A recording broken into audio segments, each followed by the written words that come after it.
Judges chapter 1. After the death of Joshua, the Israelites asked the Lord which tribe should go to attack the Canaanites. The Lord answered, Judah, for I have given them victory over the land. The men of Judah said to their relatives from the tribe of Simeon, join with us to fight against the Canaanites living in the territory allotted to us. Then we will help you conquer the territory. So men of Simeon went with Judah.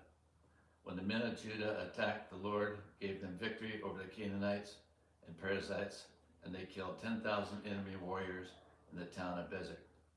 While Bezek, they encountered King Adonizedek and found against him, and the Canaanites and Perizzites were defeated. Adonizedek escaped, but the Israelites soon captured him and cut off his thumbs and big toes. Adonizedek said, I once had 70 kings with their thumbs and big toes cut off, eating scraps from under the table. How God has paid me back for what I did to them. They took him to Jerusalem, and he died there. The men of Judah attacked Jerusalem and captured it, killing all its people and setting the city on fire. They then went down to fight the Canaanites living in the hill country.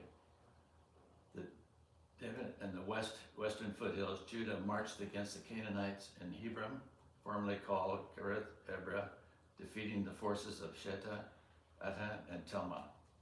From there, they went to fight against the people living in the town of Deborah, formerly called Kiriath Sepher. Caleb said, I will give my daughter Asha in marriage to the one who attacks and captures Kiriath Sepher. Onan, the son of Caleb's younger brother, Kenaz, was the one who conquered it, so Asha became Othan's wife. When Asha married Othniel, she urged him to ask her father for the field. As she got down off her donkey, Caleb asked her, what's the matter? She said, let me have another gift. You have already given the land in the Negev. Now please give me springs of water too. So Caleb gave her upper and lower springs. When the tribe of Judah left Jericho, the city of palms, the Canaanites, who were descendants of Moses' father-in-law, traveled with them into the wilderness of Judah. They settled among the people there near the town of Ered in the Negev. Then Judah joined with Simeon to fight against the Canaanites living in Zebulun, and they destroyed the town. So the town was named Hormah.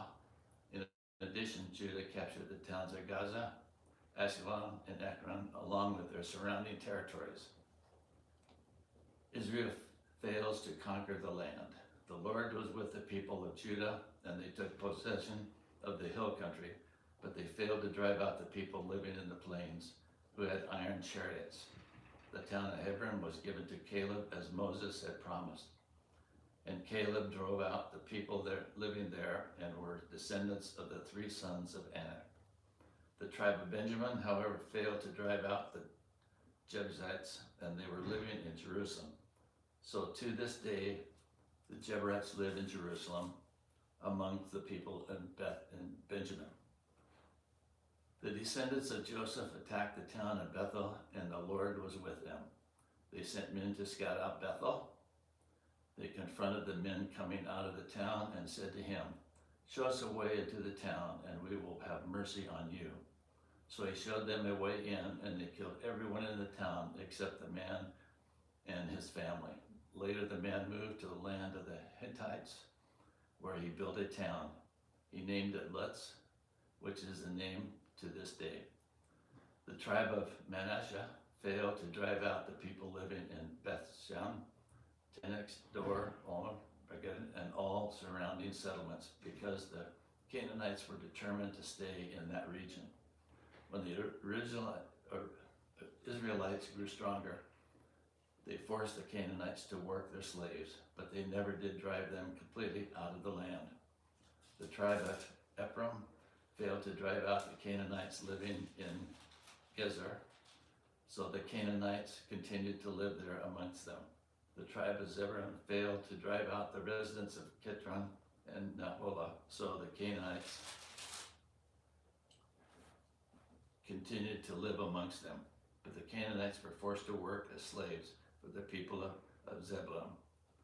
The tribe of Asher failed to drive out the residents of Actor, Zebulun, Hebron, and Rehob. Instead, the people of Asher moved amongst the Canaanites who controlled the land, for they failed to drive them out.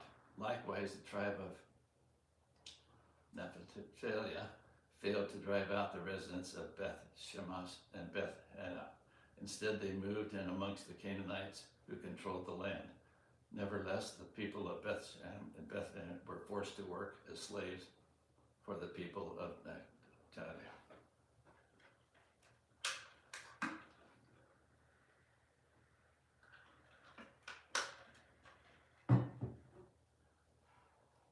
As for the tribe of Dan, the Amorites forced them back into the hill country and would not let them come down into the plains. The Amorites were determined to stay in Mount Heres, Elijon, and Shalibim, but when the descendants of Joseph became stronger, they forced the Amorites to work as slaves. The boundary of the Amorites ran from Scorpion Pass to Selilah and continued upward from there. The Lord's messenger comes to Bochum. The angel of the Lord went up from Gilgal and Bochum and said to the Israelites, I brought you out of Egypt into this land that I swore to give your ancestors. And I said I would never break the covenant with you.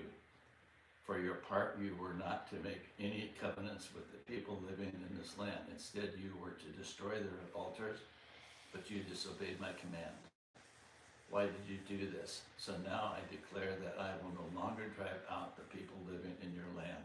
They will be thorns in your sides, and their gods will be constant temptations to you. When the angel of the Lord finished speaking to all the Israelites, the people wept loudly. So they called the place Bochum, which means weeping, and they offered sacrifices there to the Lord. The death of Joshua. After Joshua sent the people away, each of the tribes left to take possession of the land allocated to them. And the Israelites served the Lord throughout the lifetime of Joshua and the leaders who outlived him. Those who had seen all the great things the Lord had done for Israel. Joshua's son Nun, the servant of the Lord, died at the age of 110. They buried him in the land he had been allocated at Timnath-Serah in the hill country of Ephraim, north of Mount Gash. Israel disobeys the Lord. After that generation died, another generation grew up who did not acknowledge the Lord or remember the mighty things he had done for Israel.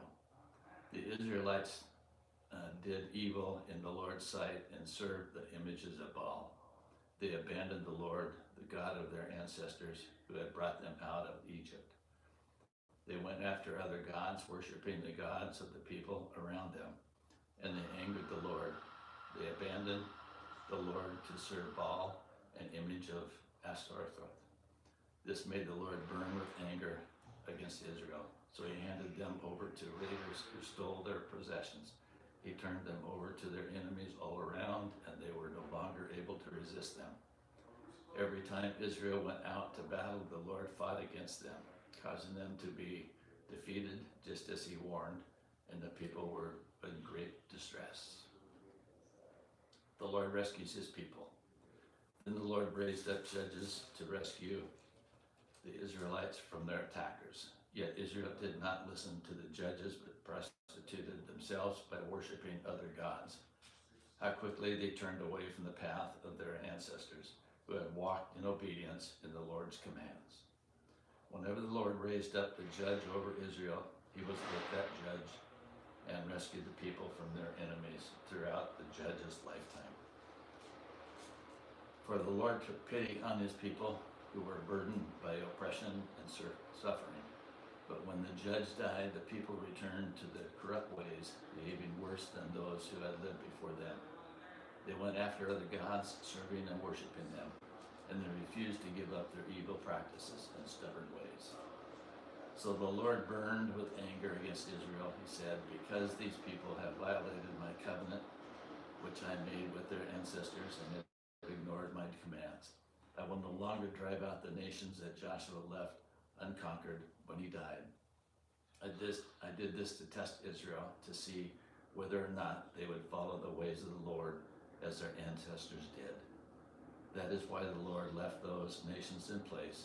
He did not quickly drive them out or allow Joshua to conquer them all. The nations left in Canaan. There are nations that the Lord left in the land to test the Israelites who had not experienced wars of Canaan. They did this to teach warfare to generations of Israelites who had no experience in battle. These are the nations, the Philistines, living under the 5 Philistine rulers, all Canaanites. So, living in the mountains of Lebanon, from Mount Baal, Hermon to Lebo Hamath. These people were left to test the Israelites, to see whether they would obey the command the Lord had given their ancestors through Moses.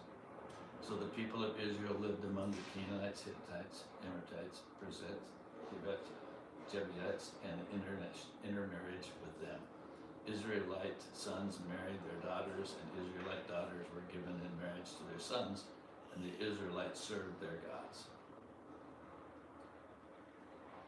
Othniel becomes Israel's judge.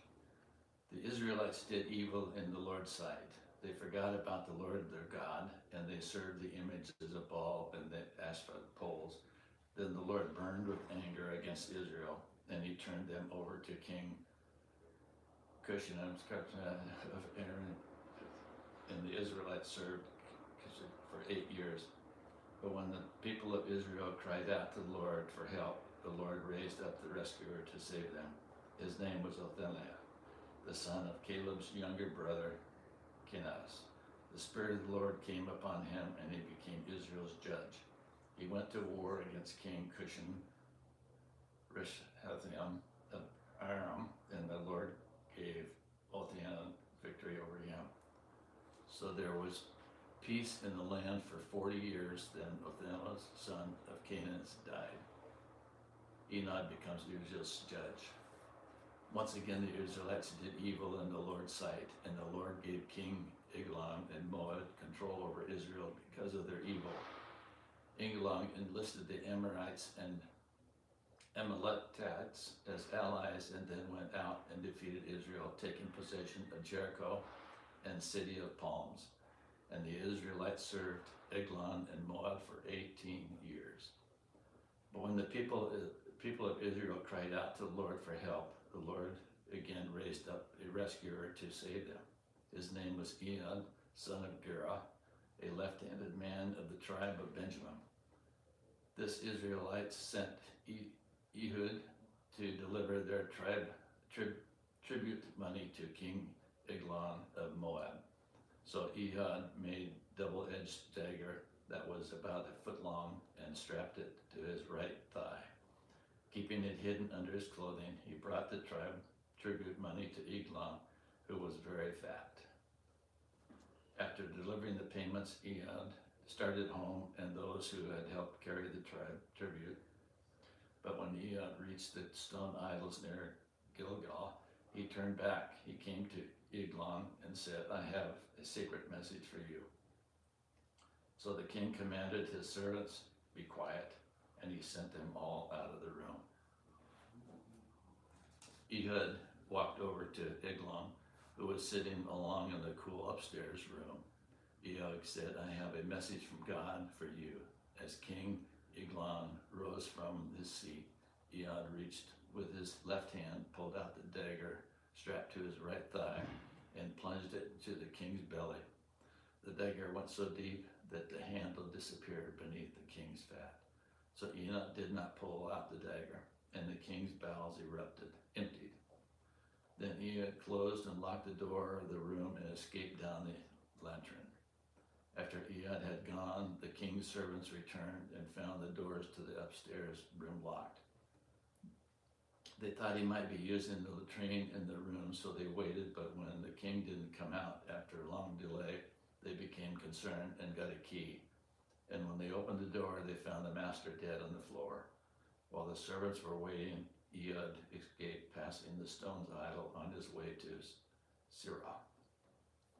When he arrived in the hill country in Ephraim, Ehud sounded a call to arms. Then he led a band of Israelites down from the hills. "Follow me," he said, "for the Lord has given you a victory over Moab, your enemy." So they followed him. And the Israelites took control of the shallow crossings in the Jordan River across from Moab, preventing anyone from crossing. They attacked the Moabites and killed about 10,000 of their strongest and most able-bodied warriors. Not one of them escaped. So Moab was conquered by Israel the day they were placed in the land of 80 years.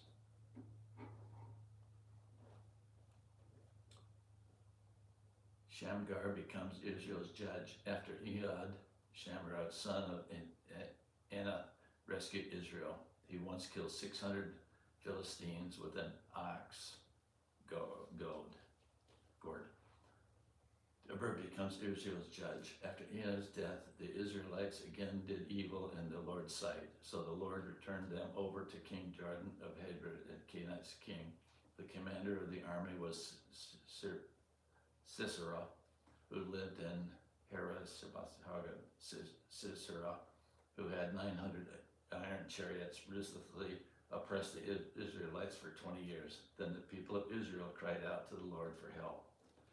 Deborah, the wife of Lapidoth, was a prophet who was judging Israel at the time. She would sit under the palm of Deborah between Ramah and Bethel, and the victories of his villages in Israel.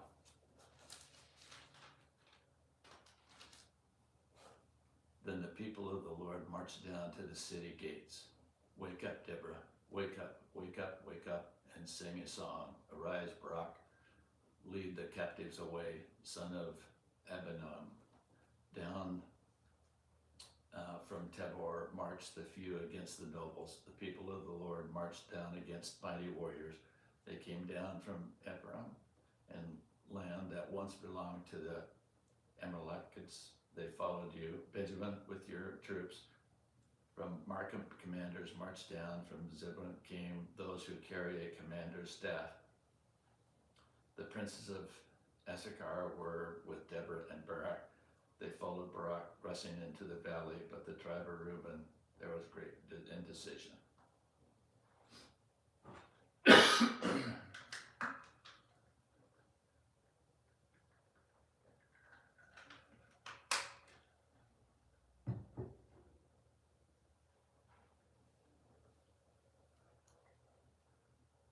Also for the flocks, yes, in the tribe of Reuben, there were great indecisions. Gilad remained east of the Jordan, and why did Dan stay home? Asher sat unmoved at the seashore, remaining in his harbors, but Zebulun risked his life and did Naphtali on the heights of the battlefield. The king of Canaan came and fought at Tamarath near Megiddo Springs, and they carried off no silver treasures. The stars fought them heaven. The stars in their orbits fought against Syria. The Kishon River swept them away.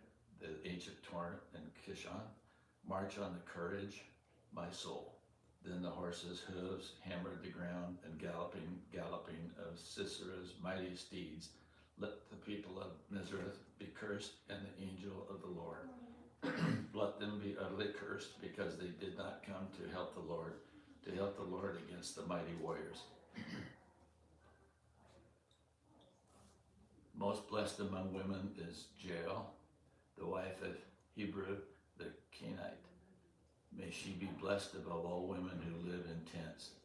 Sisera asked for water, and she gave him milk. In the bowl fit for nobles, she brought him yogurt, and then with her left hand she reached for a tent peg, and with her right hand for the working hammer. She struck Sisera with the hammer, crushing his head. With a shattering blow, she pierced his temples. He sank, he fell, he lay still at her feet, and where he sank, there he died. From the window, Sisera's mother looked out. Though the window she watched for his return, saying, Why is chariot so long in coming? Why don't we hear the sound of chariot wheels? Her wise mother answered, and she repeats these words to herself. They must be dividing the captured plunder with the women, or two for every man. There will be colorful robes for Syria, the colorful embroidered robes for me. Yes, the plunder will include colorful robes embroidered on both sides. Lord, may all your enemies die like Sisera, but may those who love you rise like the sun of all its power. Then there was peace in the land for 40 years. Gideon becomes Israel's judge. The Israelites did evil in the Lord's sight, so the Lord handed them over to the Midianites for 7 years. The Midianites were so cruel that the Israelites made hiding places for themselves in the mountains, caves, and strongholds. Whenever the Israelites painted their crops, marauders from Midian, Amalek, and the people of the east would attack Israel, camping in the land and destroying crops as far away as Gaza. They left the Israelites with nothing to eat, taking all the sheep, goats, and cattle and donkeys. These enemies' hordes, coming with their livestock and tents, were as thick as locusts, and they arrived in droves and camels too numerous to count. And they stayed until the land was stripped bare. So Israel was reduced to starvation by the Midianites when the Israelites cried out to the Lord for help. When they cried out to the Lord because of Midian, the Lord sent a prophet to the Israelites. He said, "This is what the Lord, the God of Israel, says. I brought you up out of the slavery of Egypt. I rescued you from the Egyptians and from all who oppressed you. I drove out your enemies, gave you their land, and I told you, I am Lord your God. You must not worship the God of the Amorites in those lands you now live, but you have not listened to me." Then the angel of the Lord came and sat beneath the great tree of Ophrah, and which belonged to Josh and the clan of Ebenezer. Gideon's son of Joash was threatening wheat at the bottom of the winepress to hide the grain from the Midianites. The angel of the Lord appeared to him and said, "Mighty hero, the Lord is with you." Sir Gideon replied, "If the Lord is with us, why has this all happened to us? And where are all the miracles and ancestors told us about? Didn't they say the Lord brought us up out of Egypt? But now the Lord has abandoned us and handed us over to the Midianites." Then the Lord turned to him and said, "Go with strength to rescue Israel and the Midianites, and I'm sending you." The Lord Gideon replied, "How can I rescue Israel? My clan is the weakest of the whole tribe of Manasseh, and I am the least of my entire family." The Lord said to him, "I will be with you, and you will destroy the Midianites as you are fighting against one man." Gideon replied, "If you are truly going to help me, show me the sign to prove that really the Lord's speaking to me. Don't go away until you come back and bring my offering to you." He answered, "I will stay here until you return." Gideon hurried home. He cooked a young goat, and with a basket of flour, he baked some bread without yeast. Then, carrying the meat in the basket and the broth of the pot, he brought them out and presented them to the angel who was under the great tree. The angel of God said to him, "Place the meat and the unleavened bread on this rock and pour the broth over it." And the Gideon did as he was told. Then the angel of the Lord touched the meat and bread and the tip of the staff of his hand, and the flame up on the rock and consumed all that it brought, and the angel and the Lord disappeared. Good morning. Are you next? I am. Yeah. Good, cool. I don't know if I'm supposed to turn that off or not. I don't think so.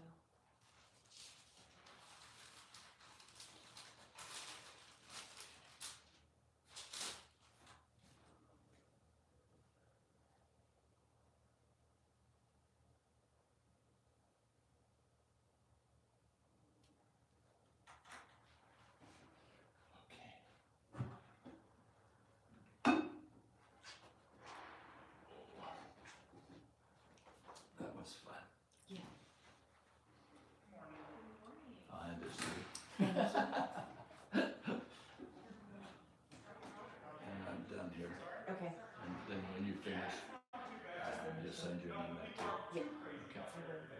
bless. God bless you too. Thank you.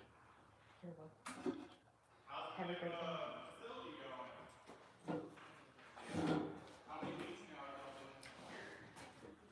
Gideon asks for a sign.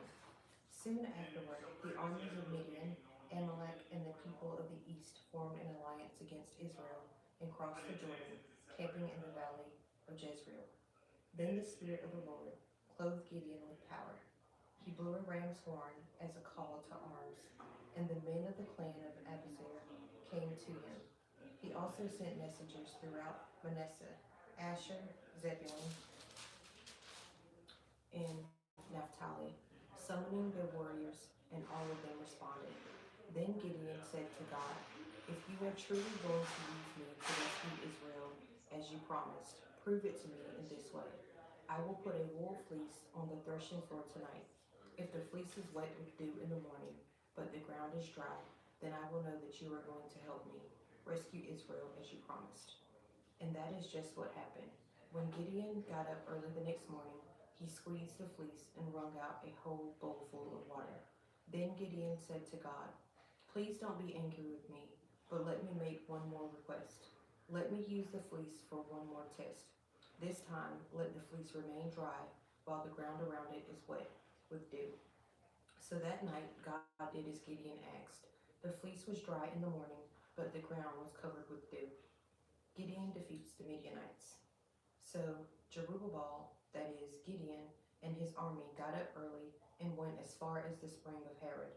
The armies of Midian were camped north of them in the valley near the hill of Moreh.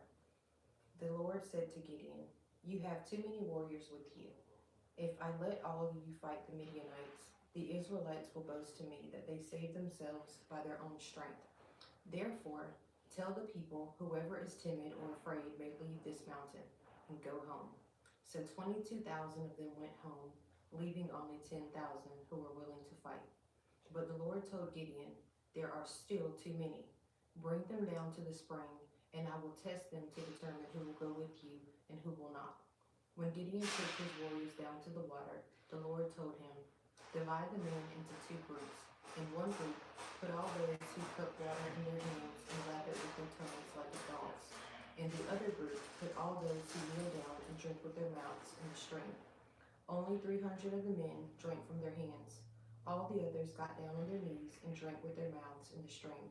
The Lord told Gideon, "With these 300 men, I will rescue you and give you victory over the Midianites. Send all the others home." So Gideon collected the provisions and ram's horns of the other warriors and sent them home, but he kept the 300 men with him. The Midianite camp was in the valley just below Gideon. That night the Lord said, "Get up, go down into the Midianite camp, for I have given you victory over them. But if you are afraid to attack, go down to the camp with your servant Purah. Listen to what the Midianites are saying, and you will be greatly encouraged. Then you will be eager to attack." So Gideon took Purah and went down to the edge of the enemy camp. The armies of Midian, Amalek, and the people of the east had settled in the valley like a swarm of locusts. Their camels were like grains of sand on the seashore, too many to count. Gideon crept up just as a man was telling his companion about a dream. The man said, "I had this dream, and in my dream, a loaf of barley bread came tumbling down into the Midianite camp. It hit a tent, turned it over, and knocked it flat." His companion answered, "Your dream can only mean one thing. God has given Gideon, son of Joash, the Israelite, victory over Midian and all its allies." When Gideon heard the dream and its interpretation, he bowed in worship before the Lord. Then he returned to the Israelite camp and shouted, "Get up, for the Lord has given you victory over the Midianite hordes." He divided the 300 men into 3 groups and gave each man a ram's horn and a clay jar with a torch in it. Then he said to them, "Keep your eyes on me. When I come to the edge of the camp, do just as I do. As soon as I and those with me blow the ram's horn, blow your horns too, all around the entire camp, and shout, 'For the Lord and for Gideon.'" It was just after midnight, after the changing of the guard, when Gideon and the 100 men with him reached the edge of the Midianite camp. Suddenly, they blew the ram's horn and broke their clay jars. Then all 3 groups blew their horns and broke their jars. They held the blazing torches in their left hands and the horns in their right hands, and they all shouted, "A sword for the Lord and for Gideon." Each man stood at his position around the camp and watched as all the Midianites rushed around in panic, shouting as they ran to escape. When the 300 Israelites blew their horns, the Lord caused the warriors in the camp to fight against each other with their swords. Those who were not killed fled to places as far away as Beth Shittah near Zererah to the border of Abel Meholah near Tabith. Then Gideon sent for the warriors of Naphtali, Asher, and Manasseh, who joined in the chasing of the army of Midian. Gideon also sent messengers throughout the hill country of Ephraim, saying, "Come down to attack the Midianites. Cut them all off at the shallow crossing of the Jordan River at Beth Barah." So all the men of Ephraim did as they were told. They captured Oreb and Zeb, the two Midianite commanders, killing Oreb at the rock of Oreb and Zeb at the wine press of Zeb. And they continued to chase the Midianites. Afterward, the Israelites brought the heads of Oreb and Zeb to Gideon, who was by the Jordan River. Gideon kills Zebah and Zalmunna. Then the people of Ephraim asked Gideon, "Why have you treated us this way? Why didn't you send for us when you first went out to fight the Midianites?" And they argued heatedly with Gideon. But Gideon replied, "What have I accomplished compared to you? Aren't even the leftover grapes of Ephraim's harvest better than the entire crop of my little clan of Abiezer? God gave you victory over Oreb and Zeb, the commanders of the Midianite army. What have I accomplished compared to that?" When the men of Ephraim heard Gideon's answers, their anger subsided. Gideon then crossed the Jordan River with his 300 men, and though exhausted, they continued to chase the enemy. When they reached Succoth, Gideon asked the leaders of the town, "Please give my warriors some food. They are very tired. I am chasing Zebah and Zalmunna, the kings of Midian." But the officials of Succoth replied, "Catch Zebah and Zalmunna first, and then we will feed your army." So Gideon said, "After the Lord gives me victory over Zebah and Zalmunna, I will return and tear your flesh with the thorns and briars from the wilderness." From there, Gideon went up to Peniel and again asked for food, but he got the same answer. So he said to the people of Peniel, "After I return in victory, I will tear down this tower." By this time, Zebah and Zalmunna were in Karkor with about 15,000 warriors, all that remained of the allied armies of the east, for 120,000 had already been killed. Gideon circled around the caravan route east of Nobah and Jogbehah, taking the Midianite army by surprise. Zebah and Zalmunna, the two Midianite kings, fled, but Gideon chased them down and captured all their warriors. After this, Gideon returned from the battle by way of the Heres Pass. There he captured a young man from Succoth and demanded that he write down the names of all 77 officials and elders in the town. Gideon then returned to Succoth and said to the leaders, "Here are Zebah and Zalmunna. When we were here before, you taunted me, saying, 'Catch Zebah and Zalmunna first, and then we will feed your exhausted army.'" Then Gideon took the elders of the town and taught them a lesson, punishing them with thorns and briars from the wilderness. He also tore down the tower of Peniel and killed all the men in the town. Then Gideon asked Zebah and Zalmunna, "The men you killed at Tabor, what were they like?" "Like you," they replied. "They all had the look of a king's son." "They were my brothers, the sons of my own mother," Gideon exclaimed. "As surely as the Lord lives, I wouldn't kill you if you hadn't killed them." Turning to Jether, his oldest son, he said, "Kill them." But Jether did not draw his sword, for he was only a boy and was afraid. Then Zebah and Zalmunna said to Gideon, "Be a man, kill us yourself." So Gideon killed them both and took the royal ornaments from the necks of their camels, Gideon's sacred ephod. Then the Israelites said to Gideon, "Be our ruler. You and your son and your grandson will be our rulers, for you have rescued us from Midian." But Gideon replied, "I will not rule over you, nor will my son. The Lord will rule over you. However, I do have one request. that each of you give me an earring from the plunder you collected from your fallen enemies. The enemies, being Ishmaelites, all wore gold earrings. Gladly, they replied. They spread out a cloak, and each one threw in a gold earring he had gathered from the plunder. The weight of the gold earrings was 43 pounds, not including the royal ornaments and pendants, the purple clothing worn by the kings of Midian, or the chains around the necks of their camels. Gideon made a sacred ephod from the gold and put it in the Ophrah, his hometown. But soon all the Israelites prostituted themselves by worshiping it, and it became a trap for Gideon and his family. That is the story of how the people of Israel defeated Midian, which never recovered. Throughout the rest of Gideon's lifetime, about 40 years, there was peace in the land. Then Gideon, son of Joash, returned home. He had 70 sons born to him, for he had many wives. He also had a concubine in Shechem, who gave birth to a son, whom he named Abimelech. Gideon died when he was very old, and he was buried in the grave of his father, Joash, at the Ophrah, in the land of the clan of Abazir. As soon as Gideon died, the Israelites prostituted themselves by worshiping the images of Baal, making Baal Berith their god. They forgot the Lord their God, who had rescued them from all their enemies surrounding them. Nor did they show any loyalty to the family of Jerubbaal, that is, Gideon, despite all the good he had done for Israel.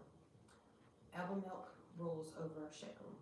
One day, Gideon's son Abimelech went to Shechem to visit his uncles, his mother's brothers. He said to them and to the rest of his mother's family, "Ask the leading citizens of Shechem whether they want to be ruled by all 70 of Gideon's sons or by one man. And remember that I am your own flesh and blood." So Abimelech's uncles gave his message to all the citizens of Shechem on his behalf. And after listening to this proposal, the people of Shechem decided in favor of Abimelech because he was their relative.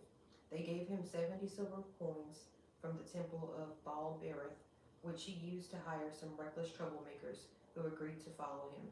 He went to his father's home at Ophrah, and there, on one stone, they killed all 70 of his half-brothers, the sons of Gideon. But the youngest brother, Jotham, escaped and hid. Then all the leading citizens of Shechem and Beth-Milo called a meeting under the oak beside the pillar at Shechem and made Abimelech their king. Jotham's parable. When Jotham heard about this, he climbed to the top of Mount Gerizim and shouted, "Listen to me, citizens of Shechem. Listen to me if you want God to listen to you." Once upon a time, the trees decided to choose a king.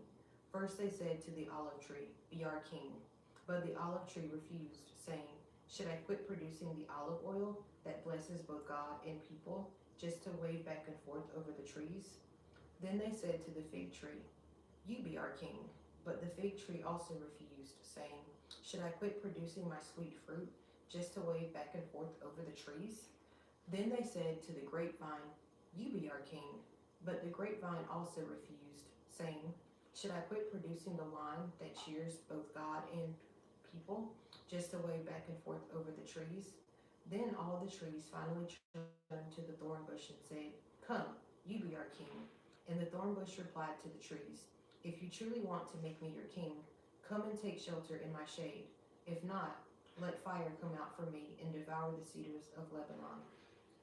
Jotham continued, "Now make sure you have acted honorably and in good faith by making Abimelech your king, and that you have done right by Gideon and all of his descendants. Have you treated him with the honor he deserves for all he accomplished? For he fought for you and risked his life when he rescued you from the Midianites. But today you have revolted against my father and his descendants, killing his 70 sons on one stone. And you have chosen his slave woman's son, Abimelech, to be your king, just because he is your relative.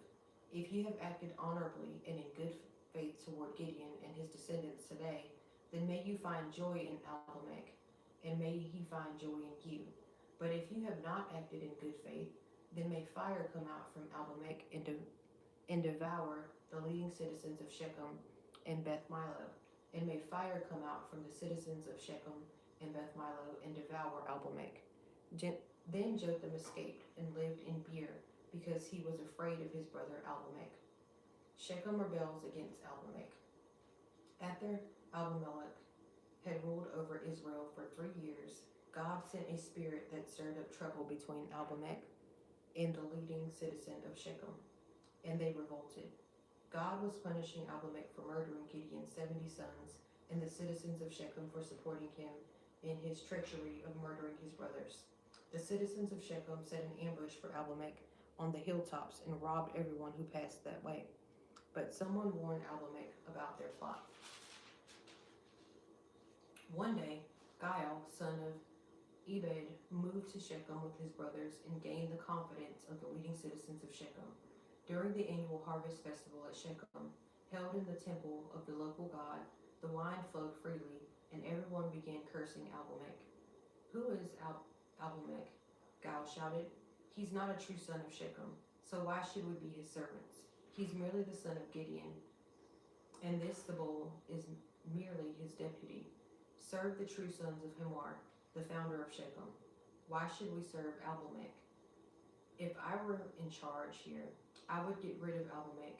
I would say to him, 'Get some soldiers and come out and fight.'" But when Zebul, the leader of the city, heard what Gaal was saying, he was furious. He sent messengers to Abimelech in Arumah, telling him, "Gaal, son of Ebed, and his brothers have come to live in Shechem, and now they are inciting the city to rebel against you. Come by night with an army and hide out in the fields. In the morning, as soon as it is daylight, attack the city. When Gaal and those who are with him come out against you, you can do with them as you wish." So Abimelech and all of his men went by night and split into 4 groups, stationing themselves around Shechem. Gaal was standing at the city gates when Abimelech and his army came out of hiding. When Gaal saw them, he said to Zebul, "Look, there are people coming down from the hilltops." Zebul replied, "It's just the shadows on the hills that look like men." But again Gaal said, "No, people are coming down from the hills, and another group is coming down the road past the Diviner's Oak." Then Zebul turned on him and asked, "Now, where is that big mouth of yours? Wasn't it you that said, 'Who is Abimelech, and why should we be his servants?' The men you mocked are right outside the city. Go out and fight them." So Gaal led the leading citizens of Shechem into battle against Abimelech. But Abimelech chased him, and many of Shechem's men were wounded and fell along the road as they retreated to the city gate. Abimelech returned to Arumah, and Zebul drove Gaal and his brothers out of Shechem. The next day, the people of Shechem went out into the fields to battle. When Abimelech heard about it, he divided his men into 3 groups and set an ambush in the fields. When Abimelech saw the people coming out of the city, he and his men jumped up from their hiding places and attacked them. Abimelech and his group stormed the city gate to keep the men of Shechem from getting back in, while Abimelech's other 2 groups cut them down in the fields. The battle went on all day before Abimelech finally captured the city. He killed the people, leveled the city, and scattered salt all over the ground. When the leading citizens who lived in the tower of Shechem heard about what had happened, they ran and hid in the temple of Baal-berith. Someone reported to Abimelech that the citizens had gathered in the temple, so he led his forces to Mount Zalmon. He took an axe and chopped some branches from a tree, then put them on his shoulder. "Quick, do as I have done," he told his men. So each of them cut down some branches. Following Abimelech's example, they piled the branches against the walls of the temple and set them on fire. So all the people who had lived in the tower of Shechem died, about 1,000 men and women. Then Abimelech attacked the town of Thebez and captured it. But there was a strong tower inside the town, and all the men and women, the entire population, fled to it. They barricaded themselves in and climbed up to the roof of the tower. Abimelech followed them to attack the tower, but as he prepared to set fire on the entrance, a woman on the roof dropped a millstone that landed on Abimelech's head and crushed his skull. He quickly said to his young armor bearer, "Draw your sword and kill me. Don't let it be said that a woman killed Abimelech." So the young man ran him through with his sword, and he died. When Abimelech's men saw that he was dead, they disbanded and returned to their homes. In this way, God punished Abimelech for the evil he had done against his father by murdering his 70 brothers. God also punished the men of Shechem for all their evil. So the curse of Jotham, son of Gideon, was fulfilled. Tola becomes Israel's judge. After Abimelech died, Tola, son of Puah, son of Dodo, was the next person to rescue Israel. He was from the tribe of Issachar, but lived in the town of Shamir in the hill country of Ephraim. He judged Israel for 23 years. When he died, he was buried in Shamir. Jair becomes Israel's judge. After Tola died, Jair from Gilead judged Israel for 22 years. His 30 sons rode around on 30 donkeys, and they owned 30 towns in the land of Gilead, which are still called the towns of Jair. When Jair died, he was buried in Kaman. The Ammonites oppressed Israel. Again, the Israelites did evil in the Lord's sight. They served the images of Baal and Ashtoreth and the gods of Aram, Sidon, Moab, Ammon, and Philistia. They abandoned the Lord and no longer served him at all. So the Lord burned with anger against Israel, and he turned them over to the Philistines and the Ammonites, who began to oppress them that year. For 18 years they oppressed all the Israelites east of the Jordan in the land of the Amorites, that is, in Gilead. The Ammonites also crossed to the west side of the Jordan and attacked Judah, Benjamin, and Ephraim. The Israelites were in great distress. Finally, they cried out to the Lord for help, saying, "We have sinned against you because we have abandoned you as our God and have served the images of Baal." The Lord replied, "Did I not rescue you from the Egyptians, the Amorites, the Ammonites, the Philistines, the Sidonians, the Amalekites, and the Maonites? When they oppressed you, you cried out to me for help, and I rescued you. Yet you have abandoned me and served other gods, so I will not rescue you anymore. Go and cry out to the gods you have chosen. Let them rescue you in your hour of distress." But the Israelites pleaded with the Lord and said, "We have sinned. Punish us as you see fit. Only rescue us today from our enemies." Then the Israelites put aside their foreign gods and served the Lord, and he was grieved by their misery. At that time, the armies of Ammon had gathered for war and were camped in Gilead, and the people of Israel assembled and camped in Mizpah. The leaders of Gilead said to each other, "Whoever attacks the Ammonites first will become ruler over all the people of Gilead." Jephthah becomes Israel's judge. Now Jephthah of Gilead was a great warrior. He was the son of Gilead, but his mother was a prostitute. Gilead's wife also had several sons, and when these half-brothers grew up, they called Jephthah off the land.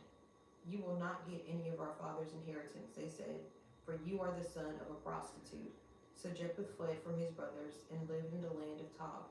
Soon he had a band of worthless rebels following him. At about this time, the Ammonites began their war against Israel.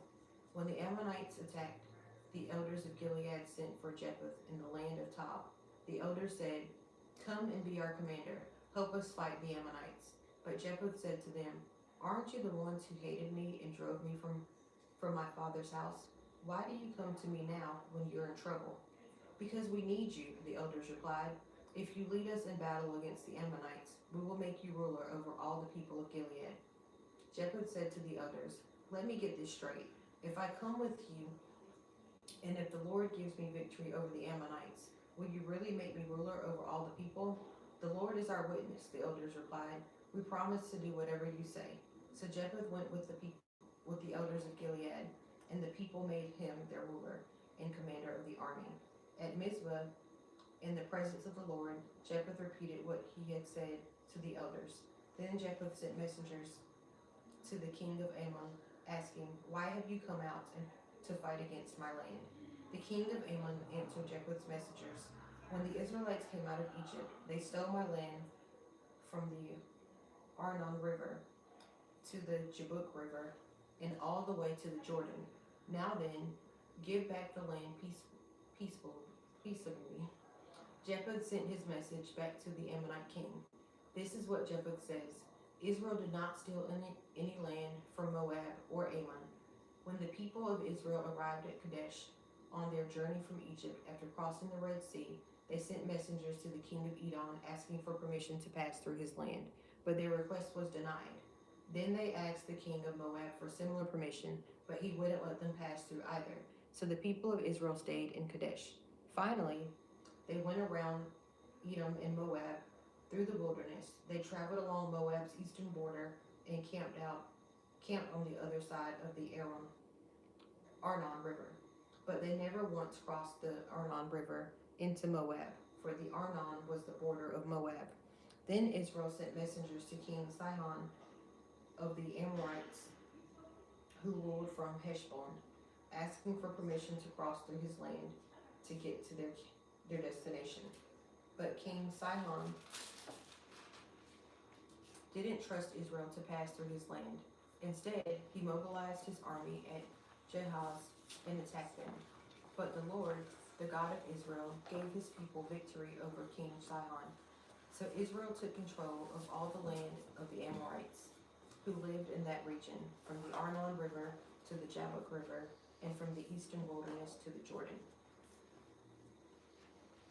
So you see, it was the Lord, the God of Israel, who took away the land from the Amorites and gave it to Israel. Why then should we give it back to you? You keep whatever your God Shamash gives you, and we will keep whatever the Lord our God gives us. Are you any better than Balak, son of Zippor, king of Moab? Did he try to make a case against Israel for disputed land? Did he go to war against them? Israel has been living here for 300 years, inhabiting Heshbon and its surrounding settlements, all the way to Aroer and its settlements, and in all the towns along the Arnon River. Why have you made no effort to recover it before now? Therefore, I have not sinned against you. Rather, you have wronged me by attacking me. Let the Lord, who is judge, decide today which of us is right, Israel or Ammon. But the king of Ammon paid no attention to Jephthah's message. Hello.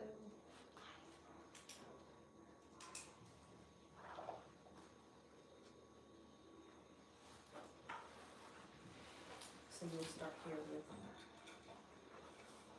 this is the foundation. We'll start right here. Have a great day. You're welcome.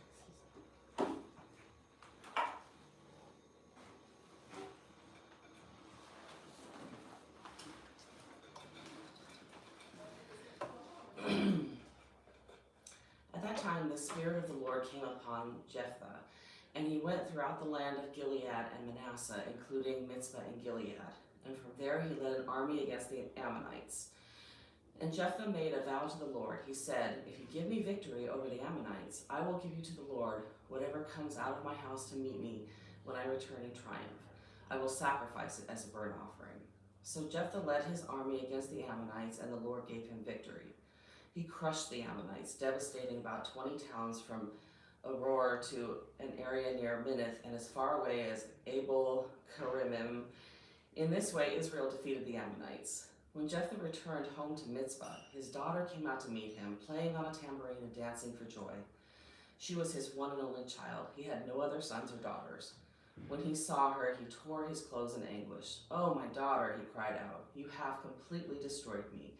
You've brought disaster on me, for I have made a vow to the Lord, and I cannot take it back." And she said, "Father, if you have made a vow to the Lord, you must do to me what you have vowed, for the Lord has given you a great victory over your enemies, the Ammonites. But first let me do this one thing. Let me go up and roam in the hills and weep with my friends for 2 months, because I will die a virgin." "You may go," Jephthah said, and he sent her away for 2 months. She and her friends went into the hills and wept because she would never have children. When she returned home, her father kept the vow he had made, and she died a virgin. So it has become a custom in Israel for young Israelite women to go away for 4 days each year to lament the fate of Jephthah's daughter. Chapter 12. When the people of Ephraim mobilized an army and crossed over the Jordan River to Zaphon, they sent this message to Jephthah. Why didn't you call us to help you fight against the Ammonites? We're going to burn down your house with you in it. Jephthah replied, I summoned you at the beginning of the dispute, but you refused to come. You failed to help us in our struggle against Ammon. So when I realized you weren't coming, I risked my life and went to battle without you, and the Lord gave me victory over the Ammonites. So why have you now come to fight me? The people of Ephraim responded, You men of Gilead are nothing more than the fugitives from Ephraim and Manasseh. So Jephthah gathered all the men of Gilead and attacked the men of Ephraim and defeated them. Jephthah captured the shallow crossings of the Jordan River, and whenever a fugitive from Ephraim tried to go back across, the men of Gilead would challenge him. Are you a member of the tribe of Ephraim? They would ask. If the man said, No, I'm not, they would tell him to say, Shibboleth. If he was from Ephraim, he would say, Sibboleth, because people from Ephraim cannot pronounce the word correctly. Then they would take him and kill him at the shallow crossings of the Jordan. In all, 42,000 Ephraimites were killed at that time. Jephthah judged Israel for 6 years. When he died, he was buried in one of the towns of Gilead. After Jephthah died, Ibzan from Bethlehem judged Israel. He had 30 sons and 30 daughters. He sent his daughters to marry men outside his clan, and he brought in 30 young women from outside his clan to marry his sons. Ibzan judged Israel for 7 years. When he died, he was buried at Bethlehem. After Ibzan died, Elon from the tribe of Zebulun judged Israel for 10 years. When he died, he was buried at Aijalon in Zebulun. After Elon died, Abdon son of Hillel from Pirathon judged Israel. He had 40 sons and 30 grandsons who rode on 70 donkeys. He judged Israel for 8 years. When he died, he was buried at Pirathon in Ephraim in the hill country of the Amalekites. Chapter 13. Again the Israelites did evil in the Lord's sight, so the Lord handed them over to the Philistines, who oppressed them for 40 years. In those days, a man named Manoah from the tribe of Dan lived in the town of Zorah. His wife was unable to become pregnant, and they had no children. The angel of the Lord appeared to Manoah's wife and said, Even though you have been unable to have children, you will soon become pregnant and give birth to a son. So be careful. You must not drink wine or any alcoholic drink, nor eat any forbidden food. You will become pregnant and give birth to a son, and his hair must never be cut, for he will be dedicated to God as a Nazarite from birth. He will begin to rescue Israel from the Philistines. The woman ran and told her husband, A man of God appeared to me. He looked like one of God's angels, terrifying to see. I didn't ask where he was from, and he didn't tell me his name, but he told me, You will become pregnant and give birth to a son. You must not drink wine or any other alcoholic drink, nor eat any forbidden food, for your son will be dedicated to God as a Nazarite from the moment of his birth until the day of his death. Then Manoah prayed to the Lord, saying, Lord, please let the man of God come back to us again and give us more instructions about this son who is to be born. God answered Manoah's prayer, and the angel of God appeared once again to his wife as she was sitting in the field. But her husband Manoah was not with her. So she quickly ran and told her husband, The man who appeared to me the other day is here again. Manoah ran back with his wife and asked, Are you the man who spoke to my wife the other day? Yes, he replied, I am. So Manoah asked him, When your words come true, what kind of rules should govern the boy's life and work? The angel of the Lord replied, Be sure your wife follows the instructions I gave her. She must not eat grapes or raisins, drink wine or any other alcoholic drink, or eat any forbidden food. Then Manoah said to the angel of the Lord, Please stay here until we can prepare a young goat for you to eat. I will stay, the angel of the Lord replied, but I will not eat anything. However, you may prepare a burnt offering as a sacrifice to the Lord. Manoah didn't realize it was the angel of the Lord. Then Manoah asked the angel of the Lord, What is your name? For when all this comes true, we want to honor you. Why do you ask my name? The angel of the Lord replied. It is too wonderful for you to understand. Then Manoah took a young goat and a grain offering and offered it on a rock as a sacrifice to the Lord. And as Manoah and his wife watched, the Lord did an amazing thing. As the flames from the altar shot up toward the sky, the angel of the Lord ascended in the fire. When Manoah and his wife saw this, they fell with their faces to the ground. The angel did not appear again to Manoah and his wife. Manoah finally realized it was the angel of the Lord, and he said to his wife, We will certainly die, for we have seen God. But his wife said, If the Lord were going to kill us, he wouldn't have accepted our burnt offering and grain offering.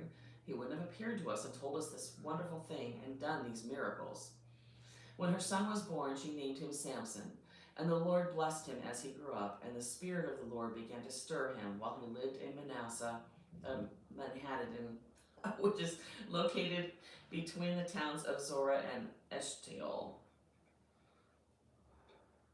Chapter 14. One day when Samson was in Timnah, one of the Philistine women caught his eye. When he returned home, he told his father and mother, "A young Philistine woman named Timnah caught my eye. I want to marry her. Get her for me." His father and mother objected. "Isn't there even one woman in our tribe or among all the Israelites you could marry?" they asked. "Why must you go to the pagan Philistines to find a wife?"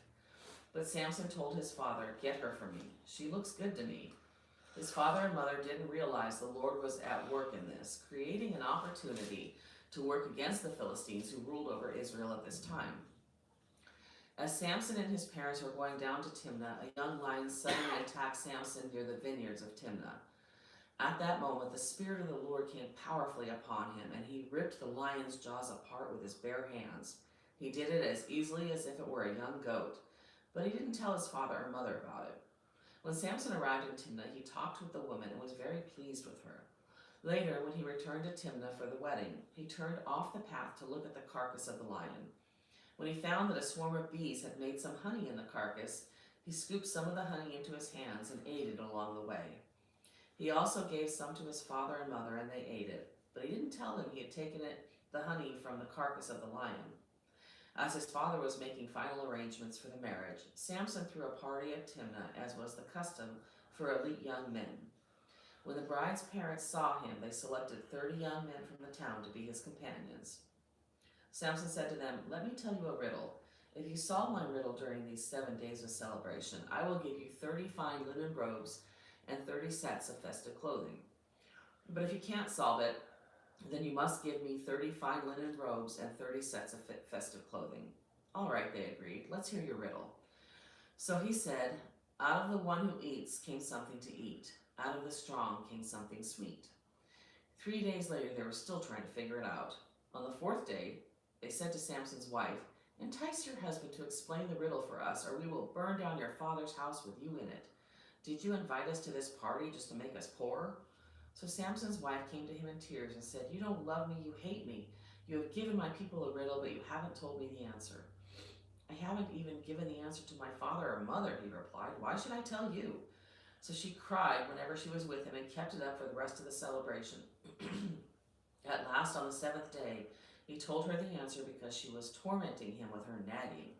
Then she explained the riddle to the young man. So before sunset of the 7th day, the men of the town came to Samson with their answer. "What is sweeter than honey? What is stronger than a lion?" Samson replied, "If you hadn't plowed with my heifer, you wouldn't have solved my riddle." Then the Spirit of the Lord came powerfully upon him. He went down to the town of Ashkelon, killed 30 men, took their belongings, and gave their clothing to the men who had solved the riddle. But Samson was furious about what happened, and he went back home to live with his father and mother. So his wife was given in marriage to the man who had been Samson's best man at the wedding. Chapter 15. Later on, during the wheat harvest, Samson took a young goat as a present to his wife. He said, "I'm going into my wife's room to sleep with her," but her father wouldn't let him in.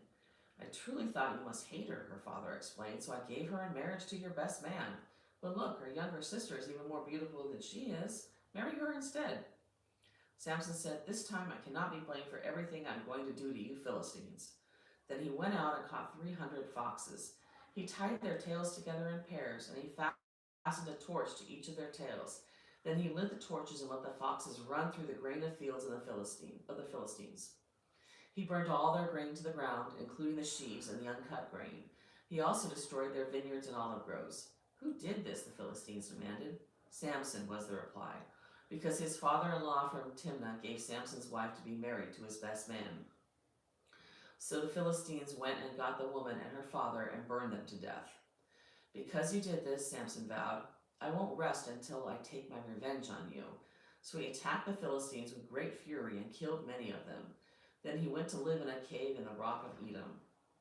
The Philistines retaliated by setting up camp in Judah and spreading out near the town of Lehi. The men of Judah asked the Philistines, "Why are you attacking us?" The Philistines replied, "We've come to capture Samson. We've come to pay him back for what he did to us." So 3,000 men of Judah went down to get Samson at the cave in the rock of Edom. They said to Samson, "Don't you realize the Philistines rule over us? What are you doing to us?" But Samson replied, "I only did to them what they did to me."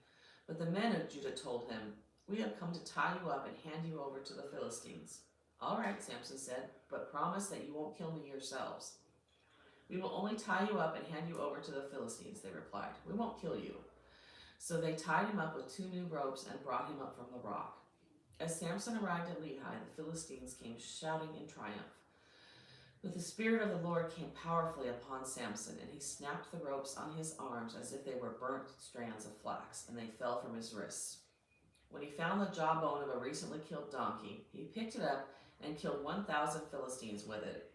Then Samson said, "With the jawbone of a donkey I've piled them in heaps. With the jawbone of a donkey I've killed 1,000 men." When he finished his boasting, he threw away the jawbone, and the place was named Jawbone Hill.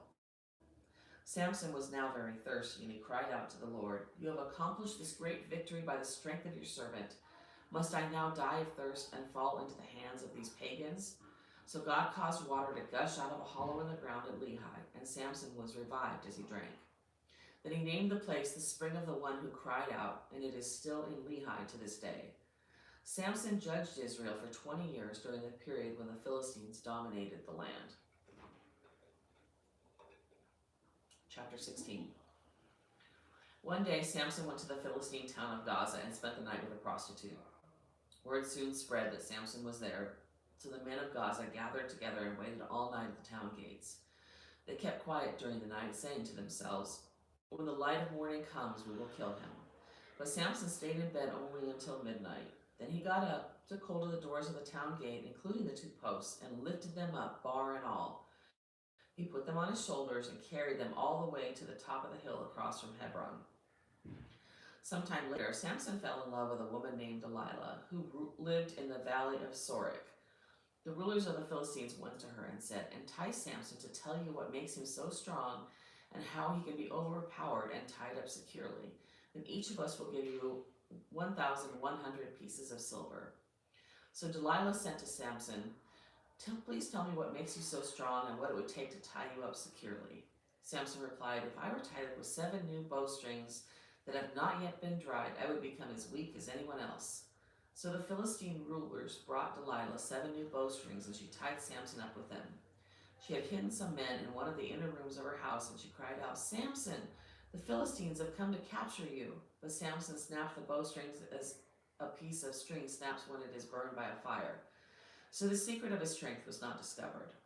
Afterward, Delilah said to him, "You've been making fun of me and telling me lies. Now please tell me how you can be tied up securely." Samson replied, "If I were tied up with brand new ropes that had never been used, I would become as weak as anyone else."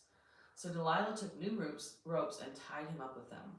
The men were hiding in the inner room as before, and again Delilah cried, "Samson, the Philistines have come to capture you." But again Samson snapped the ropes from his arms as if they were thread. Then Delilah said, "You've been making fun of me and telling me lies. Now tell me how you can be tied up securely." Samson replied, "If you were to weave these 7 braids of my hair into the fabric on your loom and tighten it with the loom shuttle, I would become as weak as anyone else." While he slept, Delilah wove the 7 braids of his hair into the fabric. Then she tightened it with the loom shuttle. Again she cried out, "Samson, the Philistines have come to capture you." But Samson woke up, pulled back the loom shuttle, and yanked his hair away from the loom and the fabric. Then Delilah pouted, "How can you tell me I love you when you don't share your secrets with me?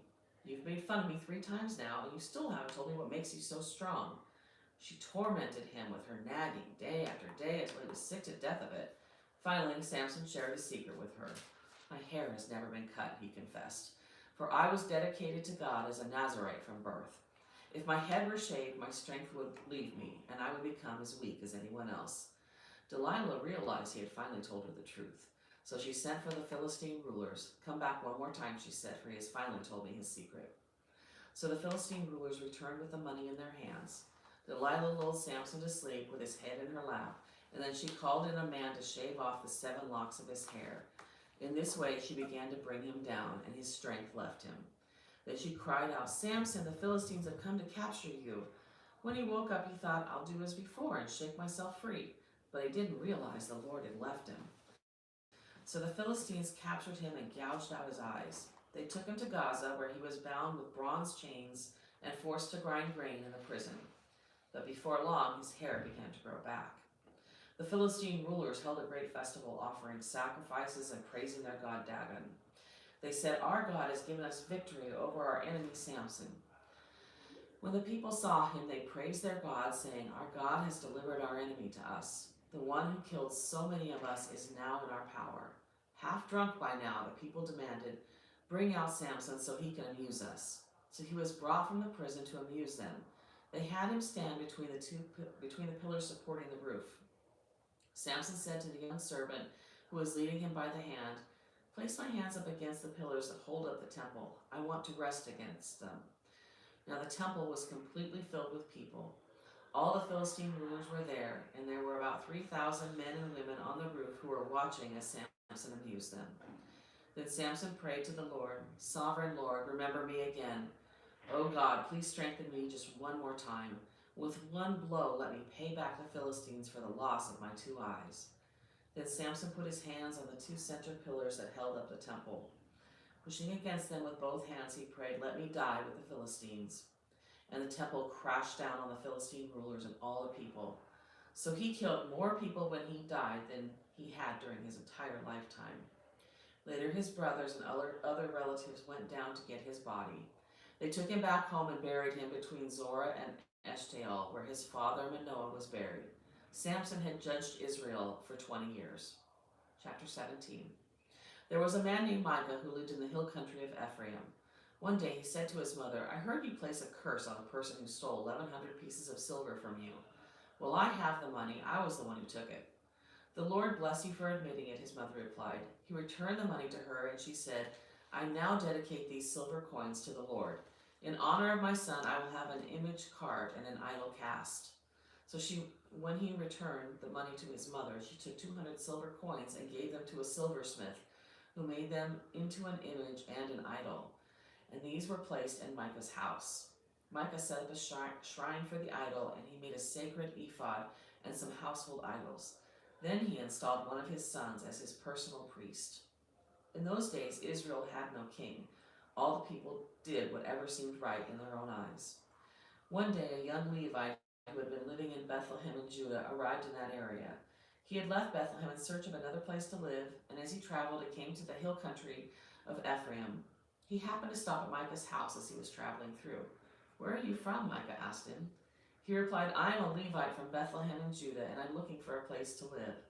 "Stay here with me," Micah said, "and you can be a father and priest to me. I will give you 10 pieces of silver a year, plus a change of clothes and your food." The Levite agreed to this, and the young man became like one of Micah's sons. So Micah installed the Levite as his personal priest, and he lived in Micah's house. "I know the Lord will bless me now," Micah said, "because I have a Levite serving as my priest." Chapter 18. Now in those days Israel had no king, and the tribe of Dan was trying to find a place where they could settle, for they had not yet moved into the land assigned to them when the land was divided among the tribes of Israel. So the men of Dan chose from their clans 5 capable warriors from the town of Zorah and Eshtaol to scout out a land for them to settle in. When these warriors arrived in the hill country of Ephraim, they came to Micah's house and spent the night there. While at Micah's house, they recognized the young Levite's accent, so they went over to him and asked him, "Who brought you here, and what are you doing in this place? Why are you here?" He told them about his agreement with Micah and that he had been hired as Micah's personal priest. Then they said, "Ask God whether or not our journey will be successful." "Go in peace," the priest replied, "for the Lord is watching over your journey." So the 5 men went on to the town of Laish, where they noticed the people living carefree lives like the Sidonians. They were peaceful and secure. The people were also wealthy because their land was very fertile, and they lived a great distance from Sidon and had no allies nearby. When the men returned to Zorah and Eshtaol, their relatives asked them, "What did you find?" The men replied, "Come on, let's attack them. We have seen the land, and it is very good. What are you waiting for? Don't hesitate to go and take possession of it. When you get there, you will find the people living carefree lives. God has given us a spacious and fertile land, lacking in nothing. So 600 men from the tribe of Dan, armed with weapons of war, set out from Zorah and Eshtaol. They camped at a place west of Kiriath Jearim in Judah, which is called Mahanaim Dan to this day. Then they went out from there into the hill country of Ephraim and came to the house of Micah. The 5 men who had scouted out the land around Laish explained to the others, "These buildings contain a sacred ephod, as well as some household idols, a carved image, and a cast idol. What do you think you should do?" Then the 5 men turned off the road and went to Micah's house where the young Levite lived and greeted him kindly. As the 600 armed warriors from the tribe of Dan stood at the entrance of the gate, the 5 scouts entered the shrine and removed the carved image, the sacred ephod, the household idols, and the cast idol. Meanwhile, the priest was standing at the gate with the 600 armed warriors. When the priest saw the men carrying all the sacred objects out of Micah's shrine, he said, "What are you doing?" "Be quiet and come with us," they said. "Be a father and priest to all of us. Isn't it better to be a priest for an entire tribe and clan of Israel than for the household of just one man?" The young priest was quite happy to go with them, so he took along the sacred ephod, the household idols, and the carved image. They turned and started on their way again, placing their children, livestock, and possessions in front of them. When the people from the tribe of Dan were quite a distance from Micah's house, the people who lived near Micah came chasing after them. They were shouting as they caught up with them. The men of Dan turned around and said to Micah, "What's the matter? Why have you called these men together and chased after us like this?" "What do you mean, what's the matter?" Micah replied. "You've taken away all the gods I have made, and my priest, and I have nothing left." The men of Dan said, "Watch what you say. There are some short-tempered men around here who might get angry and kill you and your family." So the men of Dan continued on their way. When Micah saw that there were too many of them for him to attack, he turned around and went home. Then, with Micah's idols and his priests, the men of Dan came to the town of Laish, whose people were peaceful and secure. They attacked with swords and burned the town to the ground. There was no one to come to rescue the people, for they lived a great distance from Sidon and had no allies nearby. This happened in the valley near Beth Rehob. Then the people of the tribe of Dan rebuilt the town and lived there. They renamed the town Dan after their ancestor, Israel's son, but it had originally been called Laish. Then they set up the carved image, and they appointed Jonathan, son of Gershom, son of Moses, as their priest. This family continued as priest for the tribe of Dan until the exile. So Micah's carved image was worshipped by the tribe of Dan as long as the tabernacle of God remained at Shiloh. Chapter 19. Now in those days, Israel had no king. There was no man from the tribe of Levi living in a remote area of the hill country of Ephraim. One day he brought home a woman from Bethlehem in Judah to be his concubine, but she became angry with him and returned to her father's home in Bethlehem. After about 4 months, her husband set out for Bethlehem to speak personally to her and persuade her to come back. He took with him a servant and a pair of donkeys. When he arrived at her father's house, her father saw him and welcomed him. Her father urged him to stay a while, so he stayed 3 days, eating and drinking and sleeping there. On the 4th day, the man was up early, ready to leave, but the woman's father said to his son-in-law, "Have something to eat before you go." So the 2 men sat down together and had something to eat and drink. Then the woman's father said, "Please stay another night and enjoy yourself." The man got up to leave, but his father-in-law kept urging him to stay, so he finally gave in and stayed the night. On the morning of the 5th day, he was up early again, ready to leave, and again the woman's father said, "Have something to eat, then you can leave later this afternoon." So they had another day of feasting. Later, as the man and his concubine and servant were preparing to leave, his father-in-law said, "Look, it's almost evening. Stay the night and enjoy yourself. Tomorrow you can get up early and be on your way." But this time the man was determined to leave. So he took his 2 saddled donkeys and his concubine and headed in the direction of Jebus, that is, Jerusalem. It was late in the day when they neared Jebus, and the man's servant said to him, "Let's stop at this Jebusite town and spend the night there." "No," his master said, "we can't stay in this foreign town where there are no Israelites. Instead, we will go on to Gibeah. Come on, let's try and get as far as Gibeah or Ramah, and we'll spend the night in one of those towns." So they went on. The sun was setting as they came to Gibeah, a town in the land of Benjamin, so they stopped there to spend the night. They rested in the town square, but no one took them in for the night. That evening, an old man came from his work in the fields. He was from the hill country of Ephraim, but he was living in Gibeah, where the people were from the tribe of Benjamin. When he saw the travelers sitting in the town square, he asked them where they were from and where they were going. "We've been in Bethlehem in Judah," the man replied. "We are on our way to a remote area in the hill country of Ephraim, which is my home. I traveled to Bethlehem and now I'm returning home. But no one has taken us in for the night, even though we have everything we need. We have straw and feed for our donkeys and plenty of bread and wine for ourselves." "You're welcome to stay with me," the old man said. "I'll give you anything you might need. But whatever you do, don't spend the night in the square." So he took them home with him and fed the donkeys. After they washed their feet, they ate and drank together. While they were enjoying themselves, a crowd of troublemakers from the town surrounded the house. They began beating at the door and shouting to the old man, "Bring out the man who is staying with you so we can have sex with him." The old man stepped outside to talk to them. "No, my brothers, don't do such an evil thing, for this man is a guest in my house, and such a thing would be shameful. Here, take my virgin daughter and this man's concubine. I will bring them out to you, and you can abuse them and do whatever you like, but don't do such a shameful thing to this man." But they wouldn't listen to him. So the Levite took hold of his concubine and pushed her out the door. The men of the town abused her all night, taking turns raping her until morning. Finally, at dawn, they let her go. At daybreak, the woman returned to the house where her husband was staying. She collapsed at the door of the house and lay there until it was light. When her husband opened the door to leave, there lay his concubine with her hands on the threshold. He said, "Get up, let's go." But there was no answer. So he put her body on his donkey and took her home. When he got home, he took a knife and cut his concubine's body into 12 pieces. Then he sent one piece to each tribe throughout all the territory of Israel. Everyone who saw it said, "Such a horrible crime has not been committed in all the time since Israel left Egypt. Think about it. What are we going to do? Who's going to speak up?"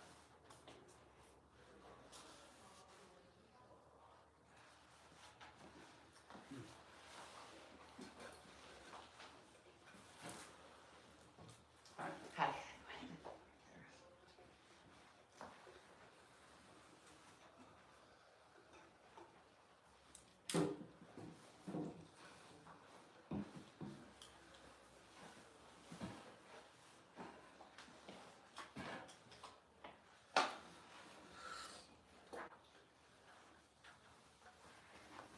Then all the Israelites were united as one man, from Dan in the north to Beersheba in the south, including those from across the Jordan in the land of Gilead. The entire community assembled in the presence of the Lord at Mizpah. The leaders of all the people and all the tribes of Israel, 400,000 warriors armed with swords, took their positions in the assembly of the people of God. Word soon reached the land of Benjamin that the other tribes had gone up to Mizpah. The Israelites then asked how this terrible crime had happened. The Levite, the husband of the woman who had been murdered, said, "My concubine and I came to spend the night in Gibeah, a town that belongs to the people of Benjamin. That night, some of the leading citizens of Gibeah surrounded the house, planning to kill me, and they raped my concubine until she was dead. So I cut her body into 12 pieces and sent the pieces throughout the territory assigned to Israel. For these men have committed a terrible and shameful crime. Now then, all of you, the entire community of Israel, must decide here and now what should be done about this." And all the people rose to their feet in unison and declared, "None of us will return home. No, not even one of us. Instead, this is what we will do to Gibeah. We will draw lots to decide who will attack it. 1/10 of the men from each tribe will be chosen to supply the warriors with food, and the rest of us will take revenge on Gibeah of Benjamin for the shameful thing they have done in Israel." So all the Israelites were completely united, and they gathered together to attack the town. The Israelites sent messengers to the tribe of Benjamin, saying, "What a terrible thing that has been done among you. Give up those evil men, those troublemakers from Gibeah, so we can execute them and purge Israel of this evil." But the people of Benjamin would not listen. Instead, they came from their towns and gathered at Gibeah to fight the Israelites. In all, 26,000 of their warriors, armed with swords, arrived in Gibeah to join the 700 elite troops who lived there. Among Benjamin's elite troops, 700 were left-handed, and each of them could sling a rock and hit a target within a hair's breadth without missing. Israel had 400,000 experienced soldiers armed with swords, not counting Benjamin's warriors. Before the battle, the Israelites went to Bethel and asked God which tribe should go first to attack the people of Benjamin. The Lord answered, Judah is to go first. So the Israelites left early the next morning and camped near Gibeah. Then they advanced toward Gibeah to attack the men of Benjamin. But Benjamin's warriors who were defending the town came out and killed 22,000 Israelites on the battlefield that day. But the Israelites encouraged each other and took their positions again at the same place they had fought the previous day. For they had gone up to Bethel and wept in the presence of the Lord until evening. They had asked the Lord, should we fight against our relatives from Benjamin again? And the Lord had said, go out and fight against them. So the next day they went out again to fight against the men of Benjamin. But the men of Benjamin killed another 18,000 Israelites, all of whom were experienced with the sword. Then all the Israelites went up to Bethel and wept in the presence of the Lord and fasted until evening. They also brought burnt offerings and peace offerings to the Lord. The Israelites went up seeking direction from the Lord. In those days, the ark of the covenant of God was in Bethel. And Phinehas, the son of Eleazar and grandson of Aaron, was the priest. The Israelites asked the Lord, should we fight against our relatives from Benjamin again, or should we stop? The Lord said, go. Tomorrow I will hand them over to you. So the Israelites set an ambush around Gibeah. They went out on the third day and took their positions at the same place as before. When the men of Benjamin came out to attack, they were drawn away from the town. And as they had done before, they began to kill the Israelites. About 30 Israelites died in the open fields and along the roads, one leading to Bethel and the other leading back to Gibeah. Then the warriors of Benjamin shouted, we're defeating them as we did before. But the Israelites had planned in advance to run away so that the men of Benjamin would chase them along the roads and be drawn away from the town. When the main group of Israelite warriors reached Baltamar, they turned and took up their positions. Meanwhile, the Israelites, hiding in ambush to the west of Gibeah, jumped up to fight. There were 10,000 elite Israelite troops who advanced against Gibeah. The fighting was so heavy that Benjamin didn't realize the impending disaster. So the Lord helped Israel defeat Benjamin. And that day the Israelites killed 25,100 of Benjamin's warriors, all of whom were experienced swordsmen. Then the men of Benjamin saw that they were beaten. The Israelites had retreated from Benjamin's warriors in order to give those hiding in ambush more room to maneuver against Gibeah. Then those who were hiding rushed in from all sides and killed everyone in the town. They had arranged to send up a large cloud of smoke from the town as a signal. When the Israelites saw the smoke, they turned and attacked Benjamin's warriors. By that time, Benjamin's warriors had killed about 30 Israelites, and they shouted, we're defeating them as we did in the first battle. But when the warriors of Benjamin looked behind them and saw the smoke,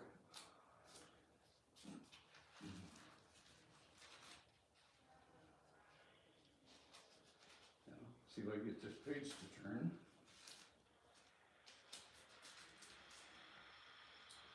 But when the warriors of Benjamin looked behind them and saw the smoke rising into the sky from every part of the town, the men of Israel turned and attacked. At this point, the men of Benjamin became terrified because they realized disaster was close at hand. So they turned around and fled before the Israelites toward the wilderness. But they couldn't escape the battle, and the people who came out of the nearby towns were also killed. The Israelites surrounded the men of Benjamin and chased them relentlessly, finally overtaking them east of Gibeah. That day, 18,000 of Benjamin's strongest warriors died in battle. The survivors fled into the wilderness toward the rock of Ramon, and Israel killed 5,000 of them along the road. They continued to chase until they had killed another 2,000 of Gidom. So that day, the tribe of Benjamin lost 25,000 strong warriors armed with swords, leaving only 600 men who escaped to the rock of Ramon. There they lived for 4 months, and the Israelites returned and slaughtered every living thing in all the towns, the people, the livestock, and everything they found. They also burned down all the towns they came to. Chapter 21. The Israelites had vowed at Mizpah, "We will never give our daughters in marriage to a man from the tribe of Benjamin." Now the people went to Bethel and sat in the presence of God until evening, weeping loudly and bitterly. "O Lord, God of Israel," they cried out, "why has this happened in Israel? Now one of our tribes is missing from Israel." Early the next morning, the people built an altar and presented their burnt offerings and peace offerings on it. Then they said, "Who among the tribes of Israel did not join us at Mizpah when we held our assembly in the presence of the Lord?" At that time, they had taken a solemn oath in the Lord's presence, vowing that anyone who refused to come would be put to death. The Israelites felt sorry for their brother Benjamin and said, "Today, one of the tribes of Israel has been cut off. How can we find wives for the few who remain, since we have sworn by the Lord not to give them our daughters in marriage?" So they asked, "Who among the tribes of Israel did not join us at Mizpah when we assembled in the presence of the Lord?" And they discovered that no one from Jabesh Gilead had attended the assembly. For after they counted all the people, no one from Jabesh Gilead was present. So the assembly sent 12,000 of their best warriors to Jabesh Gilead with orders to kill everyone there, including women and children. "This is what you are to do," they said. "Completely destroy all the males and every woman who is not a virgin." Among the residents of Jabesh Gilead, they found 400 young virgins who had never slept with a man, and they brought them to the camp at Shiloh in the land of Canaan. The Israelite assembly sent a peace delegation to the remaining people of Benjamin who were living at the rock of Ramon. Then the men of Benjamin returned to their homes, and the 400 women of Jabesh Gilead who had been spared were given to them as wives. But there were not enough women for all of them. The people felt sorry for Benjamin because the Lord had made this gap among the tribes of Israel. So the elders of the assembly asked, "How can we find wives for the few who remain, since the women of the tribe of Benjamin are dead?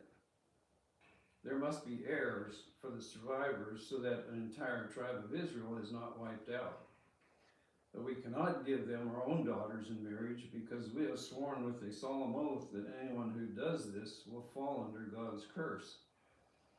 Then they thought of the annual festival of the Lord held in Shiloh, south of Lamona and north of Bethel, along the east side of the road that goes from Bethel to Shechem. They told the men of Benjamin, who still needed wives, "Go and hide in the vineyards.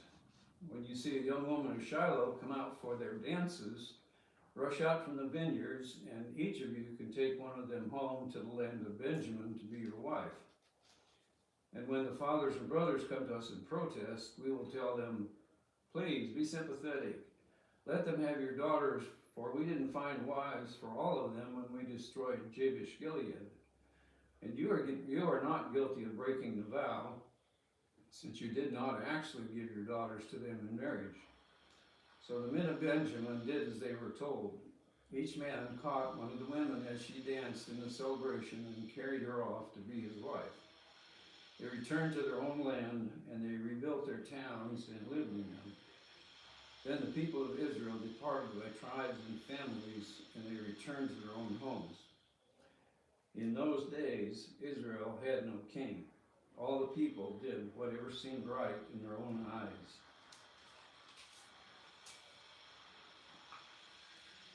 Our next chapter is the book of Ruth.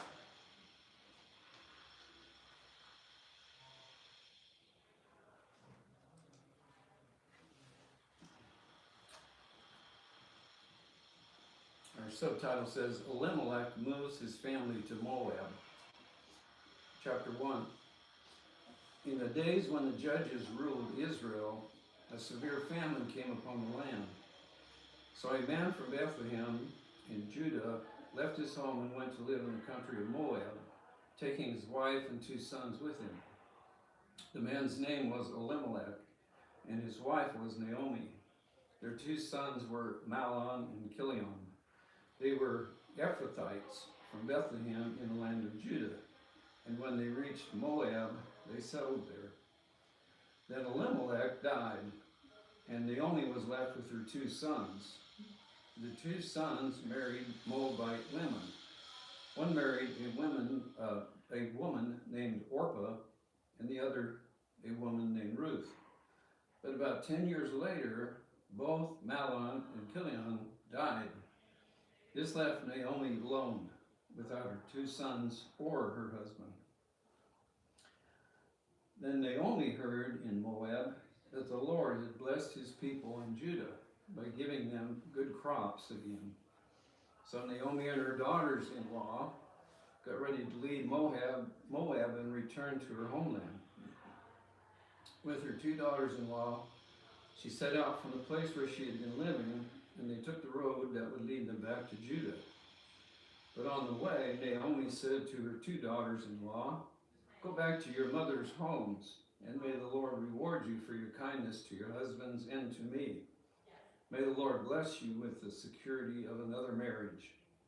Then she kissed them goodbye, and they all broke down and wept. No, they said, we want to go with you to your people. But Naomi replied, Why should you go on with me? Can I still give birth to other sons who could grow up to be your husbands? No, my daughters, return to your parents' homes, for I am too old to marry again. And even if it were possible, and I were to get married tonight and bear sons, then what? Would you want to wait for them to grow up and refuse to marry someone else? No, of course not, my daughters. Things are far more bitter for me than for you, because the Lord himself has raised his fist against me. And again they wept together, and Orpah kissed her mother-in-law goodbye.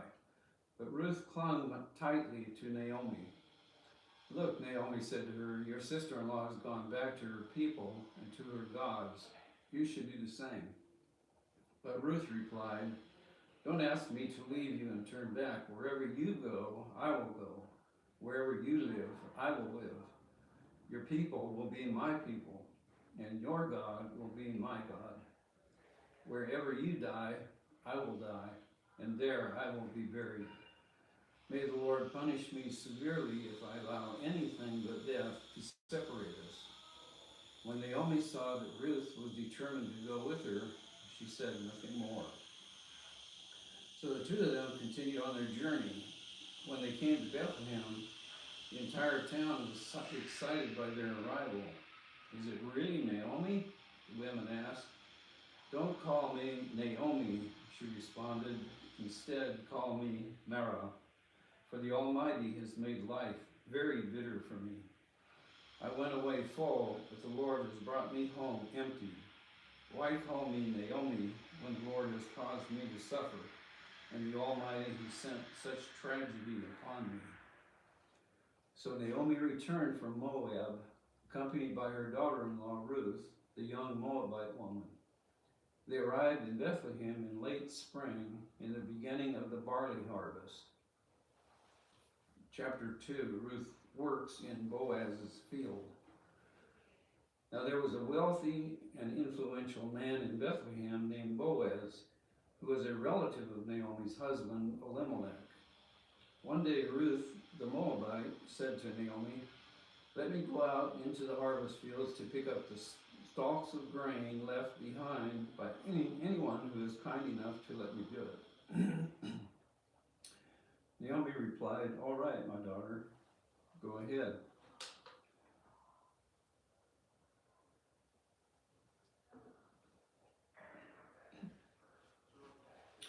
So Ruth went out to gather grain behind the harvesters. And as it happened, she found herself working in a field that belonged to Boaz, the relative of her father-in-law, Elimelech. While she was there, Boaz arrived from Bethlehem and greeted the harvesters. "The Lord be with you," he said. "The Lord bless you," the harvesters replied. Then Boaz asked his foreman, "Who is that young woman over there? Who does she belong to?" And the foreman replied, "She is a young woman from Moab who came back with Naomi."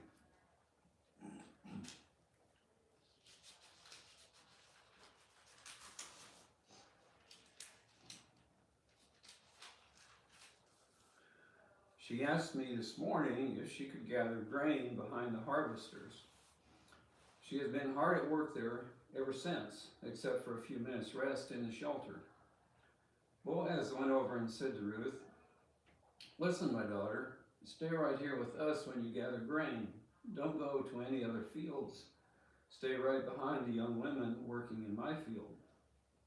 See which part of the field they are harvesting, and then follow them. I have warned the young men not to treat you roughly. And when you are thirsty, help yourself to the water they have drawn from the well." Ruth fell at his feet and thanked him warmly. "What have I done to deserve such kindness?" she asked. "I am only a foreigner." "Yes, I know," Boaz replied. "But I also know about everything you have done for your mother-in-law."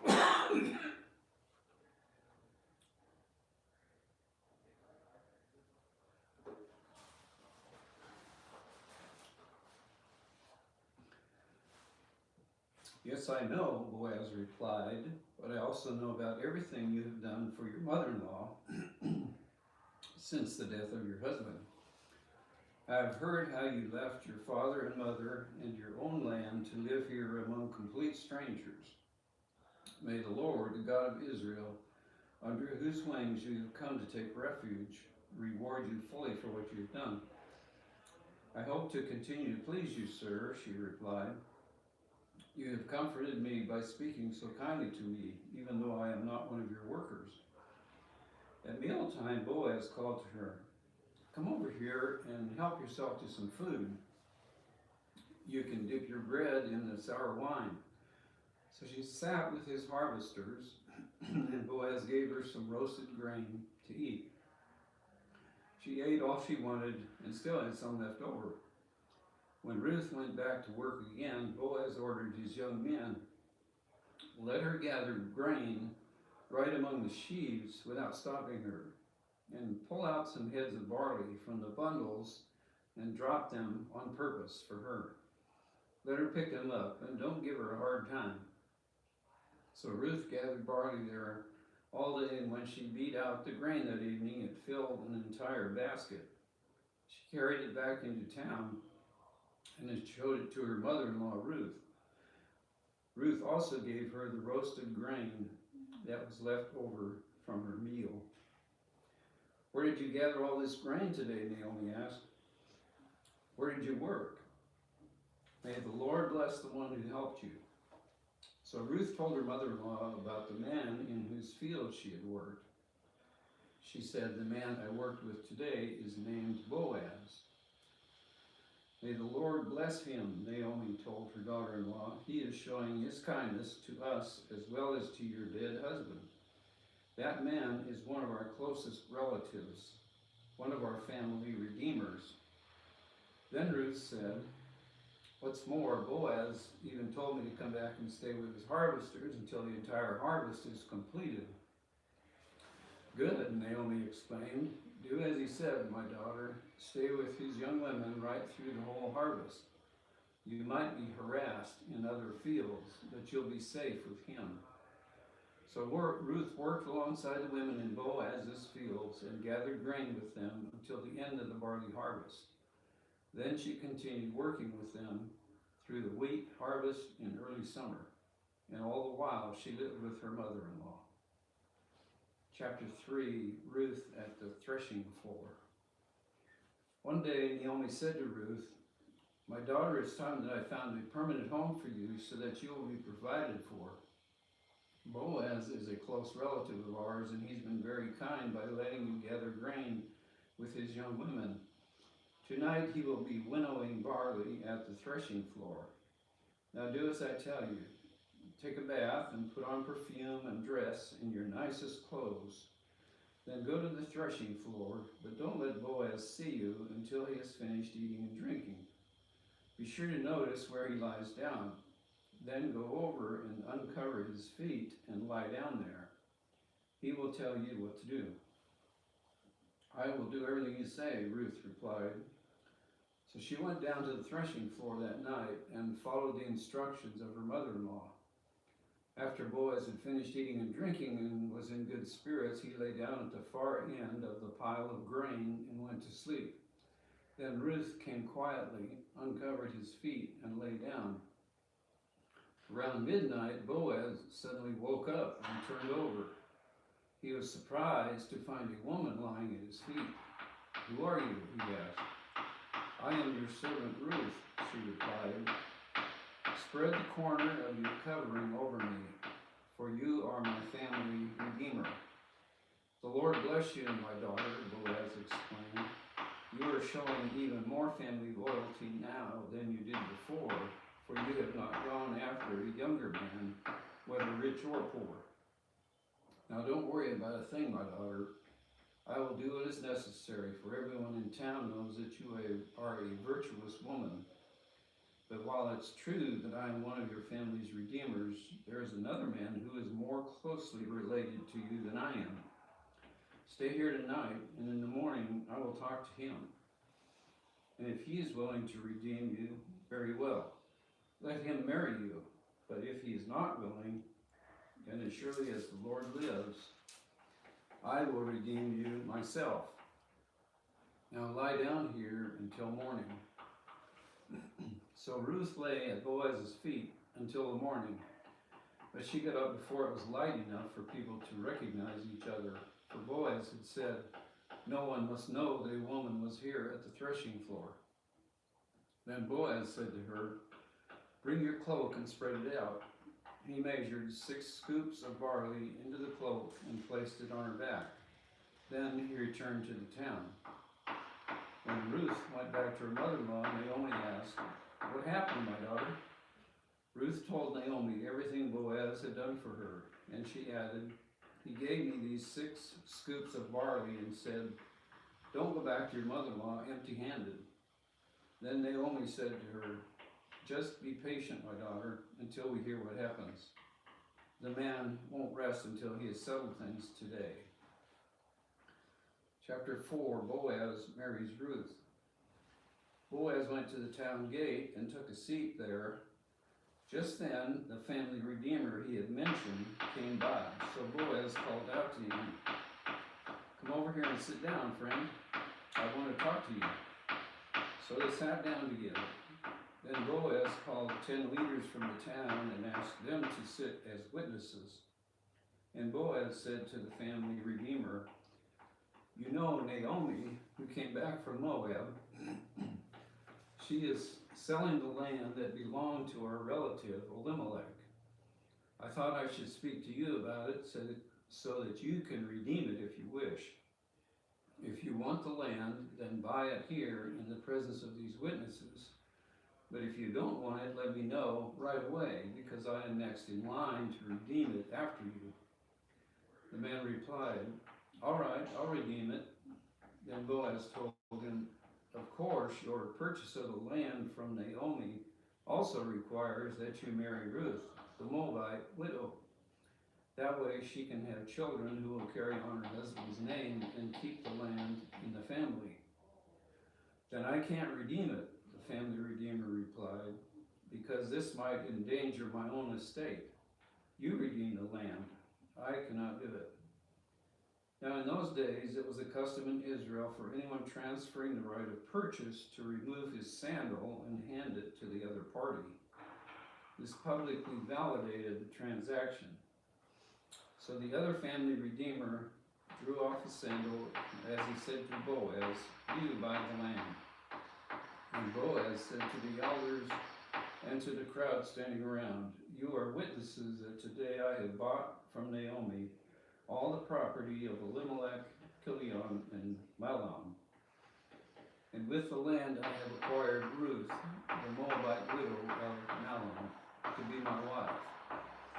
This way she could have a son to carry on the family name of her dead husband and to inherit the family property here in his hometown. You are all witnesses today. Then the elders and all the people standing in the gate replied, we are witnesses. May the Lord make this woman who is coming into your home like Rachel and Leah, from whom all the nation of Israel descended. May you prosper in Ephrathah and be famous in Bethlehem.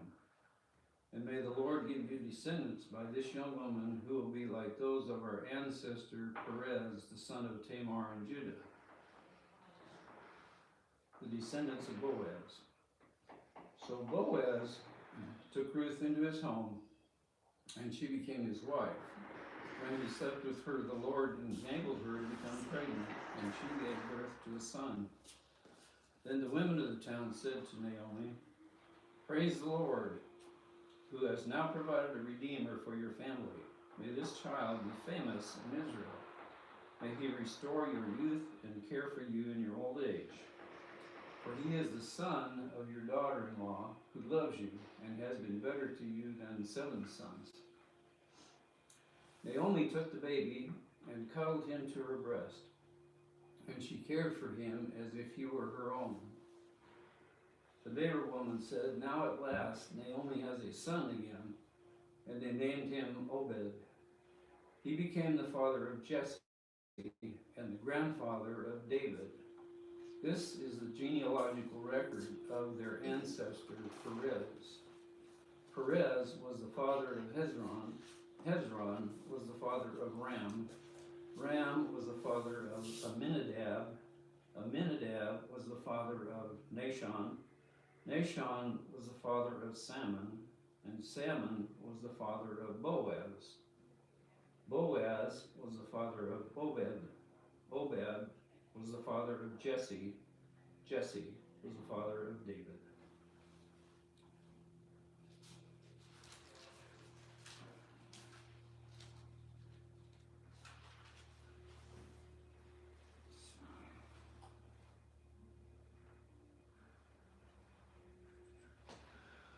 That ends the book of Ruth. Do you want to begin 1 Samuel? Sure. That'd be a good breaking point. Get on my chair.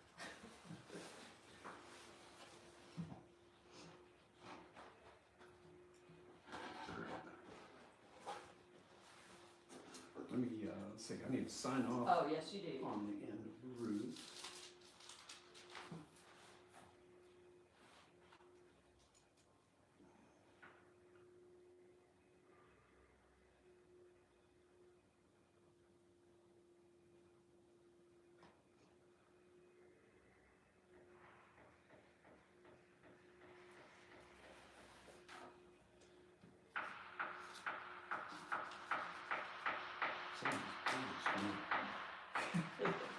Kind of sticky. I'll let you fight Okay. with it. All right. Great. Right.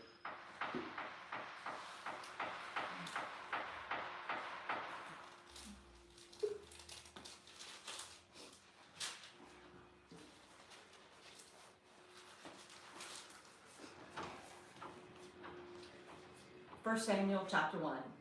There was a man named Elkanah who lived in Ramah in the region of Zuph.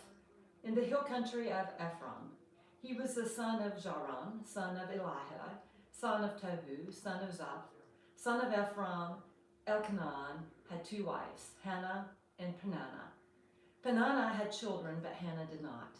Each year, Elkanah would travel to Shalom to worship and sacrifice to the Lord of heaven's armies at the tabernacle.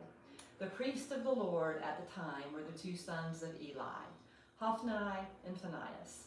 On the days Elkanah presented his sacrifice, he would give portions of the meat to Peninnah and each of her children. And though he loved Hannah, he would give her only 1 choice portion, because the Lord had given her no children. So Peninnah would taunt Hannah and make fun of her because the Lord had kept her from having children. Year after year it was the same. Peninnah would taunt Hannah as they went to the tabernacle. Each time Hannah would be reduced to tears and would not even eat. "Why are you crying, Hannah?" Elkanah would ask. "Why aren't you eating?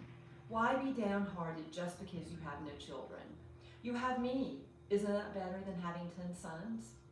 Once, after a sacrificial meal at Shalom, Hannah got up and went to pray. Eli the priest was sitting at his customary place beside the entrance of the tabernacle. Hannah was in deep anguish, crying bitterly as she prayed to the Lord. And she made this vow: "O Lord of heaven's armies, if you will look upon my sorrow and answer my prayer and give me a son, then I will give him back to you. He will be yours for his entire lifetime, and as a sign that he has been dedicated to the Lord, his hair will never be cut." As she was praying to the Lord, Eli watched her. Seeing her lips moving but hearing no sound, he thought she had been drinking. "Must you come here drunk?" he demanded. "Throw away your wine." "Oh no, sir," she replied. "I haven't been drinking wine or anything stronger, but I am very discouraged, and I was pouring my heart out to the Lord.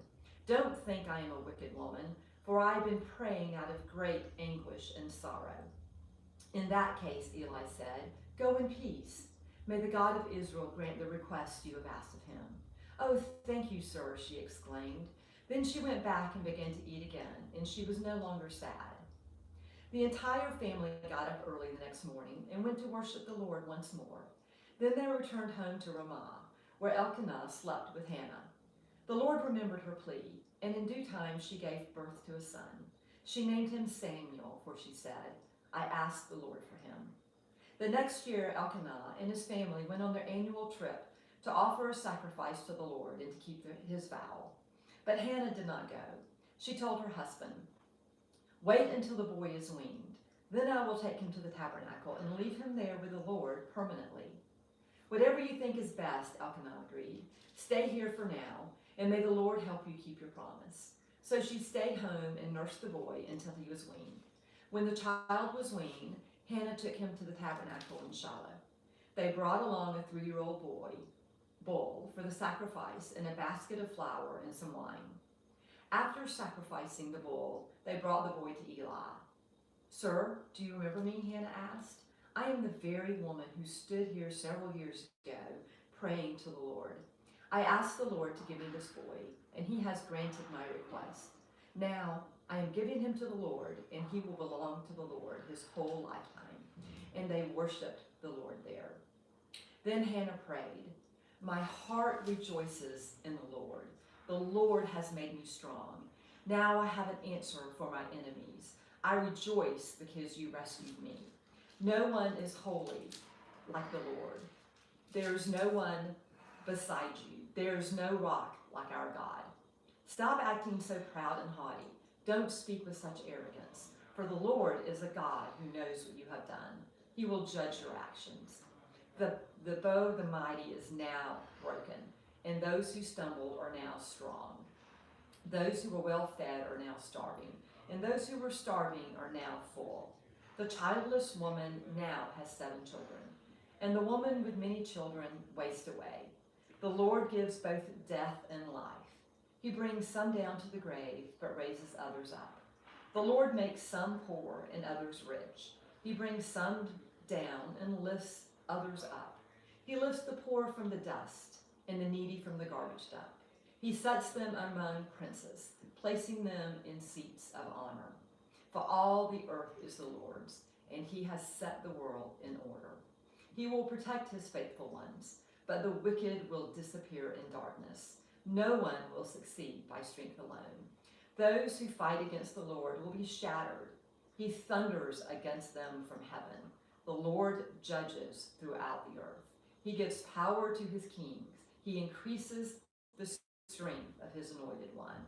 Then Elkanah returned home to Ramah without Samuel, and the boys served the Lord by assisting Eli the priest. Now the sons of Eli were scoundrels who had no respect for the Lord or for their duties as priest. Whenever anyone offered a sacrifice, Eli's son would send over a servant with a 3-pronged fork. While the meat of the sacrificed animal was still boiling, the servant would stick the fork into the pot and demand that whoever brought it be given to Eli's sons. All the Israelites who came to worship at Shiloh were treated this way. Sometimes the servants would come even before the animal's fat had been burned down on the altar. He would demand raw meat before it had been boiled so that it could be used for roasting. The man offering the sacrifice might reply, "Take as much as you want, but the fat must be burned first." Then the servant would demand, "No, give it to me now or I'll take it by force." So the sin of these young men was very serious in the Lord's sight, for they treated the Lord's offerings with contempt. But Samuel, though he was only a boy, served the Lord. He wore a linen garment like that of a priest. Each year his mother made a small coat for him and brought it to him when she came with her husband for the sacrifice. Before they returned home, Eli would bless Elkanah and his wife and say, "May the Lord give you other children to take the place of this one she gave to the Lord." And the Lord blessed Hannah, and she conceived and gave birth to 3 sons and 2 daughters. Meanwhile, Samuel grew up in the presence of the Lord. Now Eli was very old, but he was aware of what his sons were doing to the people of Israel. He knew, for instance, that his sons were seducing the young women who assisted at the entrance of the tabernacle. Eli said to them, "I have been hearing reports from all the people about the wicked things you are doing. Why do you keep sinning? You must stop, my sons. The reports I hear among the Lord's people are not good. If someone sins against another person, God can mediate for the guilty party. But if someone sins against the Lord, who can intercede?" But Eli's sons wouldn't listen to their father, for the Lord was already planning to put them to death. Meanwhile, the boy Samuel grew taller and grew in favor with the Lord and with the people. One day, a man of God came to Eli and gave him this message from the Lord. "I revealed myself to your ancestors when they were Pharaoh's slaves in Egypt. I chose your ancestor Aaron from among all the tribes of Israel to be my priest, to offer sacrifices on my altar, to burn incense, and to wear the priestly vest as he served me. And I assigned the sacrificial offerings to your priest. So why do you scorn my sacrifices and offerings? Why do you give your sons more honor than you give me? For you and they have become fat from the best offerings of my people Israel. Therefore, the Lord, the God of Israel, says, I promised that your branch of the tribe of Levi would always be my priest, but I will honor those who honor me, and I will despise those who think lightly of me. The time is coming when I will put an end to your family, so it will no longer serve as my priest. All the members of your family will die before their time. None will reach old age. You will watch with envy as I pour out prosperity on the people of Israel, but no members of your families will ever live out their days. The few not cut off from serving at my altar will survive, but only so their eyes can go blind and their hearts break, and their children will die a violent death. And to prove that what I have said will come true, I will cause your two sons, Hophni and Phinehas, to die on the same day. Then I will raise up a faithful priest who will serve me and do what I desire. I will establish his family, and they will be priests to my anointed kings forever. Then all of your surviving family will bow before him, begging for money and food. Please, they will say, give us jobs among the priests, so we will have enough to eat. 1 Samuel 3. Meanwhile, the boy Samuel served the Lord by assisting Eli. Now in the days, messages from the Lord were very rare, and visions were quite uncommon. One night Eli, who was almost blind by now, had gone to bed. The lamp of God had not yet gone out, and Samuel was sleeping in the tabernacle, near the ark of God. Suddenly the Lord called out, "Samuel!" "Yes," Samuel replied. "What is it?" He got up and ran to Eli. "Here I am. Did you call me?" "I didn't call you," Eli replied. "Go back to bed." So he did. Then the Lord called out again, "Samuel!" Again, Samuel got up and went to Eli. "Here I am. Did you call me?" "I didn't call you, my son," Eli said. "Go back to bed." Samuel did not yet know the Lord because he had never had a message from the Lord before. So the Lord called a third time. And once more Samuel got up and went to Eli. "Here I am. Did you call me?" Then Eli realized it was the Lord who was calling the boy. So he said to Samuel, "Go and lie down again. And if someone calls again, say, 'Speak, Lord, your servant is listening.'" So Samuel went back to bed. And the Lord came and called as before, "Samuel, Samuel." And Samuel replied, "Speak, your servant is listening." Then the Lord said to Samuel, "I am about to do a shocking thing in Israel. I am going to carry out all my threats against Eli and his family, from beginning to end.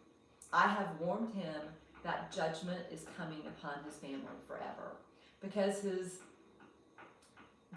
sons are blaspheming God, and he hasn't disciplined them. So I have vowed that the sins of Eli and his sons will never be forgiven by sacrifices or offerings."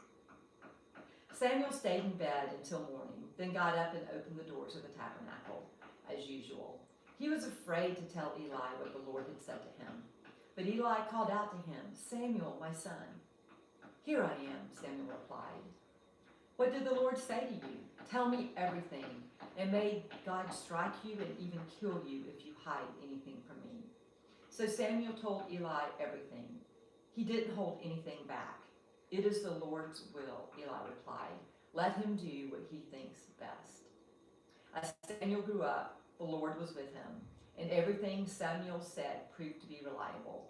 And all Israel, from Dan in the north to Beersheba in the south, knew that Samuel was confirmed as a prophet of the Lord. The Lord continued to appear at Shalom and gave messages to Samuel there at the tabernacle. And Samuel's word went out to all the people of Israel. At the time, Israel was at war with the Philistines. The Israelite army was camped near Ebenezer, and the Philistines were at Aphek. The Philistines attacked and defeated the army of Israel, killing 4,000 men. After the battle was over, the troops retreated to their camp, and the elders of Israel asked, "Why did the Lord allow us to be defeated by the Philistines?" Then they said, "Let's bring the Ark of the Covenant of the Lord from Shiloh. If we carry it into battle with us, it will save us from our enemies." So they sent men to Shiloh to bring the Ark of the Covenant of the Lord of Heaven's armies, who is enthroned between the cherubim. Hophni and Phinehas, the sons of Eli, were also there with the Ark of the Covenant of God. When all the Israelites saw the Ark of the Covenant of the Lord coming into the camp, their shout of joy was so loud it made the ground shake. "What's going on?" the Philistines asked. "What's all the shouting about in the Hebrew camp?" When they were told it was because of the Ark of the Lord had arrived, they panicked. "The gods have come into the camp," they cried. "This is a disaster. We have never had to face anything like this before. Help! Who can save us from these mighty gods of Israel?" They are the same gods who destroyed the Egyptians with plagues when Israel was in the wilderness. "Fight as never before, Philistines. If you don't, we will become the Hebrew slaves, just as they have been ours. Stand up like men and fight."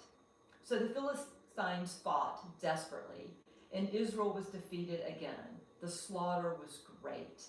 30,000 Israelite soldiers died that day. Their survivors turned and fled to their tent. The Ark of God was captured, and Hophni and Phinehas, the two sons of Eli, were killed.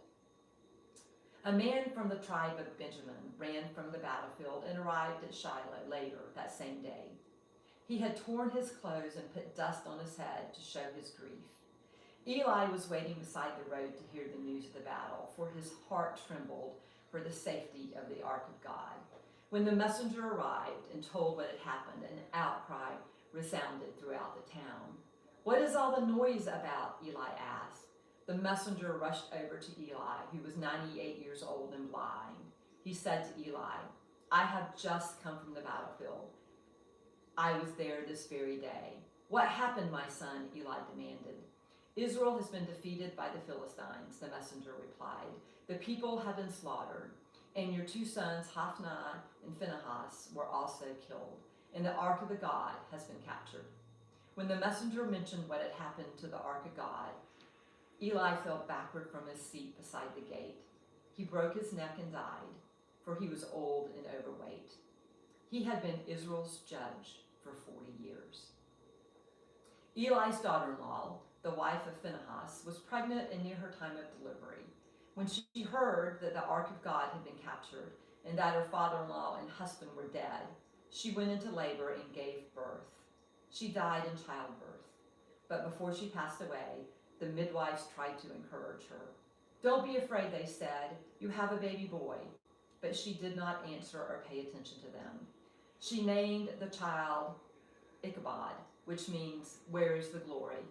For she said, "Israel's glory is gone." She named him this because the ark of the God had been captured and because her father-in-law and husband were dead.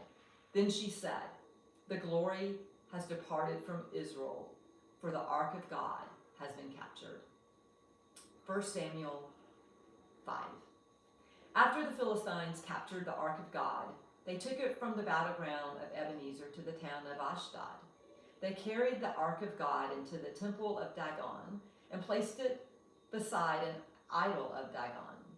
But when the citizens of Ashdod went to see it in the next morning, Dagon had fallen with his face to the ground in front of the ark of the Lord. So they took Dagon and put him in his place again. But the next morning, the same thing happened. Dagon had fallen face down before the ark of the Lord again. This time, his head and hands had broken off and were lying in the doorway. Only the trunk of his body was left intact.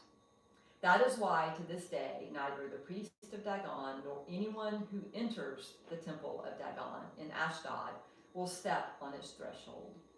Then the Lord's heavy hand struck the people of Ashdod and the nearby villages with a plague of tumors. When the people realized what was happening, they cried out, "We can't keep the ark of the God of Israel here any longer.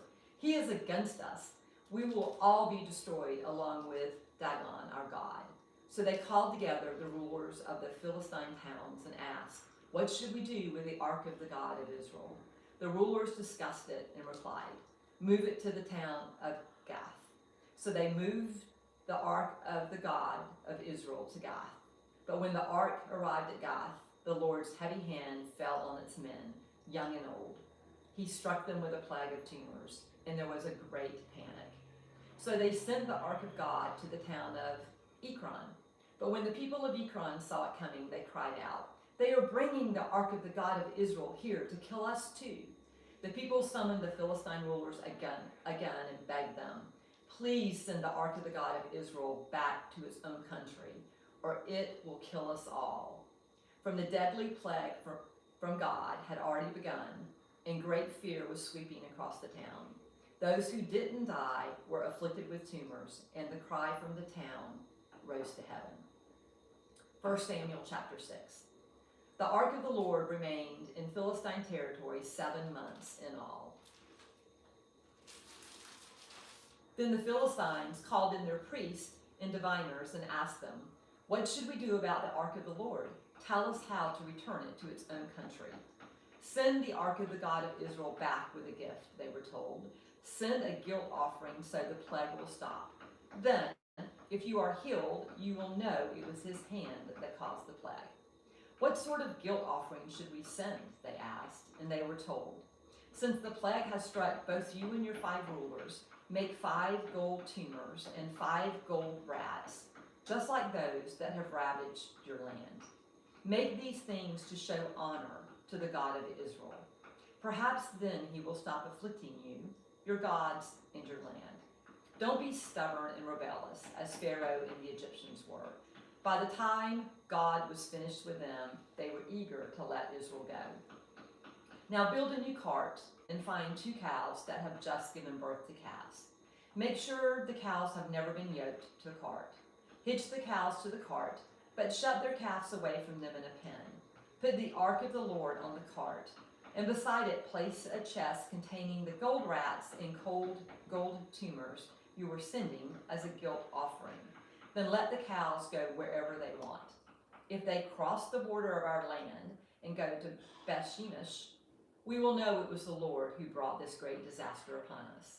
If they don't, we will know it was not his hand that caused the plague. It came simply by chance. So these instructions were carried out. 2 cows were hitched to the cart, and their newborn calves were shut up in a pen. Then the ark of the Lord and the chest containing the gold rats and gold tumors were placed on the cart. And sure enough, without veering off in another direction, the cows went straight along the road towards Beth-Shemesh, lowing as they went. The Philistine rulers followed them as far as the border of Beth-Shemesh. The people of Beth-Shemesh were harvesting wheat in the valley, and when they saw the ark, they were overjoyed. The cart came into the field of a man named Joshua and stopped beside a large rock. So the people broke up the wood of the cart for a fire and killed the cows and sacrificed them to the Lord as a burnt offering. Several men of the tribe of Levi lifted the ark of the Lord and the chest containing the gold rats and gold tumors from the cart and placed them on the large rock. Many sacrifices and burnt offerings were offered to the Lord that day by the people of Beth-Shemesh. The 5 Philistine rulers watched all this and then returned to Ekron that same day. The 5 gold tumors sent by the Philistines as a guilt offering to the Lord were gifts from the rulers of Ashdod, Gaza, Ashkelon, Gath, and Ekron. The 5 gold rats represented the 5 Philistine towns and their surrounding villages, which were controlled by the 5 rulers. The large rock at Beth-Shemesh, where they set the ark of the Lord, still stands in the field of Joshua as a witness to what happened there. But the Lord killed 70 men from Beth-Shemesh because they looked into the ark of the Lord, and the people mourned greatly because of what the Lord had done. Who is able to stand in the presence of the Lord, this holy God? They cried out. Where can we send the ark from here? So they sent messengers to the people of Kiriath-Jearim and told them, the Philistines have returned the ark of the Lord. Come here and get it. 1 Samuel chapter 7. So the men of Kiriath-Jearim came to get the ark of the Lord. They took it to the hillside home of Abinadab and ordained Eleazar, his son, to be in charge of it. The ark remained in Kiriath-Jearim for a long time, 20 years in all. During that time, all Israel mourned because it seemed the Lord had abandoned them. Then Samuel said to all the people of Israel, if you want to return to the Lord with all your hearts, get rid of your foreign gods and your images of Ashtoreth. Turn your heart to the Lord and obey him alone. Then he will rescue you from the Philistines. So the Israelites got rid of their images of Baal and Ashtoreth and worshipped only the Lord. Then Samuel told them, gather all of Israel to Mizpah, and I will pray to the Lord for you. So they gathered at Mizpah and in great ceremony drew water from a well and poured it out before the Lord. They also went without food all day and confessed that they had sinned against the Lord. It was at Mizpah that Samuel became Israel's judge. When the Philistine rulers heard that Israel had gathered at Mizpah, they mobilized their army and advanced. The Israelites were badly frightened when they learned that the Philistines were approaching. Don't stop pleading with the Lord our God to save us from the Philistines, they begged Samuel. So Samuel took a young lamb and offered it to the Lord as a whole burnt offering. He pleaded with the Lord to help Israel, and the Lord answered him. Just as Samuel was sacrificing the burnt offering, the Philistines arrived to attack Israel. But the Lord spoke with a mighty voice of thunder from heaven that day, and the Philistines were thrown into such confusion that the Israelites defeated them. The men of Israel chased them from Mizpah to a place called Bethkar, slaughtering them all along the way. Samuel then took a large stone and placed it between the towns of Mizpah and Jeshna. He named it Ebenezer, which means the stone of help. For he said, up to this point, the Lord has helped us. So the Philistines were subdued and didn't invade Israel again for some time. And throughout Samuel's lifetime, the Lord's powerful hand was raised against the Philistines. The Israelite villages near Ekron and Gath that the Philistines had captured were restored to Israel, along with the rest of the territory that the Philistines had taken. And there was peace between Israel and the Amorites in those days. Samuel continued as Israel's judge for the rest of his life. Each year he traveled around, setting up his court, first at Bethel, then at Gilgal, and then at Mizpah. He judged the people of Israel at each of these places. Then he would return to his home at Ramah, and he would hear cases there too. And Samuel built an altar to the Lord at Ramah. As Samuel grew old, he appointed his sons to be judges over Israel. Joe and Abijah, his oldest sons, held court in Beersheba. But they were not like their father, for they were greedy for money. They accepted bribes and perverted justice. Finally, all the elders of Israel met at Ramah to discuss the matter with Samuel. Look, they told him, you are now old, and your sons are not like you. Give us a king to judge us like all the other nations have. Samuel was displeased with their request and went to the Lord for guidance. Do everything they say to you, the Lord replied, for they are rejecting me, not you. They don't want me to be their king any longer. Ever since I brought them from Egypt, they have continually abandoned me and followed other gods. And now they are giving you the same treatment. Do as they ask, but solemnly warn them about the way a king will reign over them. So Samuel passed on the Lord's warning to the people who were asking him for a king. This is how a king will reign over you, Samuel said. The king will draft your sons and assign them to his chariots and his charioteers, making them run before his chariots.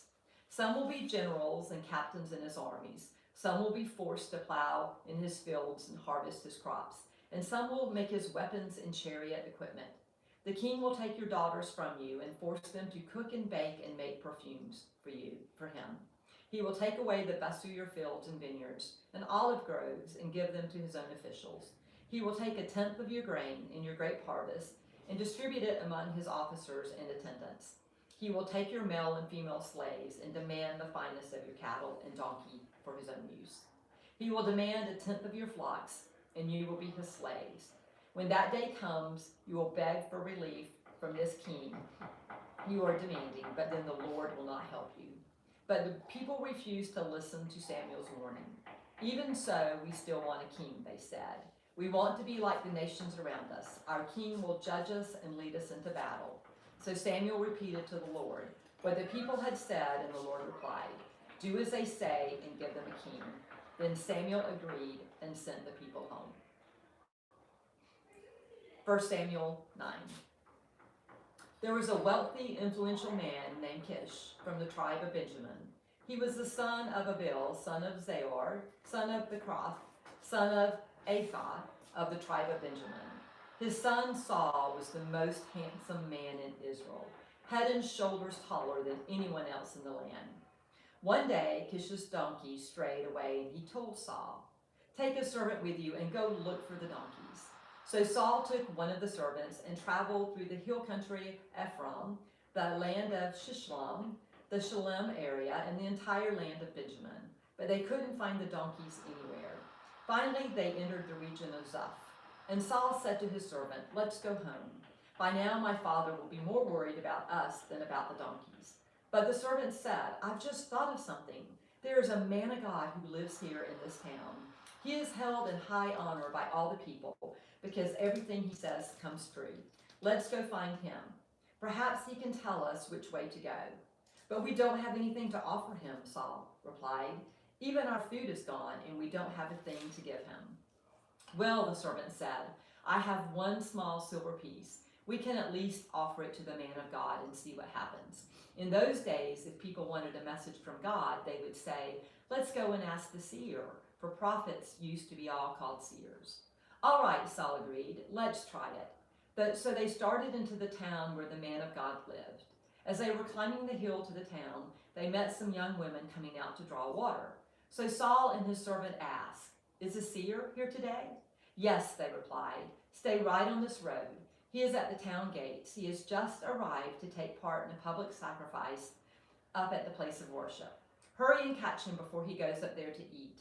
The guests won't begin eating until he arrives to bless the food.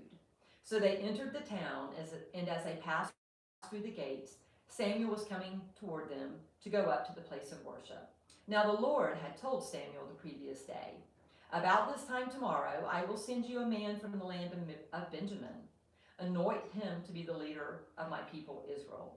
He will rescue them from the Philistines, for I have looked down on my people in mercy and have heard their cry. When Samuel saw Saul, the Lord said, that's the man I told you about. He will rule my people. Just then Saul approached Samuel at the gateway and asked, can you please tell me where the seer's house is? I am the seer, Samuel replied. Go up to the place of worship ahead of me. We will eat there together, and in the morning I'll tell you what you want to know and send you on your way. And don't worry about those donkeys that were lost 3 days ago, for they have been found. And I am here to tell you that you and your family are the focus of all Israel's hopes. Saul replied, but I am only from the tribe of Benjamin, the smallest tribe in Israel, and my family is the least important of all the families of that tribe. Why are you talking like this to me? Then Samuel brought Saul and his servant into the hall and placed them at the head of the table, honoring them above the 30 special guests. Samuel then instructed the cook to bring Saul the finest cut of meat, the piece that had been set aside for the guest of honor. So the cook brought in the meat and placed it before Saul. Go ahead and eat it, Samuel said. I was saving it for you even before I invited these others. So Saul ate with Samuel that day. When they came down from the place of worship and returned to town, Samuel took Saul up to the roof of the house and prepared a bed for him there. At daybreak the next morning, Samuel called to Saul, get up, it's time you were on your way. So Saul got ready, and he and Samuel left the house together. When they reached the edge of town, Samuel told Saul to send his servant on ahead. After the servant was gone, Samuel said, stay here, for I have received a special message for you from God. So that takes us to 1 Samuel 10. Very good. And I will sign off here.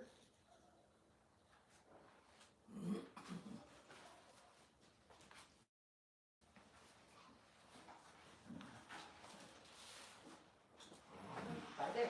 Number 10? The number. Right here. Yep. Very good.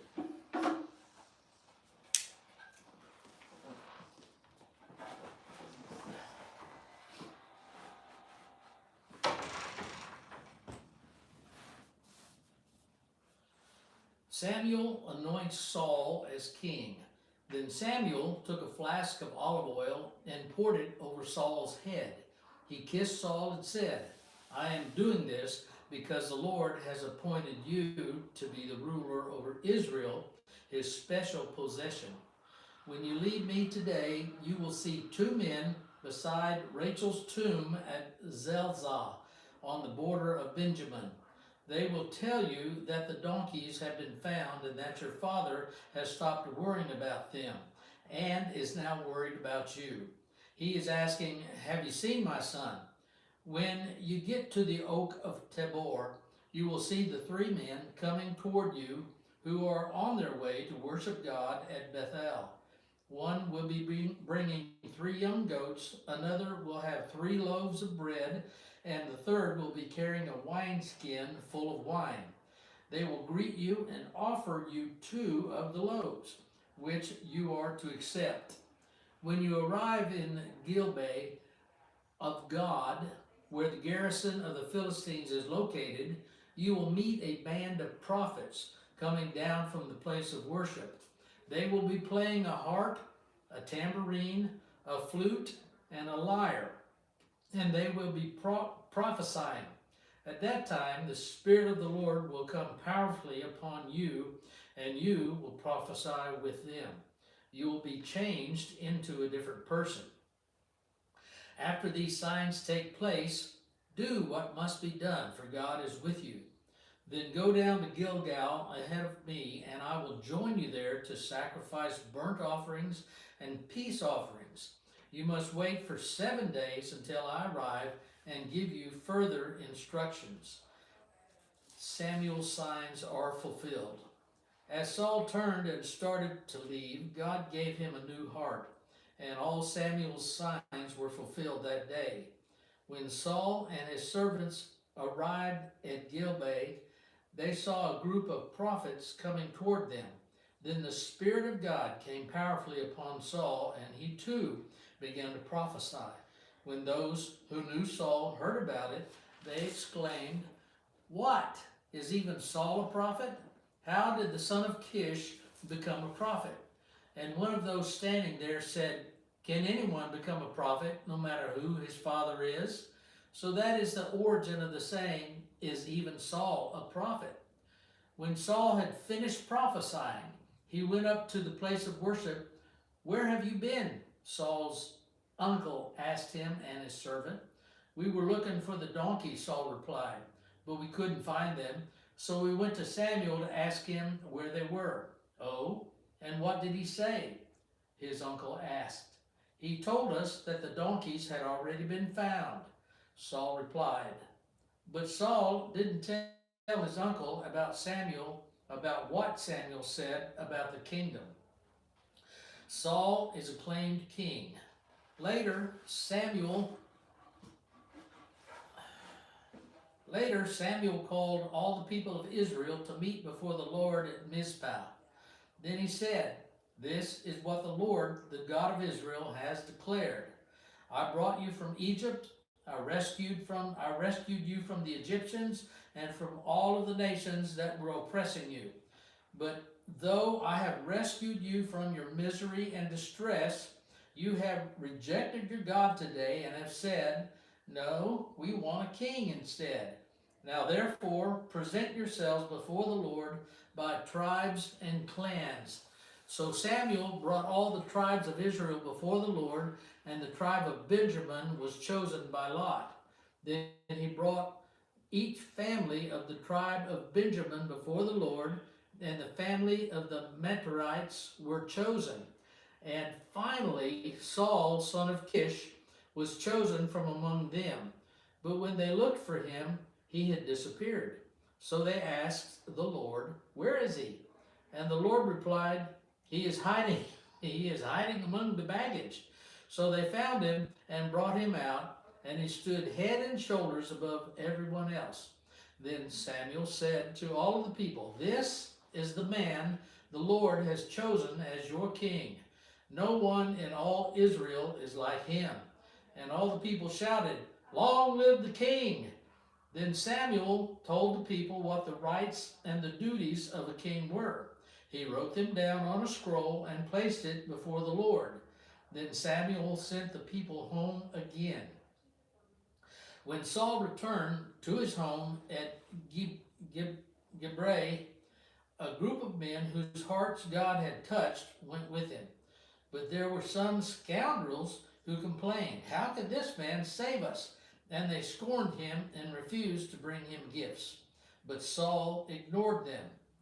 Nahash, king of the Amorites, had been grievously oppressing the people of Gad and Reuben, who lived east of the Jordan River.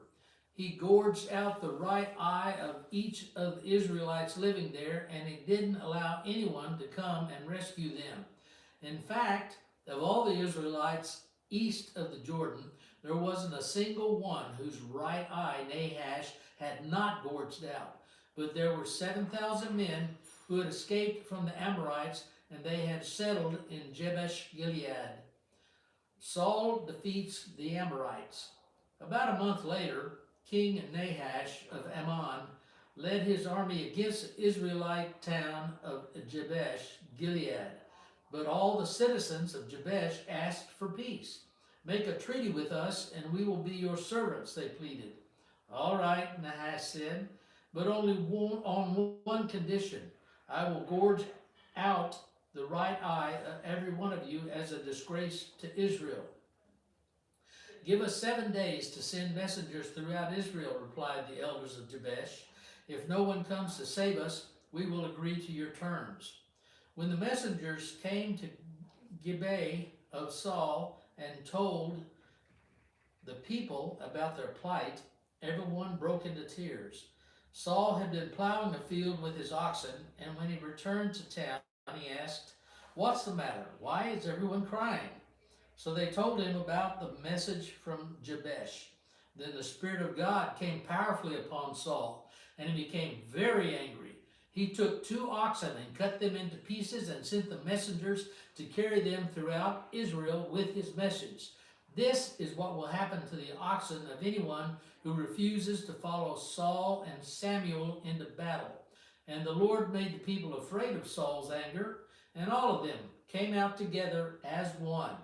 When Saul mobilized them at Bezek, he found that there were 300,000 men from Israel and 30,000 men from Judah. So Saul sent the messengers back to Jabesh Gilead to say, "We will rescue you by noontime tomorrow." There was a great joy throughout the town when that message arrived.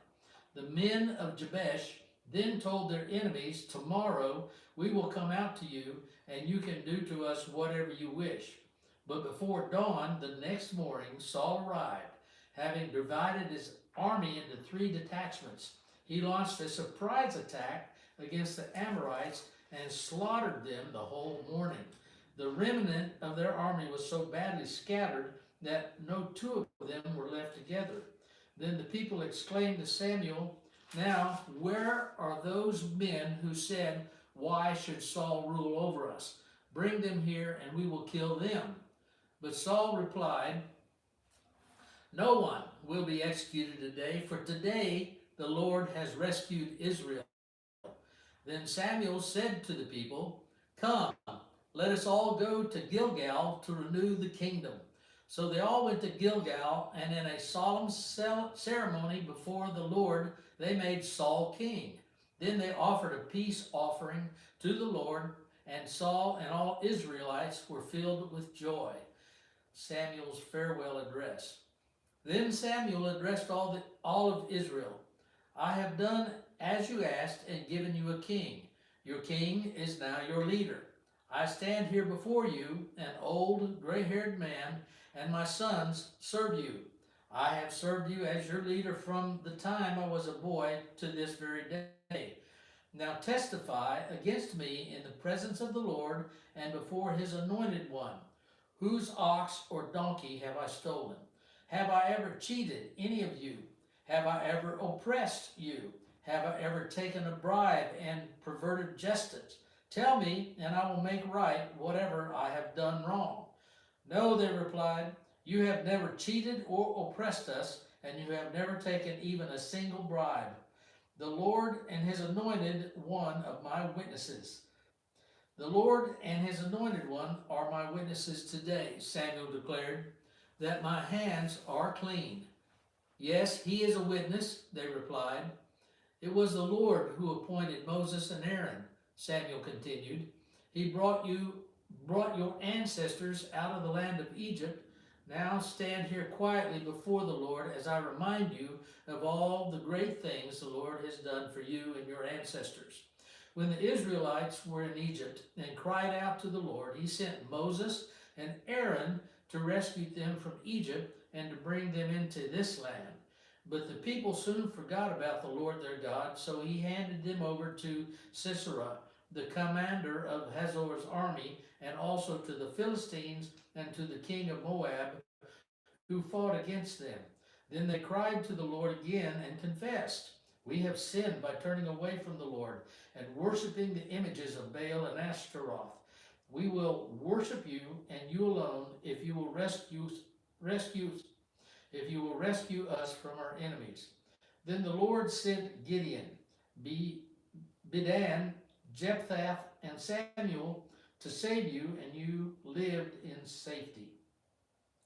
But when you were afraid of Nahash, the king of Ammon, you came to me and said that you wanted a king to reign over you, even though the Lord your God was already your king. All right, here is the king you have chosen. You asked for him, and the Lord has granted your request. Now, if you fear and worship the Lord and listen to his voice, and if you do not rebel against the Lord's command, then both you and your king will show that you recognize the Lord as your God. But if you rebel against the Lord's commands and refuse to listen to him, then his hand will be heavy upon you as it was upon your ancestors. Now stand here and see the great things the Lord is about to do. You know that it does not rain at this time of the year during the wheat harvest. I will ask the Lord to send thunder and rain today. Then you will realize how wicked you have been in asking the Lord for a king. So Samuel called to the Lord, and the Lord sent thunder and rain that day, and all the people were terrified of the Lord and of Samuel. Pray to the Lord your God for us, or we will die, they all said to Samuel. For now we have added to our sins by asking for a king. Don't be afraid, Samuel reassured them. You have certainly done wrong, but make sure now that you worship the Lord with all your heart, and don't turn your back on him. Don't go back to the worshiping worthless idols that cannot help or rescue you. They are totally useless. The Lord will not abandon his people, because that would dishonor his great name. For it has pleased the Lord to make you his very own people. As for me, I will certainly not sin against the Lord by ending my prayers for you, and I will continue to teach you what is good and right. But be sure to fear the Lord and faithfully serve him. Think of all the wonderful things he has done for you. But if you continue to sin, you and your king will be swept away. The continued war with Philistia. Saul was 30 years old when he became king, and he reigned for 42 years. Saul selected 3,000 special troops from the army of Israel and sent the rest of the men home. He took 2,000 of the chosen men with him to Michmash and the hill country of Bethel. The other 1,000 went with Saul's son Jonathan to Gibeah in the land of Benjamin.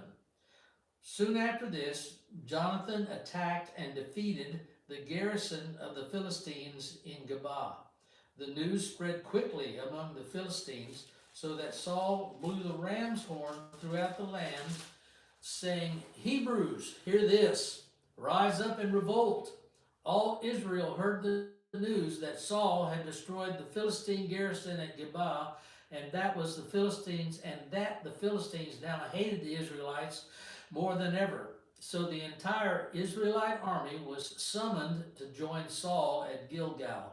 The Philistines mustered a mighty army of 3,000 chariots, 6,000 charioteers, and as many warriors as the grains of sand on the seashore.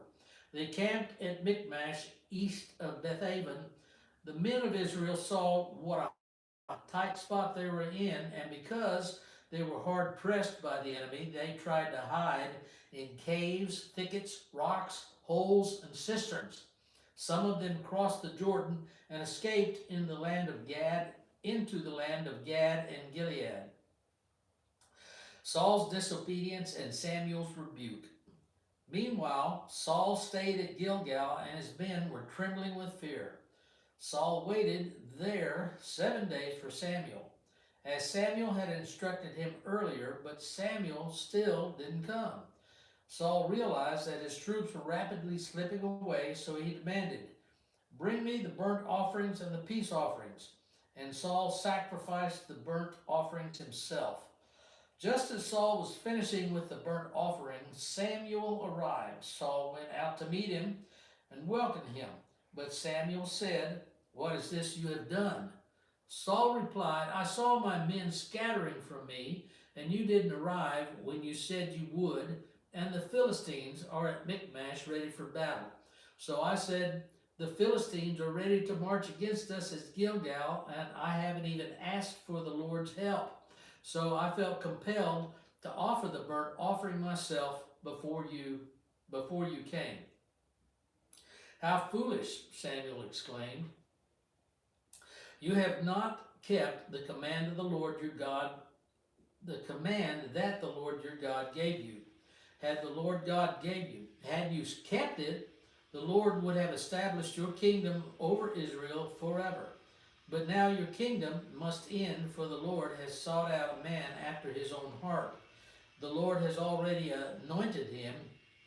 The Lord has already appointed him to be the leader of the people, because you have not kept the Lord's command.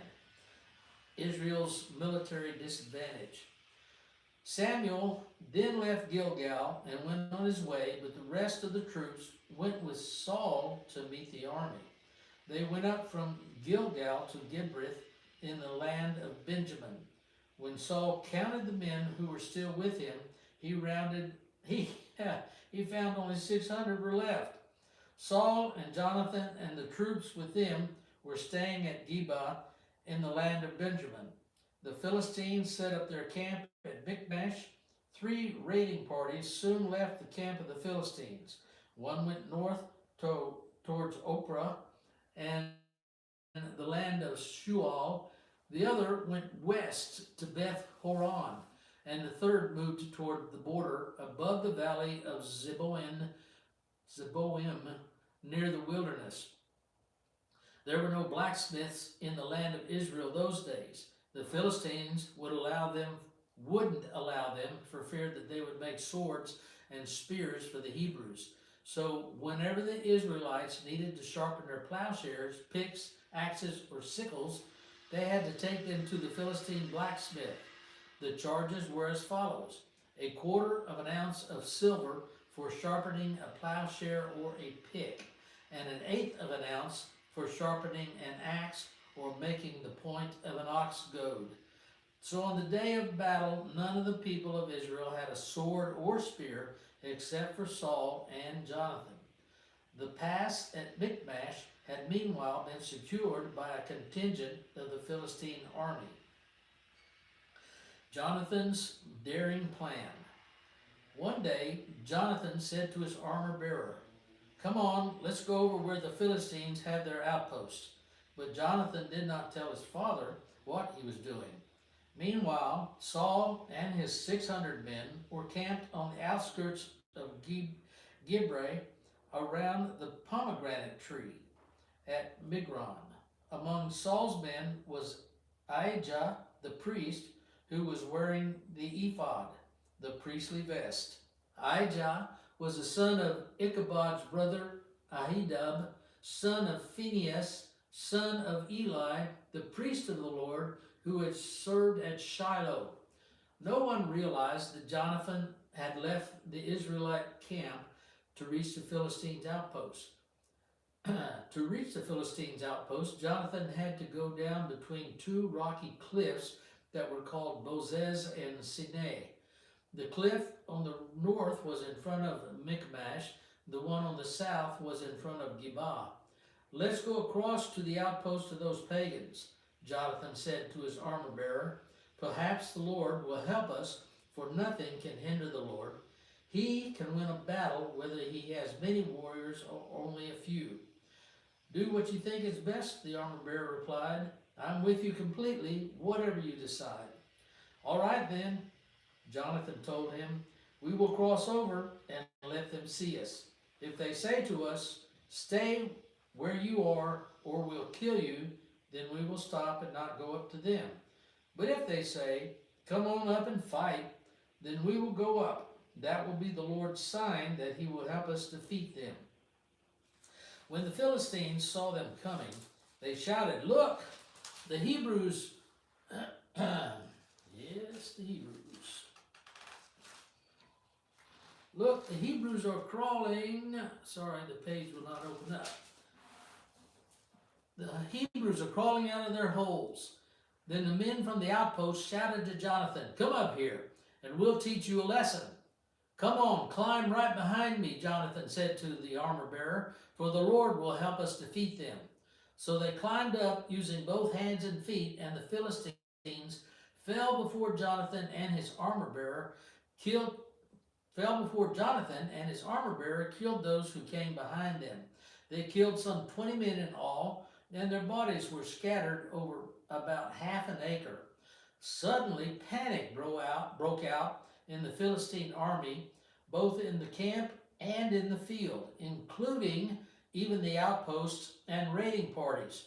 And just then, an earthquake struck, and everyone was terrified.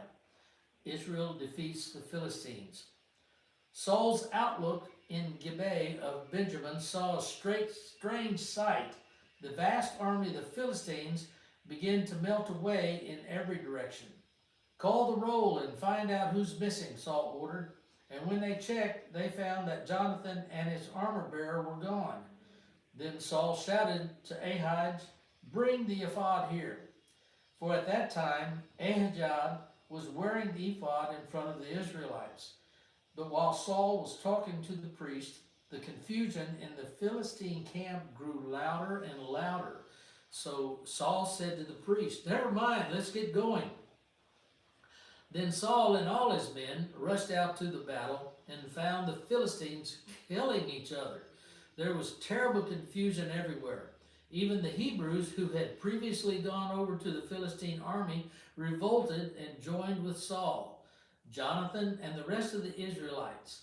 Likewise, the men of Israel, who were hiding in the hill country of Ephraim, joined the chase when they saw the Philistines running away. So the Lord saved Israel that day, and the battle continued to rage even beyond Beth Aven. Saul's foolish oath. Now the men of Israel were pressed to exhaustion that day because Saul had placed them under oath, saying, "Let a curse fall on anyone who eats before evening, before I have full revenge on my enemies." So no one ate anything all day. Even though they had all found honeycomb on the ground in the forest, they didn't dare touch the honey because lest they feared the oath they had taken. But Jonathan had not heard his father's command, and he dipped the end of his stick into a piece of honeycomb and ate the honey. After he had eaten it, he felt refreshed. But one of the men saw him and said, "Your father made this army take a strict oath that anyone who eats food today will be cursed. That is why everyone is weary and faint." "My father has made trouble for us all," Jonathan exclaimed.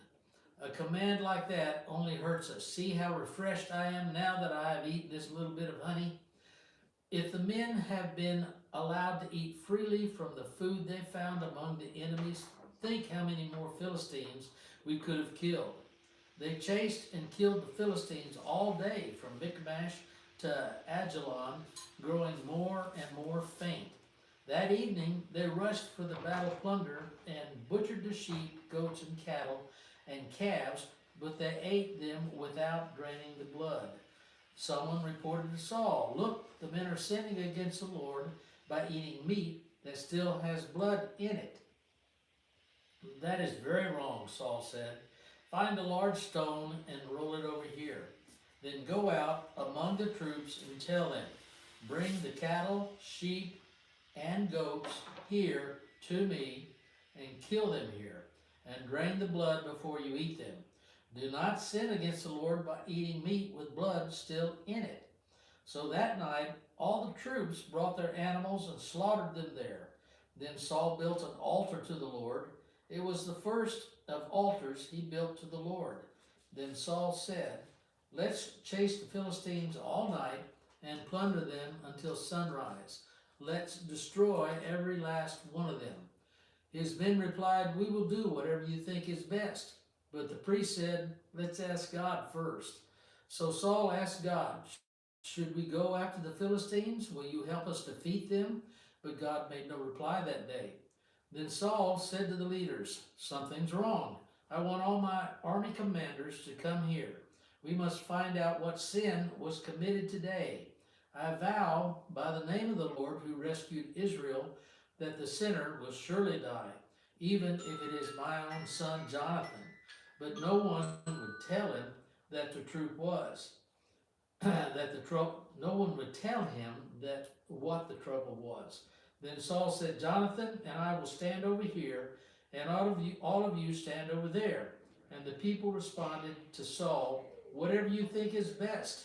Then Saul prayed, O Lord, God of Israel, please show us who is guilty and who is innocent. Then they cast sacred lots, and Jonathan and Saul were chosen as the guilty ones, and the people were declared innocent. Is it time for you? It's What time is it? 11:59. Okay, I can't finish this chapter before it's time, so.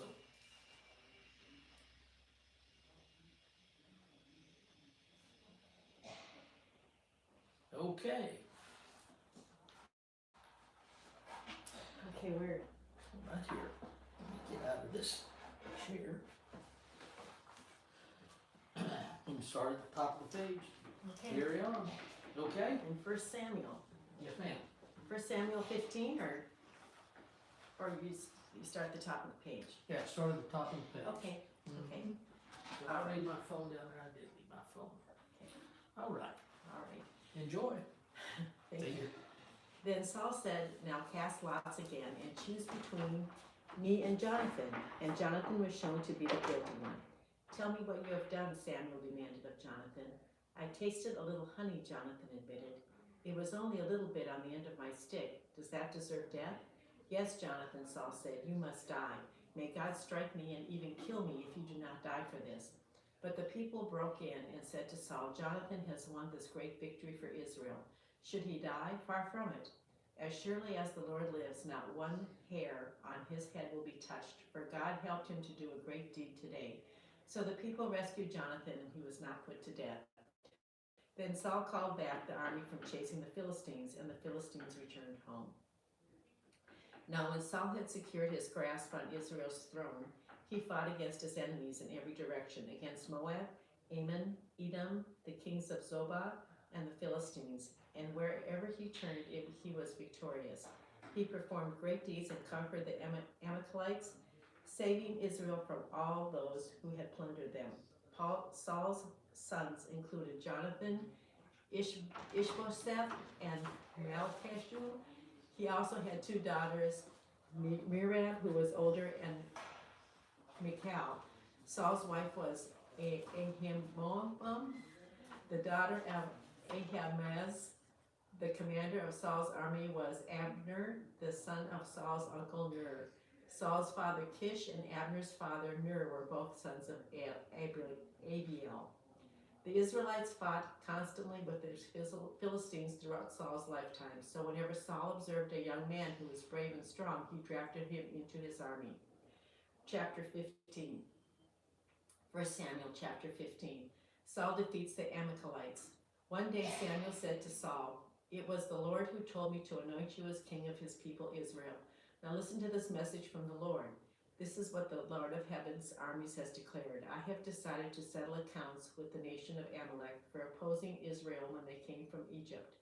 Now go and completely destroy the entire Amalekite nation, men, women, children, babies, cattle, sheep, goats, camels, and donkeys. So Saul mobilized his army at Telaim. There were 200,000 soldiers from Israel and 10,000 men from Judah.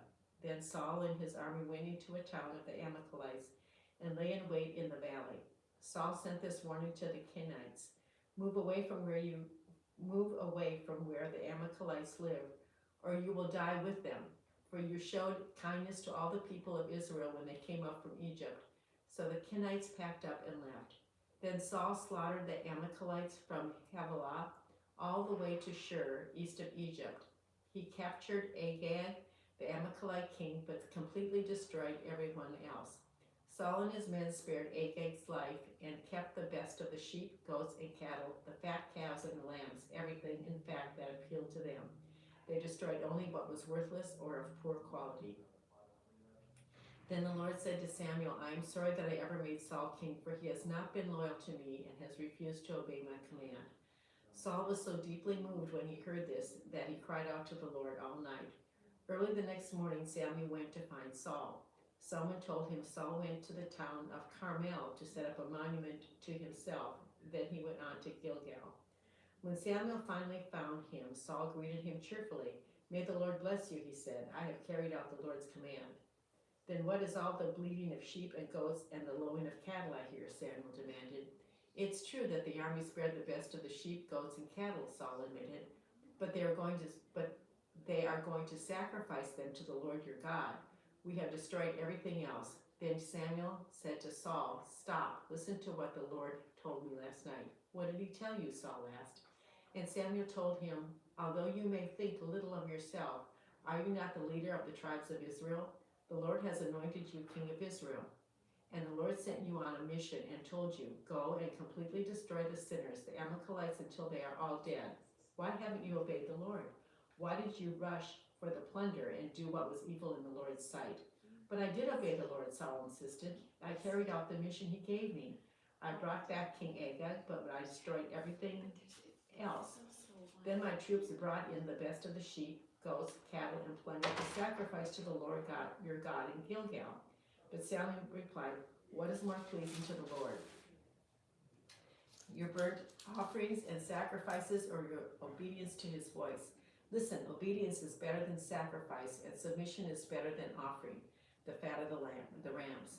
Rebellion is as sinful as witchcraft, and stubbornness as bad as worshiping idols. So because you have rejected the command of the Lord, he has rejected you as king." Saul pleads for forgiveness. Then Saul admitted to Samuel, "Yes, I have sinned. I have disobeyed your instructions and the Lord's command, for I was afraid of the people and did what they demanded. But now please forgive my sin and come back with me so that I may worship the Lord." But Samuel replied, "I will not go back with you. Since you have rejected the Lord's command, he has rejected you as king of Israel." As Samuel turned to go, Saul tried to hold him back and tore the hem of his robe. And Samuel said to him, "The Lord has torn the kingdom of Israel from you today and has given it to someone else, one who is better than you. And he who is the glory of Israel will not lie, nor will he change his mind, for he is not human that he should change his mind." Then Saul pleaded again, "I know I have sinned, but please at least honor me before the elders of my people and before Israel by coming back with me so that I may worship the Lord your God." So Samuel finally agreed and went back with him, and Saul worshiped the Lord. Then Samuel said, "Bring King Agag to me." Agag arrived full of hope, for he thought, "Surely the worst is over and I have been spared." But Samuel said, "Your sword has killed the sons of many mothers, now your mother will be childless." And Samuel cut Agag to pieces before the Lord at Gilgal. Then Samuel went home to Ramah, and Saul returned to his house at Gilbeth of Saul. Samuel never went to meet with Saul again, but he mourned constantly for him, and the Lord was sorry he had ever made Saul king of Israel. Chapter 16. Now the Lord said to Samuel, "You have mourned long enough for Saul. I have rejected him as king of Israel. So fill your flask with olive oil and go to Bethlehem. Find a man named Jesse who lives there, for I have selected one of his sons to be my king." But Samuel asked, "How can I do that? If Saul hears about it, he will kill me." "Take a heifer with you," the Lord replied, "and say that you have come to make a sacrifice to the Lord. Invite Jesse to the sacrifice, and I will show you which of his sons to anoint for me." So Samuel did as the Lord instructed. When he arrived at Bethlehem, the elders of the town came trembling to meet him. "What's wrong?" they asked. "Do you come in peace?" "Yes," Samuel replied. "I have come to sacrifice to the Lord. Purify yourselves and come with me to the sacrifice." Then Samuel performed the purification rite for Jesse and his sons and invited them to the sacrifice too. When they arrived, Samuel took one look at Eliab and thought, "Surely this is the Lord's anointed." But the Lord said to Samuel, "Don't judge by his appearance or height, for I have rejected him. The Lord doesn't see things the way you see them. People judge by outward appearance, but the Lord looks at the heart." Then Jesse told his son Abinadab to step forward and walk in front of Saul. But Samuel said, "This is not the one the Lord has chosen." Next, Jesse summoned Shema. But Samuel said, "Neither is this the one the Lord has chosen." In the same way, all 7 of Jesse's sons were presented to Samuel. But Samuel said to Jesse, "The Lord has not chosen any of these." Then Samuel asked, "Are these all the sons you have?" "There is still the youngest," Jesse replied, "but he is out in the fields watching the sheep and goats." "Send for him at once," Samuel said. "We will not sit down to eat until he arrives." So Jesse sent for him. He was dark and handsome with beautiful eyes. And the Lord said, "This is the one, anoint him." So as David stood there among his brothers, Samuel took the flask of olive oil he had brought and anointed David with the oil. And the Spirit of the Lord came powerfully upon David from that day on. Then Samuel returned to Ramah. Now the Spirit of the Lord had left Saul, and the Lord sent a tormenting spirit that filled him with depression and fear. Some of Saul's servants said to him, "A tormenting spirit from God is troubling you. Let us find a good musician to play the harp." Whenever the tormenting spirit troubles you, he will play soothing music and you will soon be well again. "All right," Saul said, "find me someone who plays well and bring him here." One of the servants said to Saul, "One of Jesse's sons from Bethlehem is a talented harp player. Not only that, he is a brave warrior, a man of war, and has good judgment. He is also a fine-looking young man, and the Lord is with him." So Saul sent messengers to Jesse to say, "Send me your son David the shepherd."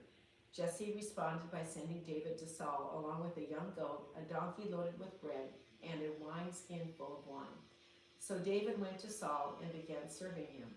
Saul loved David very much, and David became his armor bearer.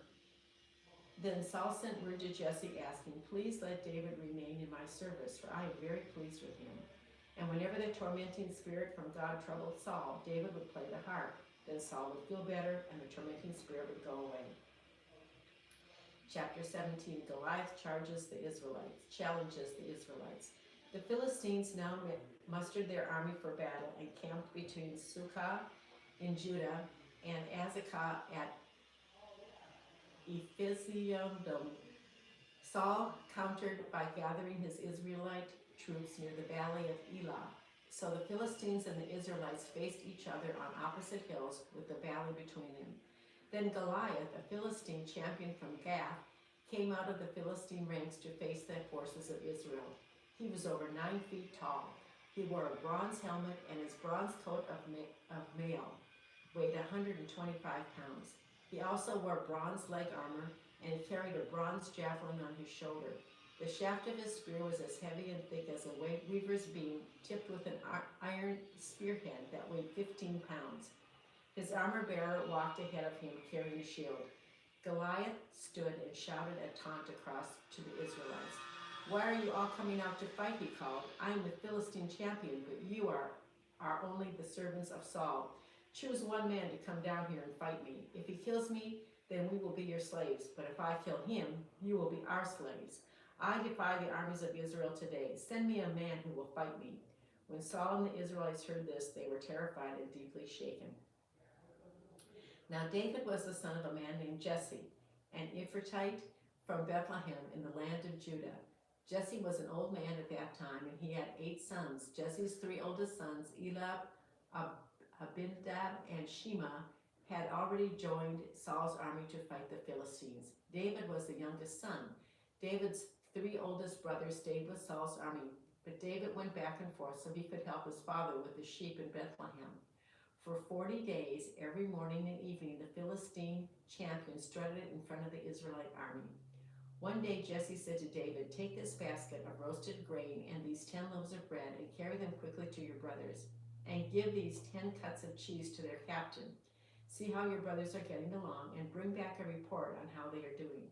David's brothers were with Saul and with the Israelite army at the valley of Elah, fighting against the Philistines. So David left the sheep with another shepherd and set out early the next morning with the gifts as Jesse had directed him. He arrived at the camp just as the Israelite army was leaving for the battlefield with shouts and battle cries. Soon the Israelite and Philistine forces stood facing each other, army against army. David left his things with the keeper of the supplies and hurried out to the ranks to greet his brothers. As he was talking with them, Goliath, the Philistine champion from Gath, came out from the Philistine ranks. Then David heard him shout his unusual taunt to the army of Israel. As soon as the Israelite army saw him, they began to run away in fright. "Have you seen the giant?" the men asked. "He comes out each day to defy Israel. The king has offered a huge reward to anyone who kills him. He will give that man one of his daughters for a wife, and the man's entire family will be exempted from paying taxes." David asked the soldiers standing nearby, "What will a man get for killing this Philistine and ending his defiance of Israel?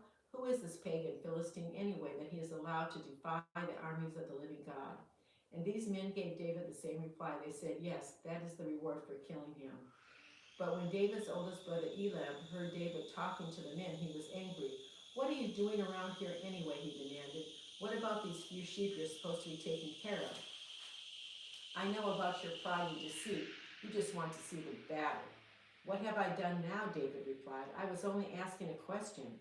He walked over to some others and asked them the same thing and received the same answer. Then David's question was reported to King Saul, and the king sent for him. David kills Goliath. "Don't worry about this Philistine," David told Saul. "I'll go fight him." "Don't be ridiculous," Saul replied. "There's no way you can fight this Philistine and possibly win. You're only a boy, and he's been a man of war since his youth." But David persisted. "I have been taking care of my father's sheep and goats," he said. "When a lion or bear comes to steal a lamb from the flock, I go after it with a club and rescue the lamb from its mouth. If the animal turns on me, I catch it by the jaw and club it to death. I have done this to both lions and bears, and I'll do it to this pagan Philistine too, for he has defied the armies of the living God.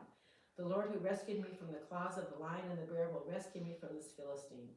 Saul finally consented. "All right, go ahead," he said, "and may the Lord be with you." Then Saul gave David his own armor, a bronze helmet, and a coat of mail. David put it on, strapped the sword over it, and took a step or two to see what it was like, for he had never worn such things before. "I can't go in these," he protested to Saul. "I'm not used to them." So David took them off again. He picked up 5 smooth stones from a stream and put them into his shepherd's bag. Then armed only with his shepherd's staff and a sling, he started across the valley to fight the Philistine. Goliath walked out toward David with his shield bearer ahead of him, sneering in contempt at this ruddy-faced boy.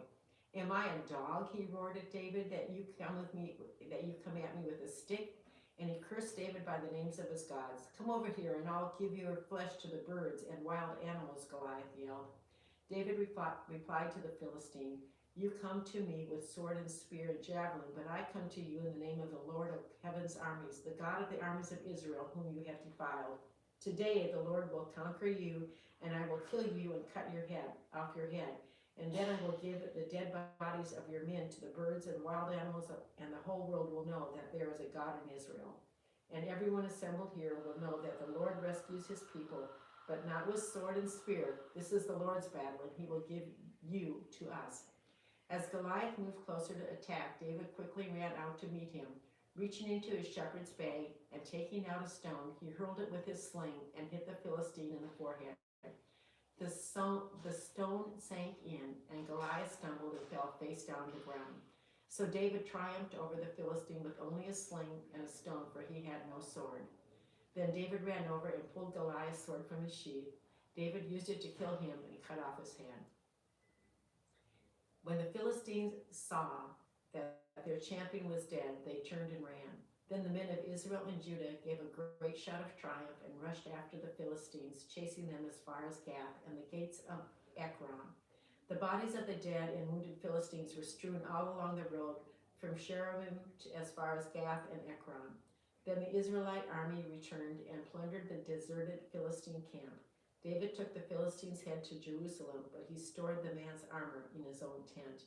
As Saul watched David go out to fight the Philistine, he asked Abner, the commander of his army, "Abner, whose son is this young man?" "I really don't know," Abner declared. "We'll find out who he is," the king told him. As soon as David returned from killing Goliath, Abner brought him to Saul with the Philistine's head still in his hand. "Tell me about your father, young man," Saul said, and David replied, "His name is Jesse, and we live in Bethlehem." After David had finished talking with Saul, he met Jonathan, the king's son. There was an immediate bond between them, for Jonathan loved David. From that day on, Saul kept David with him and wouldn't let him return home. And Jonathan made a solemn pact with David because he loved him as he loved himself. Jonathan sealed the pact by taking off his robe and giving it to David, together with his tunic, sword, bow, and belt. Whatever Saul asked David to do, David did it successfully. So Saul made him a commander over the men of war, an appointment that was welcomed by the people and Saul's officers alike. When the victorious Israelite army was returning home after David had killed the Philistine, women from all the towns of Israel came out to meet King Saul. They sang and danced for joy with tambourines and cymbals. This was their song: Saul has killed his thousands and David his 10,000s. This made Saul very angry. What's this, he said. They credit David with 10,000s and me with only thousands. Next they'll be making him their king. So from that time on, Saul kept a jealous eye on David. The very next day, a tormenting spirit from God overwhelmed Saul and he began to rave in his house like a madman. David was playing the harp as he did each day, but Saul had a spear in his hand, and he suddenly hurled it at David, intending to pin him to the wall, but David escaped him twice. Saul was then afraid of David, for the Lord was with David and had turned away from Saul. Finally, Saul sent him away and appointed him commander over 1,000 men, and David faithfully led his troops into battle. David continued to succeed in everything he did, for the Lord was with him. When Saul recognized this, he became even more afraid of him. But all Israel and Judah loved David because he was so successful at leading his troops into battle. David marries Saul's daughter. One day Saul said to David, I am ready to give you my older daughter Merab as your wife, but first you must prove yourself to be a real warrior by fighting the Lord's battles. For Saul thought, I'll send him out against the Philistines and let them kill him rather than doing it myself. Who am I, and what is my family in Israel that I should be the king's son-in-law? David exclaimed. My father's family is nothing. So when the time came for Saul to give his daughter Merab in marriage to David, he gave her instead to Adriel, a man from Meholah. In the meantime, Saul's daughter Michal had fallen in love with David, and Saul was delighted when he heard about it. Here's another chance to see him killed by the Philistines, Saul said to himself. But to David he said, today you have a second chance to become my son-in-law. Then Saul told his men to say to David, the king really likes you and so do we. Why don't you accept the king's offer and become his son-in-law? When Saul's men said these things to David, he replied, how can a poor man from a humble family afford the bride price for the daughter of a king? When Saul's men reported this back to the king, he told them, tell David that all I want for the bride price is 100 Philistine foreskins. Vengeance on my enemies is all I really want. But what Saul had in mind was that David would be killed in the fight. David was delighted to accept the offer. Before the time limit expired, he and his men went out and killed 200 Philistines. Then David fulfilled the king's requirement by presenting all their foreskins to him. So Saul gave his daughter Michal to David to be his wife. When Saul realized that the Lord was with David and how much his daughter Michal loved him, Saul became even more afraid of him, and he remained David's enemy for the rest of his life. Every time the commanders of the Philistines attacked, David was more successful against them than all the rest of Saul's officers, so David's name became very famous. 1 Samuel chapter 19. Saul tries to kill David. Saul now urged his servants and his son Jonathan to assassinate David, but Jonathan, because of his strong affection for David, told him what his father was planning. Tomorrow morning, he warned him, you must find a hiding place out in the fields. I'll ask my father to go out there with me, and I'll talk to him about you. Then I'll tell you everything I can find out. The next morning, Jonathan spoke with his father about David, saying many good things about him. The king must not sin against his servant David, Jonathan said. He's never done anything to harm you. He has always helped you in any way he could. Have you forgotten about the time he risked his life to kill the Philistine giant, and how the Lord brought a great victory to all Israel as a result? You were certainly happy about it then. Why should you murder an innocent man like David?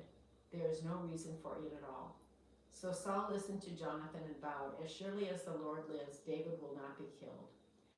Afterward, Jonathan called David and told him what had happened. Then he brought David to Saul, and David served in the court as before. War broke out again after that, and David led his troops against the Philistines. He attacked them with such fury that they all ran away. But one day, when Saul was sitting at home with spear in hand, the tormenting spirit from the Lord suddenly came upon him again. As David played his harp, Saul hurled his spear at David, but David dodged out of the way, and leaving the spear stuck in the wall, he fled and escaped into the night. Then Saul sent troops to watch David's house. They were told to kill David when he came out the next morning. But Michal, David's wife, warned him, if you don't escape tonight, you will be dead by morning. So she helped him climb out through a window, and he fled and escaped. Then she took an idol and put it in his bed, covered it with blankets, and put a cushion of goat's hair at his head. When the troops came to arrest David, she told him he was sick and couldn't get out of bed. But Saul sent the troops back to get David. He ordered, "Bring him to me in his bed so I can kill him." But when they came to carry David out, they discovered that it was only an idol in the bed with a cushion of goat's hair at its head. "Why have you betrayed me like this and let the enemy escape?" Saul demanded of Michal. "I had to," Michal replied. "He threatened to kill me if I didn't help him." So David escaped and went to Ramah to see Samuel, and he told him all that Saul had done to him. Then Samuel took David with him to live in Naioth. When the report reached Saul that David was in Naioth in Ramah, he sent troops to capture him. But when they arrived and saw Samuel leading a group of prophets who were prophesying, the Spirit of the Lord came upon Saul's men, and they also began to prophesy. When Saul heard what had happened, he sent other troops, but they too prophesied. The same thing happened a third time. Finally, Saul himself went to Ramah and arrived at the great wall in Sikul. Where are Samuel and David?" he demanded. "They are in Naioth in Ramah," someone told him. But on the way to Naioth in Ramah, the Spirit of the Lord came even upon Saul, and he too began to prophesy all the way to Naioth. He tore off his clothes and lay naked on the ground all day and night, prophesying in the presence of Samuel. The people who were watching exclaimed, "What? Is even Saul a prophet?" Chapter 20. David now fled from Naioth in Ramah and found Jonathan. "What have I done?" he exclaimed. "What is my crime? How have I offended your father that he is so determined to kill me?" "That's not true," Jonathan protested. "You're not going to die. He always tells me everything he's going to do, even the littlest things. I know my father wouldn't hide something like this from me. It just isn't so." Then David took an oath before Jonathan and said, "Your father knows perfectly well about our friendship, so he has said to himself, 'I won't tell Jonathan. Why should I hurt him?' But I swear to you that I am only a step away from death. I swear it by the Lord and by your own soul." "Tell me what I can do to help you," Jonathan exclaimed. David replied, "Tomorrow we will celebrate the New Moon Festival. I've always eaten with the king on this occasion, but tomorrow I'll hide in the field and stay there until evening of the third day. If your father asks where I am, tell him I ask permission to go home to Bethlehem for an annual family sacrifice. If he says fine, you will know all is well. But if he is angry and loses his temper, you will know he is determined to kill me. Show me this loyalty as my sworn friend, for we made a solemn pact before the Lord. Or kill me yourself if I have sinned against your father, but please don't betray me to him." "Never," Jonathan exclaimed. "You know that if I had the slightest notion my father was planning to kill you, I would tell you at once." Then David asked, "How will I know whether or not your father is angry?" "Come out to the field with me," Jonathan replied, and they went out there together.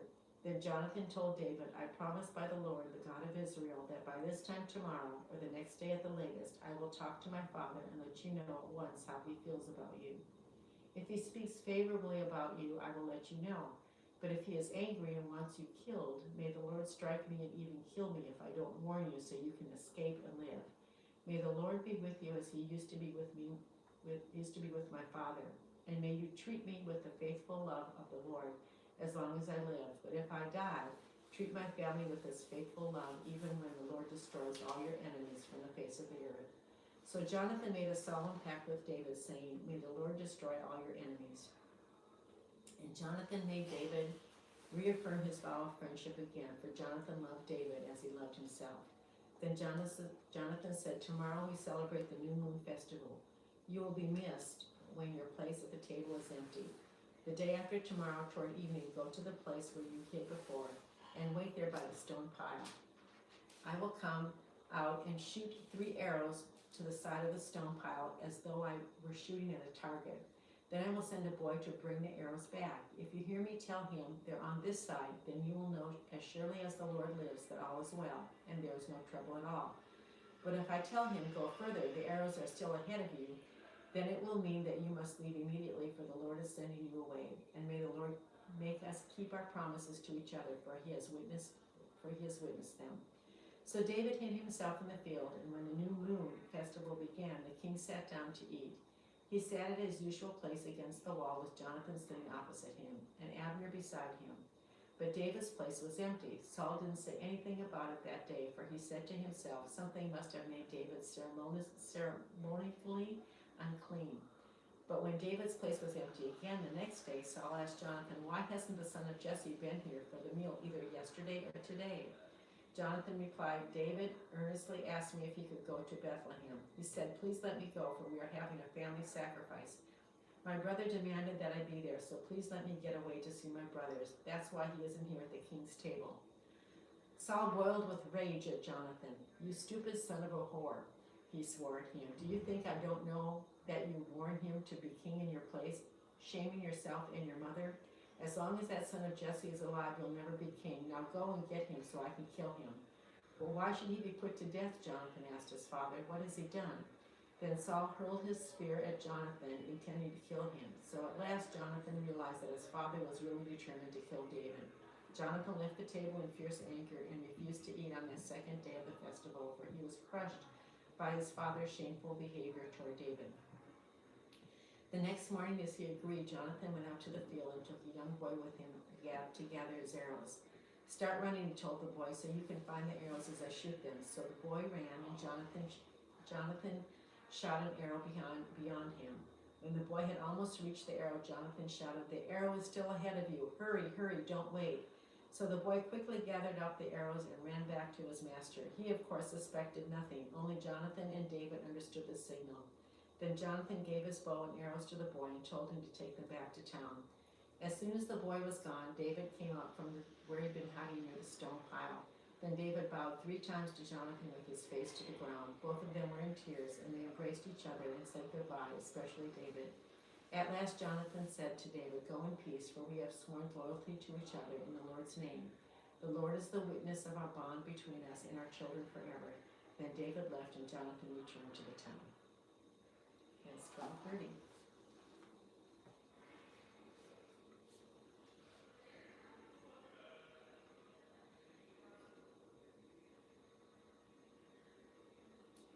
Okay.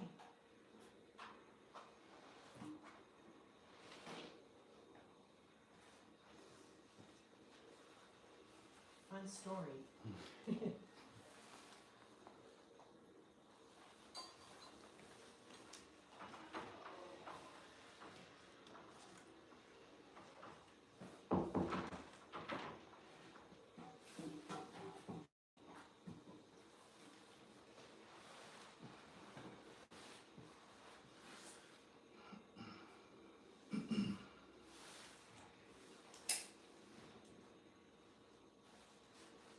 Chapter 21.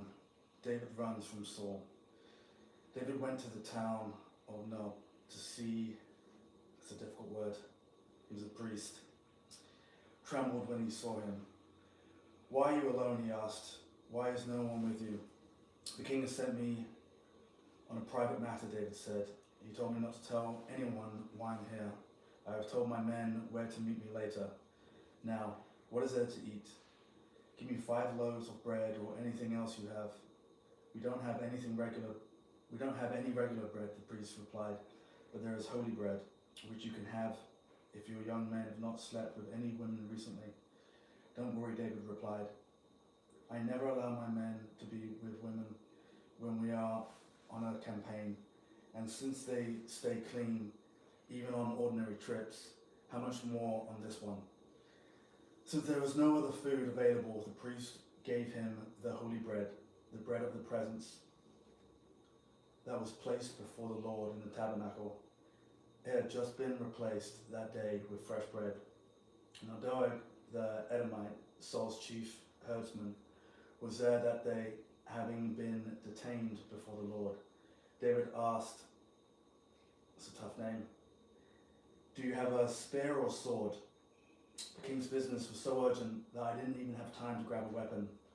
I only have the sword of Goliath, the Philistine, whom you killed in the valley of Elah. The priest replied, it is wrapped in cloth behind the ephod. Take that if you want it, for there is nothing else here. There's nothing like it, David replied, give it to me. So David escaped from Saul and went to King Achish of Gath. But the officers of Achish were unhappy about his being there. Isn't this David the king of the land, they asked? Isn't he the one the people honor with dances and singing? Saul has killed his thousands, but David his 10,000s. David heard these comments and was very afraid of what King Achish of Gath might do to him. So he pretended to be insane, scratching on doors, drawing down his beard. Finally, King Achish said to the men, "Must you bring me a madman? We already have enough of them around here. Why should I let someone else like this be my guest?" David at the cave of Adullam. So David left Gath and escaped to the cave of Adullam. Soon his brothers and all his other relatives joined him there. Then others began coming, men who were in trouble or in debt, or who were just discontented, until David was the captain of about 400 men. Later, David went into Mizpah in Moab, where we asked the king, "Please allow my father and mother to live here with you until I know what God is going to do for me." So David's parents stayed in Moab with the king during the entire time David was living in the stronghold. One day the prophet Gad told David, "Leave the stronghold and return to the land of Judah." So David went to the forest of Hereth. The news of his arrival in Judah soon reached Saul. At the time, the king was sitting beneath the tamarisk tree on the hill at Gibeah, holding a spear and surrounded by his officers. "Listen here, you men of Benjamin," Saul shouted to his officers when he heard the news. "Has that son of Jesse promised every one of you fields and vineyards? Has he promised to make all of you generals and captains in his army? Is that what you have conspired against me? For not one of you told me when my own son made a solemn pact with the son of Jesse. You're not even sorry for me. Think of it, my own son encouraging him to kill me, as he is trying to do this very day." Then Doeg the Edomite, who was standing there with Saul's men, spoke up.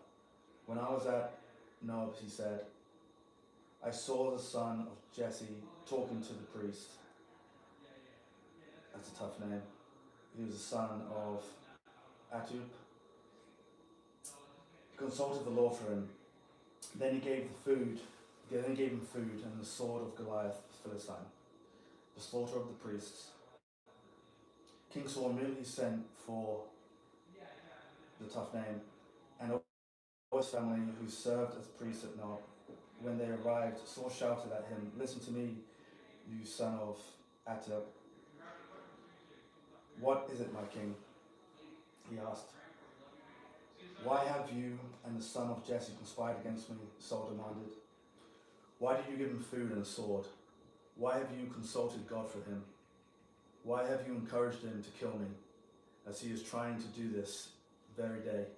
"But sir," he replied, is anyone among all of your servants as faithful as David, your son-in-law? Why, he is the captain of your bodyguard and a highly honored member of your household. This is certainly not the first time I consulted God for him.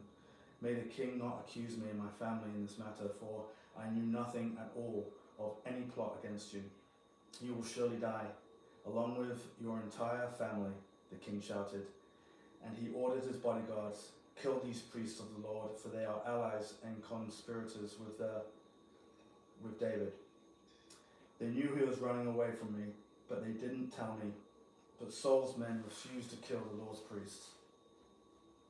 Then the king said to Doeg, "You do it." So Doeg the Edomite turned on them and killed them that day, 85 priests in all, still wearing their priestly garments.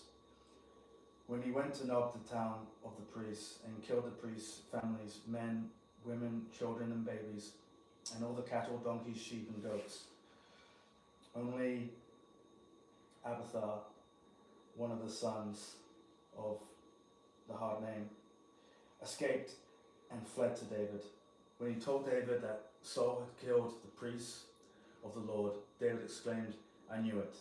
When I saw Doeg the Edomite there that day, I knew that he was sure to tell Saul. Now I have caused the death of all your father's family."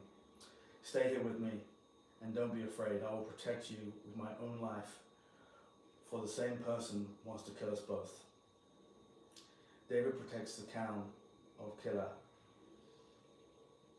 One day news came to David that the Philistines were at Keilah stealing grain from the threshing floors. David asked the Lord, "Shall I go attack them?" "Yes, go and save Keilah," the Lord told him. But David's men said, "We're afraid even here in Judah. We certainly don't want to go to Keilah to fight the whole Philistine army." So David asked the Lord again, and again the Lord replied, "Go down to Keilah, for I will help you conquer the Philistines."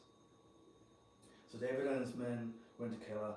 They slaughtered the Philistines and took all their livestock and rescued the people of Keilah. Now when Abiathar, son of the person with the hard name, fled to David at Keilah, he brought the ephod with him. Saul soon learned that David was at Keilah. "Good," he exclaimed, "we've got him now. God has handed him over to me, for he has trapped himself in a walled town." So Saul mobilized his entire army to march to Keilah and besiege David and his men. But David learned of Saul's plan and told Abiathar the priest to bring the ephod and asked the Lord what he should do. Then David prayed, "O Lord God of Israel, I have heard that Saul is planning to come and destroy Keilah because I am here. Will the leaders of Keilah betray me to him? And will Saul actually come as I have heard? O Lord God of Israel, please tell me." And the Lord said, "He will come." Again David asked, "Will the leaders of Keilah betray me and my men to Saul?" And the Lord replied, "Yes, they will betray you." David hides in the wilderness. So David and his men, about 600 of them now, left Keilah and began roaming the countryside. Word soon reached Saul that David had escaped, so he didn't go to Keilah after all. David now stayed in the strongholds of the wilderness and in the hill country of Ziph. Saul hunted him day after day, but God didn't let Saul find him. One day near Horesh, David received news that Saul was on the way to Ziph to search for him and kill him. Jonathan went to find David and encouraged him to stay strong in his faith in God. "Don't be afraid," Jonathan reassured him. "My father will never find you. You're going to be the king of Israel, and I will be next to you, as my father Saul is well aware." So the two of them renewed their solemn pact before the Lord. Then Jonathan returned home, and David stayed at Horesh.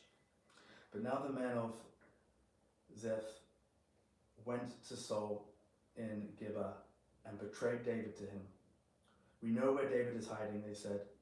"He isn't in the strongholds of Horesh on the hill of Hakilah, which is the southern part of Jeshimon. Come down whenever you're ready, O king, and we will catch him and hand him over to you." "The Lord bless you," Saul said. "At least someone is concerned about me. Go check again and be sure of where he is staying and who he has seen in there. For I know that he is very crafty. Discover his hiding places and come back when you are sure, then I will go with you.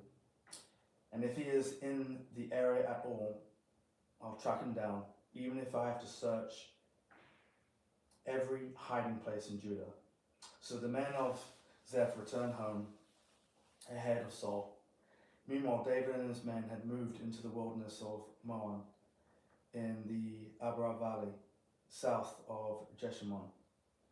When David heard that Saul and his men were searching for him, he went even farther into the wilderness, into the great rock, and he remained there in the wilderness of Maon. But Saul kept after him in the wilderness. Saul and David were now on opposite sides of the mountain, just as Saul and his men began to close in on David and his men. An urgent message reached Saul that the Philistines were raiding Israel again. So Saul quit chasing David and returned to fight the Philistines. Ever since that time, the place where David was camped has been called the Rock of Escape. David then went to live in the strongholds of En Gedi. David spares Saul's life. After Saul returned from fighting the Philistines, he was told that David had gone into the wilderness of En-Gedi. So Saul chose 3,000 elite troops from all Israel and went to search for David and his men near the rocks of the wild goats, at the place where the road passes from sheepfolds. Saul went into a cave to relieve himself. But as it happened, David and his men were hiding farther back in the cave, that very cave. Now's your opportunity, David's men whispered to him. Today the Lord is telling you, I will certainly put your enemy into your power to do as you wish. So David crept forward and cut off a piece of the hem of Saul's robe. But then David's conscience began bothering him because he had cut Saul's robe. He said to his men, the Lord forbid that I should do this to my lord the king. I shouldn't attack the Lord's anointed one, for the Lord himself has chosen him. So David restrained his men and did not let them kill Saul. After Saul had left the cave and gone on his way, David came out and shouted after him, my lord the king. And when Saul looked around, David bowed low before him. Then he shouted to Saul, why do you listen to the people who say I'm trying to harm you? This very day you can see with your own eyes it isn't true. For the Lord placed you at my mercy back there in the cave. Some of my men told me to kill you, but I spared you. For I said, I will never harm the king. He is the Lord's anointed one. Look, my father, at what I have in my hand. It is a piece of hem from your robe. I cut it off, but I did not kill you. This proves that I am not trying to harm you and that I have not sinned against you, even though you have been hunting for me to kill me.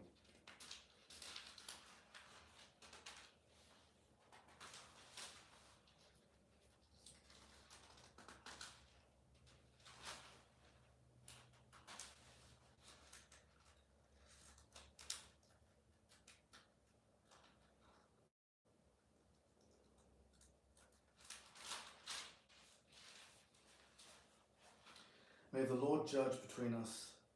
Perhaps the Lord will punish you for what you are trying to do to me, but I will never harm you.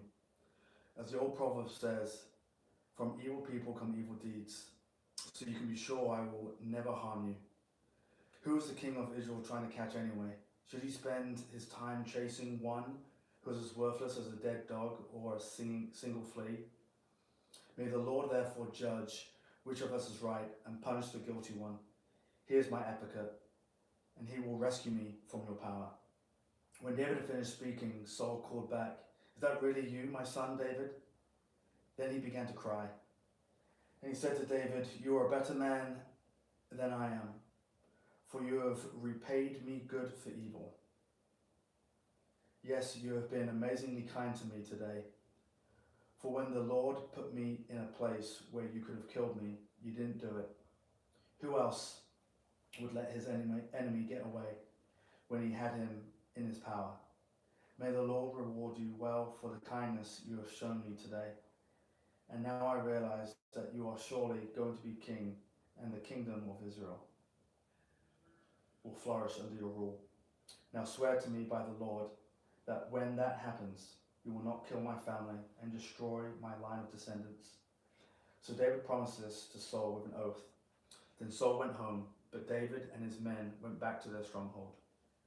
The death of Samuel.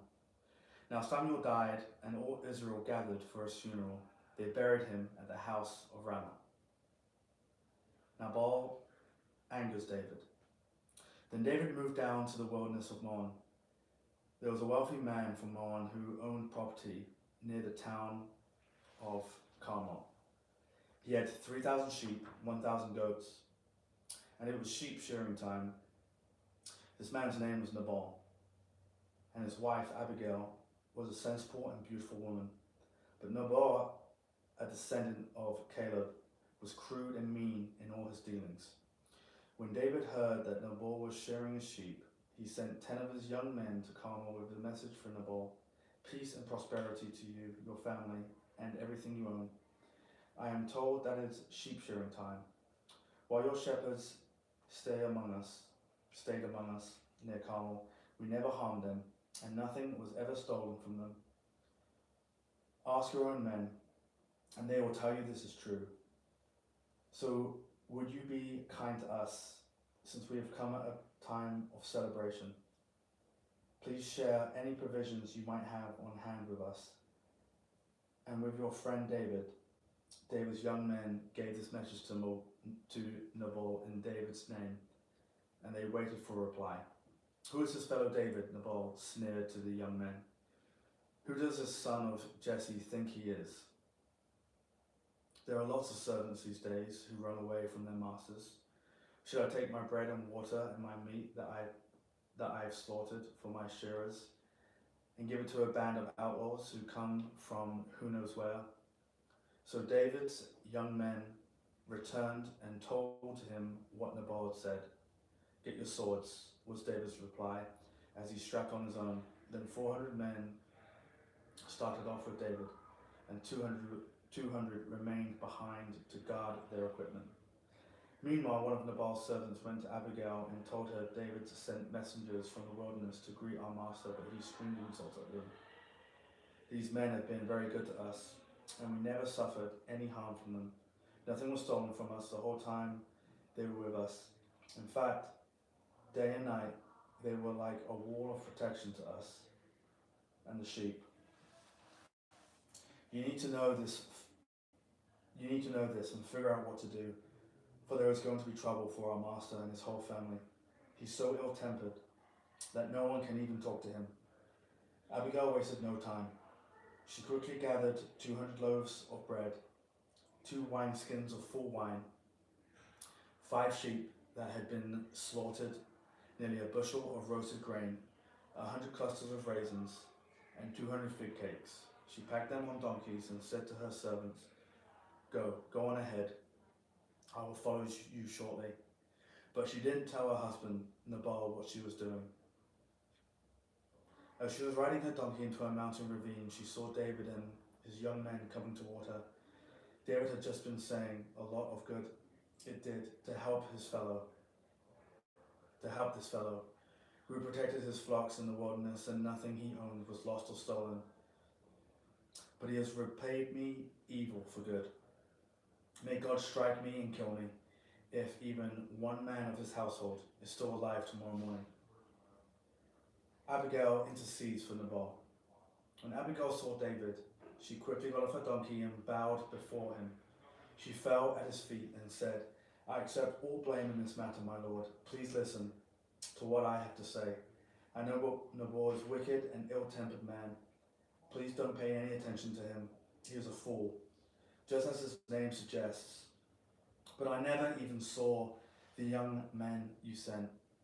Now the Lord, as surely as the Lord lives, and you yourself live, since the Lord has kept you from murdering and taking vengeance into your own hands, let all your enemies and all those who try to harm you be cursed as Nabal is. And here is a present that I, your servant, have brought to you and your young men. Please forgive me if I have offended you in any way. The Lord will surely reward you with a lasting dynasty, for you are fighting the Lord's battles, and you have not done wrong throughout your entire life. Even when you are chased by those who seek to kill you, your life is safe in the care of the Lord, your God, secure in this treasure pouch, but the lives of your enemies will disappear like stones shot from a sling. When the Lord has done all he promised, and has made you leader of Israel, don't let this be a blemish on your record. Then your conscience won't have to bear the staggering burden of needless bloodshed and violence and vengeance. And when the Lord has done these great things for you, please remember me, your servant. David replied to Abigail, Praise the Lord, the God of Israel, who has sent you to meet me today. Thank God for all your good sense. Bless you for keeping me from murder and from carrying out my vengeance with my own hands. For I swear by the Lord, the God of Israel, who has kept me from hurting you, that if you had not hurried out to meet me, not one of Nabal's men would still be alive tomorrow morning. Then David accepted her present and told her, "Return home in peace. I have heard what you said. We will not kill your husband." When Abigail arrived home, she found that Nabal was throwing a big party and was celebrating like a king. He was very drunk, so she didn't tell him anything about her meeting with David until dawn the next day. In the morning, when Nabal was sober, his wife told him what had happened. As a result, he had a stroke, and he lay paralyzed on his bed like a stone. About 10 days later, the Lord struck him, and he died. David marries Abigail.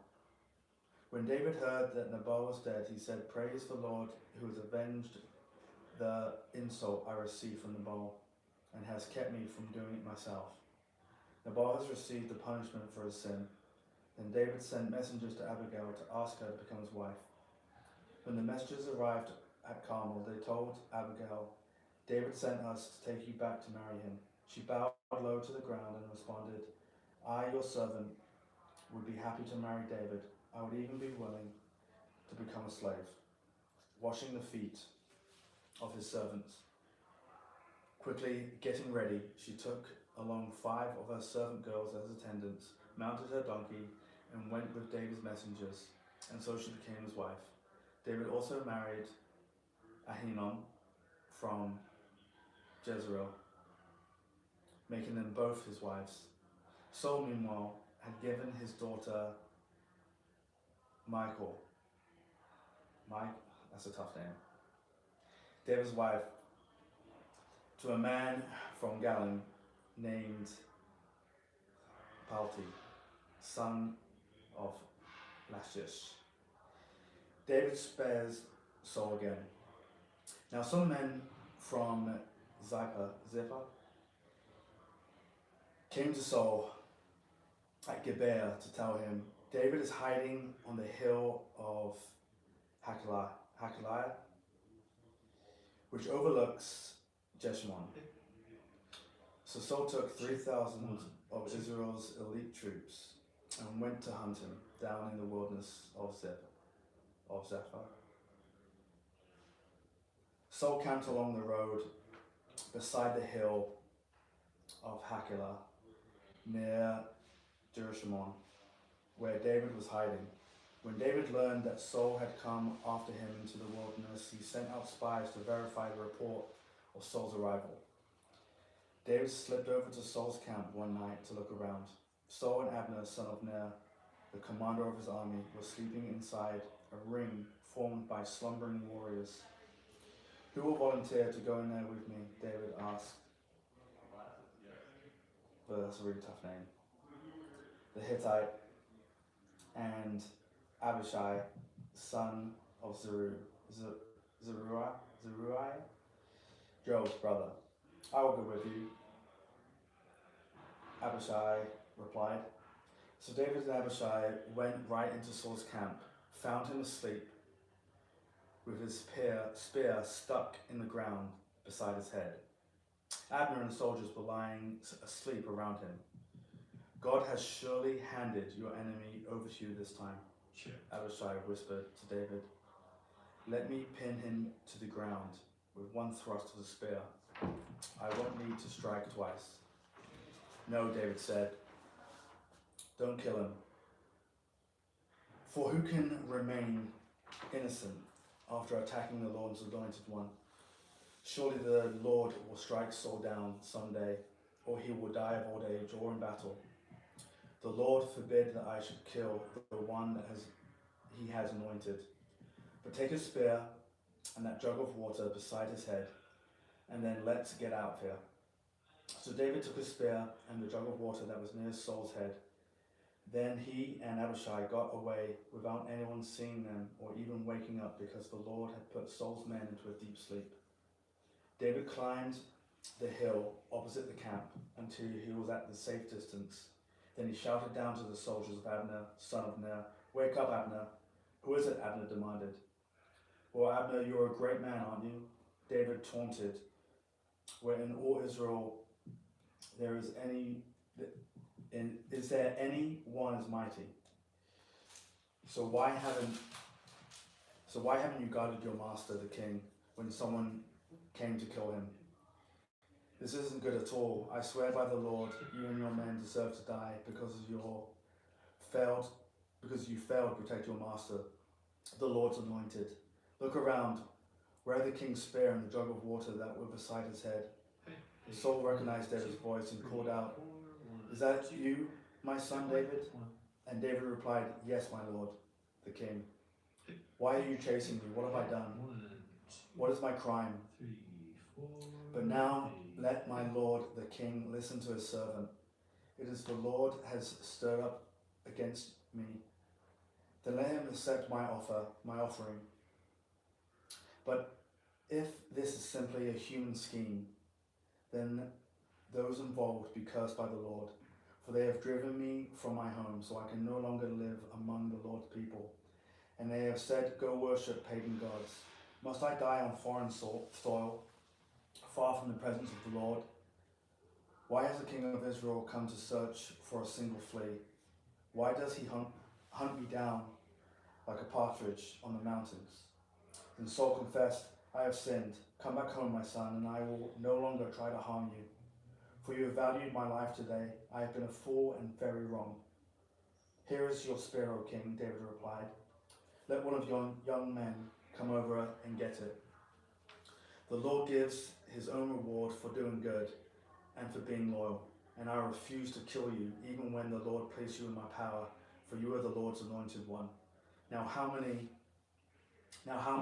the Lord value my life, even as I have valued yours today? May he rescue me from all my troubles." And Saul said to David, "Blessings on you, my son David. You will do many heroic deeds, and you will surely succeed." Then David went away, and Saul returned home.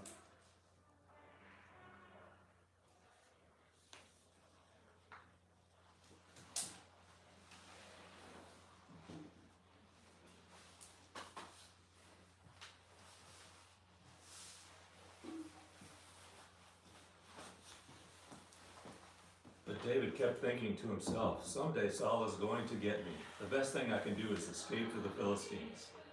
Then Saul will stop hunting for me in Israelite territory, and I will finally be safe." So David took his 600 men and went over and joined Achish, son of Maoch, the king of Gath. David and his men and their families settled there with Achish and Gath. David brought his 2 wives along with him, Ahinoam from Jezreel and Abigail, Nabal's widow, from Carmel. Word soon reached Saul that David had fled to Gath, so he stopped hunting for him. One day David said to Achish, "If it is all right with you, we would rather live in one of the country towns instead of here in the royal city." So Achish gave him the town of Ziklag, which still belongs to the kings of Judah to this day, and they lived there among the Philistines for a year and 4 months. David and his men spent their time raiding the Geshurites and the Gizurites and the Amalekites, people who had lived near Shur toward the land of Egypt since ancient times. David did not leave one person alive in the villages he attacked. He took the sheep, goats, cattle, donkeys, camels, and clothing before returning home to see King Achish. "And where did you make your raid today?" Achish asked him. And David would reply, "Against the south of Judah, the Jerahmeelites and Kenites." No one was left alive to come to Gath and tell where he had really been. This happened again and again while he was living among the Philistines. Achish believed David and thought to himself, "By now the people of Israel must hate him bitterly. Now he will have to stay here and serve me forever." About that time the Philistines mustered their armies for another war with Israel. King Achish told David, "You and your men will be expected to join me in battle." "Very well," David agreed. "Now you will see for yourself what we can do." Then Achish told David, "I will make you my personal bodyguard for life." Meanwhile, Saul had died, and all Israel had mourned for him. He was buried in Ramah, his hometown, and Saul had banned from the land of Israel all mediums and those who consult the spirits of the dead. The Philistines set up their camp in Shunem, and Saul gathered all the army of Israel and camped at Gilboa. When Saul saw the vast Philistine army, he became frantic with fear. He asked the Lord what he should do, but the Lord refused to answer him, either by dreams or by sacred lots, or by the prophets. Saul then said to his advisors, "Find a woman who is a medium, so I can go and ask her what to do." His advisors replied, "There is a medium at Endor." So Saul disguised himself by wearing ordinary clothing instead of his royal robes. Then he went to the woman's home at night, accompanied by 2 of his men. "I have to talk to a man who has died," he said. "Will you call up his spirit for me?" "Are you trying to get me killed?" the woman demanded. "You know that Saul has outlawed all mediums and all who consult the spirits of the dead. Why are you setting a trap for me?" But Saul took an oath in the name of the Lord and promised, "As surely as the Lord lives, nothing bad will happen to you for doing this." Finally, the woman said, whose spirit do you want me to call up?" "Call up Samuel," Saul replied. When the woman saw Samuel, she screamed, "You deceived me. You are Saul."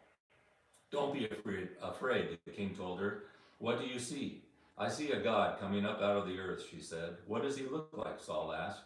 "He is an old man wrapped in a robe," she replied. Saul realized it was Samuel, and he fell to the ground before him. "Why have you disturbed me by calling me back?" Samuel asked Saul. "Because I am in deep trouble," Saul replied. "The Philistines are at war with me, and God has left me and won't reply by prophets or dreams. So I have called for you to tell me what to do." But Samuel replied, "Why ask me, since the Lord has left you and has become your enemy? The Lord has done just as he said he would. He has torn the kingdom from you and given it to your rival David.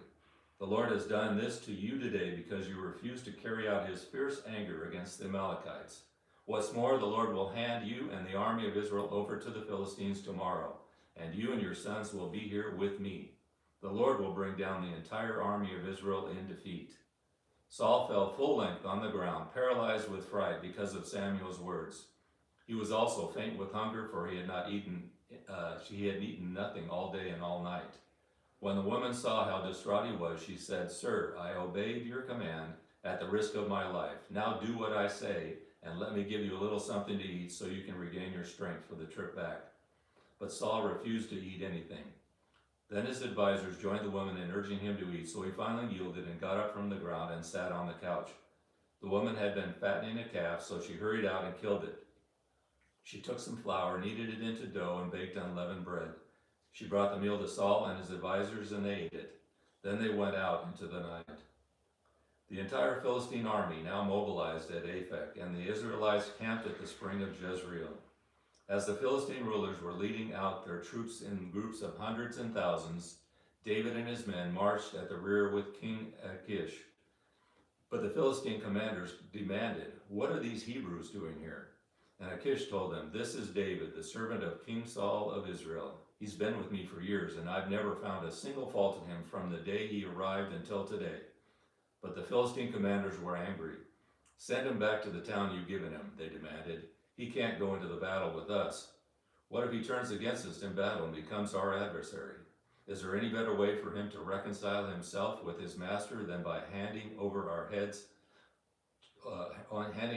over to him? Isn't this the same David whom about the women of Israel sing in their dances? Saul has killed his thousands, and David his 10,000s. So Achish finally summoned David and said to him, "I swear by the Lord that you have been a trustworthy ally. I think you should go with me into battle, for I've never found a single flaw in you from the day you arrived until today. But the other Philistine rulers won't hear of it. Please don't upset them, but go back quietly." "What have I done to deserve this treatment?" David demanded. "What have you ever found in your servant that I can't go and fight the enemies of my lord the king?" But Achish insisted, "As far as I'm concerned, you're as perfect as an angel of God, but the Philistine commanders are afraid to have you with them in the battle. Now get up early in the morning and leave with your men as soon as it gets light." So David and his men headed back into the land of the Philistines, while the Philistine army went on to Jezreel. Three days later, when David and his men arrived home at their town of Ziklag, they found that the Amalekites had made a raid into the Negev and Ziklag, and they crushed Ziklag and burned it to the ground. They had carried off the women and children and everyone, but without killing anyone. When David and his men saw the ruins and realized what had happened to their families, they wept until they could weep no more. David's 2 wives, Ahinoam from Jezreel and Abigail, the widow of Nabal from Carmel, were among those captured. David was now in great danger. because all his men were very bitter about losing their sons and daughters, and they began to talk of stoning him. But David found strength in the Lord his God. Then he said to Abiathar the priest, "Bring me the ephod." So Abiathar brought it. Then David asked the Lord, "Should I chase after this band of raiders? Will I catch them?" And the Lord told him, "Yes, go after them. You will surely recover everything that was taken from you." So David and his 600 men set out, and they came to the brook Besser. But 200 of the men were too exhausted to cross the brook, so David continued the pursuit with 400 men. Along the way, they found an Egyptian man in a field and brought him to David. They gave him some bread to eat and water to drink. They also gave him part of a fig cake and 2 clusters of raisins, for he hadn't had anything to eat or drink for 3 days and nights. Before long, his strength returned. "To whom do you belong and where do you come from?" David asked him. "I am an Egyptian, the slave of an Amalekite," he replied. "My master abandoned me 3 days ago because I was sick. We were on our way back from raiding the Ketherites in the Negev, the territory of Judah, and the land of Caleb, and we had just burned Ziklag. Will you lead me to this band of raiders?" David asked. The young man replied, "If you take an oath in God's name that you will not kill me or give me back to my master, then I will guide you to them." So he led David to them, and they found the Amalekites spread out across the fields, eating and drinking and dancing with joy because of the vast amount of plunder that they had taken from the Philistines and the land of Judah. David and his men rushed in among them and slaughtered them throughout that night and the entire next day until evening. Then the Amalekites escaped, except 400 young men who fled on camels. None of the Amalekites escaped except 400 young men who fled on camels. David got back everything the Amalekites had taken, and he rescued his 2 wives. Nothing was missing, small or great, son or daughter, nor anything else that had been taken. David brought everything back. He had recovered all the flocks and herds, and his men drove them ahead of the other livestock. "This plunder belongs to David," they said. Then David returned to the brook Besser and met up with the 200 men who had been left behind because they were too exhausted to go with him. They went out to meet David and his men, and David greeted them joyfully. But some evil troublemakers among David's men said, "They didn't go with us, so they can't have any of the plunder we recovered. Give them their wives and children and tell them to be gone." But David said, "No, my brothers, don't be selfish with what the Lord has given us. He has kept us safe and helped us defeat the band of raiders that attacked us. Who will listen when you talk like this? We share and share alike, those who go to battle and those who guard the equipment." From then on, David made this a decree and regulation for Israel, and it is still followed today. When he arrived at Ziklag, David sent part of the plunder to the elders of Judah, who were his friends. "Here is a present for you taken from the Lord's enemies," he said. The gifts were sent to the people of the following towns David had visited: Bethel, Ramoth Negev, Jatir, Eror, Sipmoth, Eshtemoa, Rekal, and towns of the Jerahmeelites, and towns of the Kenites, Hormah, Borsham, Athak, Hebron, and all the other places David and his men had visited. Chapter 31. Now the Philistines attacked Israel, and the men of Israel fled before them. Many were slaughtered on the slopes of Mount Gilboa.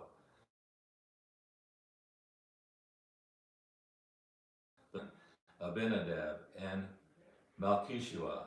The fighting grew very fierce around Saul, and the Philistine archers came up with him and wounded him severely. Saul groaned to his armor-bearer, "Take your sword and kill me before these pagan Philistines come to run me through and taunt and torture me." But his armor-bearer was afraid and would not do it. So Saul took his own sword and fell on it. When his armor-bearer realized that Saul was dead, he fell on his own sword and died beside the king. So Saul, his 3 sons, his armor-bearer, and his troops all died together that same day.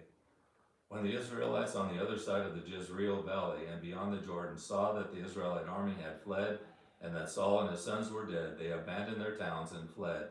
So the Philistines moved in and occupied their towns. The next day, when the Philistines went to strip the dead, they found the bodies of Saul and his 3 sons on Mount Gilboa. So they cut off Saul's head and stripped off his armor. Then they proclaimed the good news of Saul's death in their pagan temple and to the people throughout the land of Philistia. They placed his armor in the temple of the Ashtaroth, and they fastened his body to the wall of the city of Bethshan. But when the people of Jabesh Gilead heard what the Philistines had done to Saul, all their mighty warriors traveled throughout the night to Beth-shan, and took the bodies of Saul and his sons down from the wall. They brought them to Jabesh, where they burned the bodies. Then they took their bones and buried them beneath the tamarisk tree in Jabesh, and they fasted for 7 days.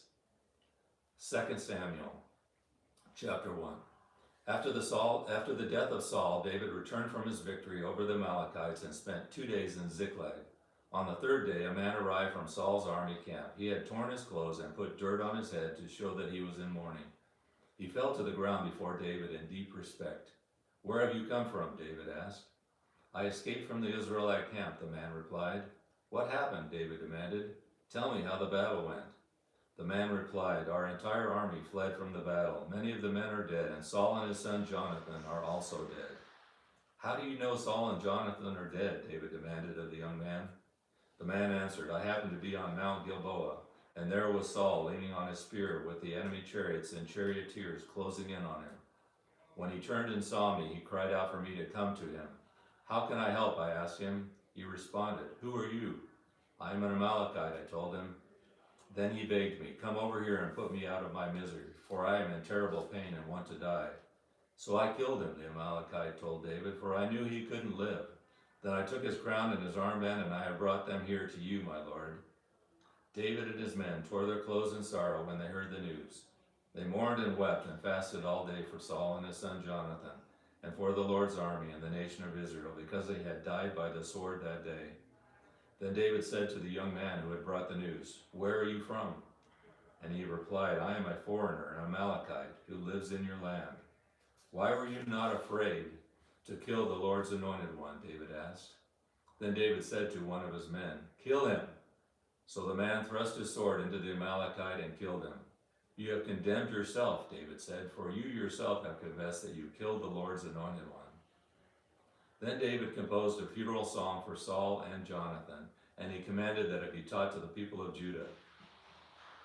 It is known as the Song of the Bow, and it is recorded in the book of Jashar. "Your pride and joy, O Israel, lies dead on the hills. Oh, how the mighty heroes have fallen.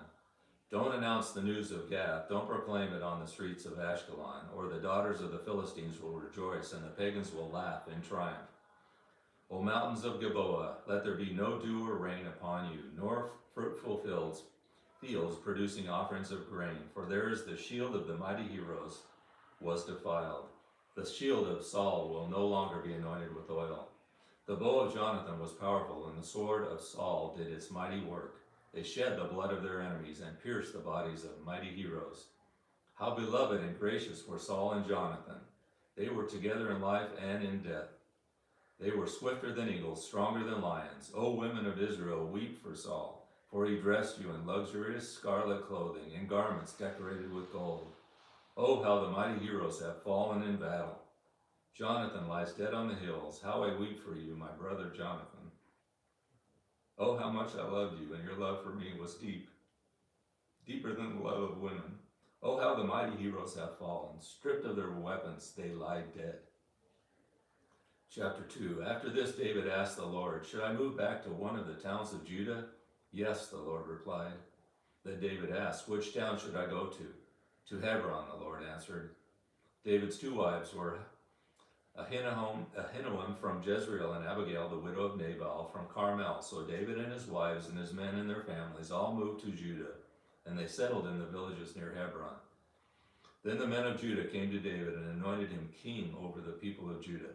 When David heard that the men of Jabesh Gilead had buried Saul and sent them this message, he sent them this message: "May the Lord bless you for being so loyal to your master Saul and giving him a decent burial. May the Lord be loyal to you in return and reward you with his unfailing love, and I too will reward you for what you have done. Now that Saul is dead, I ask you to be my strong and loyal subjects like the people of Judah, who have anointed me as their new king." But Abner, son of Ner, the commander of Saul's army, had already gone to Mahanaim with Saul's son, Ishbosheth. There he proclaimed Ishbosheth king over Gilead, Jezreel, Ephraim, Benjamin, the land of the Asherites, and all the rest of Israel. Ishbosheth, Saul's son, was 40 years old when he became king, and he ruled from Mahanaim for 3 years. Meanwhile, the people of Judah remained loyal to David. David made Hebron his capital, and he ruled as king of Judah for 7.5 years. One day Abner led Ibosheth's troops from Mahanaim to Gibeon. At the same time, Joab, son of Zeruiah, led David's troops out and met them at the pool of Gibeon. The two groups sat down there facing each other from opposite sides of the pool. Then Abner suggested to Joab, "Let's have a few of our warriors fight hand to hand here in front of us." "All right," Joab agreed. So 12 men were chosen to fight on each side, 12 men from Benjamin representing Ishbosheth, son of Saul, and 12 representing David. Each one grabbed his opponent by the hair and thrust his sword into the other side, so that all of them died. So this place at Gibeon has been known ever since as the Field of Swords. A fierce battle followed that day, and Abner and the men of Israel were defeated by the forces of David. Joab, Abishai, and Asahel, the 3 sons of Zuriel, were among David's forces that day. Asahel could run like a gazelle, and he began chasing Abner. He pursued him relentlessly, not stopping for anything. When Abner looked back and saw him coming, he called out, "Is that you, Asahel?" "Yes, it is," he replied. "Go fight someone else," Abner warned. "Take on one of the younger men and strip him of his weapons." But Asahel kept right on chasing Abner. Again Abner shouted to him, "Get away from here. I don't want to kill you. How could I ever face your brother Joab again?" But Asahel refused to turn back, so Abner thrust the butt of his spear through Asahel's stomach, and the spear came out through his back. He stumbled to the ground and died there. And everyone who came by that spot stopped and stood still when they saw Asahel lying there. When Joab and Abishai found out what had happened, they set out after Abner. The sun was just going down as they arrived at the hill of Ammah, near Gibeah, along the road to the wilderness of Gibeon. Abner's troops from the tribe of Benjamin regrouped there at the top of the hill to take a stand. Abner shouted down to Joab, "Must we always be killing each other? Don't you realize that bitterness is the only result? When will you call off your men from chasing their Israelite brothers?" Then Joab said, "God only knows what would have happened if you hadn't spoken, for we would have chased you all night if necessary." So Joab blew the ram's horn, and his men stopped chasing the troops of Israel. All that night, Abner and his men retreated through the Jordan Valley. They crossed the Jordan River, traveling all through the morning, and didn't stop until they arrived at Mahanaim. Meanwhile, Joab and his men all returned home. When Joab counted his casualties, he discovered that only 19 men were missing in addition to Asahel. But 360 of Abner's men had been killed, all from the tribe of Benjamin. Joab and his men took Asahel's body to Bethlehem and buried him there in his father's tomb. Then they traveled all night and reached Hebron at daybreak. Chapter 3. That was the beginning of a long war between those who were loyal to Saul and those to David. As time passed, David became stronger and stronger, while Saul's dynasty became weaker and weaker.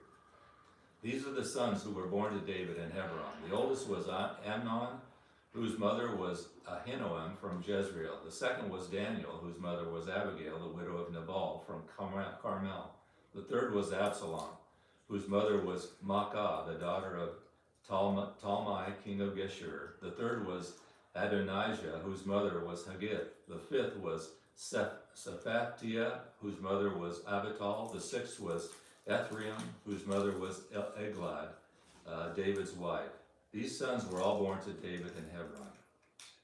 As the war between the house of Saul and the house of David went on, Abner became a powerful leader among those loyal to Saul. One day, Ishbosheth, Saul's son, accused Abner of sleeping with one of his father's concubines, a woman named Rizpah, daughter of Aiah. Abner was furious. "Am I some Judean dog to be kicked around like this?" he said. "After all I have done for your father, Saul, and his family and friends, by not handing you over to David, is this my reward, that you can find fault with me about this woman? May God strike me and even kill me if I don't do everything I can to help David get what the Lord has promised him. I'm going to take Saul's kingdom and give it to David. I will establish the throne of David over Israel as well as Judah, all the way from Dan in the north to Beersheba in the south." Ishbosheth didn't dare say another word because he was afraid of what Abner might do. Then Abner sent messengers to David saying, "Doesn't the entire land belong to you? Make a solemn pact with me, and I will help turn over all Israel to you." "All right," David replied, "but I will not negotiate with you unless you bring back my wife, Michal, Saul's daughter, when you come."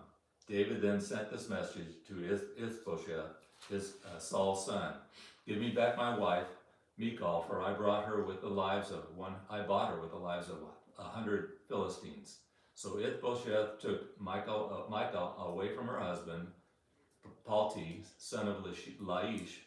Palti followed along behind her as far as Bahurim, weeping as he went. Then Abner told him, "Go back home." So Palti returned. Meanwhile, Abner had consulted with the elders of Israel. "For some time now," he told them, "you have wanted to make David your king. Now is the time. For the Lord has said, I have chosen David to save my people, Israel, from the hands of the Philistines and from all their other armies." Abner also spoke with the men of Benjamin. Then he went to Hebron to tell David that all the people of Israel and Benjamin had agreed to support him. When Abner and 20 of his men came to Hebron, David entertained them with a great feast. Then Abner said to David, "Let me go and call an assembly of all Israel to support my lord the king. They will make a covenant with you and make you their king, and you will rule over everything your heart desires." So David sent Abner safely on his way. But just after David had sent Abner away in safety, Joab and some of David's troops returned from a raid, bringing much plunder with them. When Joab arrived, he was told that Abner had just been there visiting the king and had been sent away in safety. Joab rushed to the king and demanded, "What have you done? What do you mean by letting Abner get away? You know perfectly well that he came to spy on you and find out everything you're doing." Joab then left David and sent messengers to catch up with Abner, asking him to return. They found him at the well of Sirah and brought him back, though David knew nothing about it. When Abner arrived back at Hebron, Joab took him aside at the gateway as if to speak with him privately. But then he stabbed Abner in the stomach and killed him in revenge for killing his brother Asahel. Then David heard about it. He declared, "I vow by the Lord that I and my kingdom are forever innocent of this crime against Abner, son of Ner. Joab and his family are the guilty ones. May the family of Joab be cursed in every generation with a man who has open sores or leprosy, or who walks on crutches, or who dies by sword or begs for food." So Joab and his brother Abishai killed Abner because Abner had killed their brother Asahel at the battle of Gibeon. Then David said to Joab and all those who were with him, "Tear your clothes and put on burlap, mourn for Abner." And King David himself walked behind the procession to the grave. They buried Abner in Hebron, and the king and all the people wept at his graveside. Then the king sang this funeral song for Abner. "Should Abner have died as fools die? Your hands were not bound, your feet were not chained. No, you were murdered, the victim of a wicked plot." All the people wept again for Abner. David had refused to eat anything on the day of the funeral, and now everyone begged him to eat. But David had made a vow, saying, "May God strike me and even kill me if I eat anything before sundown." This pleased the people very much. In fact, everything the king did pleased them. So everyone in Judah and all Israel understood that David was not responsible for Abner's murder. Then King David said to his officials, "Do you not realize that a great commander has fallen today in Israel? And even though I am anointed king, these two sons of Zeruiah, Joab and Abishai, are too strong for me to control. So may the Lord repay these evil men for their evil deeds." Chapter 4. Then Ishbosheth, Saul's son, heard about Abner's death at Hebron, and he lost all courage, and all Israel became paralyzed with fear. Now there were two brothers, Baanah and Rechab, who were captains of Ishbosheth's raiding parties. They were sons of Rimmon, a member of the tribe of Benjamin, who lived in Beeroth. The town of Beeroth is now part of Benjamin's territory because the original people of Beeroth fled to Gittim, where they still live as foreigners. Saul's son Jonathan had a son named Mephibosheth, who was crippled as a child. He was 5 years old when the report came from Jezreel that Saul and Jonathan had been killed in battle. When the child's nurse heard the news, she picked up him and fled. But as she hurried away, she dropped him and he became crippled. One day Rechab and Baanah, the sons of Rimmon from Beeroth, went to Ishbosheth's house around noon as he was taking his midday rest. The doorkeeper, who had been sifting wheat, became drowsy and fell asleep.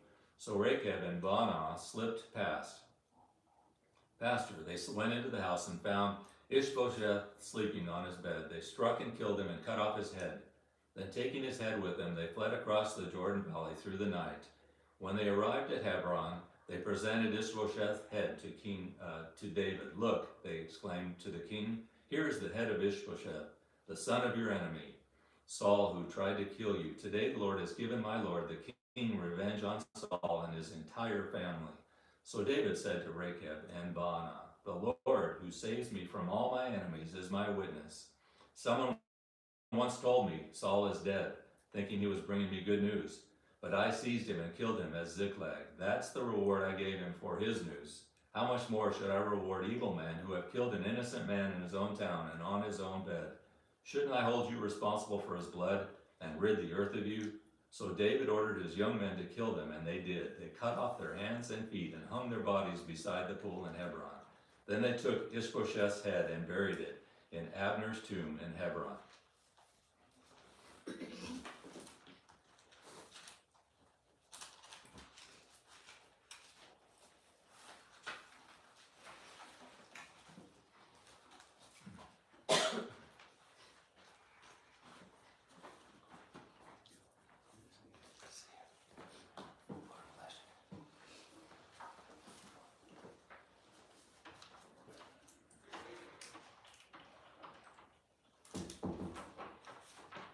Then all the tribes of Israel went to David at Hebron and told him, we are your own flesh and blood. In the past, when Saul was our king, you were the one who really led the forces of Israel. And the Lord told you, you will be the shepherd of my people Israel. You will be Israel's leader. So there at Hebron, King David made a covenant before the Lord with all the elders of Israel, and they anointed him king of Israel.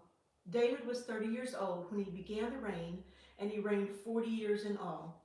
He had reigned over Judah from Hebron for 7 years and 6 months, and from Jerusalem he reigned over all Israel and Judah for 33 years.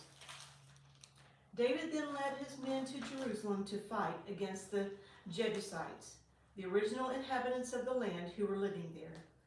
The Jebusites taunted David, saying, you'll never get in here. Even the blind and lame could keep you out. For the Jebusites thought they were safe, but David captured the fortress of Zion, which is now called the City of David. On the day of the attack, David said to his troops, I hate those lame and blind Jebusites. Whoever attacks them should strike by going into the city through the water tunnel. That's the origin of the saying, the blind and the lame may not enter the house. So David made the fortress his home, and he called it the City of David. He extended the city starting at the supporting terraces and working inward. And David became more and more powerful because the Lord God of heaven's armies was with him. Then King Hiram of Tyre sent messengers to David along with cedar timber and carpenters and stonemasons, and they built David a palace. And David realized that the Lord had confirmed him as king over Israel and had blessed his kingdom for the sake of his people, Israel.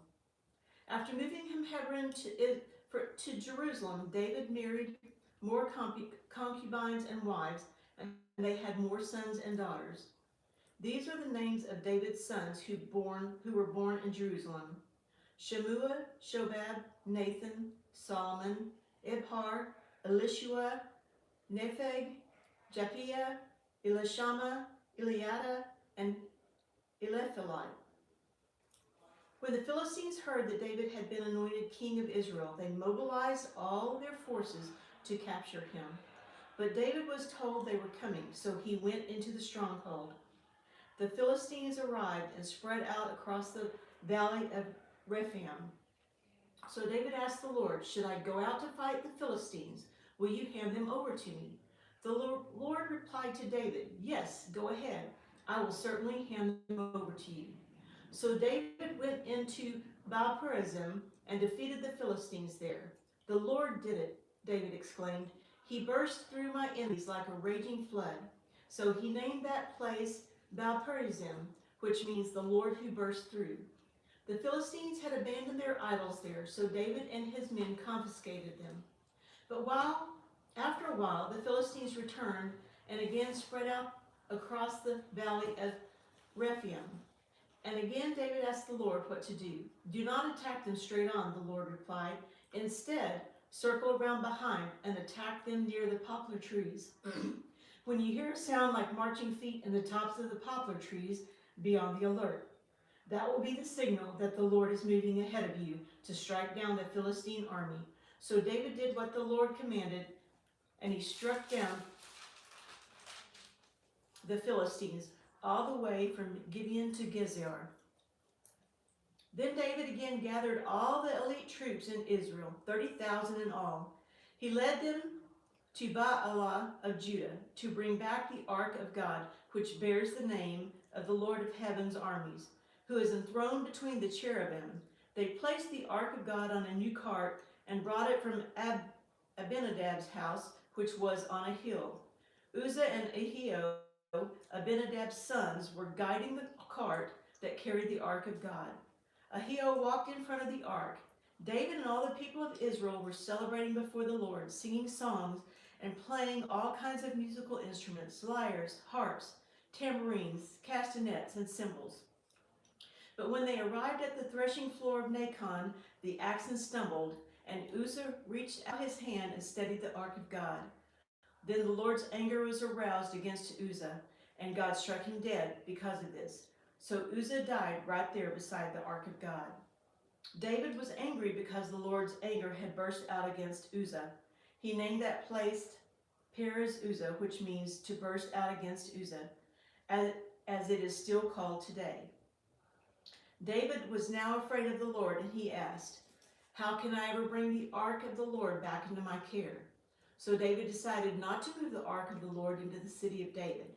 Instead, he took it to the house of Obadiah of Gath.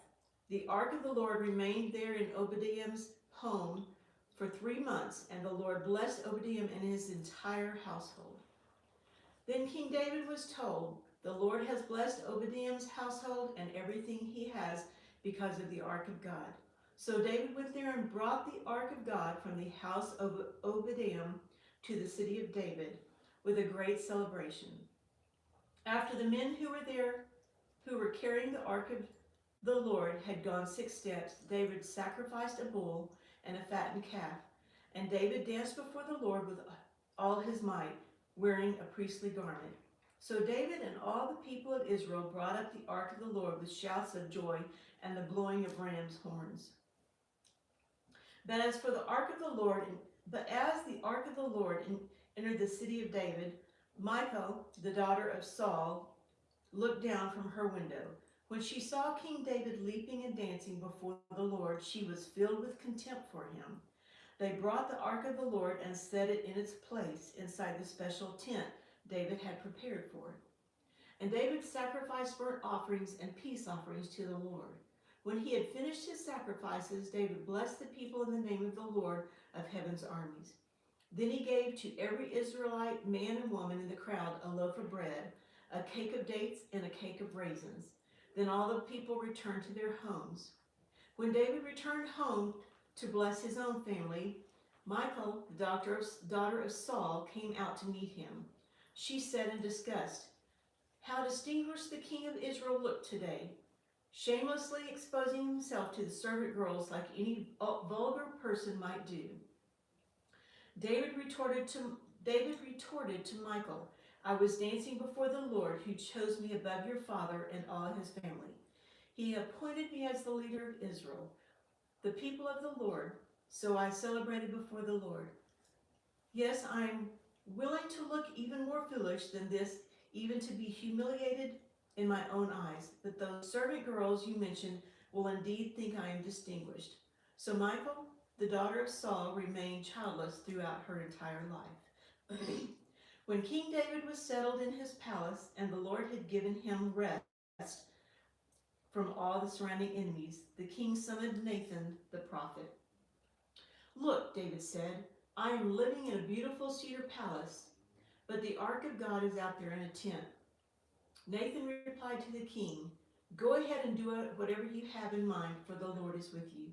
But that same night the Lord said to Nathan, "Go and tell my servant David, this is what the Lord has declared. Are you the one to build a house for me to live in? I have never lived in a house from the day I brought the Israelites out of Egypt until this very day. I have always moved from one place to another with a tent and tabernacle as my dwelling. Yet no matter where I have gone with the Israelites, I have never once complained to Israel's tribal leaders, the shepherds of my people Israel. I have never asked them, why haven't you built me a beautiful cedar house? Now go and say to my servant David, This is what the Lord of heaven's armies has declared. I took you from tending to sheep in the pasture and selected you to be the leader of my people, Israel. I have been with you wherever you have gone, and I have destroyed all your enemies before your eyes. Now I will make your name as famous as anyone who has ever lived on the earth, and I will provide a homeland for my people Israel, planting them in a secure place where they will never be disturbed. Evil nations won't oppress them as they've done in the past. Starting from the time I appointed judges to rule my people Israel, and I will give you rest from all your enemies. Furthermore, the Lord declares that he will make a house for you, a dynasty of kings. For when you die or are buried with your ancestors, I will rise up one of your descendants, your own offspring, and I will make his kingdom strong. He is the one who will build a house, a temple for my name, and I will secure his royal throne forever. I will be his father, and he will be my son. If he sins, I will correct and discipline him with the rod, like any father would do. But my favor will not be taken from him as I took it from Saul, whom I removed from your sight. Your house and your kingdom will continue before me for all time, and your throne will be secure forever. So Nathan went back to David and told him everything the Lord had said in his vision. Then King David went in and sat before the Lord and prayed. Who am I, O sovereign Lord, and what is my family that you have brought me this far? And now, sovereign Lord, in addition to everything else, you speak of giving your servant a lasting dynasty. Do you deal with everyone this way, O sovereign Lord? What more can I say to you? You know your servant is really like sovereign. You know what your servant is really like, sovereign Lord. Because of your promise and according to your will, you have done all these great things and have made them known to your servant. How great you are, O sovereign Lord. There is no one like you. We have never even heard of another God like you. What other nation on earth is like your people Israel? What other nation, O God, have you redeemed from slavery to be your own people? You made a great name for yourself when you redeemed your people from Egypt. You performed awesome miracles and drove out the nations and gods that stood in their way. You made Israel your very own people forever, and you, O Lord, became their God. And now, O Lord God, I am your servant to do as you have promised concerning me and my family. Confirm it as promise that will last forever. And may your name be honored forever so that everyone will say, the Lord of heaven's armies is God over Israel. And may the house of your servant David continue before you forever. O Lord of heaven's armies, God of Israel, I have been bold enough to pray this prayer to you because you have revealed all this to your servant, saying, I will build a house for you, a dynasty of kings. For you are God, O sovereign Lord. Your words are true, and you have promised these good things to your servant. And now may it please you to bless the house of your servant, so that it may continue forever before you. You have spoken, and when you grant a blessing to your servant, O sovereign Lord, it is an eternal blessing. After this, David defeated and subdued the Philistines by conquering Gath, their largest town. David also conquered the land of Moab. He made the people lie down on the ground in a row, and he measured them off in groups with a length of rope. He measured off 2 groups to be executed for every one group to be spared. The Moabites were spared became David's subjects and paid him tribute money. David also destroyed the houses of Hadazadar, son of Rehab, king of Zobah. When Hadazadar marched out to strengthen his control over the Euphrates River, David captured 1,000 chariots, 7,000 charioteers, and 20,000 foot soldiers. He crippled all the chariot horses except enough for 100 chariots.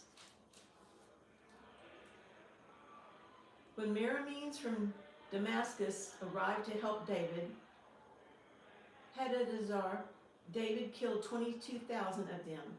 Then he placed several army garrisons in Damascus, the Aramean capital, and the Armenians became David's subjects and paid him tribute money. So the Lord made David victorious wherever he went. David brought the gold shields of Hadadezer's officers to Jerusalem, along with a large amount of bronze from Hadadezer's towns of Debah and Barathai. When King Toi of Hamath heard that David had destroyed the entire army of Hadadezer, he sent his son Joram to congratulate King David for his successful campaign. Hadadezer and Tor had been enemies and were often at war. Joram presented David with many gifts of silver, gold, and bronze. King David dedicated all these gifts to the Lord, and as he did with the silver and gold from the other nations he had defeated, from Edom, Moab, Ammon, Philistia, and Amalek, and from Hadadezer, son of Rehab, king of Zobah. So David became even more famous when he returned from destroying 18,000 Edomites in the Valley of Salt. He placed army garrisons throughout Edom, and all the Edomites became David's subjects. In fact, the Lord made David victorious wherever he went. So David reigned over all Israel and did what was just and right for all his people. Joab, son of Zerah, was commander of the army. Jehoshaphat, son of Ahilud, was the royal historian. Zadok, son of Ahitub, and Ahimelech, son of Abithar, were the priests. Sariah was the court secretary. Benaiah, son of Jehoiada, was captain of the king's bodyguard, and David's sons served as priestly leaders. One day David asked, "Is anyone in Saul's family still alive? Anyone to whom I can show kindness for Jonathan's sake?" He summoned a man named Ziba, who had been one of Saul's servants. "Are you Ziba?" the king asked. "Yes, sir, I am," Ziba replied. The king then asked him, "Is anyone still alive from Saul's family? If so, I want to show God's kindness to them." Ziba replied, "Yes, one of Jonathan's sons is still alive. He is crippled in both feet." "Where is he?" the king asked. "In Lodabar," Ziba told him, "at the home of Machir, son of Amiel." So David sent for him and brought him from Machir's home. His name was Mephibosheth. He was Jonathan's son and Saul's grandson.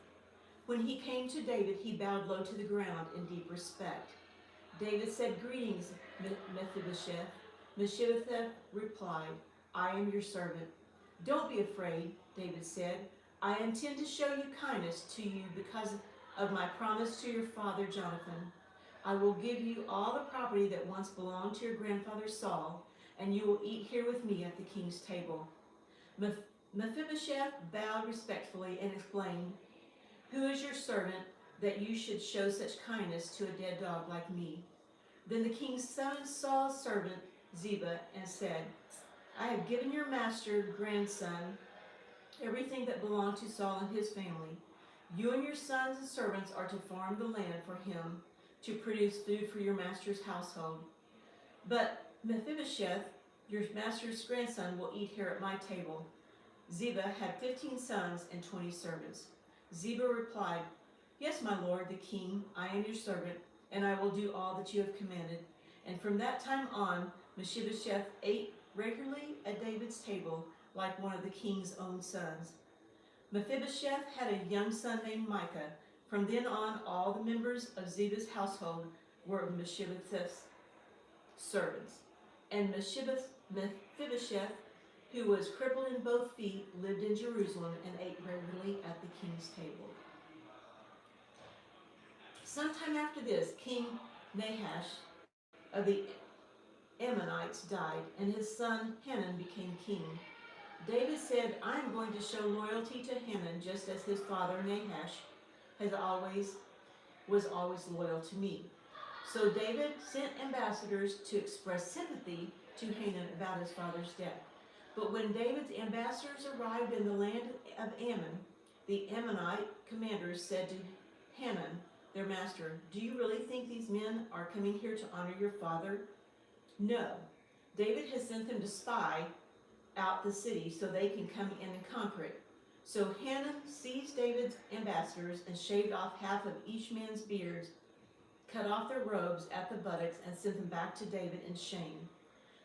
When David heard what had happened, he sent messengers to tell the men, stay at Jericho until your beards grow out, and then come back, for they felt deep shame because of their appearance.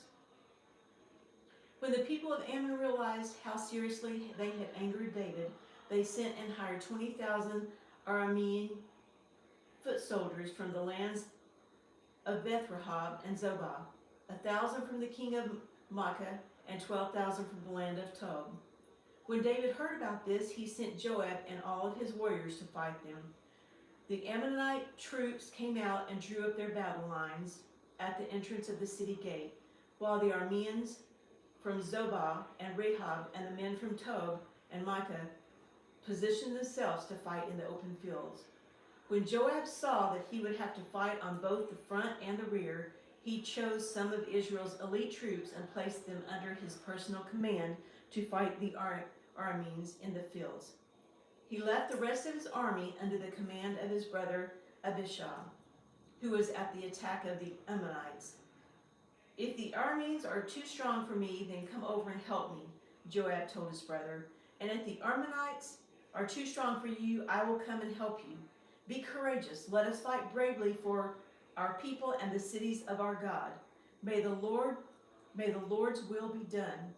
When Joab and his troops attacked, the Arameans began to run away. And when the Ammonites saw the Arameans running, they ran from Abishai and retreated into the city. After the battle was over, Joab returned to Jerusalem. The Arameans now realized that they were no match for Israel. So when they regrouped, they were joined by additional Aramean troops summoned by Hadadezer from the other side of the Euphrates River. These troops arrived at Helam and under the command of Shobach, the commander of Hadadezer's forces. When David heard what was happening, he mobilized all Israel, crossed the Jordan River, and led the army to Helam. The Arameans positioned themselves in battle formation and fought against David. But again, the Arameans fled from the Israelites. This time, David's forces killed 700 charioteers and 40,000 foot soldiers, including Shobach, the commander of their army. When all the kings allied with Hadadezer saw that they had been defeated by Israel, they surrendered to Israel and became their subjects. After that, the Arameans were afraid to help the Ammonites. Chapter 11. In the spring of the year, when kings normally go out to war, David sent Joab and the Israelite army to fight the Ammonites. They destroyed the Ammonite army and laid siege to the city of Rabbah. However, David stayed behind in Jerusalem. Late one afternoon, after his midday rest, David got out of bed and was walking on the roof of the palace. As he looked out over the city, he noticed a woman of unusual beauty taking a bath. He sent someone to find out who she was, and he was told, she is Bathsheba, the daughter of Eliam, and the wife of Uriah the Hittite. When David sent messengers to get her, and when she came to the palace, he slept with her. She had just completed the purification rites after having her period. Then she returned home. Later, when Bathsheba discovered that she was pregnant, she sent David a message saying, I'm pregnant. Then David sent word to Joab, send me Uriah the Hittite. So Joab sent him to David. When Uriah arrived, David asked him how Joab and the army were getting along and how the war was progressing. Then he told Uriah, go on home and relax. David even sent a gift to Uriah after he had left the palace. But Uriah didn't go home. He slept that night at the palace entrance with the king's palace guards. When David heard that Uriah had not gone home, he summoned him and asked, "What's the matter? Why didn't you go home last night after being away for so long?" Uriah replied, "The ark and the armies of Israel and Judah are living in tents, and Joab and my master's men are camping in the open fields. How can I go home to wine and dine and sleep with my wife? I swear that I would never do such a thing." "Well, stay here today," David told him, "and tomorrow you may return to the army." So Uriah stayed in Jerusalem that day, and the next. Then David invited him to dinner and got him drunk. But even then he couldn't get Uriah to go home to his wife. Again he slept at the palace entrance with the king's palace guard. So the next morning David wrote a letter to Joab and gave it to Uriah to deliver. The letter instructed Joab, "Station Uriah on the front lines where the battle is fiercest. Then pull back so that he will be killed." Joab assigned Uriah to a spot close to the city wall where he knew the enemy's strongest men were fighting. And when the enemy's soldiers came out of the city,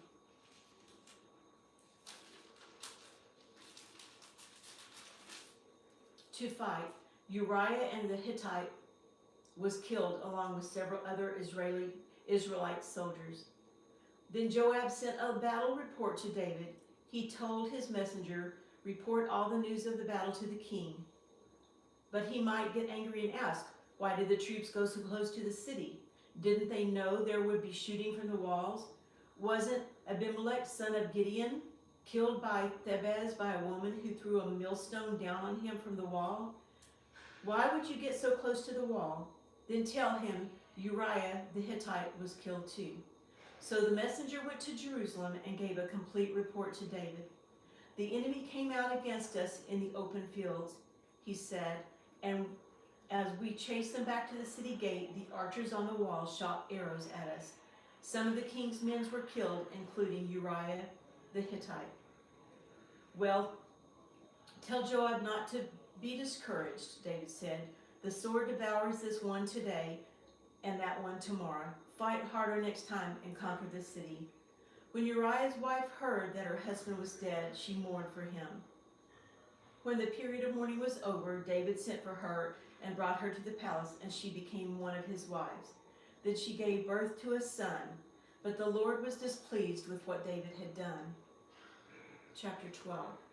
So the Lord sent Nathan the prophet to tell David this story. There were two men in a certain town. One was rich and one was poor. The rich man owned a great many sheep and cattle. The poor man owned nothing but one little lamb he had bought. He raised that little lamb, and it grew up with his children. It ate from the man's own plate and drank from his cup. He cuddled it in his arms like a baby daughter. One day a guest arrived at the home of the rich man, but instead of killing an animal from his own flock or herd, he took the poor man's lamb and killed it and prepared it for his guest. David was furious. "As surely as the Lord lives," he vowed, "any man who would do such a thing deserves to die. He must repay 4 lambs to the poor man for the one he stole and for having no pity." Then Nathan said to David, "You are that man. The Lord God of Israel says, I anointed you king of Israel and saved you from the power of Saul. I gave you your master's house and his wife's and the kingdoms of Israel and Judah.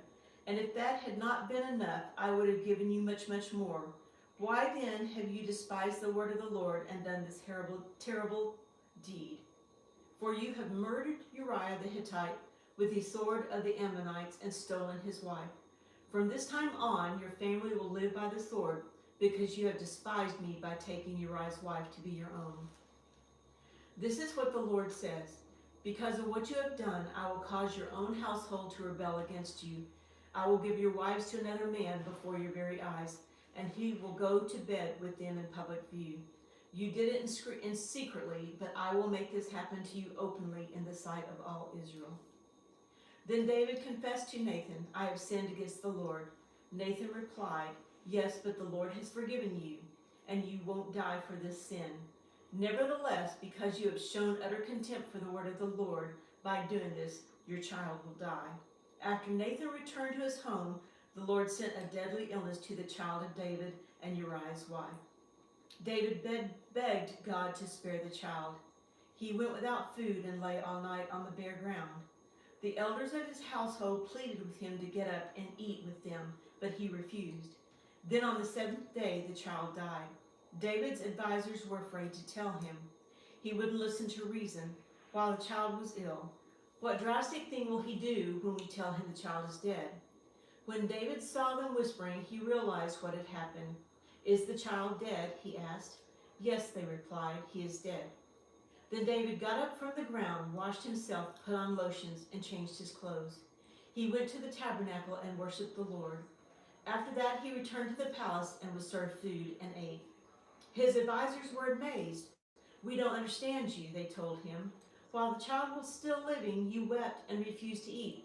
But now that the child is dead, you have stopped your mourning and are eating again. David replied, I fasted and wept while the child was alive, for I said, perhaps the Lord will be gracious to me and let the child live. But why should I fast when he is dead? Can I bring him back again? I will go to him one day, but he cannot return to me. Then David comforted Bathsheba, his wife, and slept with her. She became pregnant and gave birth to a son, and David named him Solomon.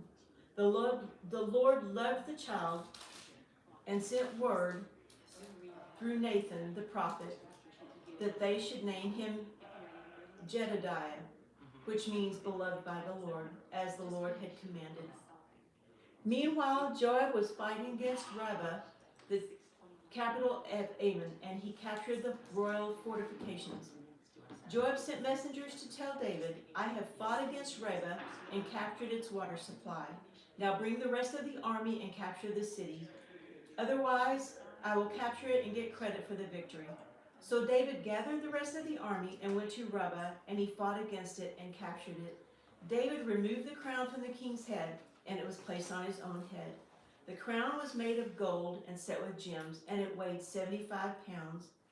David took a vast amount of plunder from the city. He also made slaves of the people of Rabbah and forced them to labor with saws, iron picks, and iron axes, and to work in the brick kilns. This is how he dealt with the people of all the Ammonite towns. Then David and all the army returned to Jerusalem.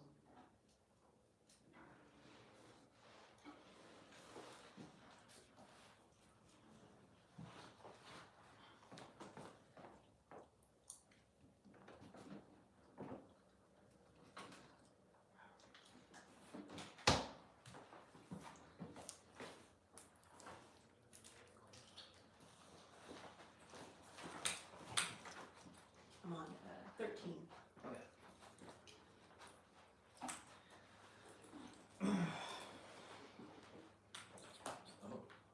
Okay, what a chapter. Now David's son, Absalom, had a beautiful sister named Tamar, and Ammon, her half-brother, fell desperately in love with her. Ammon became so obsessed with Tamar that he had become ill. She was a virgin, and Ammon thought he could never have her. But Ammon had a very crafty friend, his cousin Jonadab. He was the son of David's brother, Shimeah. One day, Jonadab said to Ammon, "What's the trouble? Why should the son of a king look so dejected morning after morning?" So Ammon told him, "I'm in love with Tamar, my brother Absalom's sister." "Well," Jonadab said, "I'll tell you what to do. Go back to bed and pretend you are ill. When you ask your father comes to see you, ask him to let Tamar come prepare some food for you. Tell him you'll feel better if she prepares it as you wash and feeds you with her own hands." So Ammon lay down and pretended to be sick, and when the king came to see him, Amnon asked him, "Please let my sister Tamar come and cook my favorite dish as I watch. Then I can eat it from her own hands." So David agreed and sent Tamar to Ammon's house to prepare some food for him. When Tamar arrived at Ammon's house, she went to the place where he was lying down so he could watch her mix some dough. Then she baked his favorite dish for him. When she set the serving tray before him, he refused to eat. "Everyone, get out of here," Ammon told his servants, so they all left. Then he said to Tamar, Now bring the food into my bedroom and feed it to me here. So Tamar took his favorite dish to him. But as she was feeding him, he grabbed her and demanded her, "Come to bed with me, my darling sister." "No, my brother," she cried. "Don't be foolish. Don't do this to me. Such wicked things aren't done in Israel. Where could I go in my shame? And you would be called one of the greatest fools in all of Israel. Please, just speak to the king about it, and he will let you marry me." But Amnon wouldn't listen to her. Speak to the king. Yeah. But Amnon wouldn't listen to her, and since he was stronger than she was, he raped her. Then suddenly Amnon's love turned to hate, and he hated her even more than he had loved her. "Get out of here," he snarled at her. No, Tamar cried. "Sending me away now is worse than what you have already done to me."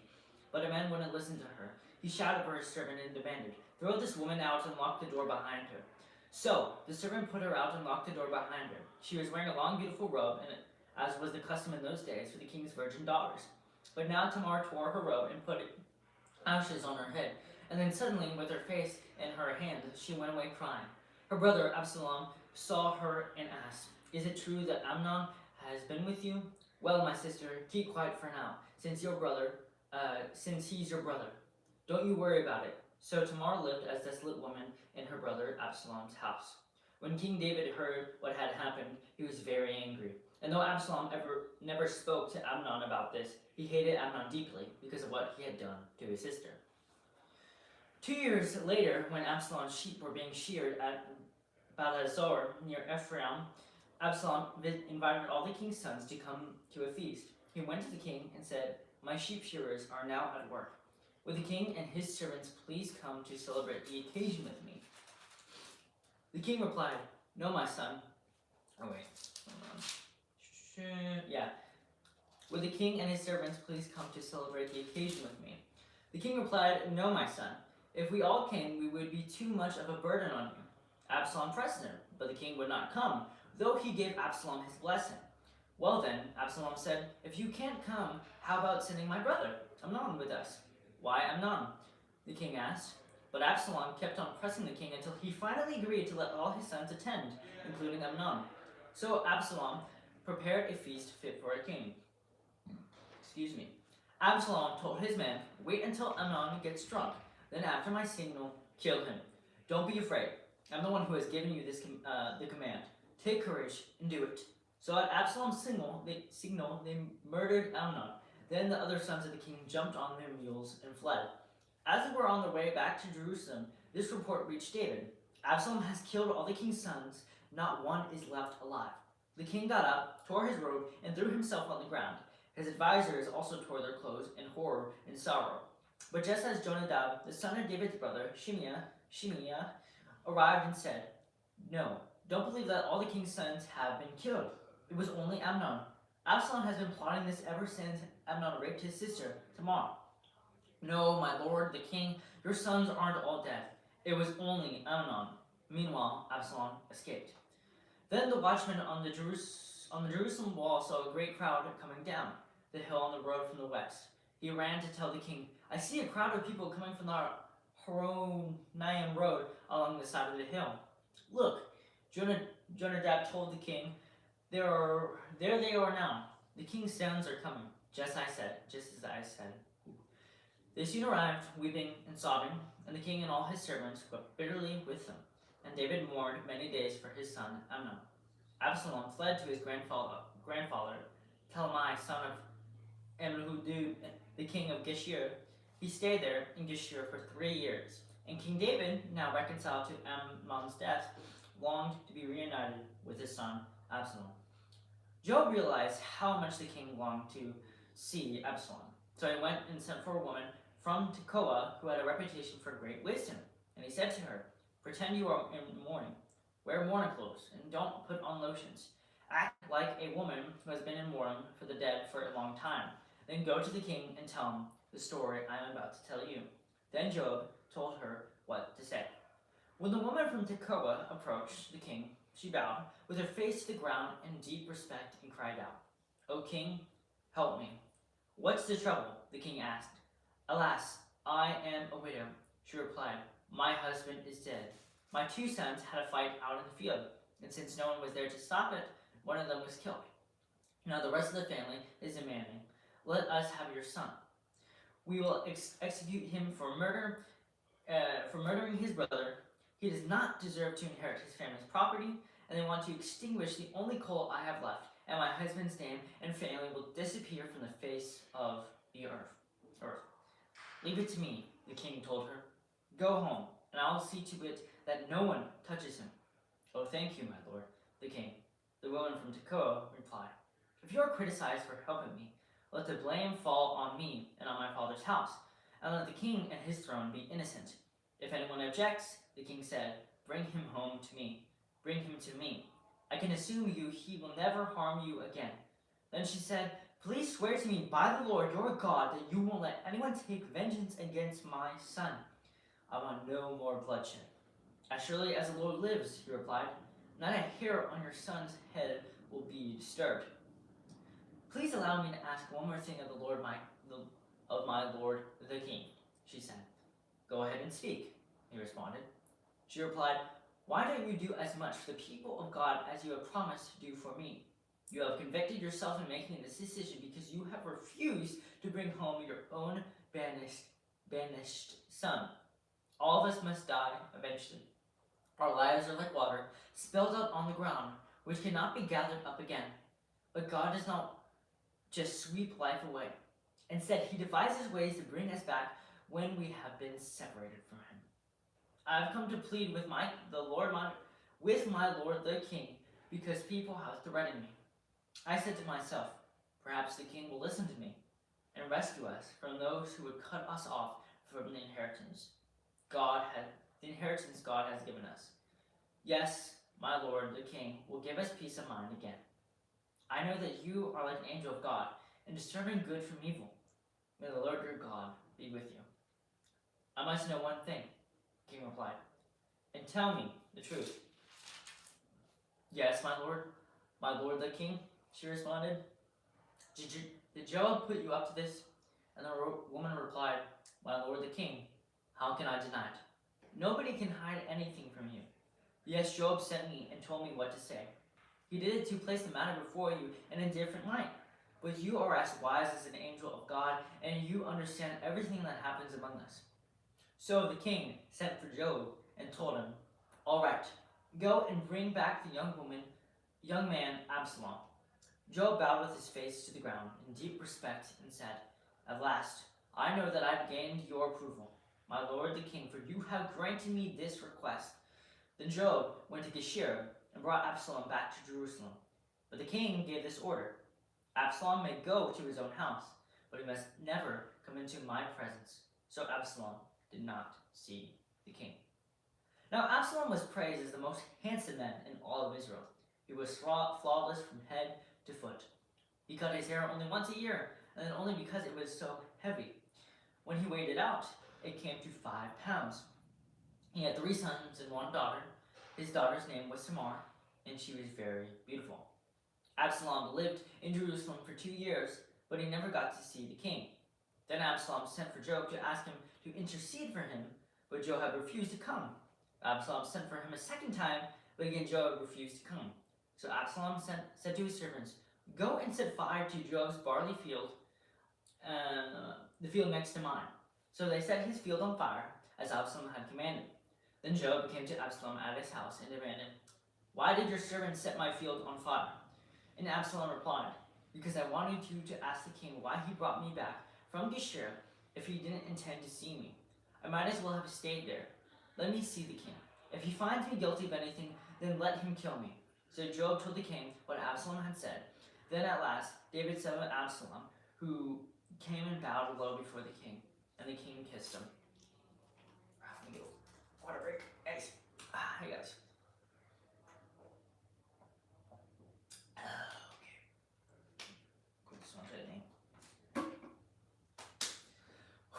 After this, Absalom bought a chariot and horses, and he fired 50 bodyguards to run ahead of him. He got up early every morning and went out to the gate of the city.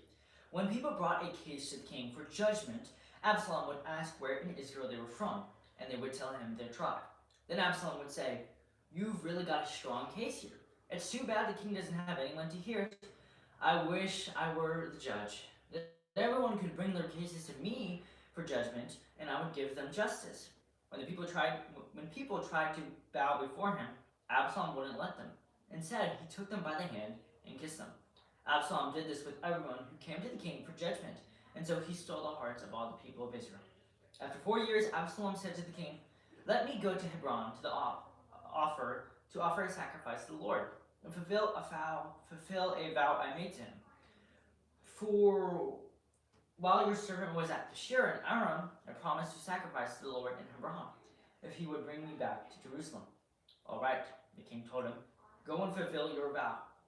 So Absalom went to Hebron, but while he was there, he sent secret messengers to all the tribes of Israel to stir up a rebellion against the king.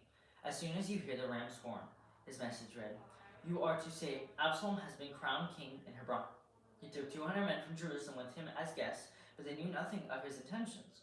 While Absalom was offering the sacrifices, he sent out Ahithophel, one of David's counselors, who lived in Gilo. Soon, many others also joined Absalom, and the conspiracy gained momentum. A messenger soon arrived in Jerusalem to tell David, "All of Israel has joined Absalom in a conspiracy against you. Then we must flee. Then we must flee at once, or it will be too late." David urged his men, "Hurry! If we get out of the city before Absalom arrives, both we and the city of Jerusalem will be spared from disaster." "We are with you," his advisors replied. Do what you think is best." So the king and all his household set out at once. He left no one behind except 10 of his concubines to look after the palace. The king and all his people set out on foot, pausing at the last house to let all the king's men to move past to lead the way. There were 600 men from Gath who had come with David, along with the king's bodyguard. Then the king turned and said to the Ittai, the leader of the men from Gath, "Why are you coming with us? Go on back to King Absalom, for you are a guest in Israel, a foreigner in exile. You arrived only recently, and should I force you today to wander with us? I don't even know where we will go. Go on back and take your kinsmen with you, and may the Lord show you his unfailing love and faithfulness." But Ittai said to the king, "I vow by the Lord and by your own life that I will go wherever my lord the king goes, no matter what happens, whether it means life or death." David replied, "All right, come with us." So Ittai and all his men and their families went along. Everyone cried loudly as the king and his followers passed by. They crossed the Kidron Valley, and they went out toward the wilderness. Zadok and all the Levites also came along, carrying the Ark of the Covenant of God. They set down the Ark of God, and Abiathar offered sacrifices until everyone had passed out of the city. And then the king instructed Zadok to take the Ark of God back into the city. "As the Lord sees fit," David said, "he will bring me back to see the Ark and the tabernacle again. But if he is through with me, then let him do what seems best to him." The king also told Zadok the priest, "Look, here's my plan. You and Abiathar should return quietly to the city with your son, Ahimazah, and Abiathar's son, Jonathan. I will stop at the shallows of the Jordan River and wait there for a report from you." So Zadok and Abiathar took the Ark of God back to the city and stayed there. David walked up to the road of the Mount of Olives, weeping as he went. His head was covered and his feet were bare as a sign of mourning, and the people who were with him covered their heads and wept as they climbed the hill. When someone told David that his advisor Ahithophel was now backing Absalom, David prayed, "O Lord, let Ahithophel give Absalom foolish advice." When David reached the summit of the Mount of Olives, where people worshipped God, Hushai the Archite was waiting there for him. Hushai had torn his clothing and put dirt on his head as a sign of mourning. But David told him, "If you go with me, you won't only be a burden. Return to Jerusalem and tell Absalom, I will now be your advisor, O king, just as I was your father's advisor in the past. Then you can frustrate and counter Ahithophel's advice. Zadok and Abiathar the priest will be there. Tell them about the plans being made in the king's palace, and they will send their sons Ahimaz and Jonathan to tell me what is going on. So David's friend Hushai returned to Jerusalem, getting there just as Absalom arrived. When David had gone a little beyond the summit of the Mount of Olives, Ziba, the servant of Mephibosheth, was waiting there for him. He had 2 donkeys loaded with 200 loaves of bread, 100 clusters of raisins, 100 bunches of summer fruit, and a wineskin full of wine. What are these for? The king asked Ziba. Ziba replied, the donkeys are for the king's people to ride on, and the bread and summer fruit are for the young men to eat. The wine is for those who become exhausted in the wilderness. And where is Mephibosheth, Saul's grandson? The king asked him. He stayed in Jerusalem, Ziba replied. He said, today I will get back to the kingdom of my grandfather Saul. In that case, the king told Ziba, I give you everything Mephibosheth owns. I bow before you, Ziba replied. May I always be pleasing to you, my lord the king. As King David came to Bahurim, a man came out of the village, cursing them. It was Shammai, son of Gera, from the same clan as Saul's family. He threw stones at the king and the king's officers, and all the mighty warriors who surrounded him. Get out of here. Get out of here, you murderer, you scoundrel. He shouted at David. The Lord is paying you back for all the bloodshed in Saul's clan. You stole his throne, and now the Lord has given it to your son Absalom. At last you will taste some of your own medicine, for you are a murderer. Why should this dead dog curse the Lord my king? Abishai, son of Zeruiah, demanded. Let me go over and cut off his head. No, the king said. Who asked your opinion? Your sons of Zeruiah? Yeah. If the Lord has told him to curse me, who are you to stop him? Then David said to Abishai and to all of his servants, my own son is trying to kill me. Doesn't this relative of Saul have even more reason to do so? Leave him alone and let him curse. The Lord has told him to do it. And perhaps the Lord will see that I am being wrong and will bless me because of these curses today. So David and his men continued down the road, and Shammai kept his pace with them on a nearby hillside, cursing and throwing stones and dirt at David. The king and all who were with him grew weary along the way, so they rested when they reached the Jordan River. Meanwhile, Absalom and all the army of Israel arrived at Jerusalem, accompanied by Ahithophel. When David's friend Hushai the Archite arrived, he went immediately to see Absalom. Long live the king, he exclaimed. Long live the king. Is this the way you treat your friend David? Absalom asked. Why aren't you with him? I'm here because I belong to the man who is chosen by the Lord and by all the men of Israel, Hushai replied. And anyway, why shouldn't I serve you? Just as I was your father's advisor, now I will be your advisor.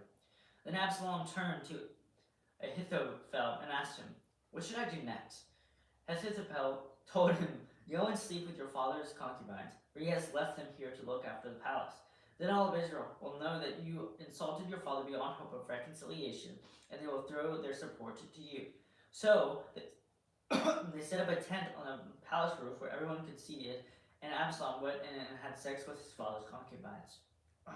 Absalom followed Ahithophel's advice just as David had done. For every word Ahithophel spoke seemed as wise as though it came directly from the mouth of God. Now Ahithophel urged Absalom, let me choose 12,000 men to start out after David tonight. I will catch up with him while he is weary and discouraged. He and his troops will panic and everyone will run away. Then I will kill only the king, and I will bring all the people back to you as the bride returns to her husband. After all, it is only one man's life that you seek. Then you will be at peace with all the people. This plan seemed good to Absalom and to all the elders of Israel. But then Absalom said, bring in Hushai the Archite. Let's see what he thinks about this.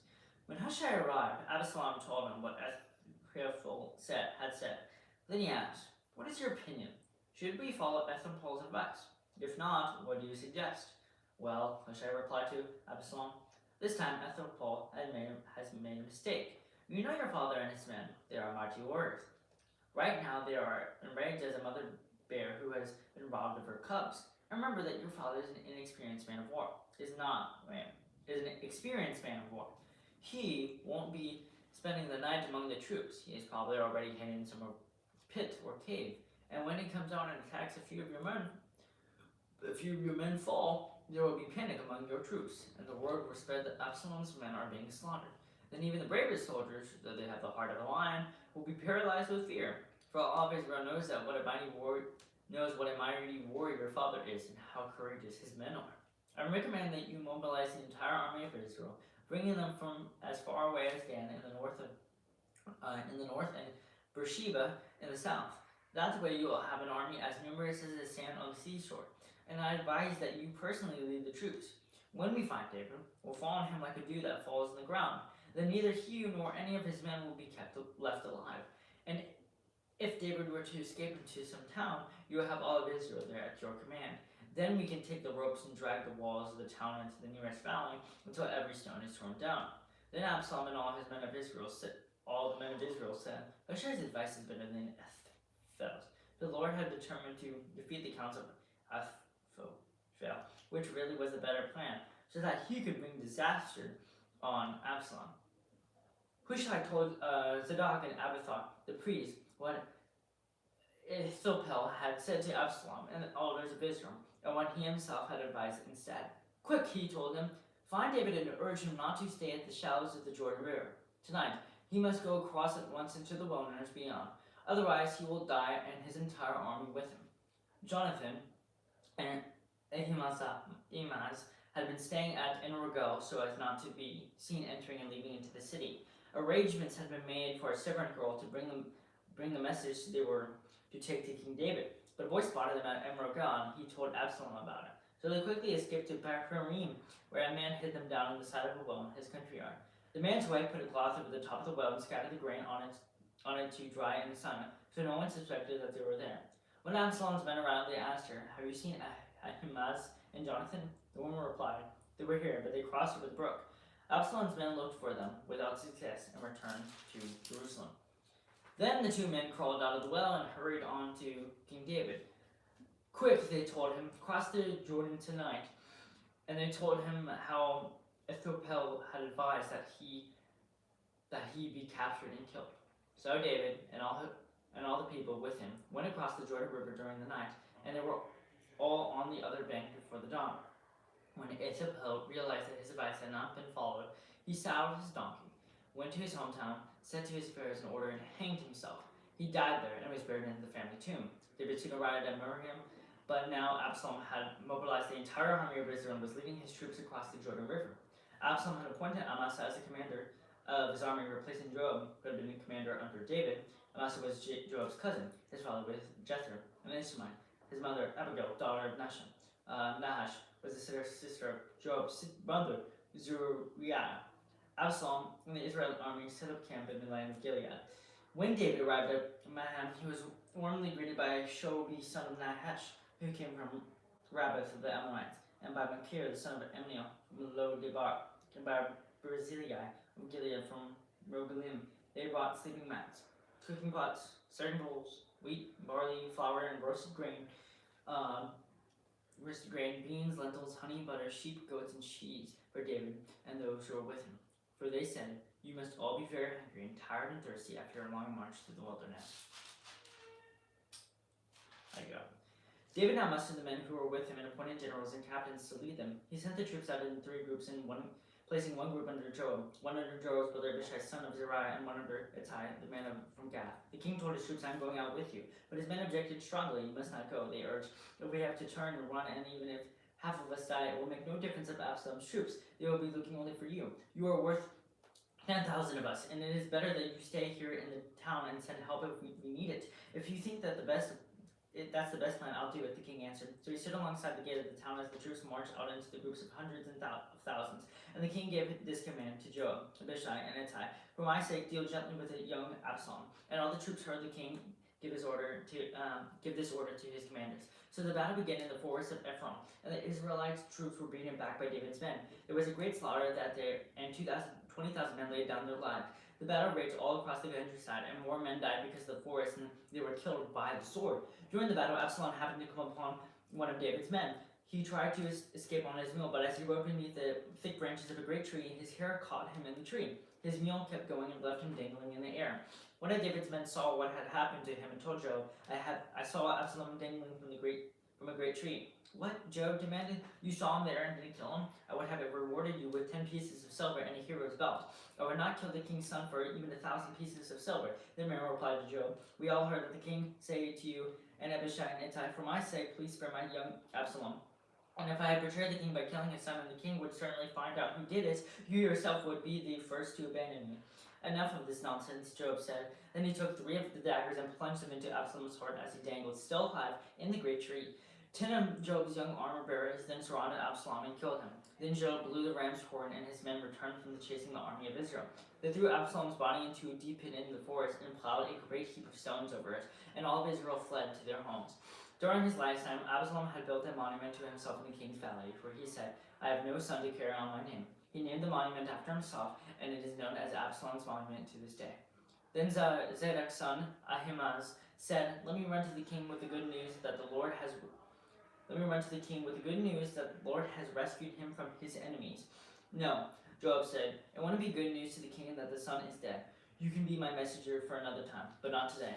Then Joab said to the man of Ethiopia, Go tell the king what you have seen. The man bowed and ran off. But Ahimaaz continued to plead with Joab, Whatever happened, please let me go too. Why shouldn't you go, my son? Joab replied, There will be no reward for your news. Yes, but let me go anyway, he begged. Joab finally said, All right, go ahead. So Ahimaaz took the less demanding route by the way of the plain and ran to Mahanaim ahead of the Ethiopian. While David was sitting between the inner and outer gates of the town, the watchman climbed to the roof of the gateway by the wall. As he looked, he saw a lone man running toward him. He shouted the news down to David, and the king replied, If he is alone, he has news. As the messenger came closer, the watchman saw another man running toward them. He shouted down, Here comes another one. The king replied, He also will have news. The first man runs like Ahimaaz, son of Zadok, the watchman said. He is a good man and comes with the good news, the king replied. Then Ahimaaz cried out to the king, Everything is all right. He bowed before the king with his face to the ground and said, Praise the Lord your God, who has handed over the rebels who dared to stand against my lord the king. What about the young Absalom? The king demanded. Is he all right?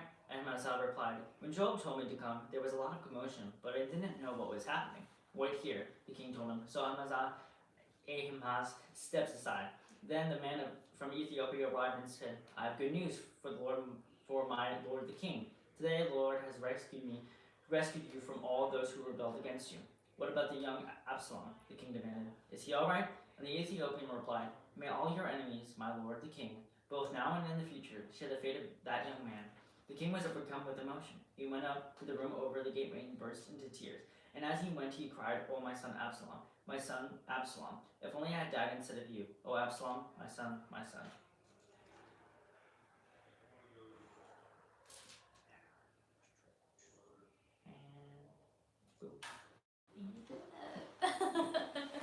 Yep. Now your turn.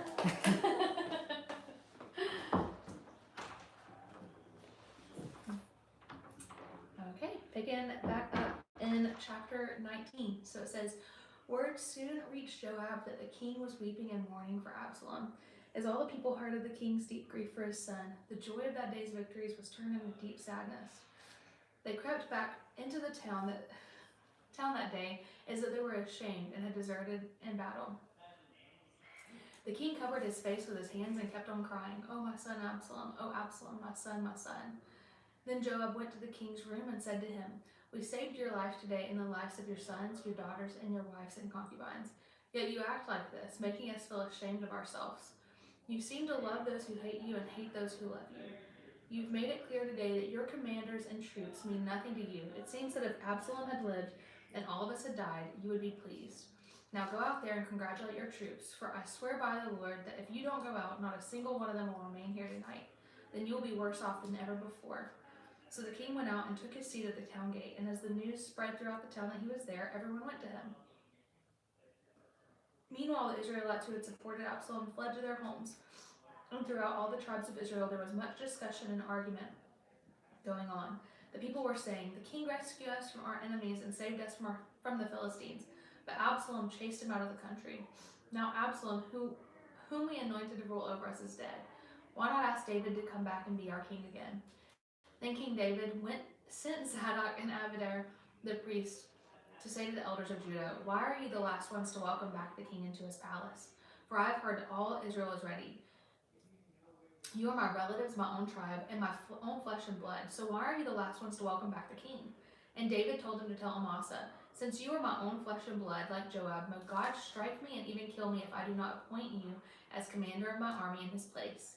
Then Amasa convinced all the men of Judah, and they responded unanimously. They sent word to the king, "Return to us and bring back all who are with you." So the king started back to Jerusalem, and when he arrived at the Jordan River, the people of Judah came to Gilgal to meet him and escort him across the river. Shemaiah, son of Jerah, the man of Pharaoh and Benjamin, hurried across with the men of Judah to welcome King David. 1,000 other men from the tribe of Benjamin were with him, including Ziba, the chief servant of the house of Saul, and Ziba's 15 sons and 20 servants. They rushed down to the Jordan to meet the king. They crossed the shallows of the Jordan to bring the king's household across the river, helping him in every way they could. As the king was about to cross the river, Shimei fell down before him. "My lord, the king, please forgive me," he pleaded. "Forget the terrible thing your servant did when you left Jerusalem. May the king put it out of his mind. I know how much I sinned. That is why I've come here today, the very first person in all Israel to greet my lord, the king." Then Abishai, son of Zeruiah, said, "Shimei, should I die? For he cursed the Lord's anointed king. Who asked you your opinions, you son of Zeruiah?" David exclaimed.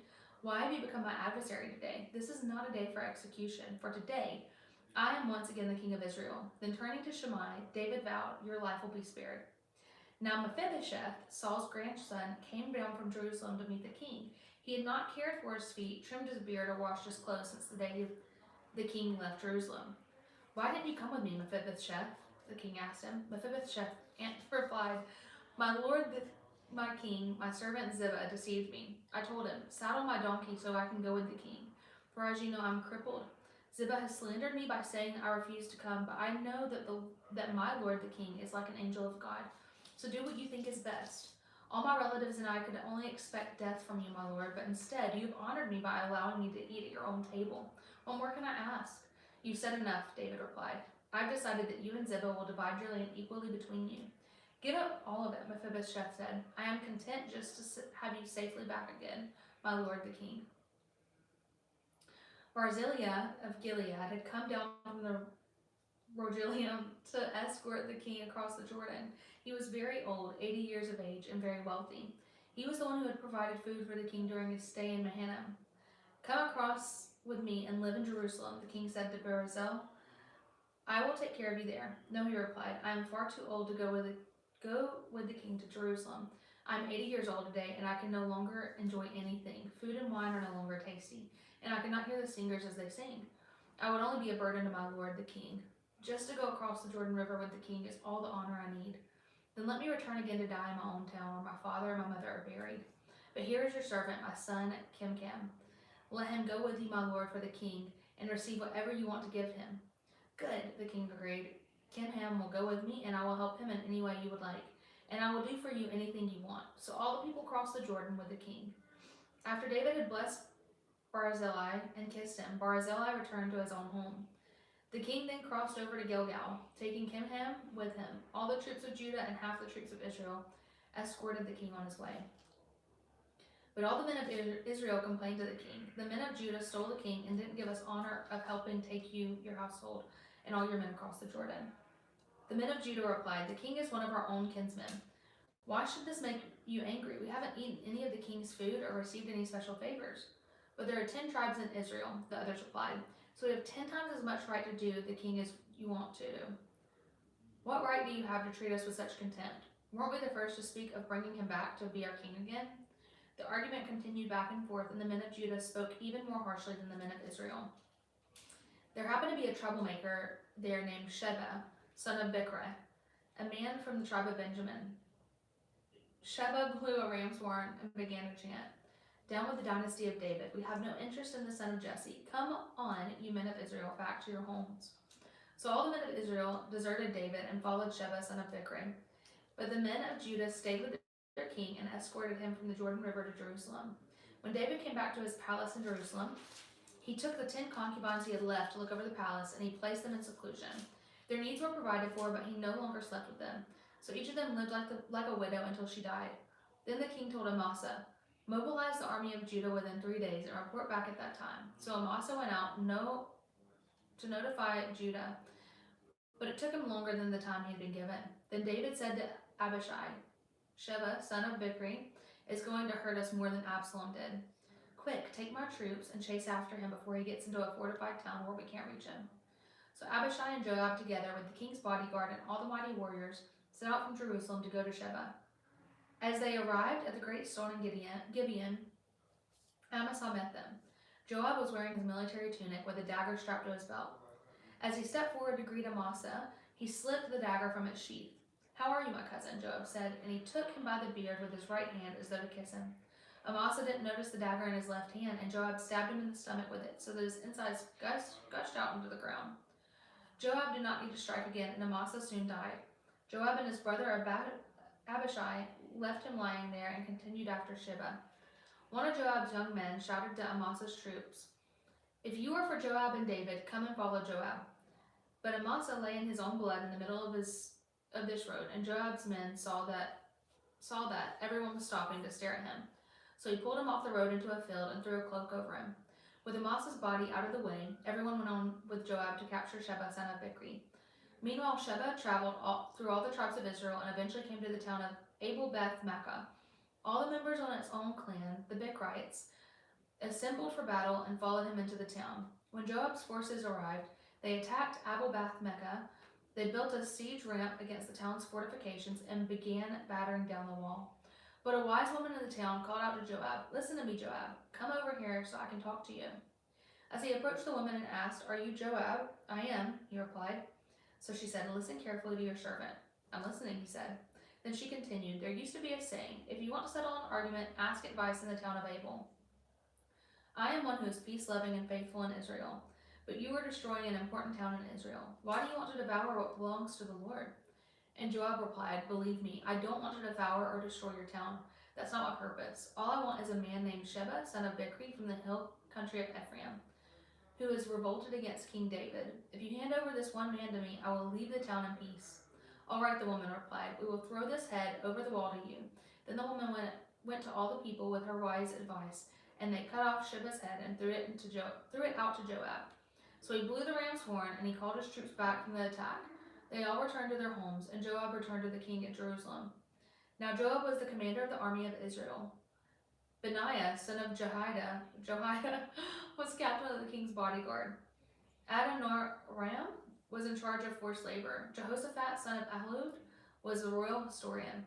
Sheba was the court secretary. Zadok and Abiathar were the priests, and Ira, a descendant of Jair, was David's personal priest. There was a famine during David's reign that lasted for 3 years.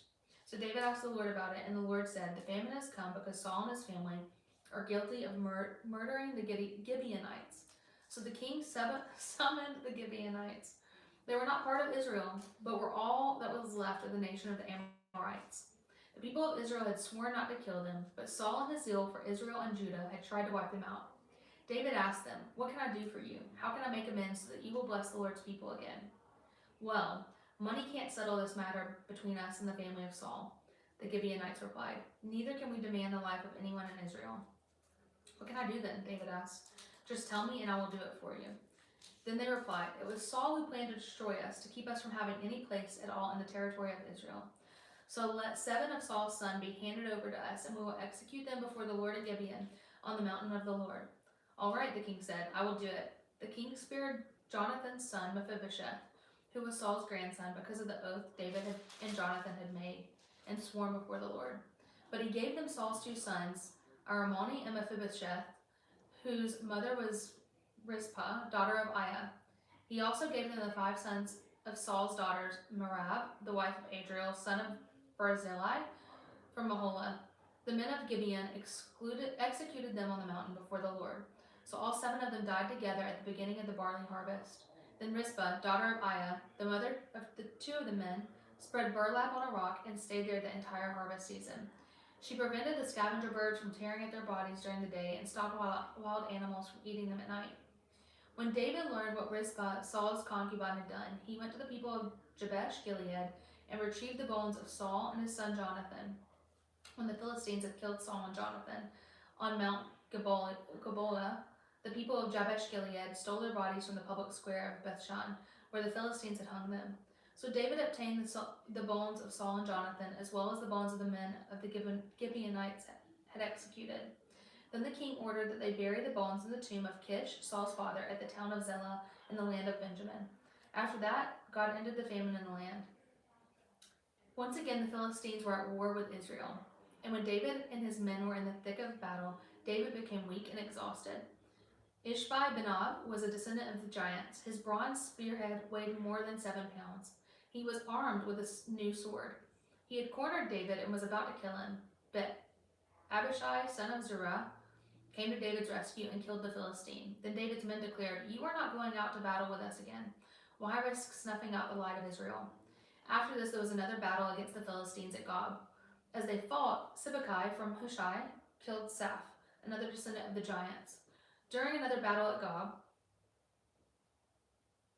Elihanan, son of Jar, from Bethlehem, killed the brother of Goliath of Gath. The handle of his spear was as thick as weaver's beam.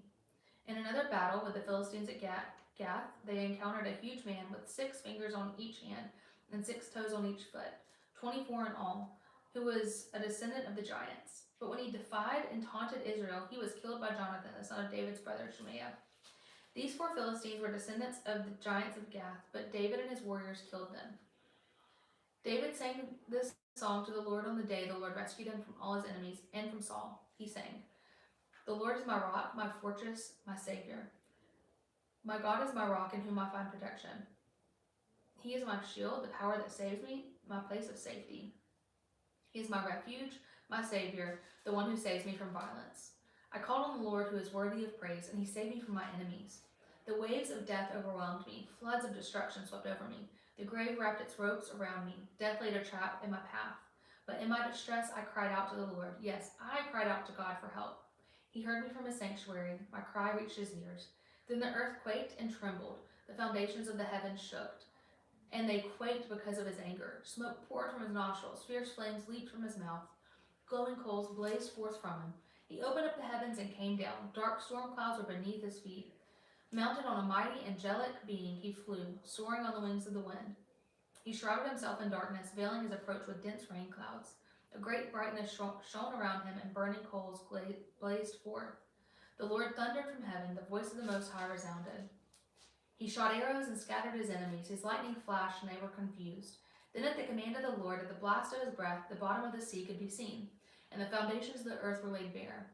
He reached down from heaven and rescued me. He drew me out of deep waters. He rescued me from powerful enemies, from those who hated me and were too strong for me. They attacked me at a moment when I was in distress, but the Lord supported me. He led me to a place of safety. He rescued me because he delights in me. The Lord rewarded me for doing right. He restored me because of my innocence. For I have kept the ways of the Lord. I have not turned from my God to follow evil. I have followed all his regulations. I have never abandoned his decrees. I am blameless before God. I have kept myself from sin. The Lord rewarded me for doing right, and he has seen my innocence.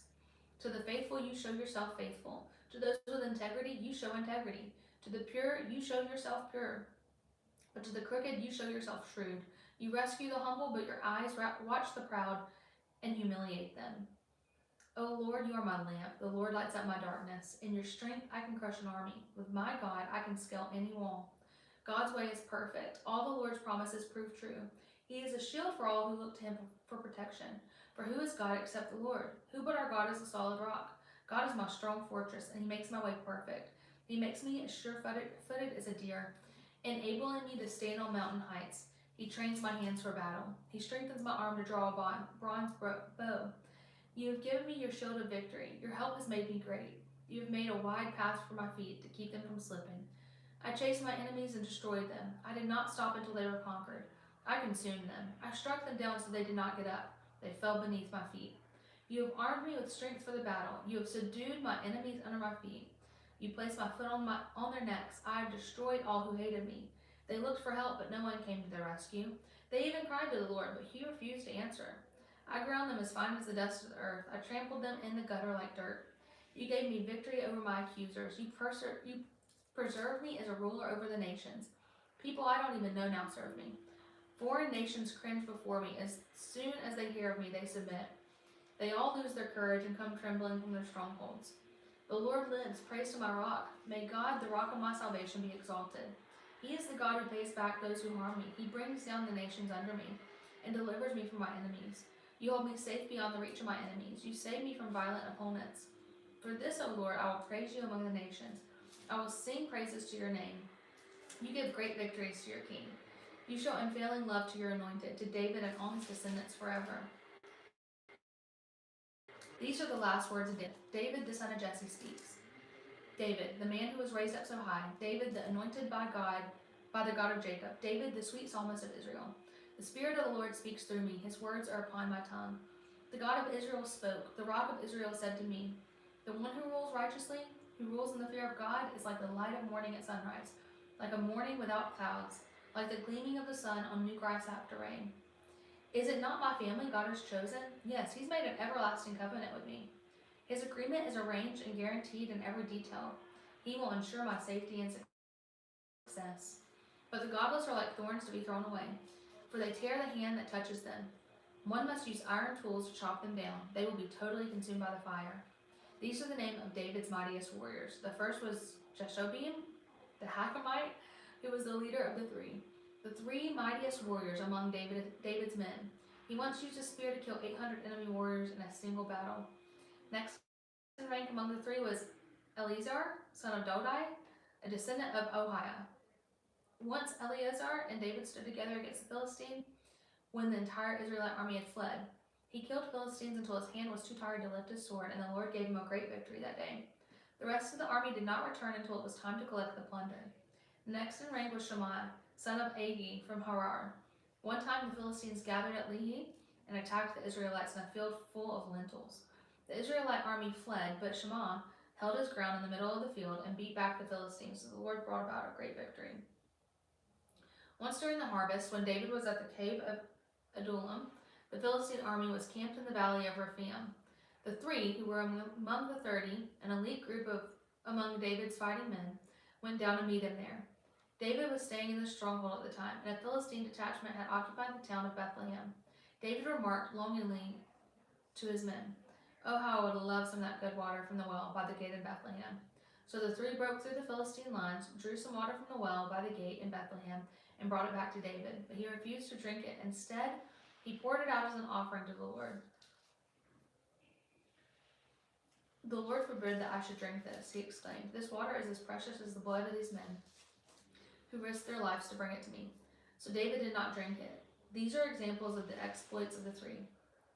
Abishai, son of Zeruiah, the brother of Joab, was the leader of the 30. He once used a spear to kill 300 enemy warriors in a single battle. It was by such feats that he became as famous as the three. Abishai was the most famous of the 30, and he was their commander, though he was not one of the three. There was also Benaiah, son of Jehoiada, a valiant warrior from Kabizl. He did many heroic deeds, which included killing 2 champions of Moab. Another time on a snowy day, he chased a lion down into a pit and killed it. Once, armed with only a club, he killed an imposing Egyptian warrior who was armed with a spear. Benaiah wrenched the spear from the Egyptian's hand and killed him with it. Deeds like these made Benaiah as famous as the 3 mightiest warriors. He was more honored than the other members of the 30, though he was not one of the 3, and David made him captain of his bodyguard.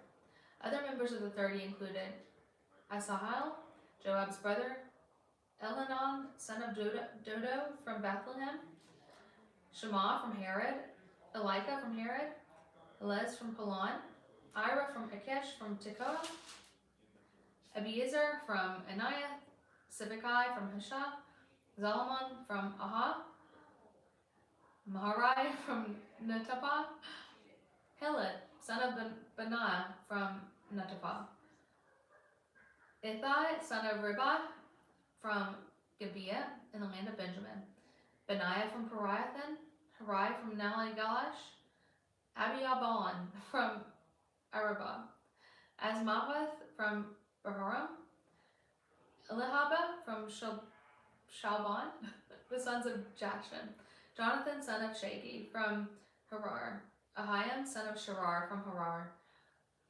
Eliphalet's son, Asabah from Maklah, Elam, son of Anthiopol from Jilo, Hezro from Carmel, Parai from Arba, Agal, son of Nathan from Zobah, Benai from Gad, Zelek from Ammon, Nehorai from Beeroth, the armor bearer of Joab, son of Zariah, Ira from Jettar, Garab from Jettar, Uriah the Hittite. There were 37 in all. Oh my goodness, y'all. These names are taking me off. Once again, the anger of the Lord burned against Israel, and he caused David to harm them by taking a census.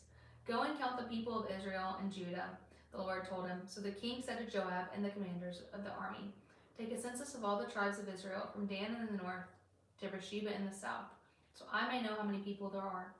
But Joab replied to the king, may the Lord your God let you live to see 100 times as many people as there are now. But why, my lord the king, do you want to do this? But the king insisted that they take the census, so Joab and the commanders of the army went out to count the people of Israel. First they crossed the Jordan and camped at Arar, south of the town in the valley of the direction of Gad. Then they went out to Jazar, then to Gilead, then the land of Tatam Hadashi, and to Dan-Jan, and around to Sidon. Then they came to the fortress of Tyre, and all the towns of the Hivites and the Canaanites. Finally they went south to Judah as far as Beersheba. Having gone through the entire land for 9 months and 20 days, they returned to Jerusalem. Joab reported the number of people to the king. There were 800,000 capable warriors in Israel who could handle a sword, and 500,000 in Judah. But after he had taken a census, David's conscience began to bother him, and he said to the Lord, I've sinned greatly by taking the census. Please forgive my guilt, Lord, for doing this foolish thing. The next morning, the word of the Lord came to the prophet of Gad, who was David's seer. This was the message. Go and say to David, this is what the Lord says. I will give you 3 choices. Choose one of these punishments, and I will inflict it on you. So Gad came to David and asked him, will you choose 3 years of famine throughout your land, 3 months of fleeing from your enemies, or 3 days of severe plague throughout your land? Think this over and decide what answer I should give the Lord who sent me. I'm in a desperate situation, David replied to Gad. But let us fall into the hands of the Lord, for his mercy is great. Do not let me fall into human hands. So the Lord sent the plague upon Israel that morning, and it lasted for 3 days. A total of 70,000 people died throughout the nation of Dan in the north to Beersheba in the south. But as the angel was preparing to destroy Jerusalem, the Lord relented and said to the death angel, stop, that is enough. At that moment, the angel of the Lord was by the threshing floor of Arana, the Jebusite. When David saw the angel, he said to the Lord, I am the one who has sinned and done wrong, but these people are innocent as sheep. What have they done? Let your anger fall against me and my family. That day Gad came to David and said to him, go up and build an altar to the Lord on the threshing floor of Araunah the Jebusite. So David went up to do what the Lord had commanded him. When Araunah saw the king and his men coming toward him, he came and bowed before the king with his face to the ground. Why have you come, my lord, the king? Araunah asked. David replied, I have come to buy your threshing floor and to build an altar to the Lord there, so that he will stop the plague. Take it, my lord, the king, and use it as you wish, Araunah said to David. Here are oxen for the burnt offering you can use for the threshing boards, and ox yokes for the wood to build a fire on the altar. I will give it all to you, your majesty, and may the Lord your God accept your sacrifice. But the king replied to Araunah, no, I insist on buying it for you. I will not present burnt offerings to the Lord my God that have cost me nothing. So David paid him 50 pieces of silver for the threshing floor and the oxen. David built an altar there to the Lord and sacrificed burnt offerings and peace offerings. And the Lord answered his prayer for the land, and the plague on Israel was stopped. 1 Kings 1. King David was now very old, and no matter how many blankets covered him, he could not keep warm. So his advisors told him, let us find a young virgin to wait on you and look after you, my lord. She will lie in your arms and keep you warm. So they searched throughout the land of Israel for a beautiful girl, and they found Abishag from Shunem and brought her to the king. The girl was very beautiful, and she looked after the king and took care of him, but the king had no sexual relations with her. About that time, David's son Adonijah, whose mother was Haggith, began boasting, I will make myself king. So he provided himself with chariots and charioteers and recruited 50 men to run in front of him. Now his father, King David, had never disciplined him at any time, even by asking, why are you doing that? Adonijah had been born next to Absalom, and he was very handsome. Adonijah took Joab, son of Zariah, and Abiathar the priest into his confidence, and they agreed to help him become king. But Zadok the priest, Benaiah the son of Jehoiada, Nathan the prophet, Shemari, and David's personal bodyguard refused to support Adonijah went to the stone of Zoliath near the spring in Rogel, where he sacrificed sheep, cattle, and fattened calves. He invited all the brothers, the other sons of King David, and all the royal officials of Judah. But he did not invite Nathan the prophet or Benaiah the king or the king's bodyguard or his brother Solomon. Then Nathan went to Bathsheba, Solomon's mother, and asked her, "Haven't you heard that Haggith's son Adonijah has made himself king, and our Lord David doesn't even know about it? If you want to save your own life and the life of your son Solomon, go follow my advice. Go at once to King David and say to him, 'My lord the king, didn't you make a vow and say to me, your son Solomon will surely be the next king and will sit on my throne? Why then has Adonijah become king? And while you're still talking with him, I will come and confirm everything you have said.' So Bathsheba went into the king's bedroom. He was very old now, and Abish was taking care of him. Bathsheba bowed down before the king. 'What can I do for you?' he asked her. She replied, 'My lord, you made a vow before the Lord your God when you said to me, your son Solomon will surely be the next king and will sit on my throne. But instead, Adonijah has made himself king, and my lord the king does not even know about it. He has sacrificed many cattle, fattened calves, and sheep, and he has invited all the king's sons to attend the celebration. He also invited Abiathar the priest, Joab the commander of the army, but he did not invite your servant Solomon. And now, my lord the king, all Israel is waiting for you to announce who will become king after you. If you do not act, my son Solomon and I will be treated as criminals as soon as my lord the king has died.' While she was still speaking, Nathan the prophet arrived. The king's officials told him, 'Nathan the prophet is here to see you.' Nathan went in and bowed before the king with his face to the ground. Nathan asked, 'My lord the king, have you decided that Adonijah will be the next king and that he will sit on your throne? Today he has sacrificed many cattle, fattened calves, and sheep, and he's invited all the king's sons to attend the celebration. He also invited the commanders of the army and of Abiathar the priest. They are feasting and drinking with him and shouting, 'Long live King Adonijah.' But he did not invite me or Zadok or the priest, or Benaiah or your servant Solomon. Has my lord the king really done this without letting any of his officials know who should be the next king?' King David responded, 'Call Bathsheba.' So she came back in and stood before the king, and the king repeated his vow.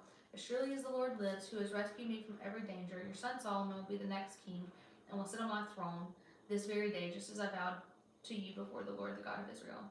Then Bathsheba bowed down with her face to the ground before the king and exclaimed, 'May the Lord King David live forever.' Then King David ordered, 'Call Zadok the priest, Nathan the prophet, and Benaiah the son of Jehoiada.' When they came into the king's presence, the king said to them, 'Take Solomon and my officials down to Gihon Spring. Solomon is to ride on my own mule. There Zadok the priest and Nathan the prophet are to anoint him king over Israel. Blow the ram's horn and shout, 'Long live King Solomon.' Then escort him back there, and he will sit on my throne. He will succeed me as king, for I have appointed him to be ruler over Israel and Judah.' 'Amen,' Benaiah son of Jehoiada replied. 'May the Lord, the God of my lord, the king, decree that it happen. And may the Lord be with you, Solomon, as he has been with you, my lord the king, and may he make Solomon's reign even greater than yours.' So Zadok the priest, Nathan the prophet, Benaiah son of Jehoiada, and the king's bodyguard took Solomon down to Gihon Spring, with Solomon riding on King David's own mule. There Zadok the priest took the flask of olive oil from the sacred tent and anointed Solomon with the oil. Then they sounded the ram's horn, and all the people shouted, 'Long live King Solomon.'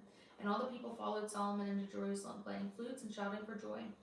The celebration was so joyous and noisy that the earth shook with the sound.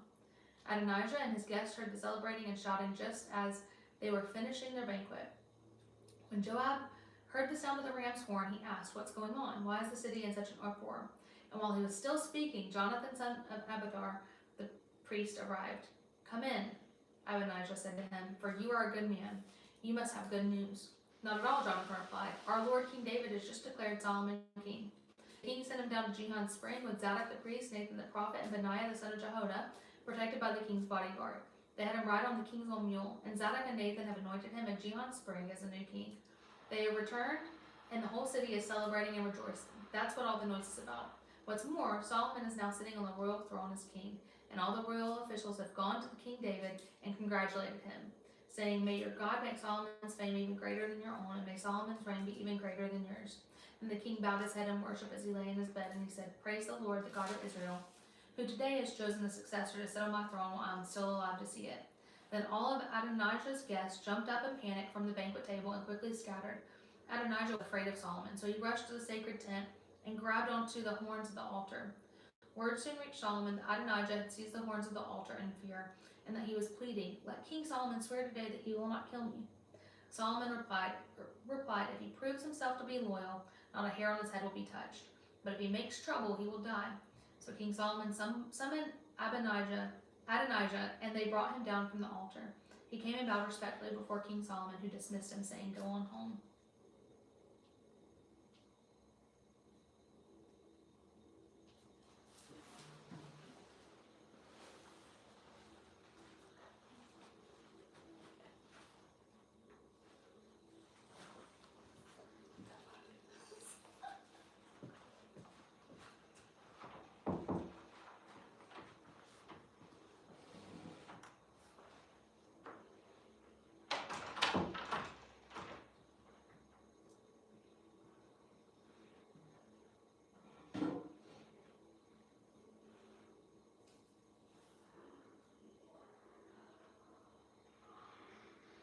David's final instructions to Solomon.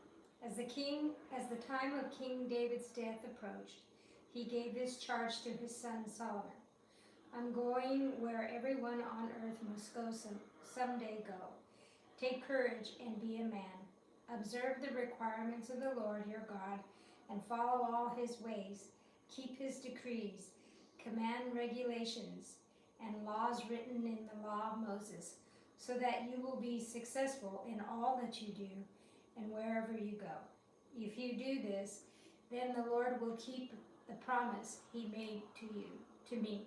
He told me, if your descendants live as they should and follow me faithfully with all their heart and soul, one of them will always sit on the throne of Israel." And there is something else. You know what Joab, son of Zeruiah, did to me when he murdered my 2 army commanders, Abner, son of Ner, and Amasa, son of Jether. He pretended that it was an act of war, but it was done in a time of peace, staining his belt and his sandals with innocent blood. Do with him what you think best, but don't let him grow old and go to his grave in peace. Be kind to my sons of Barzillai of Gilead. Make them permanent guests at your table, for they took care of me when I fled from your brother Absalom. And remember Shemuel, son of Jurah, the man from Bahurim in Benjamin. He cursed me with a terrible curse as I was fleeing to Mahanaim. When he came down to meet me at the Jordan River, I swore by the Lord that I would not kill him. But that oath does not make him innocent. You are a wise man, and you will know how to arrange a bloody death for him." Then David died and was buried with his ancestors in the city of David. David had reigned over Israel for 40 years, 7 of them in Hebron and 33 in Jerusalem. Solomon became king and sat on the throne of David, his father, and his kingdom was firmly established. Solomon establishes his rule. One day, Adonai, whose mother was Haggith, came to see Bathsheba, Solomon's mother. "Have you come with peaceful intentions?" she asked him. "Yes," he said, "I come in peace. In fact, I have a favor to ask of you." "What is it?" she asked. He replied, "As you know, the kingdom was rightfully mine. All Israel wanted me to be the next king. But the tables were turned, and the kingdom went to my brother instead. For that is the way the Lord wanted it. So now I have just one favor to ask of you. Please don't turn me down." "What is it?" she asks. He replied, "Speak to King Solomon on my behalf, for I know he will do anything you request. Ask him to let me marry Abishag, the girl from Shunem." "All right," Bathsheba replied. "I will speak to the king for you." So Bathsheba went to King Solomon to speak on Adonai's behalf. The king rose from his throne to meet her, and he bowed down before her. When he sat down on his throne again, the king ordered that a throne be brought for his mother, and she sat at his right hand. I have one small request to make of you, she said. I hope you won't turn me down. What is it, my mother? He asked. You know I won't refuse you. Then let your brother Adonai marry Abishag, the girl from Shunem, she replied. How can you possibly ask me to give Abishag to Adonai? King Solomon demanded. You might as well ask me to give him the kingdom. You know that he is my older brother and that he has Abiathar the priest and Joab son of Zeruiah on his side. Then King Solomon made a vow before the Lord.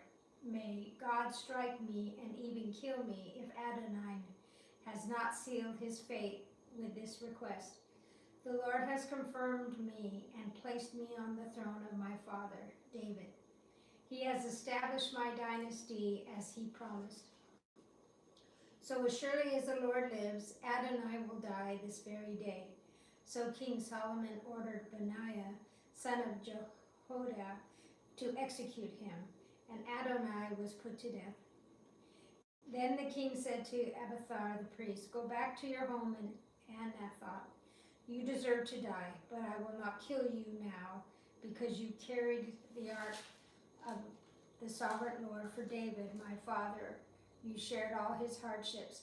So Solomon deposed Abiathar from his position and priest of the Lord, thereby fulfilling the prophecy the Lord had given to at Shiloh concerning the descendants of Eli.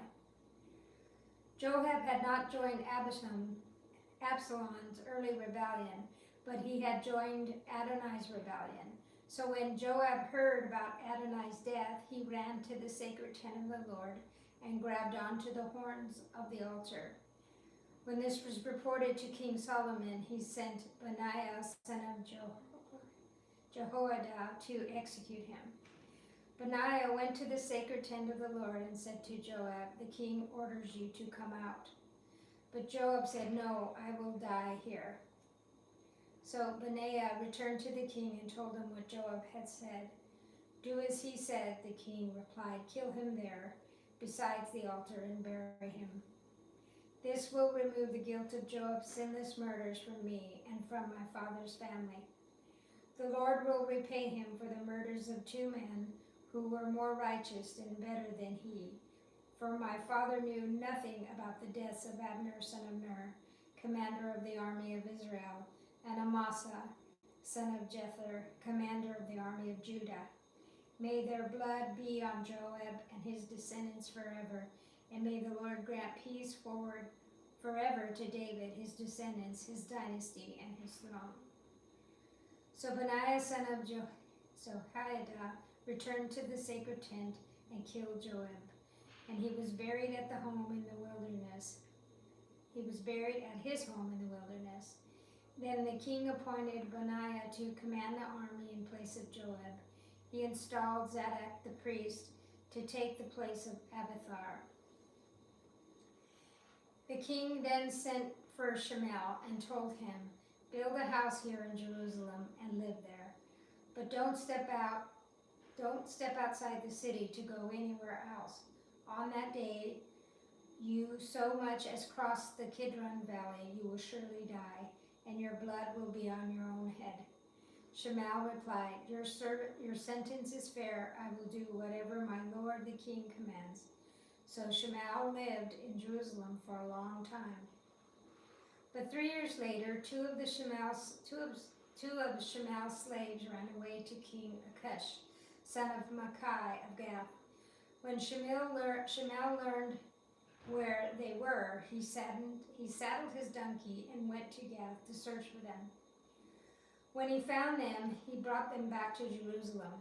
Solomon heard that Shemuel had left Jerusalem and had gone to Gath and returned. So the king sent for Shemuel and demanded, Didn't I make you swear by the Lord and warn you not to go anywhere else, or you would surely die? And you replied, The sentence is fair. I will do as you say. Then why haven't you kept your oath to the Lord and obey my command? The king also said to Shmuel, you certainly remember all the wicked things you did to my father, David. May the Lord now bring that evil on your own head. But may I, King Solomon, receive the Lord's blessing, and may one of David's descendants always sit on this throne in the presence of the Lord. Then at the king's command, Benaiah son of Jehoiada took Shmuel outside and killed him. So the kingdom was now firmly in Solomon's grip.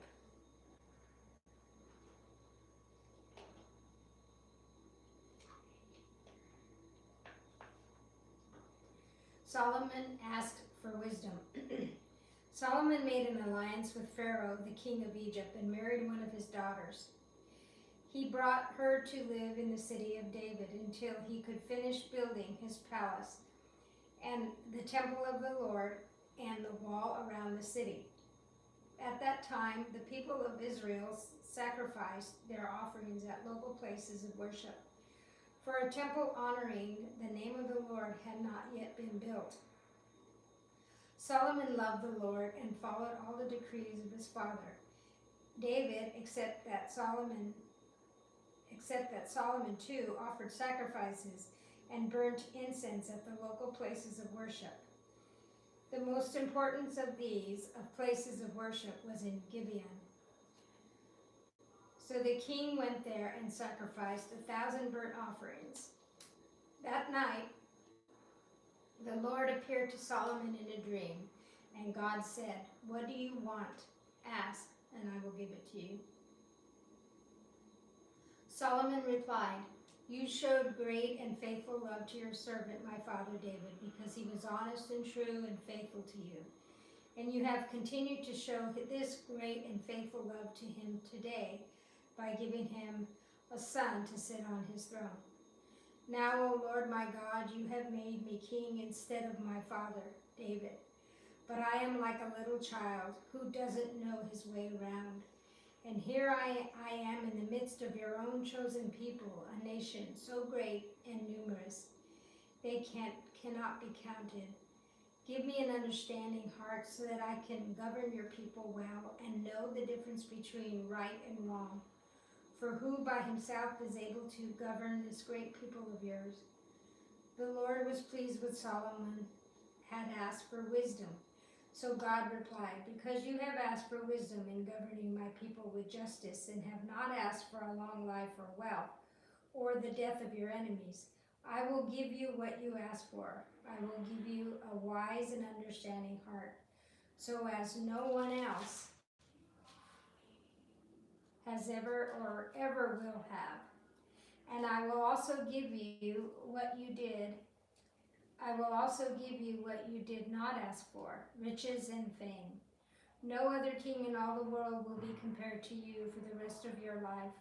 And if you follow me and obey my decrees and my commands as your father David did, I will give you long life." Then Solomon woke up and realized it had been a dream.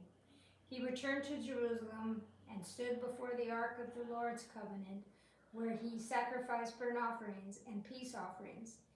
Then he invited all his officials to a great banquet.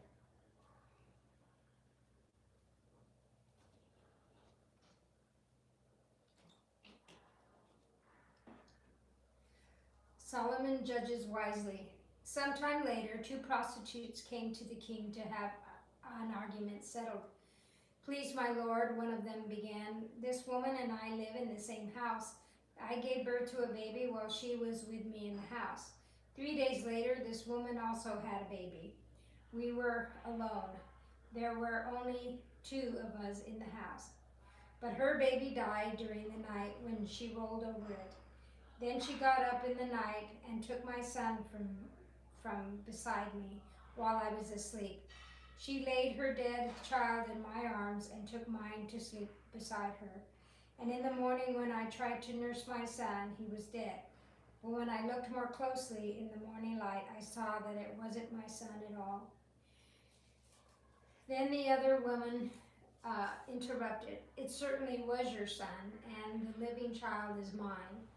"No," the first woman said, "the living child is mine, and the dead one is yours. And so they argued back and forth before the king. Then the king said, "Let's get the facts straight. Both of you claim the living child is yours, and each says that the dead one belongs to the other. All right, bring me a sword." So a sword was brought to the king. Then he said, "Cut the living child in two and give half to one woman and half to another."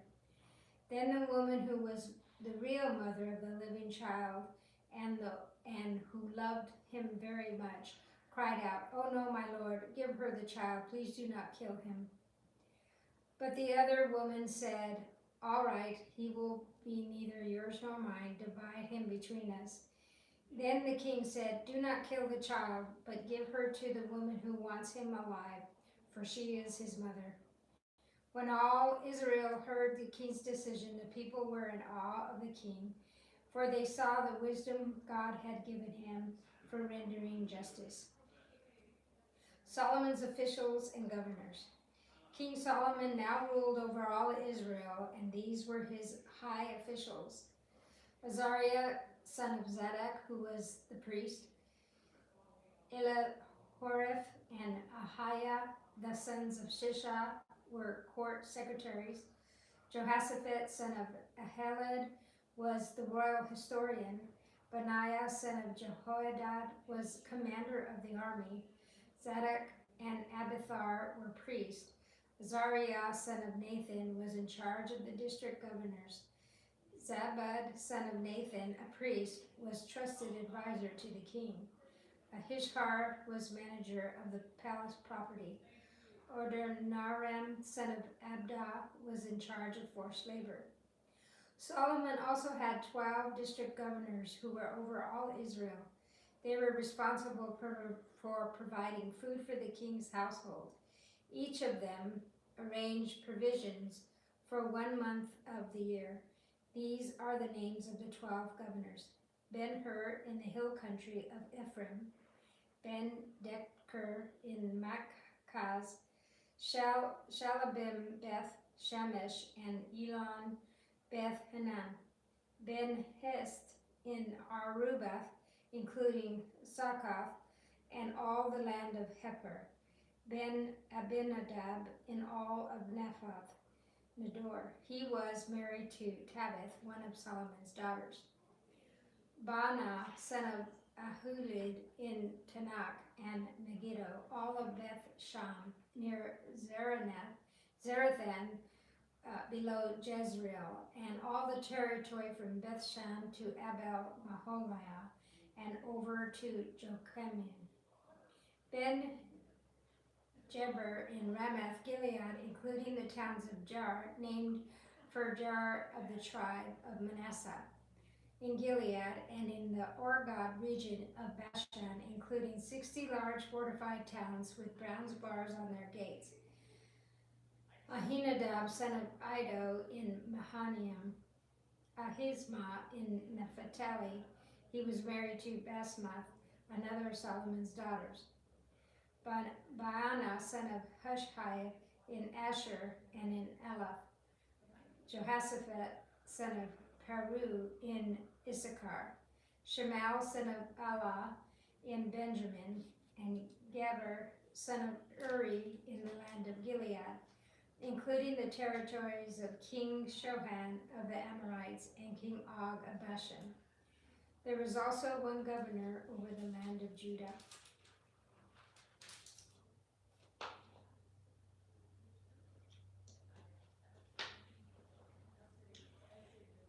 Solomon's prosperity and wisdom. The people of Judah and Israel were as numerous as the sand on the seashore. They were very contented with plenty to eat and drink. Solomon ruled over all the kingdoms from Euphrates River in the north to the land of the Philistines and the border of Egypt in the south. The conquered peoples of those lands sent tribute money to Solomon and continued to serve him throughout his lifetime. The daily food requirements for Solomon's palace were 150 bushels of choice flour, 300 bushels of meal, also 10 oxen from the fattening pens, 20 pasture-fed cattle, 100 sheep or goats, as well as deer, gazelles, roe deer, and choice poultry. Solomon's dominion extended over all kingdoms west of the Euphrates River, from Tipshah to Gaza, and there was a peace on all his borders. During the lifetime of Solomon, all of Judah and Israel lived in peace and safety. And from Dan in the north to Beersheba in the south, each family had its own home and garden. Solomon had 4,000 stalls for his chariot horses. He had 12,000 horses. The district governors faithfully provided food for King Solomon and his court. Each made sure nothing was lacking during the month assigned to him. They also brought the necessary barley and straw for the royal horses in their stables. God gave Solomon very great wisdom and understanding and knowledge, as vast as the sands of the seashore. In fact, his wisdom exceeded that all the wise man of the east and the wise man of Egypt. He was wiser than anyone else, including Ethan and Israelite, and the sons of Mahal, Herman, Calcol, and Darda. His fame spread throughout all the surrounding nations. He composed some 3,000 proverbs and wrote 1,005 songs. He could speak with authority about all kinds of plants, from the great cedar of Lebanon to the tiny hyssop that grows from cracks in the wall. He could also speak about animals, birds, small creatures, and fish. And kings from every nation sent their ambassadors to listen to the wisdom of Solomon. Preparations for building the temple. King Hiram of Tyre had always been a loyal friend of David. When Hiram learned that David's son Solomon was the new king of Israel, he sent ambassadors to congratulate him. Then King Solomon sent his messengers back to Hiram. You know that my father David was not able to build the temple to honor the name of the Lord his God because of the many wars waged against him by surrounding nations. He could not build until the Lord gave him victory over all his enemies. But now the Lord my God has given me peace on every side. I have no enemies and all is well. So I am planning to build the temple to honor the name of the Lord my God, just as he had instructed my father David. For the Lord told him, your son, whom I placed on your throne, will build the temple to honor my name. Therefore, please command that cedars from Lebanon be cut for me. Let my man work alongside yours, and I will pay your man whatever wages you ask. As you know, there is no one among us who can cut timber like Sidonians. When Hiram received Solomon's message, he was very pleased and said, Praise the Lord today for giving David a wise son to be king of the great nation of Israel. Then he sent this reply to Solomon. I have received your message, and I will supply all the cedar and cypress timber you need. My servants will bring the logs from the Lebanon mountains to the Mediterranean Sea, and make them into rafts and float them along the coast to whatever place you choose. Then you will break the rafts apart so that you can carry the logs away. You can pay me by supplying me with food for my household. So Hiram supplied as much cedar and cypress timber as Solomon desired. In return, Solomon sent him annual payments of 1,000 bushels of wheat for his household and 110,000 gallons of pure olive oil. So the Lord gave wisdom to Solomon, just as he has promised. And Hiram and Solomon made a formal alliance of peace. Then King Solomon conscripted a labor force of 30,000 men from all Israel. He sent them to Lebanon in ships, 10,000 every month, so that each man would be 1 month in Lebanon and 2 months at home. Adonai was in charge of this labor force. Solomon also had 70,000 common laborers, 80,000 quarry workers in the hill country and 3,600 foremen to supervise the work. At the king's command, they quarried large blocks of high-quality stone and shaped them to make the foundation of the temple. Men from the city of Gelbai helped Solomon and Hiram's builders prepare the timber and the stone for the temple.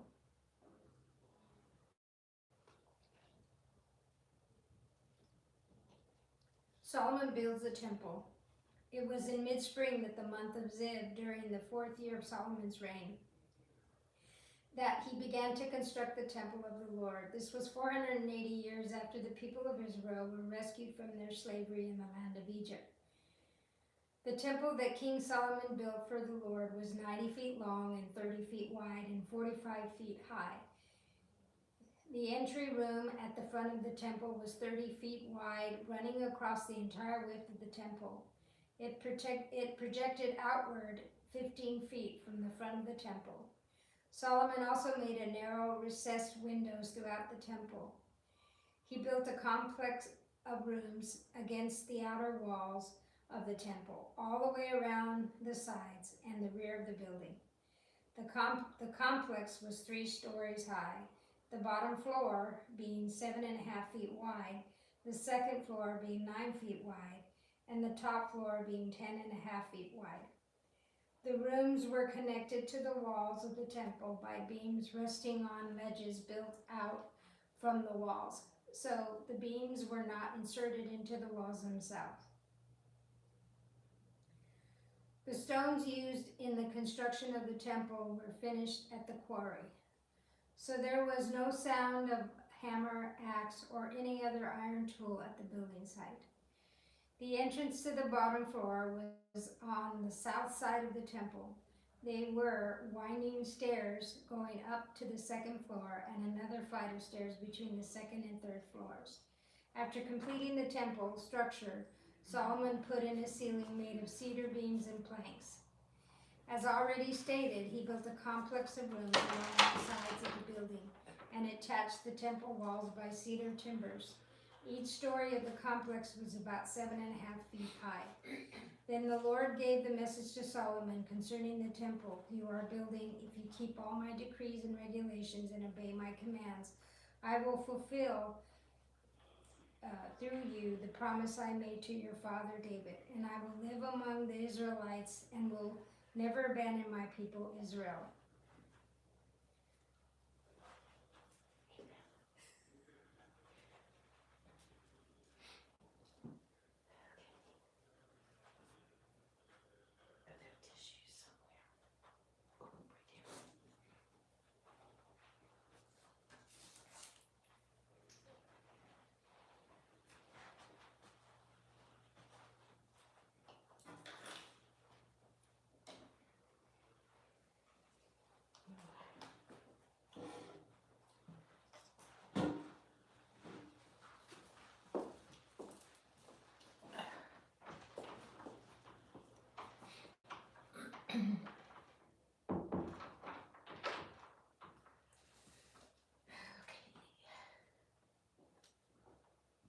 First Kings 6.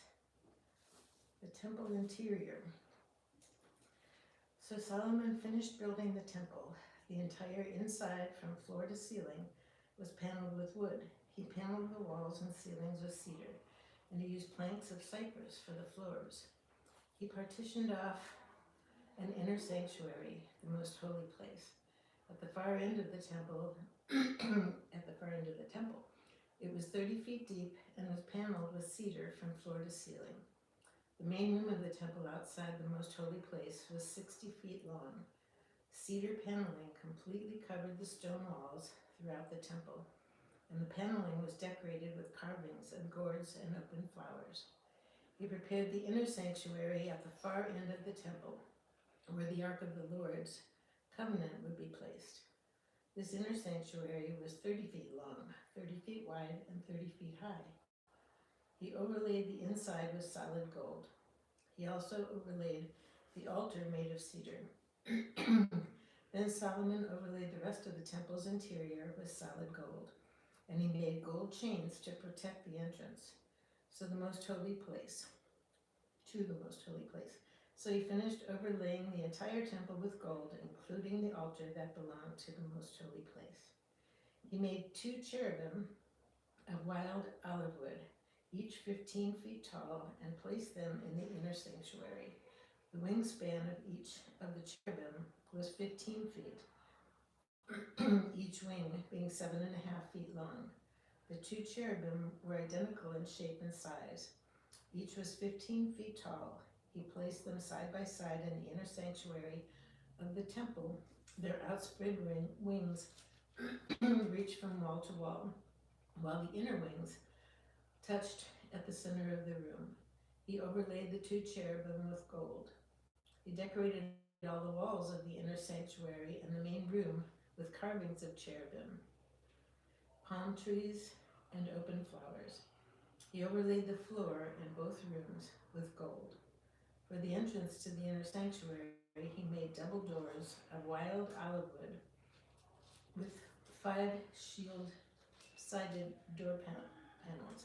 These double doors were decorated with carvings of cherubim, palm trees, and open flowers.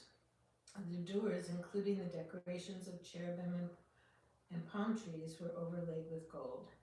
Then he made 4-sided doorposts of wild olive wood for the entrance to the temple. There were 2 folding doors of cypress wood, and each door was hinged to fold back upon itself. These doors were decorated with carvings of cherubim, palm trees, and open flowers, all overlaid evenly with gold. The walls of the inner courtyard were built so that there was 1 layer of cedar beams between every 3 layers of finished stone.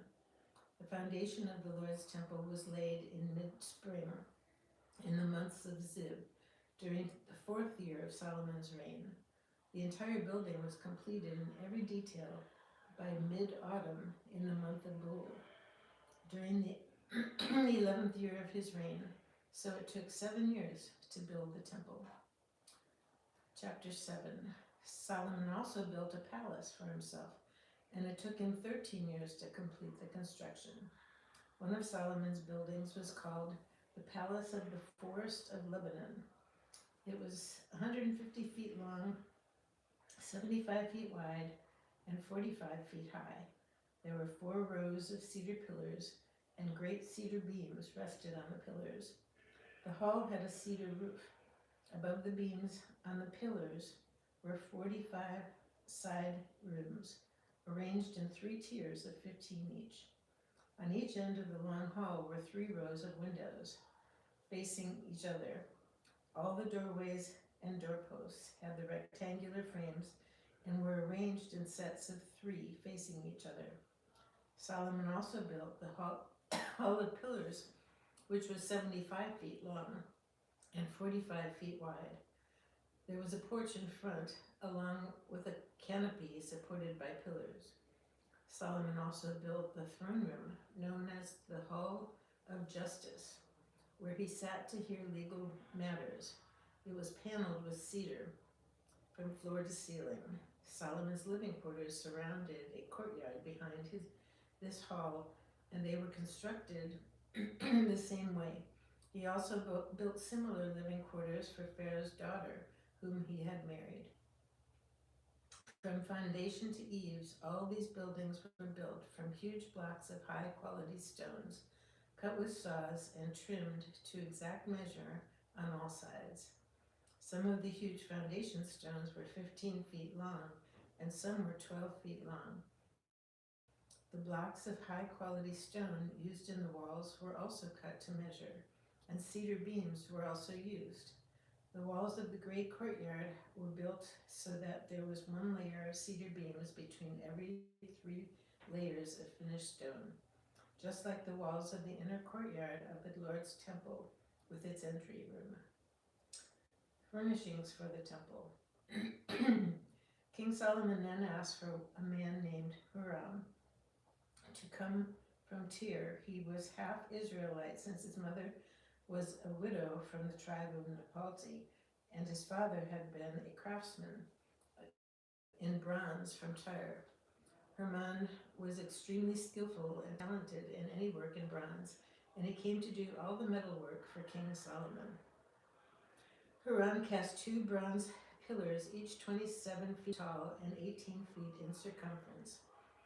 For the tops of the pillars, he cast brown capitals, each 7.5 feet tall.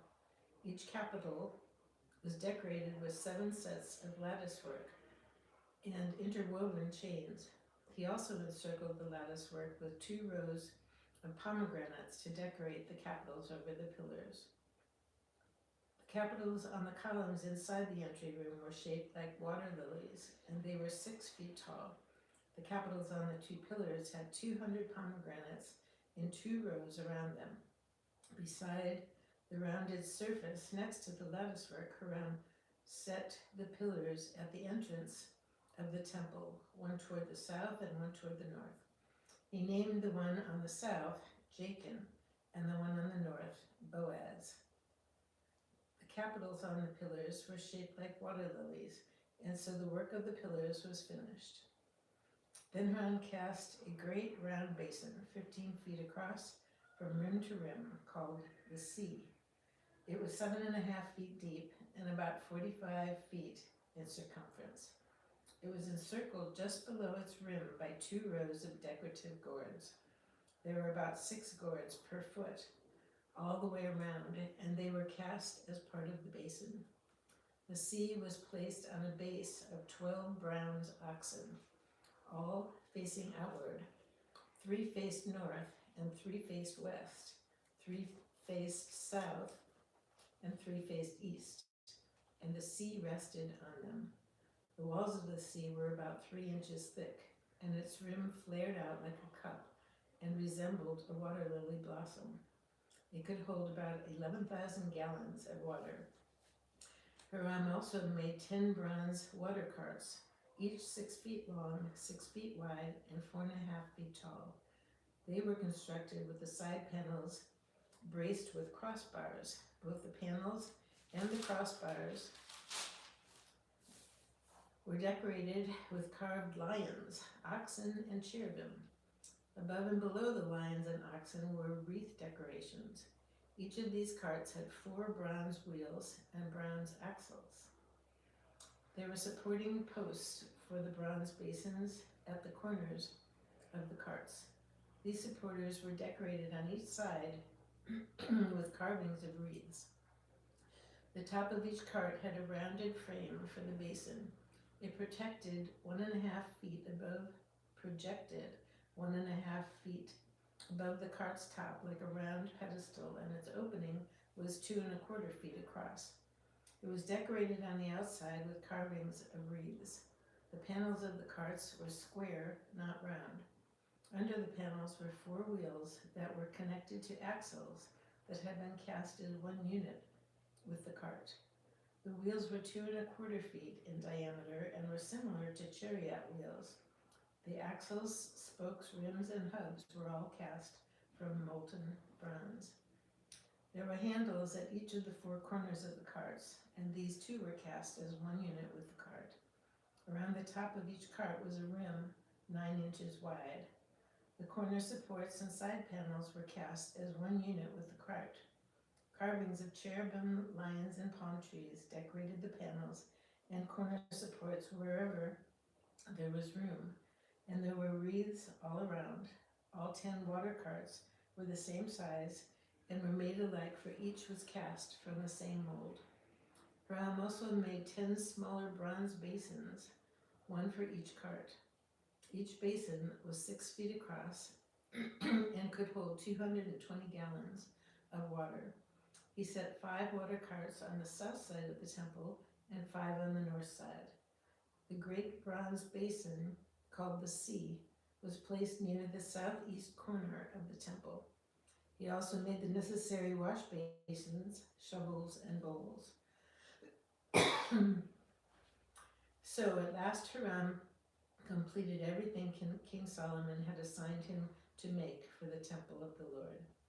The 2 pillars, the 2 bowl-shaped capitals on top of the pillars, the 2 networks of interwoven chains, It decorated the capitals, the 400 pomegranates that hung from the chains on the capitals, 2 rows of pomegranates for each of the chain networks that decorated the capitals on top of the pillars.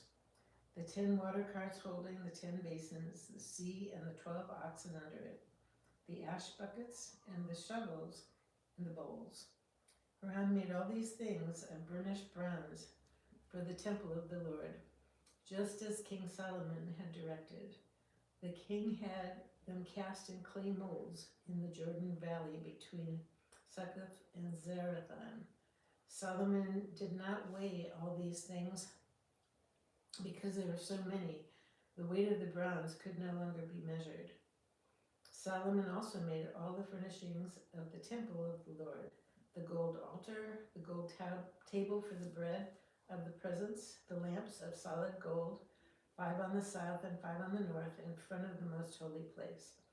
The flower decorations, lamps and tongs, all of gold. The small bowls, lamps, snuffers, bowls, ladles, and incense burners, all of solid gold. The doors of the entrances to the most holy place and the main room of the temple with their fronts overlaid with gold. So King Solomon finished all his work on the temple of the Lord. Then he brought all the gifts his father David had dedicated, the silver, the gold, and the various articles, and he stored them in the treasuries of the Lord's temple.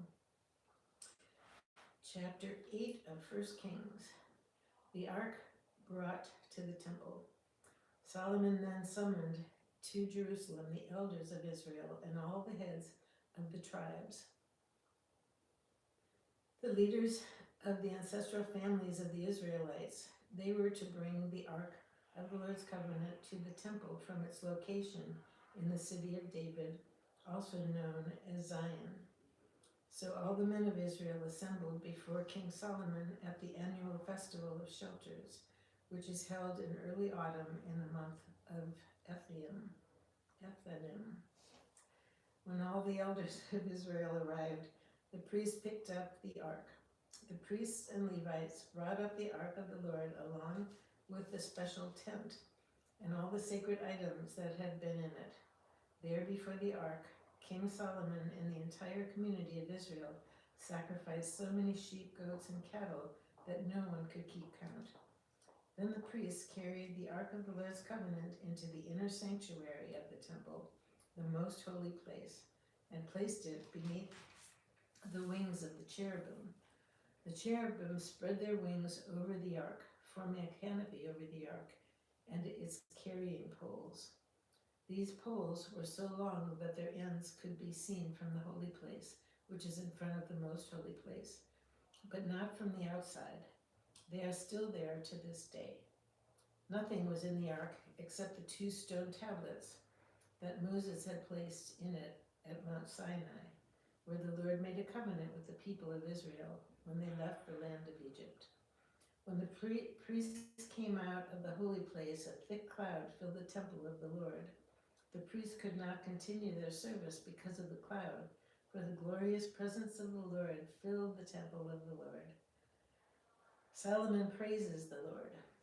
Then Solomon prayed, O Lord, you have said that you would live in a thick cloud of darkness. Now I have built a glorious temple for you, a place where you can live forever. Then the king turned around to the entire community of Israel standing before him and gave this blessing.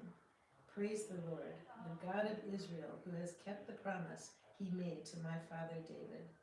For he told my father, from the day I brought my people Israel out of Egypt, I have never chosen a city among any of the tribes of Israel as the place where a temple should be built to honor my name. But I have chosen David to be king over my people Israel. Then Solomon said, my father David wanted to build this temple to honor the name of the Lord, the God of Israel.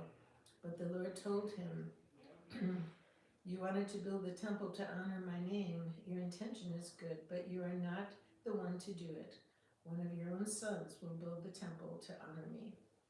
And now the Lord has fulfilled the promise he made, for I have become king in my father's place, and now I sit on the throne of Israel, just as the Lord promised. I have built this temple to honor the name of the Lord, the God of Israel, and I have prepared a place there for the ark, which contains the covenant that the Lord made with our ancestors when he brought them out of Egypt. Solomon's prayer. Then Solomon stood before the altar of the Lord in front of the entire community of Israel. He lifted his hands toward heaven and he prayed, O Lord, God of Israel, there is no God like you in all of heaven above, or on the earth below. You keep your covenant and show unfailing love to all who walk before you in wholehearted devotion. You have kept your promise to your servant David, my father. You made that promise with your own mouth, and with your own hands you have fulfilled it today. And now, O Lord, God of Israel, carry out the additional promise you made to your servant David, my father. For you said to him, if your descendants guard their behavior and faithfully follow me, as you have done, one of them will always sit on the throne of Israel. Now, O God of Israel, fulfill this promise to your servant David, my father. But I will really live on earth, but will God really live on earth? Why, even the highest heavens cannot contain you. How much less this temple I have built. Nevertheless, listen to my prayer and my plea, O Lord my God. Hear the cry and the prayer that your servant is making to you today. May you watch over this temple night and day, this place where you have said, my name will be there. May you always hear the prayers I make toward this place. May you hear the humble and earnest requests from me and your people, Israel, when we pray toward this place. Yes, hear us from heaven where you live, and when you hear, forgive. If someone wrongs another person and is required to take an oath of innocence in front of your altar in this temple, then hear from heaven and judge between your servants, the accuser and the accused. Punish the guilty as they deserve. Acquit the innocent because of their innocence. If your people Israel are defeated by their enemies because they have sinned against you, and if they turn to you and acknowledge your name and pray to you here in this temple, then hear from heaven and forgive the sin of your people Israel, and return them to this land you gave their ancestors. If the skies are shut up and there is no rain, because your people have sinned against you, and if they pray toward this temple and acknowledge your name, and turn from their sins because you have punished them, then hear from heaven and forgive the sins of your servants, your people Israel. Teach them to follow the right path and send rain on your land that you have given to your people as their special possession. Is there a famine in the land, or a plague, or crop disease, or attacks of locusts or caterpillars? Or if your people's enemies are in the land besieging their towns, whatever disaster or disease there is, and if your people Israel pray about their troubles, raising their hands toward this temple, then hear from heaven where you live and forgive. Give your people what their actions deserve, for you alone know each human heart. Then they will fear you as long as they live in the land you gave to our ancestors. In the future, foreigners who do not belong to your people Israel will hear of you, and they will come from distant lands because of your name. For they will hear of your great name and your strong hand and your powerful arm. And when they pray toward this temple, then hear from heaven where you live and grant what they ask of you. In this way, all the people of the earth will come to know and fear you, just as your own people Israel do. They too will know that this temple I have built honors your name. If your people go out where you send them to fight their enemies, and if they pray to the Lord by turning toward this city you have chosen and toward this temple I have built to honor your name, then hear their prayers from heaven and uphold their cause. If they sin against you, and who has never sinned, you might become angry with them and let their enemies conquer them and take them captive to their land far away or near. But in that land of exile, they might turn to you in repentance and pray, "We have sinned, done evil, and acted wickedly." If they turn to you with their whole heart and soul in the land of their enemies and pray toward the land you gave to their ancestors, toward this city you have chosen, and toward this temple I have built to honor your name, then hear their prayers and the petition from heaven where you live, and uphold their cause. Forgive your people who have sinned against you. Forgive all the offenses they have committed against you. Make their captors merciful to them, for they are your people, your special possession, whom you brought out of the iron smelting furnace of Egypt. May your eyes be open to my requests and to the request of your people, Israel. May you hear and answer them whenever they cry out to you.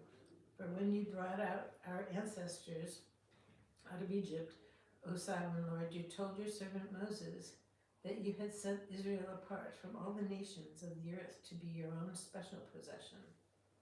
The dedication of the temple.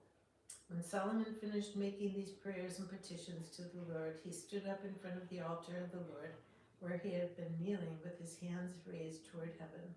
He stood and in a loud voice blessed the entire congregation of Israel. Praise the Lord, who has given rest to his people Israel, just as he promised. Not one word has failed of all the wonderful promises he gave through his servant Moses. May the Lord our God be with us, as he was with our ancestors. May he never leave us or abandon us. May he give us the desire to do his will in everything, and to obey all the commands, decrees, and regulations that he gave our ancestors. And may these words that I have prayed in the presence of the Lord be before him constantly day and night, so that the Lord our God may give justice to me and to his people, Israel, according to each day's need. Then people all over the earth will know that the Lord alone is God and there is no other.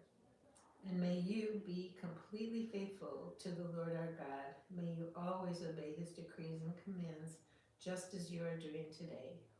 Then the king and all Israel with him offered sacrifices to the Lord. Solomon offered to the Lord a peace offering of 22,000 cattle and 120,000 sheep and goats. And so the king and all the people of Israel dedicated the temple to the Lord. That same day, the king consecrated the central area of the courtyard in front of the Lord's temple. He offered burnt offerings, grain offerings, and the fat of peace offerings there, because the bronze altar in the Lord's presence was too small to hold all the burnt offerings, grain offerings, and the fat of the peace offerings. Then Solomon and all Israel celebrated the festival of shelters in the presence of the Lord our God. A large congregation had gathered from as far away as Lebo Hamath in the north, and the brook of Egypt in the south. The celebration went on for 14 days in all, 7 days for the dedication of the altar, and 7 days for the festival of shelters. After the festival was over, Solomon sent the people home. They blessed the king and went to their homes joyful and glad, because the Lord had been good to his servant David and to his people Israel. The Lord's response to Solomon, chapter 9. So Solomon finished building the temple of the Lord as the royal palace, as well as the royal palace. He completed everything he had planned to do. Then the Lord appeared to Solomon a second time, as he had done before at Gibeon. The Lord said to him, I have heard your prayers and your petitions. I have set this temple apart to be holy. This place you have built, where my name will be honored forever. I will always watch over it, for it is dear to my heart. As for you, if you will follow me with integrity and godliness as David your father did, obeying all my commands, decrees, and regulations, then I will establish the throne of your dynasty over Israel forever. For I made this promise to your father David. One of your descendants will always sit on the throne of Israel. But if you or your descendants abandon me and disobey the commands and decrees I have given, and if you serve and worship other gods, then I will uproot Israel from this land that I have given them. I will reject this temple that I have made holy to honor my name. I will make Israel an object of mockery and ridicule among the nations. And though this temple is impressive now, all who pass by will be appalled and will gasp in horror. They will ask, why did the Lord do such terrible things to this land and to this temple? And the answer will be, because his people abandoned the Lord their God, who brought their ancestors out of Egypt, and they worshipped other gods instead of and bowed down to them. That is why the Lord has brought all these disasters on them. Should I stop? I can do one more little. Okay. There's a little one. Okay, Solomon's agreement with Hiram. It took Solomon 20 years to build the Lord's temple and his own palace. At the end of that time, he gave 20 towns in the land of Galilee to King Hiram of Tyre. Hiram had previously provided all the cedar and cypress timber and gold that Solomon had requested. But when Hiram came from Tyre to see the towns Solomon had given him, he was not at all pleased with them. What kind of towns are these, my brother? He asked. So Hiram called that area Kabul, which means worthless, as it is still known today. Nevertheless, Hiram paid Solomon 9,000 pounds of gold.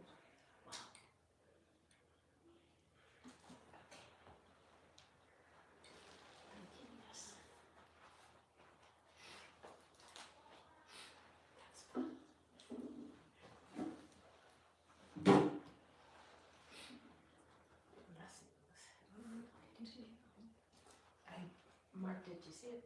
Okay. This is in 1 Kings 9, verse 15. This is the account of the forced labor that King Solomon conscripted to build the Lord's temple, the royal palace, the supporting terraces, the wall of Jerusalem, and the cities of Hazor, Megiddo, and Gezer.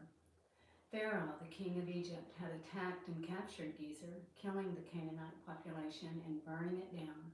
He gave the city to his daughter as a wedding gift when she married Solomon. So Solomon rebuilt the city of Gezer.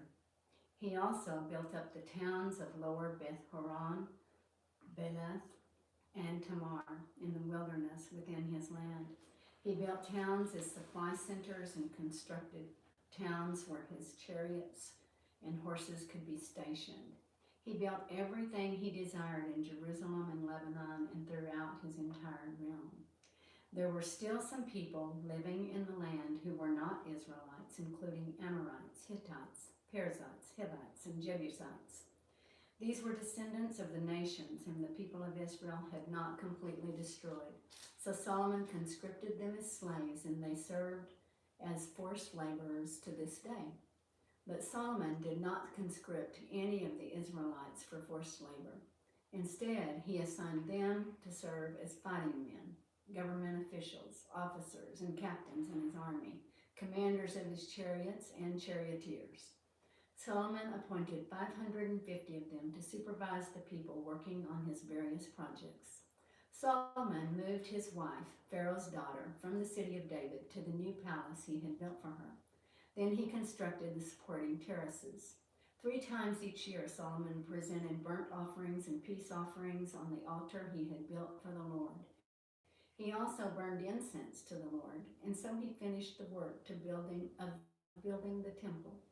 King Solomon also built a fleet of ships at Ezion-Geber, a port near Elath in the land of Edom, along the shore of the Red Sea.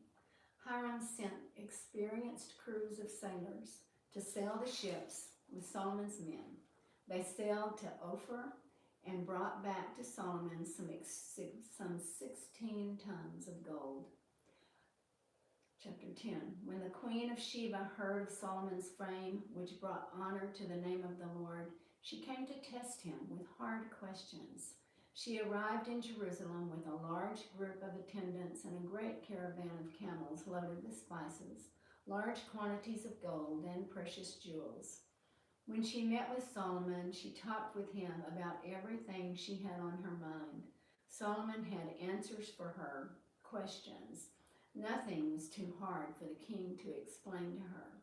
When the queen of Sheba realized how very wise Solomon was, and when she saw the palace he had built, she was overwhelmed.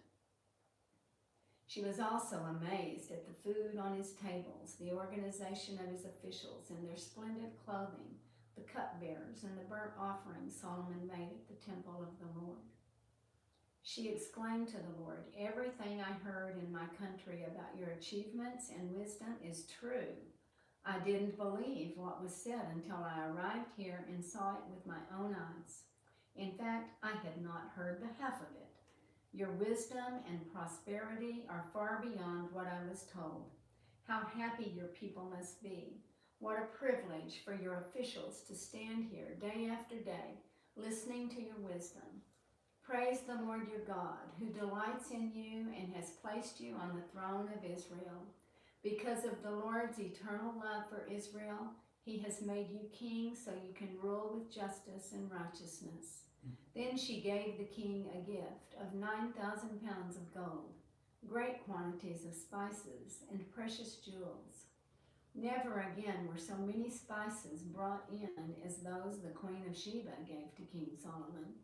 In addition, Hiram's ships brought gold from Ophir, and they also brought rich cargoes of red sandalwood and precious jewels. The king used the sandalwood to make railings for the temple of the Lord and the royal palace, and to construct lyres and harps for the musicians. Never before or since has there been such a supply of sandalwood. King Solomon gave the queen of Sheba whatever she asked for. Besides all the customary gifts he had so generously given, then she and all her attendants returned to their own land. Solomon's wealth and splendor. Each year Solomon received about 25 tons of gold. This did not include the additional revenue he received from merchants and traders, all the kings of Arabia, and the governors of the land. King Solomon made 200 large shields of hammered gold, each weighing more than 15 pounds. He also made 300 smaller shields of hammered gold, each weighing nearly 4 pounds. The king placed these shields in the palace of the forest of Lebanon. Then the king made a huge throne, decorated with ivory and overlaid with fine gold. The throne had 6 steps and a rounded back. There were armrests on both sides of the seat, and the figure of a lion stood on each side of the throne. There were also 12 other lions, one standing on each side of the 6 steps. No other throne in all the world could be compared with it. All of King Solomon's drinking cups were solid gold, as were all the utensils in the palace of the forest of Lebanon. They were not made of silver, for silver was considered worthless in King Solomon's day. The king had a fleet of trading ships of Tarshish that sailed with Hiram's fleet. Once every 3 years, the ships returned, loaded with gold, silver, ivory, apes, and peacocks. So King Solomon became the richer and wiser than any other king on earth. People from every nation came to consult him and to hear the wisdom God had given him. Year after year, everyone who visited brought him gifts of silver and gold, clothing, weapons, spices, horses, and mules. Solomon built up a huge force of chariots and horses. He had 1,400 chariots and 12,000 horses. He stationed some of them in the chariot cities and some near him in Jerusalem. The king made silver as plentiful in Jerusalem as stone, and valuable cedar timber was as common as the sycamore fig trees that grow in the foothills of Judah. Solomon's horses were imported from Egypt and from Cilicia. The king's traders acquired them from Cilicia at the standard price. At that time, chariots from Egypt could be purchased for 600 pieces of silver, and horses for 150 pieces of silver. They were then exported to the kings of the Hittites and the kings of Aram. Chapter 11. Now King Solomon loved many foreign women. Besides Pharaoh's daughter, he married women from Moab, Ammon, Edom, Sidon, and from among the Hittites. The Lord had clearly instructed the people of Israel, "You must not marry them, because they will turn your hearts to their gods." Yet Solomon insisted on loving them anyway. He had 700 wives of royal birth and 300 concubines. And in fact, they did turn his heart away from the Lord. In Solomon's old age, they turned his heart to worship other gods instead of being completely faithful to the Lord his God, as his father David had been. Solomon worshiped Ashtoreth, the goddess of the Sidonians, and Moloch, the detestable god of the Ammonites. In this way, Solomon did what was evil in the Lord's sight. He refused to follow the Lord completely, as his father David had done. On the Mount of Olives, east of Jerusalem, he even built a pagan shrine to Chemosh, the detestable god of Moab, and another for Moloch, the detestable god of the Ammonites. Solomon built such shrines for all his foreign wives to use for burning incense and sacrificing to their gods. The Lord was very angry with Solomon, for his heart had turned away from the Lord, the God of Israel, who had appeared to him twice. He had warned Solomon specifically about worshiping other gods, but Solomon did not listen to the Lord's command. So now the Lord said to him, since you have not kept my covenant and have disobeyed my decrees, I will surely tear the kingdom away from you and give it to one of your servants. But for the sake of your father David, I will not do this while you are still alive. I will take the kingdom away from your son, and even so, I will not take away the entire kingdom. I will let him be king of one tribe, for the sake of my servant David, and for the sake of Jerusalem, my chosen city. Solomon's adversaries. Then the Lord raised up Hadad, the Edomite, a member of Edom's royal family, to be Solomon's adversary. Years before David had defeated Edom, Joab, his army commander, had stayed to bury some of the Israelite soldiers who had died in battle. While there, they killed every male in Edom. Joab and the army of Israelites had stayed there for 6 but Hadad and a few royal officials escaped and headed for Egypt. Hadad was just a boy at the time. They set out from Midian and went to Paran, where others joined them. Then they traveled to Egypt and went to Pharaoh, who gave them a home, food, and some land. Pharaoh grew very fond of Hadad, and he gave him his wife's sister in marriage, the sister of Queen Tahpenes. She bore him a son named Genubath. Tahpenes raised him in Pharaoh's palace and among Pharaoh's own sons. When the news reached Hadad in Egypt that David and his commander Joab were both dead, he said to Pharaoh, "Let me return to my own country." "Why?" Pharaoh asked him. "What do you lack here that makes you want to go home?" "Nothing," he replied, "but even so, please let me return home." God also raised up Rezon, son of Eliada, as Solomon's adversary. Rezon had fled from his master, King Hadadezer of Zobah, and had become the leader of a gang of rebels. After David conquered Hadadezer, Rezon and his men fled to Damascus, where he became king. Rezon was Israel's bitter adversary for the rest of Solomon's reign, and he made trouble just as Hadad did. Rezon hated Israel intensely and continued to reign in Aram. Jeroboam rebels against Solomon. Another rebel leader was Jeroboam, son of Nebat, one of Solomon's own officials. He came from the town of Zeradah in Ephraim, and his mother was Zeruiah, a widow. This is the story behind his rebellion. Solomon was rebuilding the supporting terraces and repairing the walls of the city of his father, David. Jeroboam was a very capable young man, and when Solomon saw how industrious he was, he put him in charge of the labor force from the tribes of Ephraim and Manasseh, the descendants of Joseph. One day, as Jeroboam was leaving Jerusalem, the prophet Ahijah from Shiloh met him along the way. Ahijah was wearing a new cloak.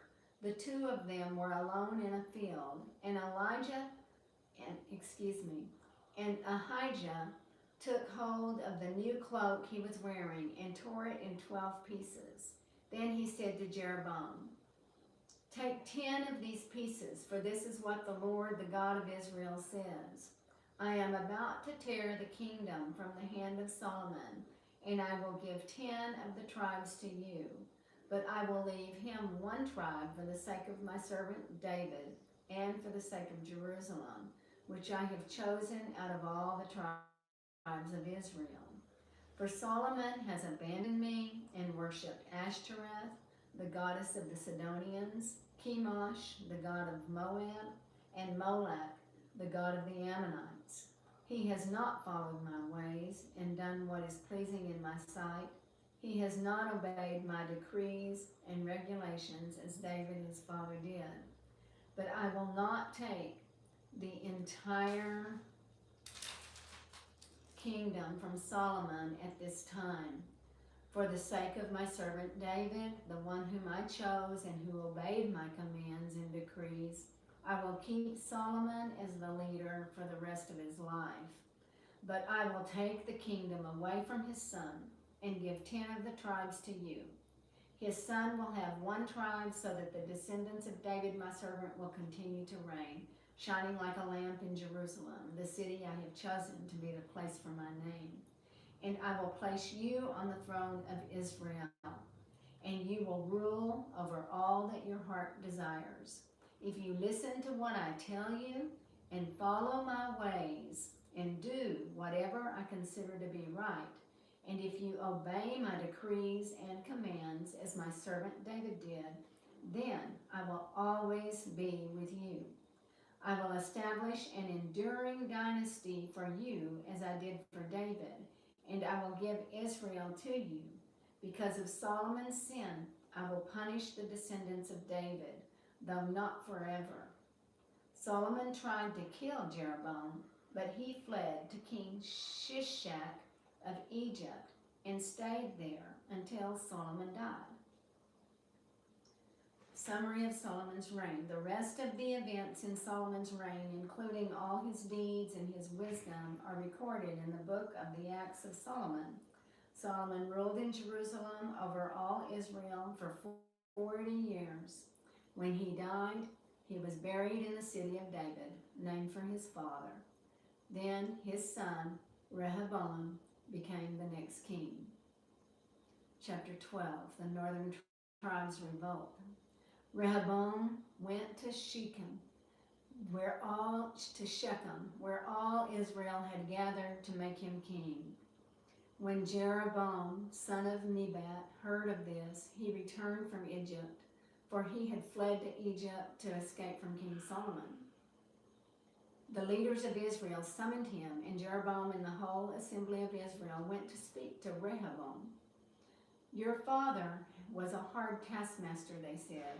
Lighten the harsh labor demands and heavy taxes that your father imposed on us. Then we will be your loyal subjects. Rehoboam replied, give me 3 days to think this over, then come back for my answer. So the people went away. Then King Rehoboam discussed the matter with the older men who had counseled his father, Solomon. What is your advice, he asked. How should I answer these people? The older counselors replied, if you are willing to be a servant to these people today and give them a favorable answer, they will always be your loyal subjects. But Rehoboam rejected the advice of the older men and instead asked the opinion of the young men who had grown up with him and were now his advisors. What is your advice? He asked them. How should I answer these people who want me to lighten the burdens imposed by my father? The young men replied, this is what you should tell those complainers who want a lighter burden. My little finger is thicker than my father's waist. Yes, my father laid heavy burdens on you, but I'm going to make them even heavier. My father beat you with whips, but I will beat you with scorpions. 3 days later, Jeroboam and all the people returned to hear Rehoboam's decision, just as the king had ordered. But Rehoboam spoke harshly to the people, for he rejected the advice of the older counselors and followed the counsel of his younger advisors. He told the people, my father laid heavy burdens on you, but I'm going to make them even heavier. My father beat you with whips, but I will beat you with scorpions. So the king paid no attention to the people. This turn of events was the will of the Lord, for it fulfilled the Lord's message to Jeroboam, son of Nebat, through the prophet Ahijah from Shiloh. When all Israel realized that the king had refused to listen to them, they responded, down with the dynasty of David.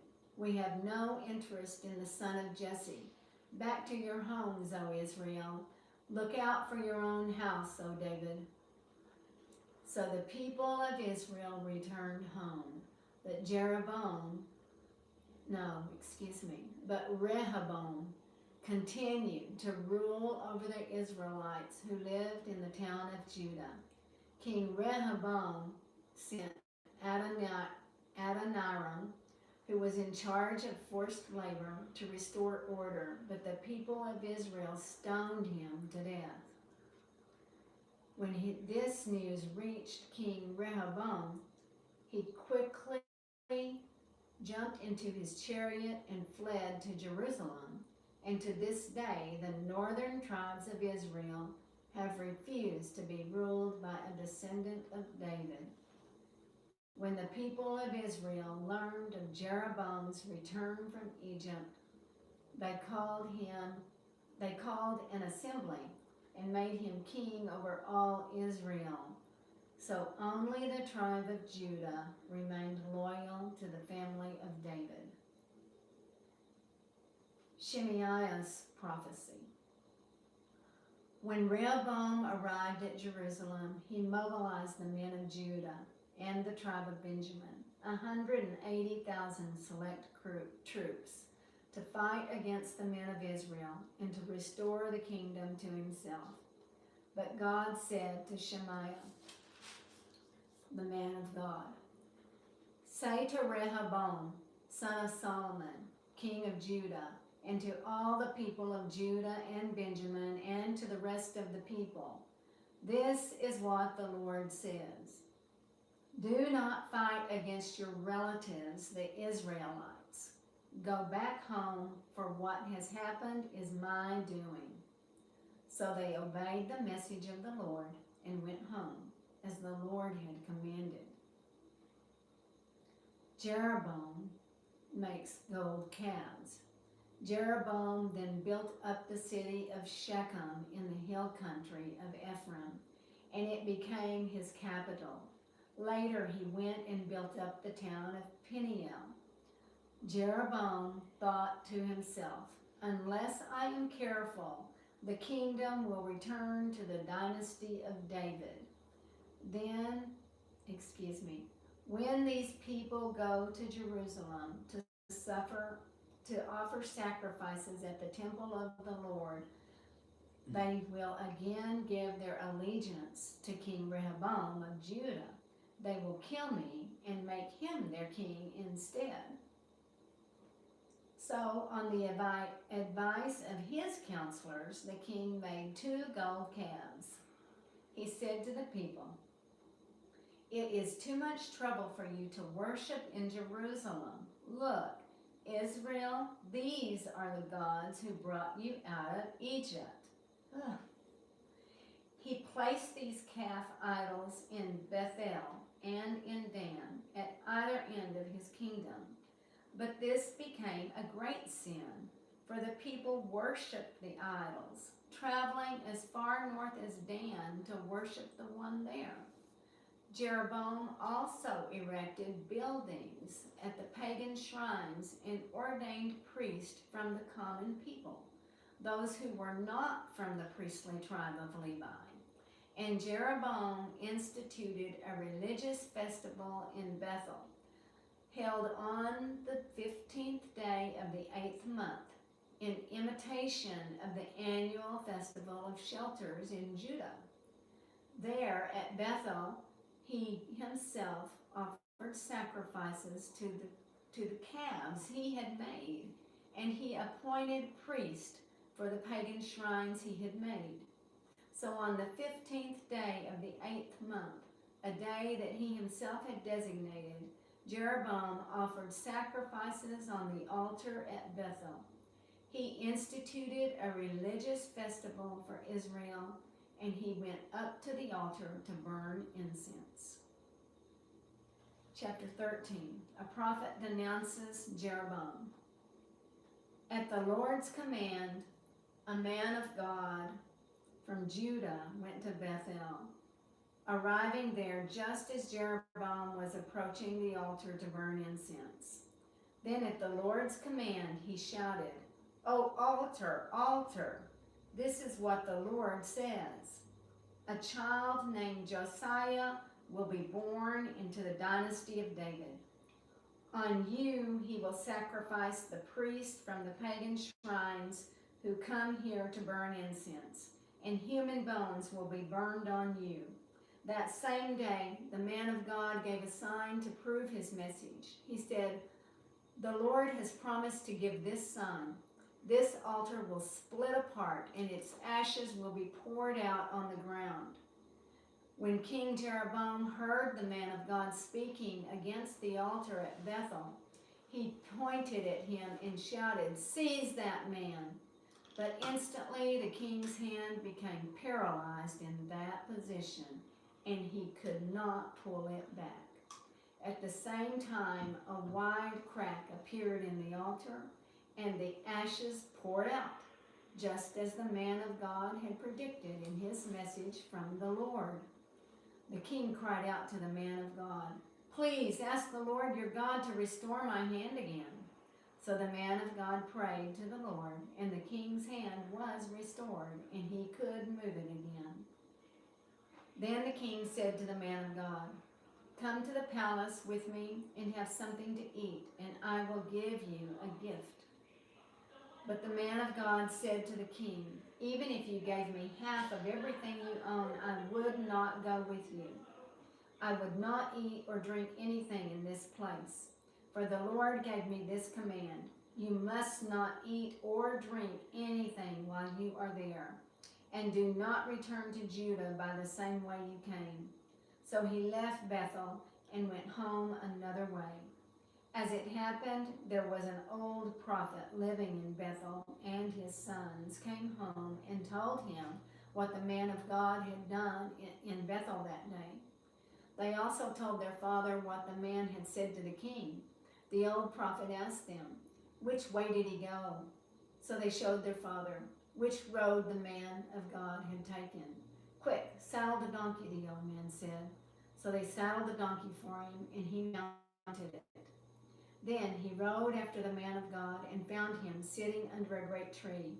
The old prophet asked him, "Are you the man of God who came from Judah?" "Yes, I am," he replied. Then he said to the man of God, "Come home with me and eat some food." "No, I cannot," he replied. "I am not allowed to eat or drink anything here in this place. For the Lord gave me this command: you must not eat or drink anything while you are there, and do not return to Judah by the same way you came." But the old prophet answered, "I am a prophet too, just as you are, and an angel gave me this command from the Lord: bring him home with you so he can have something to eat and drink."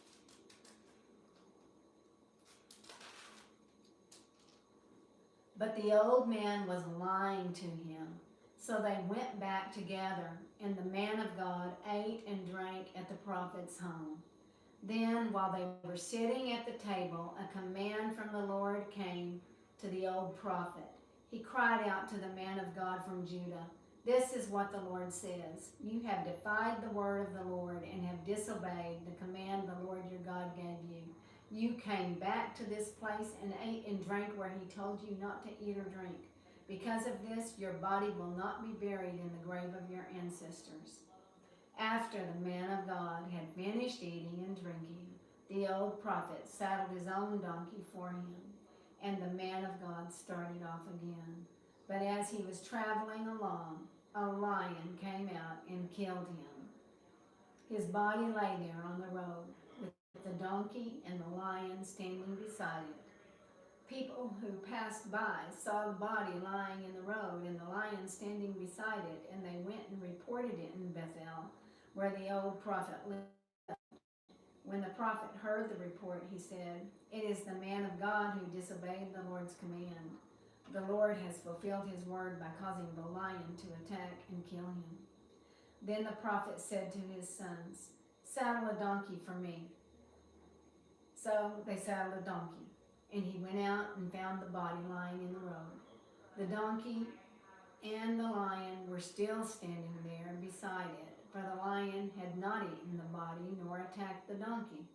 So the prophet laid the body of the man of God on the donkey and took it back to town to mourn over him and bury him. He laid the body in his own grave, crying out in grief, "Oh, my brother." Afterward, the prophet said to his sons, "When I die, bury me in the grave where the man of God is buried. Lay my bones beside his bones." For the message the Lord told him to proclaim against the altar in Bethel and against the pagan shrines in the town of Samaria will certainly come true. And even after this, Jeroboam did not return from his evil ways. He continued to choose priests from the common people. He appointed anyone who wanted to become a priest for the pagan shrines. This became a great sin and resulted in the utter destruction of Jeroboam's dynasty from the face of the earth.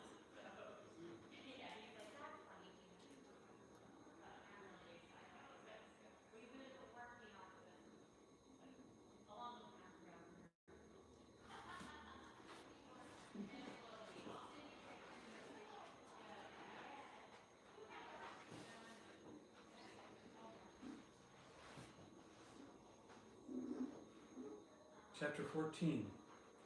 At that time, Jeroboam's son Abijah became very sick. So Jeroboam told his wife, "Disguise yourself so that no one will recognize you as my wife. Then go to the prophet Ahijah at Shiloh, the man who told me I would become king. Take him a gift of 10 loaves of bread and some cakes and a jar of honey, and ask him what will happen to the boy." So Jeroboam's wife went to Ahijah's home in Shiloh. He was an old man now and could no longer see. The Lord had told Ahijah, "Jeroboam's wife will come here, pretending to be someone else. She will ask you about her son, for he is very sick." Give her the answer I give you. So, when Ahijah heard her footsteps at the door, he called out, "Come in, wife of Jeroboam. Why are you pretending to be someone else?" Then he told her, "I have bad news for you. Give your husband Jeroboam this message from the Lord, the God of Israel. I promoted you from the ranks of the common people and made you ruler over my people Israel. I ripped the kingdom away from the family of David and gave it to you. But you have not been like my servant David, who obeyed my commands and followed me with all his heart, and always did whatever I wanted. You have done more evil than all who lived before you. You have made other gods for yourselves and have made me furious with your gold calves. And since you have turned your back on me, I will bring disaster on your dynasty and will destroy every one of your male descendants, slave and free alike, anywhere in Israel. I will burn up your royal dynasty as one burns up trash until it is all gone. The members of Jeroboam's family who die in the city will be eaten by dogs, and those who die in the field will be eaten by vultures. I, the Lord, have spoken." Then Ahijah said to Jeroboam's wife, "Go on home, and when you enter the city, the child will die. All Israel will mourn for him and bury him. He is the only member of your family who will have a proper burial. For this child is the only good thing that the Lord, the God of Israel, sees in the entire family of Jeroboam. In addition, the Lord will raise up a king over Israel who will destroy the family of Jeroboam. This will happen today, even now. Then the Lord will shake Israel like a reed whipped about in a stream. He will uproot the people of Israel from this good land that he gave their ancestors and will scatter them beyond the Euphrates River. For they have angered the Lord with the Asherah poles and they have set up for worship. He will abandon Israel because Jeroboam sinned and made Israel sin along with him." So Jeroboam's wife returned to Tisra, and the child died just as she walked through the door of her home. And all Israel buried him and mourned for him, as the Lord had promised through the prophet Ahijah. The rest of the events in Jeroboam's reign, including all his wars and how he ruled, are recorded in the book of the history of the kings of Israel. Jeroboam reigned in Israel 22 years. When Jeroboam died, his son Nadab became the next king. Meanwhile, Rehoboam, the son of Solomon, was king in Judah. He was 41 years old when he became king, and he reigned 17 years in Jerusalem, the city of the Lord had chosen from among all the tribes of Israel as the place to honor his name. Rehoboam's mother was Naamah, an Ammonite woman. During Rehoboam's reign, the people of Judah did what was evil in the sight of the Lord's sight, provoking his anger with their sin. For it was even worse than that of their ancestors. They also built for themselves pagan shrines and set up sacred pillars and Asherah poles on every high hill and under every green tree. There were even male and female shrine prostitutes throughout the land. The people imitated the detestable practices of the pagan nations the Lord had driven from the land ahead of the Israelites. In the 5th year of King Rehoboam's reign, King Shishak of Egypt came up and attacked Jerusalem. He ransacked the treasuries of the Lord's temple and the royal palace. He stole everything, including all the gold shields Solomon had made. King Rehoboam later replaced them with bronze shields as substitutes, and he entrusted them to the care of the commanders of the guard who protected the entrance to the royal palace. Whenever the king went to the temple of the Lord, the guards would take the shield and and then returned them to the guard room. The rest of the events in Rehoboam's reign and everything he did are recorded in the book of the history of the kings of Judah. There was constant war between Rehoboam and Jeroboam. When Rehoboam died, he was buried among his ancestors in the city of David. His mother was Naamah, an Ammonite woman. Then his son, Abijam, became the next king. Chapter 15. Abijam began to rule over Judah in the 18th year of Jeroboam's reign in Israel. He reigned in Jerusalem 3 years. His mother was Maacah, the granddaughter of Absalom. He committed the same sins as his father before him, and he was not faithful to the Lord his God, as his ancestor David had been. But for David's sake, the Lord his God allowed his descendants to continue ruling, shining like a lamp, and he gave Abijam a son to rule after him in Jerusalem. For David had done what was pleasing in the Lord's sight, and had obeyed the Lord's commands throughout his life, except in the affair concerning Uriah the Hittite. There was war between Abijam and Jeroboam throughout Abijam's reign. The rest of the events in Abijam's reign and everything he did are recorded in the book of the history of the kings of Judah. There was constant war between Abijam and Jeroboam. When Abijam died, he was buried in the city of David. Then his son Asa became the next king. Asa began to rule over Judah in the 20th year of Jeroboam's reign in Israel. He reigned in Jerusalem 41 years. His grandmother was Maacah, and the granddaughter of Absalom. Asa did what was pleasing in the Lord's sight, as his ancestor David had done. He banished the male and female shrine prostitutes from the land and got rid of all the idols his ancestors had made. He even deposed his grandmother Maacah from her position as queen mother because she had made an obscene Asherah pole. He cut down her obscene pole and burned it in the Kidron Valley. Although the pagan shrines were not removed, Asa's heart remained completely faithful to the Lord throughout his life. He brought into the temple of the Lord the silver and the gold and the various items that he and his father had dedicated. There was constant war between King Asa of Judah and King Baasha of Israel. King Baasha of Israel invaded Judah and fortified around it in order to prevent anyone from entering or leaving King Asa's territory in Judah. Asa responded by removing all the silver and gold that was left in the treasuries of the temple of the Lord and the royal palace.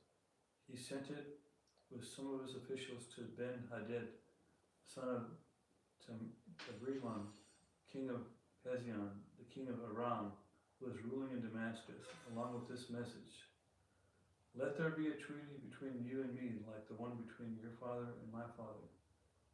See, I am sending you a gift of silver and gold. Break your treaty with King Baasha of Israel, so that he will leave me alone." Ben-Hadad agreed to King Asa's request and sent the commanders of his army to attack towns in Israel. They conquered the towns of Ijon, Dan, Abel, Bethmaachah, and all of Kinnereth, and all the land of Naphtali. As soon as Baasha of Israel heard what was happening, he abandoned his project of fortifying Ramah and withdrew to Tirzah. Then King Asa sent an order throughout Judah requiring that everyone, without exception, help to carry away the building stones and timbers that Baasha had been using to fortify Ramah. Asa used these materials to fortify the towns of Geba and Benjamin and the town of Mizpah.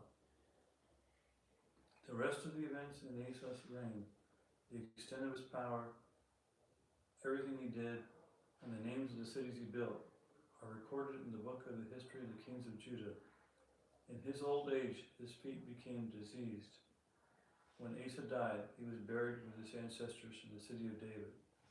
Then Jehoshaphat, Asa's son, became the next king. Nadab, son of Jeroboam, began to rule over Israel in the second year of King Asa's reign in Judah. He reigned in Israel 2 years, but he did what was evil in the Lord's sight, and followed the example of his father, continuing the sins that Jeroboam had led Israel to commit. Then Baasha, son of Ahijah, from the tribe of Issachar, plotted against Nadab and assassinated him while he and the Israelites' armies were laying siege to the Philistine town of Gibbethon. Baasha killed Nadab in the 3rd year of King Asa's reign in Judah, and he became the next king of Israel. He immediately slaughtered all the descendants of King Jeroboam, so that not one of the royal family was left, just as the Lord had promised concerning Jeroboam the prophet by the prophet Ahijah from Shiloh. This was done because Jeroboam had provoked the anger of the Lord, the God of Israel, by the sins he had committed and the sins he had led Israel to commit. The rest of the events in Nadab's reign and everything he did are recorded in the book of the history of the kings of Israel. There was constant war between King Asa of Judah and King Baasha of Israel. Baasha's son of Abijah began to rule over all of Israel in the 3rd year of King Asa's reign in Judah. Baasha reigned in Tisra 24 years, but he did what was evil in the Lord's sight, and followed the example of Jeroboam, continuing the sins that Jeroboam had led Israel to commit. Chapter 16. This message from the Lord was delivered to King Baasha by the prophet Jehu of Hanani. I lifted you out of dust to make you ruler of my people Israel, but you have followed the evil example of Jeroboam. You have provoked my anger by causing my people Israel to sin. So now I will destroy you and your family, just as I destroyed the descendants of Jeroboam's son of Nebat. The members of Baasha's family who die in the city will be eaten by dogs, and those who die in the field will be eaten by vultures. The rest of the events in Baasha's reign and the extent of his power are recorded in the book of the history of the kings of Israel. When Baasha died, he was buried in Tisra. Then his son Elah became the next king. The message from the Lord against Baasha and his family came through the prophet Jehu, son of Hanani. It was delivered because Baasha had done what was evil in the Lord's sight, just as the family of Jeroboam had done, and also because Baasha had destroyed the families of Jeroboam. The Lord's anger was provoked by Baasha's sins. Elah, son of Baasha, began to rule over Israel in the 26th year of King Asa's reign in Judah. He reigned in the city of Tirzah for 2 years. Then Zimri, who commanded half of the royal chariots, made plans to kill him. One day in Tirzah, Elah was getting drunk at the home of Arza, the supervisor of the palace. Zimri walked in and struck him down and killed him. This happened in the 27th year of King Asa's reign in Judah. Then Zimri became the next king. Zimri immediately killed the entire royal family of Baasha, leaving him not even a single male child. He even destroyed distant relatives and friends. So Zimri destroyed the dynasty of Baasha as the Lord had promised through the prophet Jehu. This happened because of all the sins that Baasha and his son Eli had committed, because of the sins they led Israel to commit. They provoked the anger of the Lord, the God of Israel, with their worthless idols. The rest of the events in Elah's reign and everything he did are recorded in the book of the history of the kings of Israel. Zimri began to rule over Israel in the 27th year of King Asa's reign in Judah. But his reign in Tirzah lasted only 7 years. The The army of Israel was then attacking the Philistine town of Gibbethon. When they heard that Zimri had committed treason and had assassinated the king, that very day they chose Omri, commander of the army, as the new king of Israel. So Omri led the entire army of Israel up from Gibbethon to attack Tirzah, Israel's capital. When Zimri saw that the city had been taken, he went into the citadel of the palace and burned it down over himself and died in the flames. For he too had done what was evil in the Lord's sight. He followed the example of Jeroboam in all the sins he had committed and led Israel to commit. The rest of the events in Zimri's reign and his conspiracies are recorded in the book of the history of the kings of Israel. But now the people of Israel were split into two factions.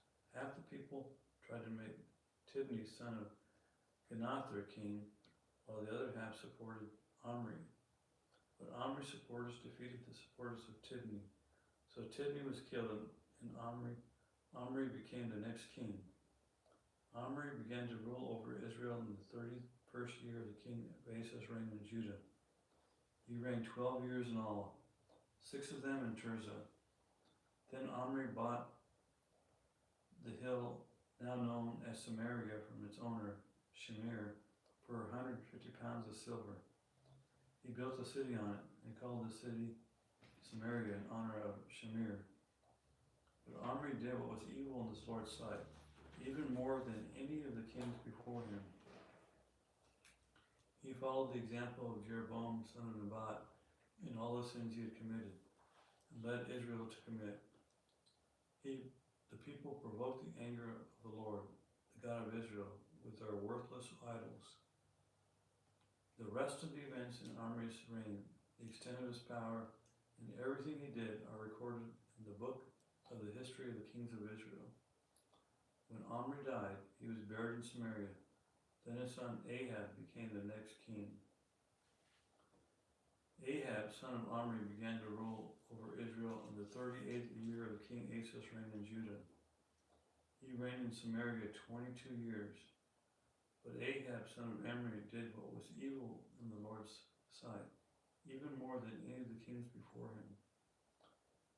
And as though it were not enough to follow the sinful example of Jeroboam, he married Jezebel, the daughter of King Ethbaal of the Sidonians, and he began to bow down and worship to Baal. First Ahab built a temple and an altar for Baal in Samaria. Then he set up an Asherah pole. He did more to provoke the anger of the Lord, the God of Israel, than any of the other kings of Israel before him. It was during his reign that Hiel, a man from Bethel, rebuilt Jericho. When he laid its foundations, it cost him the life of his oldest son, Abiram, and when he completed it and set up its gates, it cost him the life of his youngest son, Segub. This all happened according to the message from the Lord concerning Jericho spoken by Joshua, son of Nun. Chapter 17. Now Elijah, who was from Tishbe in Gilead, told King Ahab, "As surely as the Lord lives, the God of Israel lives, the God whom I serve, there will be no dew or rain during the next few years until I give the word." Then the Lord said to Elijah, "Go to the east and hide at the Kerith brook, near where it enters the Jordan River. Drink from the brook and eat what the ravens bring you, for I have commanded them to bring you food." So Elijah did as the Lord told him, and camped beside Kerith brook, east of the Jordan. The ravens brought him bread and meat each morning and evening, and he drank from the brook. But after a while, the brook dried up, for there was no rainfall anywhere in the land. Then the Lord said to Elijah, "Go and live in the village of Zarephath, near the city of Sidon. I have instructed a widow there to feed you." So he went to Zarephath, As he arrived at the gates of the village, he saw a widow gathering sticks, and he asked her, "Would you please bring me a little water in a cup?" As she was going to get it, he called to her, "Bring me a bite of bread too." But she said, "I swear by the Lord your God that I don't have a single piece of bread in the house, but I have only a handful of flour left in a jar and a little cooking oil in the bottom of the jug. I was just gathering a few sticks to cook this last meal, and then my son and I will die." But Elijah said to her, "Don't be afraid. Go ahead and do just what you said, but make a little bread for me first. Then you use what's left to prepare a meal for yourself and your son. For this is what the Lord, the God of Israel, says. There will always be flour and olive oil left in your container until the time when the Lord sends rains and the crops grow again." So she did as Elijah said. She and Elijah and her family continued to eat for many days. There was always enough flour and olive oil left in the container, just as the Lord had promised through Elijah. Sometime later, the woman's son became sick. He grew worse and worse, and finally he died. Then she said to Elijah, "O man of God, what have you done to me? Have you come here to point out my sins and kill my son?" But Elijah replied, "Give me your son." And he took the child's body from her arms, carried him up the stairs to the room where he was staying, and laid the body on his bed. Then Elijah cried out to the Lord, "O Lord my God, why have you brought tragedy to this widow who has opened her home to me, causing her son to die?" And he stretched himself out over the child 3 times and cried to the Lord, "O Lord my God, please let this child's life return to him." The Lord heard Elijah's prayer, and the life of the child returned, and he revived. Then Elijah brought him down from the upper room and gave him to his mother. "Look," he said, "your son is alive."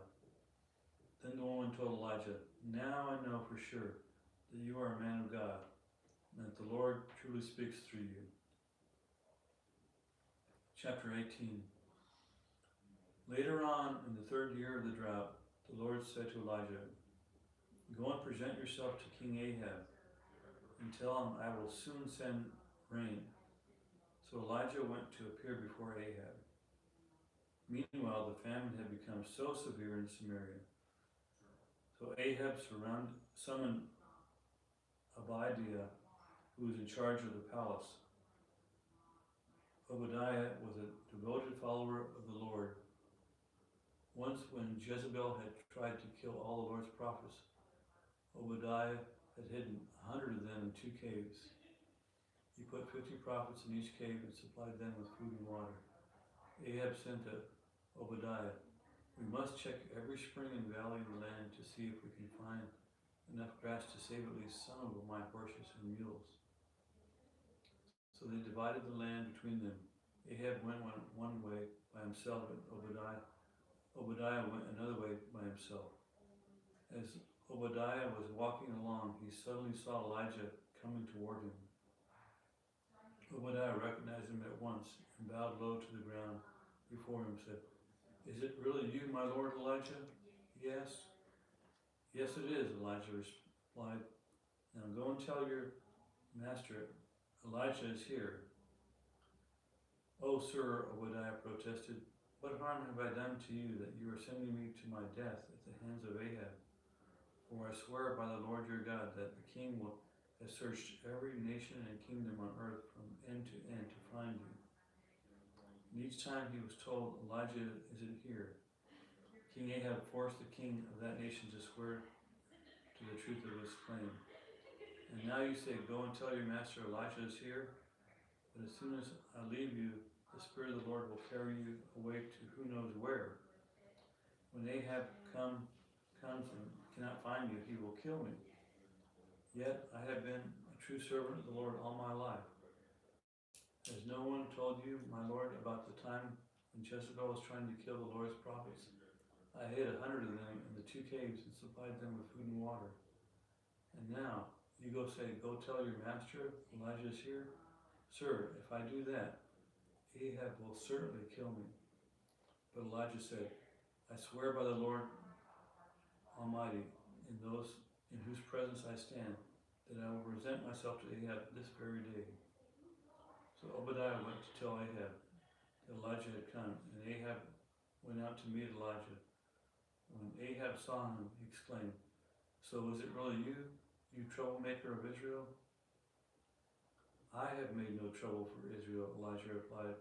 You and your family are the troublemakers, for you have refused to obey the commands of the Lord and worship the images of Baal instead.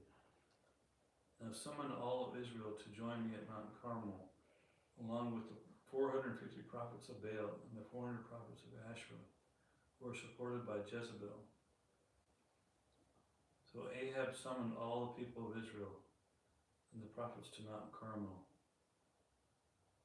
Then Elijah stood in front of them and said, How much longer will you waver, hobbling between 2 opinions? If the Lord is God, follow him. But if Baal is God, then follow him. But the people were completely silent. Then Elijah said to them, I am the only prophet of the Lord who is left, but Baal has 450 prophets. Now bring 2 bulls. Prophets of Baal may choose whichever one they wish, cut it in pieces, laid on the wood of their altar, but without setting fire to it. I will prepare the other bull laid on the wood on the altar, but not set fire to it. Then call on the name of your God, and I will call on the name of the Lord. The God who answers by setting fire to the wood is the true God. And all the people agreed. Then Elijah said to the prophets of Baal, You go first, for there are many of you. Choose one of the bulls and prepare it and call it by the name of your God, but do not set fire to the wood. So they prepared one of the bulls and placed it on the altar. Then they called on the name of Baal from morning until noon, shouting, O Baal, answer us. There was no reply of any kind. Then they danced, hobbling around the altar that they had made. About noontime, Elijah began mocking them. We'll have to shout louder, he scoffed, for surely he is a god. Perhaps he is daydreaming or is relieving himself. And maybe he's away on a trip or is asleep and needs to be awakened. So they shouted louder, following their normal customs. They cut themselves with knives and swords until the blood gushed out. They raved all afternoon until the time of the evening sacrifice, but there still was no sound, no reply, no response. Then Elijah called to the people, Come over here. They all crowded around him as he repaired the altar of the Lord that had been torn down. He took 12 stones, one to represent each of the tribes of Israel, and he used the stones to rebuild the altar in the name of the Lord. Then he dug a trench around the altar, large enough to hold about 3 gallons. He piled wood on the altar, cut the bull into pieces, and laid the pieces on the wood. Then he said, Fill 4 large jars of water, and pour the water over the offering and the wood. After they had done this, he said, Do the same thing again. And when they were finished, he said, Now do it a 3rd time. So they did it as he said, and the water ran around the altar and even filled the trench. At the usual time for offering the evening sacrifice, Elijah the prophet walked up to the altar and prayed, O Lord, God of Abraham, Isaac, and Jacob, prove today that you are the God of Israel, and that I am your servant. Prove that I have done all this at your command. O Lord, answer me. Answer me so that these people will know that you, O Lord, are God, and that you have brought them back to yourself. Immediately the fire of the Lord flashed down from heaven and burned up the young bull, the wood, the stones, the dust. It even licked up all the water in the trench. And when all the people saw it, they fell face down on the ground and cried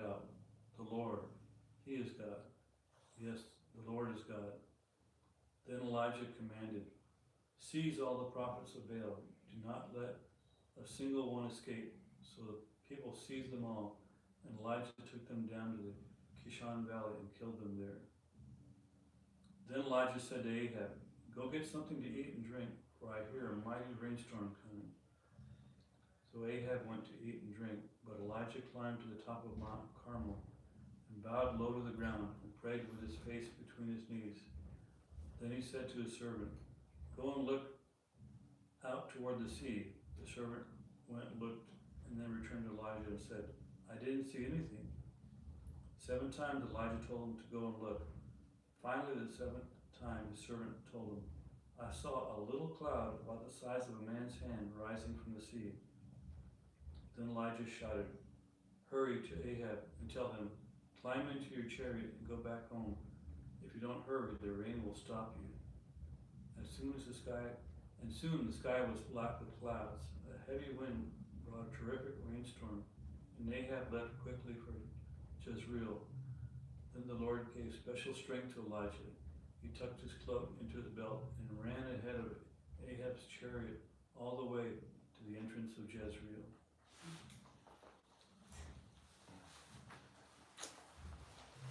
Great job. Great job. Is this yours? Yes.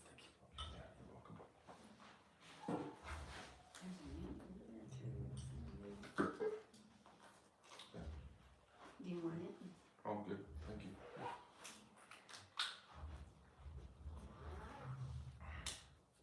Thank you, guys. Thank you.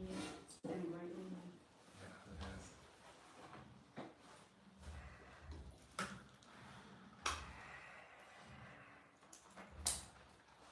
When Ahab got home, he told Jezebel everything Elijah had done, including the way he had killed all the prophets of Baal. So Jezebel sent this message to Elijah: "May the God strike me and kill me if by this time tomorrow I have not killed you, just as you killed them." Elijah was afraid and fled for his life. He went to Beersheba, a town in Judah, and he left his servant there. When he went on alone into the wilderness, traveling all day, he sat down under a solitary broom tree and prayed that he might die. "I have had enough, Lord," he said. "Take my life, for I am no better than my ancestors who have already died." Then he lay down and slept under the broom tree. But as he was sleeping, an angel touched him and told him, "Get up and eat." He looked around, and there beside his head was some bread, baked on hot stones, and a jar of water. So he ate and drank and lay down again. Then the angel of the Lord came again and touched him and said, "Get up and eat some more, or the journey ahead will be too much for you." So he got up and ate and drank, and the food gave him enough strength to travel 40 days and 49 nights to Mount Sinai, the mountain of God. There he came to a cave where he spent the night. But the Lord said to him, "What are you doing here, Elijah?" Elijah replied, "I have zealously served the Lord God Almighty. But the people of Israel have broken their covenant with you, torn down your altars, and killed every one of your prophets. I am the only one left, and now they are trying to kill me too. Go out and stand before me on the mountain," the Lord told him. And as Elijah stood there, the Lord passed by, and a mighty windstorm hit the mountain. It was such a terrible blast that the rocks were torn loose, but the Lord was not in the wind. After the wind there was an earthquake, but the Lord was not in the earthquake. And after the earthquake there was a fire, but the Lord was not in the fire. And after the fire there was the sound of a gentle whisper. When Elijah heard it, he wrapped his face in his cloak and went out and stood at the entrance of the cave. And a voice said, "What are you doing here, Elijah?" He replied again, "I have zealously served the Lord God Almighty, but the people of Israel have broken their covenant with you, torn down your altars, and killed every one of your prophets. I am the only one left, and now they are trying to kill me too." Then the Lord told him, "Go back the same way you came, and travel to the wilderness of Damascus. When you arrive there, anoint Hazael, the king of Aram. Then anoint Jehu, the grandson of Nimshi, to be king of Israel. and the anointing and anoint Elisha, son of Shaphat, from the town of Abel Meholah, to replace you as my prophet. Anyone who escapes from Hazael will be killed by Jehu, and those who escape Jehu will be killed by Elisha. Yet I will preserve 7,000 others in Israel who have never bowed down to Baal or kissed him. So Elijah went and found Elisha, son of Shaphat, plowing a field. There were 12 teams of oxen in the field, and Elisha was plowing with the 12th team. Elijah went over to him and threw his cloak across his shoulders and walked away. Elisha left the ox standing there and ran after Elijah and said to him, "First, let me go kiss my father and mother goodbye, and then I will go with you." Elijah replied, "Go on back, but think about what I have done to you." So Elisha returned to his oxen and slaughtered them. He used the wood from the plow to build a fire and roast their flesh. He passed around the meat to the townspeople, and they all ate. Then he went with Elijah as his assistant. About that time, King Ben-Hadad of Aram mobilized his army, supported by the chariots and horses of 32 allied kings, and they went to besiege Samaria, the capital of Israel, and launched the attacks against it. Ben-Hadad had sent messengers to the city to relay his message to King Ahab of Israel. This is what Ben-Hadad said: "Your silver and gold are mine, and so are your wives, and the best of your children." "All right, my lord the king," Israel's king replied. "All that I have is yours." So Ben-Hadad messengers returned again and said, "This is what Ben-Hadad said: I have already demanded that you give me your silver, gold, wives, and children. But about this time tomorrow, I will send my officials to search your palace and the homes of your officials. They will take away everything you consider valuable." Then Ahab summoned all the elders of the land and said to them, "Look how this man is stirring up trouble. I already agreed to his demand, and I gave him my wives and children and silver and gold. Don't give in to any more demands." And the elders and the people advised. So Ahab told the messengers from Ben-Hadad, "Say this to my lord the king: I will give you everything you asked for the first time, but I cannot accept this last demand of yours." So the messengers returned to Ben-Hadad with that response. Then Ben-Hadad sent his message to Ahab, "May the gods strike me and even kill me if there remains enough dust from Samaria to provide even a handful for each of my soldiers." Then the king of Israel sent back this answer: "A warrior putting on his sword for battle should not boast like a warrior who has already won." Ahab's reply reached Ben-Hadad and the other kings as they were drinking in their tents. "Prepare to attack," Ben-Hadad commanded his officers. So they prepared to attack the city. Then a certain prophet came to see King Ahab of Israel and told him, "This is what the Lord says: Do you see all the enemy forces? Today I will hand them all over to you. Then you will know that I am the Lord." Ahab asked, "How will he do it?" And the prophet replied, "This is what the Lord says: The troops of the provincial commanders will do it." "Should we attack first?" Ahab asked. "Yes," the prophet answered. So Ahab mustered the troops of the 232 provincial commanders, and he called out the rest of the army of Israel, some 7,000 men. About noontime, as Ben-Hadad had 32 allied kings were still in their tents, drinking themselves into a stupor, the troops of the provincial commanders marched out of the city as the first contingent. As they approached, Ben-Hadad's scouts reported to him, "Some troops are coming from Samaria." "Take them alive," Ben-Hadad commanded, "whether they have come for peace or for war." But Ahab's provincial commanders and the entire army had now come out to fight. Each Israelite soldier killed his Aramean opponent And suddenly the entire Armenian army panicked and fled. The Israelites chased them, but King Ben-Hadad had a few of his own charioteers escaped on horses. However, the king of Israel destroyed the other horses and chariots and slaughtered the Armenians. Afterward, the prophet said to King Ahab, "Get ready for another attack. Begin making plans now, for the king of Aram will come back next spring."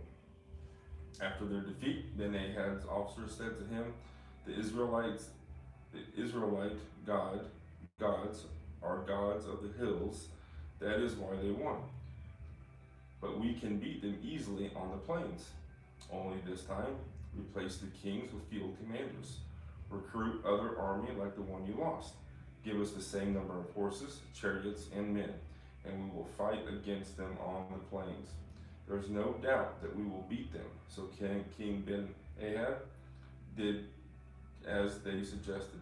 The following spring, he called up the Armenian army and marched out against Israel, this time at Apec.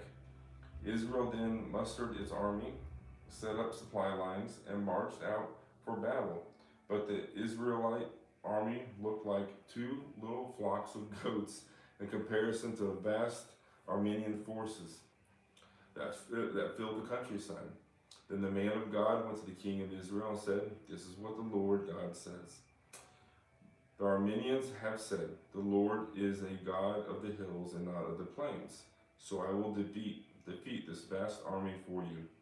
Then you will know that I am the Lord." The two armies camped opposite each other for 7 days, and on the seventh day the battle began. The Israelites killed 100,000 Armenian foot soldiers in one day. The rest fled to the town of Apec, but the wall fell on them and killed another 27,000. Ben-Hadad fled to the town and hid in a secret room. Ben-Hadad's officers said to him, "Sir, we have heard that the kings of Israel are merciful, so let's humble ourselves by wearing burlap around our waist and putting ropes on our head and surrender to the king of Israel. Then perhaps he will let you live." So they put on burlap and ropes, and they went to the king of Israel and begged. "Your servant Ben-Hadad says, 'Please let me live.'" The king of Israel responded, "Is he still alive? He is my brother." The men took this as a good sign and quickly picked up on his words. "Yes," they said, "your brother Ben-Hadad." "Go and get him," the king of Israel told them. And when Ben-Hadad arrived, Ahab invited him up into his chariot. Ben-Hadad told him, "I will give back the towns my father took from your father, and you may establish places of trade in Damascus as my father did in Samaria." Then Ahab said, "I will release you under these conditions." So they made a new treaty, and Ben-Hadad was set free. Meanwhile, the Lord instructed one of the group of prophets to say to another man, "Hit me." But the man refused to hit the prophet. Then the prophet told him, "Because you have not obeyed the voice of the Lord, a lion will kill you as soon as you leave me." And when he had gone, a lion did attack him and kill him. Then the prophet turned to another man and said, "Hit me." So he struck the prophet and wounded him. The prophet placed a bandage over his eyes to disguise himself and then waited beside the road for the king. The king passed by the prophet, but the prophet called out to him, "Sir, I was in the thick of battle, and suddenly a man brought me a prisoner." He said, "Guard this man. If for any reason he gets away, you will either die or pay a fine of 75 pounds of silver." But while I was busy doing something else, the prisoner disappeared. "Well, it's your own fault," the king replied. "You have brought the judgment on yourself." Then the prophet quickly pulled a bandage from his eyes, and the king of Israel recognized him as one of the prophets. The prophet said to him, "This is what the Lord says, because you have spared the man I said must be destroyed. Now you must die in his place, and your people will die instead of his people." So the king of Israel went home to Samaria, angry and sullen. Now there was a man from Naboth named Naboth from Jezreel, who owned a vineyard in Jezreel beside the palace of the king Ahab of Samaria. One day Ahab said to Naboth, "Since your vineyard is so convenient to my palace, I would like to buy it and use it as a vegetable garden. I will give you a better vineyard in exchange, or if you prefer, I will pay you for it." But Naboth replied, "The Lord forbid that I should give you the inheritance that was passed down by my ancestors." So Ahab went home angry and sullen because Naboth's answer. The king went to bed with his face to the wall and refused to eat. "What is the matter?" his wife Jezebel asked him. What's made you so upset that you're not eating?" "I asked Naboth to sell me his vineyard or trade it, but he refused," Ahab told her. "Are you the king of Israel or not?" Jezebel demanded. "Get up and eat something, and don't worry about it. I'll get you Naboth's vineyard."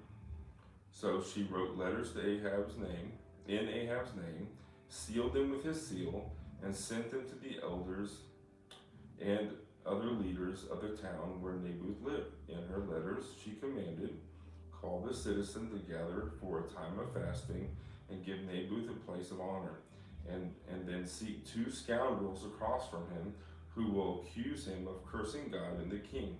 Then take him out and stone him to death."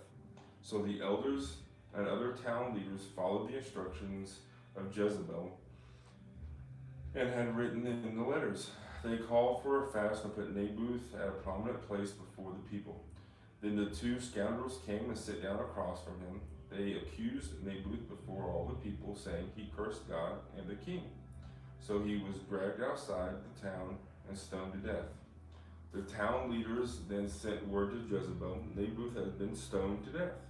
When Jezebel heard the news, she said to Ahab, "You know the vineyard Naboth wouldn't sell you? Well, you can have it now. He's dead." So Ahab immediately went down to the vineyard of Naboth to claim it. But the Lord said to Elijah, "Go down to meet King Ahab of Israel, who rules in Samaria. He will be at Naboth's vineyard in Jezreel, claiming it for himself. Give him this message. This is what the Lord says. Wasn't it enough that you killed Naboth? You must rob him too. Because you have done this, dogs will lick the blood at the very place where they licked the blood of Naboth." "So, my enemy, you have found me," Ahab exclaimed to Elijah. And Elijah answered, "Yes," Elijah answered, "I have come because you have sold yourself to whatever is evil in the Lord's sight. So now the Lord says, I will bring disaster on you and consume you. I will destroy every one of your male descendants, slave and free alike, anywhere in Israel. I am going to destroy your family as I did the family of Jeroboam, son of Nebat, and the family of Baasha, son of Ahijah, and for you have made me very angry and have led Israel to sin. And regarding Jezebel, the Lord says, dogs will eat Jezebel's body at the plot of land in Jezreel. The members of Ahab's family who die in the city will be eaten by dogs, and those who die in the field will be eaten by vultures. No one else so completely sold himself to what was evil in the Lord's sight as Ahab did under the influence of his wife Jezebel. His worst outrage was worshiping idols, just as the Amorites had done, the people whom the Lord had driven out from the land ahead of the Israelites. But when Ahab heard this message, he tore his clothing, dressed in burlap, and fasted. He even slept in burlap and went about in deep mourning. Then another message from the Lord came to Elijah. Do you see how Ahab has humbled himself before me? Because he has done this, I will not do what I promised during his lifetime. It will happen to his sons. I will destroy his dynasty. For 3 years there was no war between Aram and Israel. Then during the 3rd year, King Jehoshaphat of Judah went to visit King Ahab of Israel. During the visit, the king of Israel said to his officials, do you realize that the town Ramoth Gilead belongs to us, and yet we've done nothing to recapture it from the king of Aram. Then he turned to Jehoshaphat and asked, will you join me in the battle to recover Ramoth Gilead? Jehoshaphat replied to the king of Israel, why, of course. You and I are as one. My troops are your troops. My horses are your horses. Then Jehoshaphat added, but first, let's find out what the Lord says. So the king of Israel summoned the prophets, of about 400 of them, and asked them, should I go to war against Ramoth Gilead, or should I hold back? They all said, yes. Go right ahead. The Lord will give the king victory. But Jehoshaphat asked, is there not also a prophet of the Lord here? We should ask him the same question. The king of Israel replied to Jehoshaphat, there is one more man who could consult the Lord for us, but I hate him.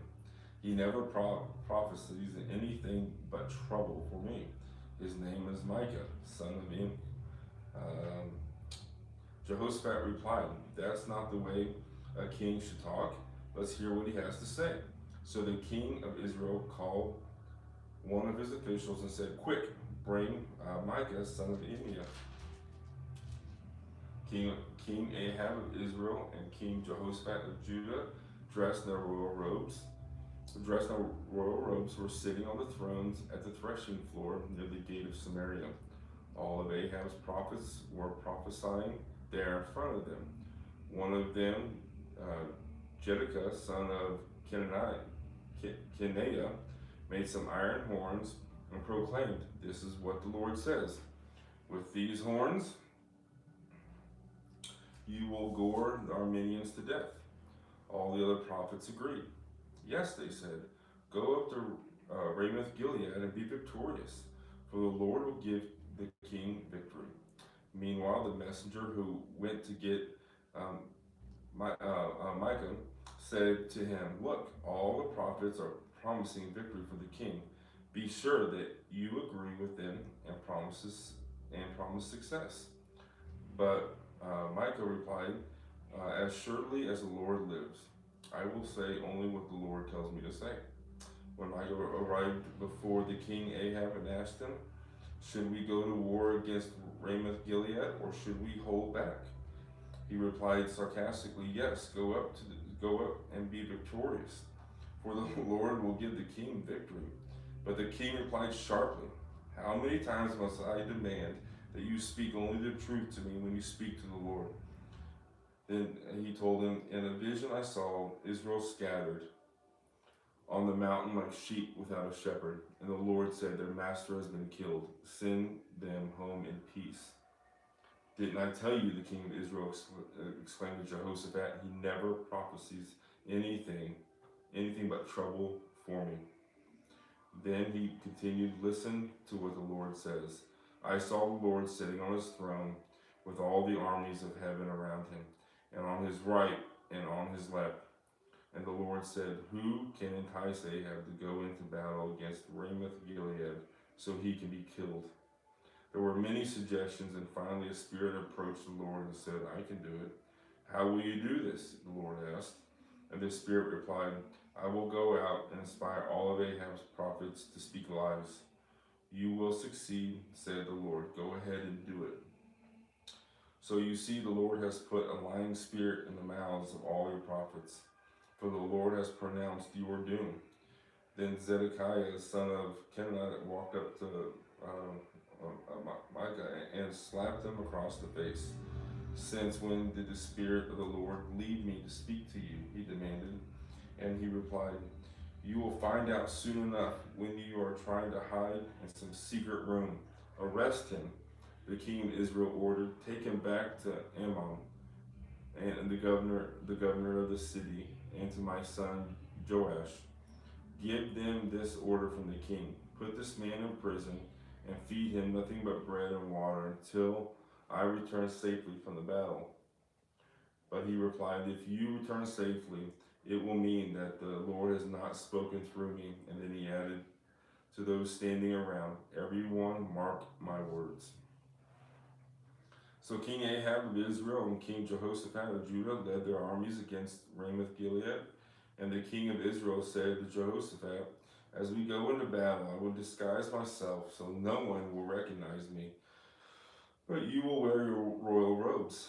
So the king of Israel disguised himself, and they went into battle. Meanwhile, the king of Aram had issued these orders to the 32 chariot commanders: "Attack only the king of Israel. Don't bother with anyone else." So when the Armenian chariot commanders saw Jehoshaphat in his royal robes, they went after him. "There's the king of Israel," they shouted. But when Jehoshaphat called out, the chariot commanders realized he was not the king of Israel, and they stopped chasing him. An Armenian soldier, however, randomly shot an arrow at the Israelite troops and hit the king of Israel between the joints of his armor. "Turn the horses and get me out of here," Ahab groaned to the driver of his chariot. "I am badly wounded." The battle raged all day, and the king remained propped up in his chariot facing the Armenians. The blood from his wound ran down to the floor of his chariot, and as evening arrived, he died. Just as the sun was setting, the cry ran through his troops, "We're done for, run for your lives." So the king died, and his body was taken to Samaria and buried there. Then his chariot was washed beside the pool of Samaria, and the dogs came and licked his blood at the place where his prostitutes bathed, just as the Lord promised. The rest of the events in Ahab's reign and everything he did, including the story of the ivory palace and the towns he built, are recorded in the book of history of the kings of Israel. So Ahab died, and his son Ahaziah became the next king. Jehoshaphat rules in Judah. Jehoshaphat, son of Asa, began to rule over Judah the 4th year of King Ahab's reign in Israel. Jehoshaphat was 35 years old and became the king and reigned in Jerusalem 25 years. His mother was Azubah, the daughter of Shilai. Jehoshaphat was a good king, following the example of his father Asa. And when he did what was pleasing in the Lord's sight. During his reign, however, he failed to remove the pagan shrines, and the people still offered sacrifices and burned incense there. Jehoshaphat also made peace with the king of Israel. The rest of the events in Jehoshaphat's reign, the extent of his power, and the wars he waged are recorded in the book of the history of the kings of Judah. He banished from the land the rest of the male and female shrine prostitutes, who still continued their practices from the days of his father Asa. There was no king in Edom at that time, only a deputy. Jehoshaphat also built a fleet of trading ships to sail to Ophir for gold, but the ships never set sail, for they met with disaster in their home port of Ezion Geber. At one time, Asa, son of Ahab, had proposed to Jehoshaphat, "Let my men sail with your men in the ships." But Jehoshaphat refused the request. When Jehoshaphat died, he was buried with his ancestors in the city of David. Then his son Jehoram became the next king. Asa, the son of Ahab, began to rule over Israel in the 17th year of the king of Jehoshaphat's reign in Judah. He reigned in Samaria for 2 years. He did what was evil in the Lord's sight, following the example of his father and mother and the example of Jehoram, son of Nebat, who had led Israel to sin. He served Baal and worshipped him, provoking the anger of the Lord, the king of Israel, just like his father had done. Perfect timing. 2 Kings.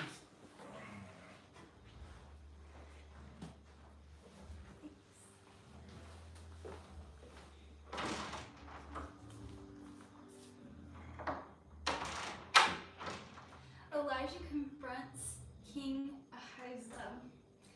After King Ahab's death, the land of Moab rebelled against Israel. One day, Israel's new king, Ahaziah, fell through the lattice work of an upper room at his palace in Samaria and was seriously injured. So he sent messengers to the temple of Baal-zebub, the god of Ekron, to ask whether he would recover. But the angel of the Lord Elijah, who was from Tishbe, go and confront the messengers of the king Samaria and ask them, is there no God in Israel? Why are you going to Beelzebub, the god of Ekron, to ask whether the king will recover? Now therefore, this is what the Lord says, you will never leave the bed you are lying on. You will surely die. So Elijah went to deliver the message. When the messengers returned to the king, he asked them, why have you returned so soon? They replied, a man came up to us and told us to go back to the king and give him his message. This is what the Lord says. Is there no God in Israel? Why are you sending men to Beelzebub, the god of Ekron, to ask whether you will recover? Therefore, because you have done this, you will never leave the bed you are lying on. You will surely die. What sort of man was he? The king demanded. What did he look like? They replied, he was a hairy man. He wore a leather belt around his waist. Elijah from Tishbe, the king exclaimed. Then he sent an army captain with 50 soldiers to arrest him. They found him sitting on top of the hill. The captain said to him, man of God, the king has commanded you to come down with us. But Elijah replied to the captain, if I am a man of God, let fire come down from heaven and destroy you and your 50 men. The fire fell from heaven and killed them. So the king sent another captain with 50 men. The captain said to them, man of God, the king demands that you come down at once. Elijah replied, if I am a man of God, let fire come down from heaven and destroy your 50 men. And again, the fire of God fell from heaven and killed them all. Once more, the king sent a third captain with 50 men, but this time the captain went up the hill and fell on his knees before Elijah. He pleaded with him, O man of God, please spare my life and the lives of these, your 50 servants. See how the fire from heaven came down and destroyed the first two groups, but now please spare my life. Then the angel of the Lord said to Elijah, go down with him and do not be afraid of him. So Elijah got up and went with him to the king. And Elijah said to the king, this is what the Lord says. Why did you send messengers to Beelzebub, the god of Ekron, to ask whether you will recover? Is there no God in Israel to answer your question? Therefore, because you have done this, you will never leave the bed you are lying on. You will surely die. So Ahaziah died just as the Lord had promised through Elijah. Since Ahaziah did not have a son to succeed him, his brother Joram became the next king. This took place the second year of the reign of Jehoram, the son of Jehoshaphat, king of Judah. The rest of the events in Ahaziah's reign and everything he did are recorded in the book of the history of the kings of Israel. Elijah taken into heaven, chapter 2. When the Lord was about to take Elijah up to heaven in a whirlwind, Elijah and Elisha were traveling from Gilgal. And Elijah said to Elisha, stay here, for the Lord has told me to go to Bethel. But Elisha replied, as surely as the Lord lives, you yourself will live, as surely as the Lord lives and you yourself live, I will never leave you. So they went down to Bethel together. The group of prophets from Bethel came to Elisha and asked him, did you know that the Lord is going to take your master away from you today? Of course I know, Elisha answered, but be quiet about it. Then Elijah said to Elisha, stay here, for the Lord has told me to go to Jericho. But Elisha replied again, as surely as the Lord lives and you yourself live, I will never leave you. So they went on together to Jericho. Then the group of prophets from Jericho came to Elisha and asked him, did you know that the Lord is going to take your master away from you today? Of course I know, Elisha answered, but be quiet about it. Then Elijah said to Elisha, stay here, for the Lord has told me to go to the Jordan River. But again Elisha replied, as surely as the Lord lives and you yourself live, I will never leave you. So they went on together. 50 men from the group of prophets also went and watched from a distance as Elijah and Elisha stopped beside the Jordan River. Then Elijah folded his cloak together and struck the water with it. The river divided and two of them went across on dry ground. When they came to the other side, Elijah said to Elisha, tell me what I can do for you before I am taken away. And Elisha replied, please let me inherit a double share of your spirit and become your successor. You have asked a difficult thing, Elijah replied. If you see me when I am taken from you, then you will get your request, but if not, then you won't. As they were walking along and talking, suddenly a chariot of fire appeared, drawn by horses of fire. It drove between the two men, separating them, and Elijah was carried by a whirlwind into heaven. Elisha saw it and cried out, my father, I see the chariots and the charioteers of Israel. And as they disappeared from sight, Elisha tore his clothes in distress. Elisha picked up Elijah's cloak, which had fallen when he was taken up. Then Elisha returned to the bank of the Jordan River. He struck the water with Elijah's cloak and cried out, where's the Lord, the God of Elijah? Then the river divided and Elisha went across. When the group of prophets from Jericho saw from a distance what had happened, they exclaimed, Elijah's spirit has rested upon Elisha. And they went to meet him and bowed to the ground before him. Sir, they said, just say the word, and 50 of your strongest men will search the wilderness for your master. Perhaps the Spirit of the Lord has left him on some mountain or in some valley. No, Elisha said, don't send them. But they kept urging him until they shamed him into agreement, and he finally said, all right, send them. So 50 men searched for 3 days, but did not find Elijah. Elisha was still at Jericho when they returned. Didn't I tell you not to go, he asked. Elisha's first miracle. One day, the leaders of the town of Jericho visited Elisha. We have a problem, my lord, they told him. This town is located in pleasant surroundings, as you see, but the water is bad and the land is unproductive. Elisha said, bring me a new bowl with salt in it. So they brought it to him. Then he went out to the spring that supplied the town with water and threw the salt into it. And he said, this is what the Lord says, I have purified this water. It will no longer cause death or infertility. And the water has remained pure ever since, just as Elisha said. Elisha left Jericho and went up to Bethel. As he was walking along the road, a group of boys from the town began mocking and making fun of him. Go away, Baldy, they chanted. Go away, Baldy. Elisha turned around and looked at them, and he cursed them in the name of the Lord. And then 2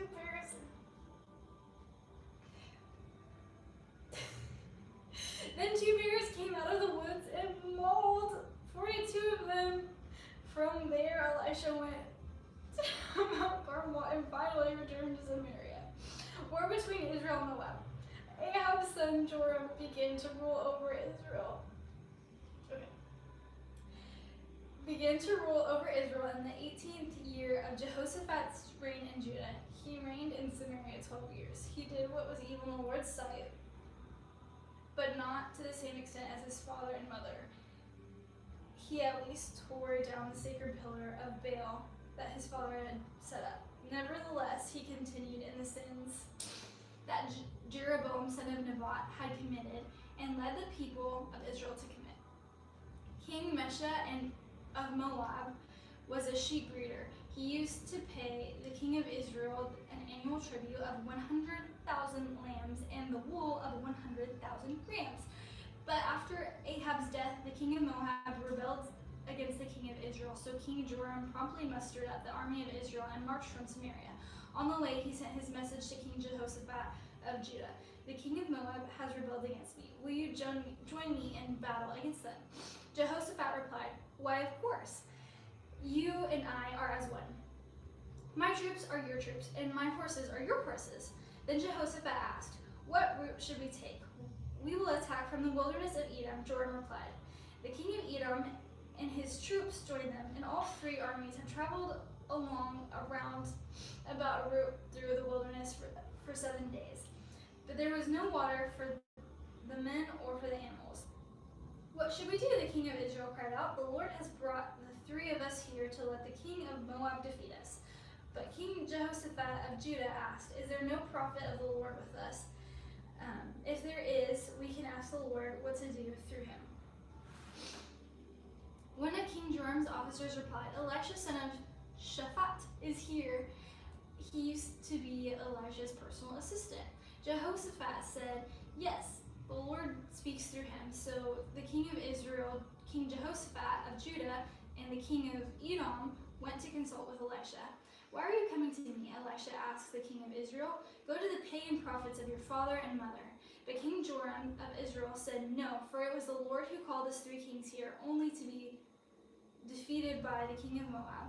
Elisha replied, as surely as the Lord Almighty lives, whom I serve, I wouldn't even bother with you, except for my respect for King Jehoshaphat of Judah. Now bring me someone who can play the harp.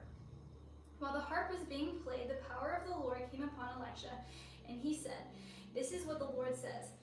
This dry valley will be filled with pools of water. You will see neither wind nor rain, says the Lord, but this valley will be filled with water. You will have plenty for yourselves and your cattle and other animals. But this is only a simple thing for the Lord, for he will make you victorious over the army of Moab. You will conquer the best of their towns, even the fortified ones. You will cut down all of their good trees, stop up all their springs, and ruin all their good land with stones." The next day, at about the time when the morning sacrifice was offered, water suddenly appeared. It was flowing from the direction of Edom, and soon there was water everywhere. Meanwhile, when the people of Moab heard about the 3 armies marching against them, they mobilized every man who was old enough to strap on a sword, and they stationed themselves among the border. But when they got up the next morning, the sun was shining across the water, making it appear red to the Moabites, like blood. "It's blood," the Moabites exclaimed. "The 3 armies must have attacked and killed each other. Let's go, men of Moab, and collect the plunder." But when the Moabites arrived at the Israelite camp, the army of Israel rushed out and attacked them until they turned and ran. The army of Israel chased them into the land of Moab, destroying everything as they went. They destroyed the towns, covered their good land with stones, stopped up all their springs, and cut down all their good trees. Finally, only Kira-Hasheth and its stone walls were left, but men with slings surrounded and attacked it. When the king of Moab saw that he was losing the battle, he led 700 of his swordsmen in desperate attempt to break through the enemy lines near the king of Edom, but they failed. When the king of Moab took his oldest son, who would have been the next king, and sacrificed him as a burnt offering on the wall, so there was a great anger against Israel. The Israelites, anger against Israel, and the Israelites withdrew and returned to their own land. Elisha helps a poor widow, chapter 4. One day, the widow of a member of the group of prophets came to Elisha and cried out, "My husband who served you is dead, and you know how he feared the Lord. But now a creditor has come threatening to take my 2 sons as slaves. What can I do to help you?" Elisha asked. "Tell me, what do you have in the house?" "Nothing except a flask of olive oil," she replied. And Elisha said, "Borrow as many empty jars as you can from your friends and your neighbors, and then go into your house with your sons, shut the door behind you. Pour olive oil from your flask into the jars, setting each one aside when it is filled." So she did as she was told. Her sons kept bringing jars to her, and she filled one after another. Soon every container was full to the brim. "Bring me another jar," she said to one of her sons. "There aren't any more," he told her, and the olive oil stopped flowing. When she told the man of God what had happened, he said to her, "Now sell the olive oil and pay your debts. You and your sons can live on what is left over." Elisha and the woman from Shunem. One day, Elisha went to the town of Shunem. A wealthy woman lived there, and she urged him to come to her home for a meal. After that, whenever he passed that way, he would stop there for something to eat. She said to her husband, "I am sure this man who stops in from time to time is a holy man of God. Let's build a small room for him on the roof and furnish it with a bed, a table, a chair, and a lamp. Then he will have a place to stay whenever he comes by." One day, Elisha returned to Shunem, and he went up to his upper room to rest. He said to his servant Gehazi, "Tell the woman from Shunem I want to speak to her." When she appeared, Elisha said to Gehazi, "Tell her, we appreciate the kind concern you have shown us. What can we do for you? Can we put in a good word for you to the king or to the commander of the army?"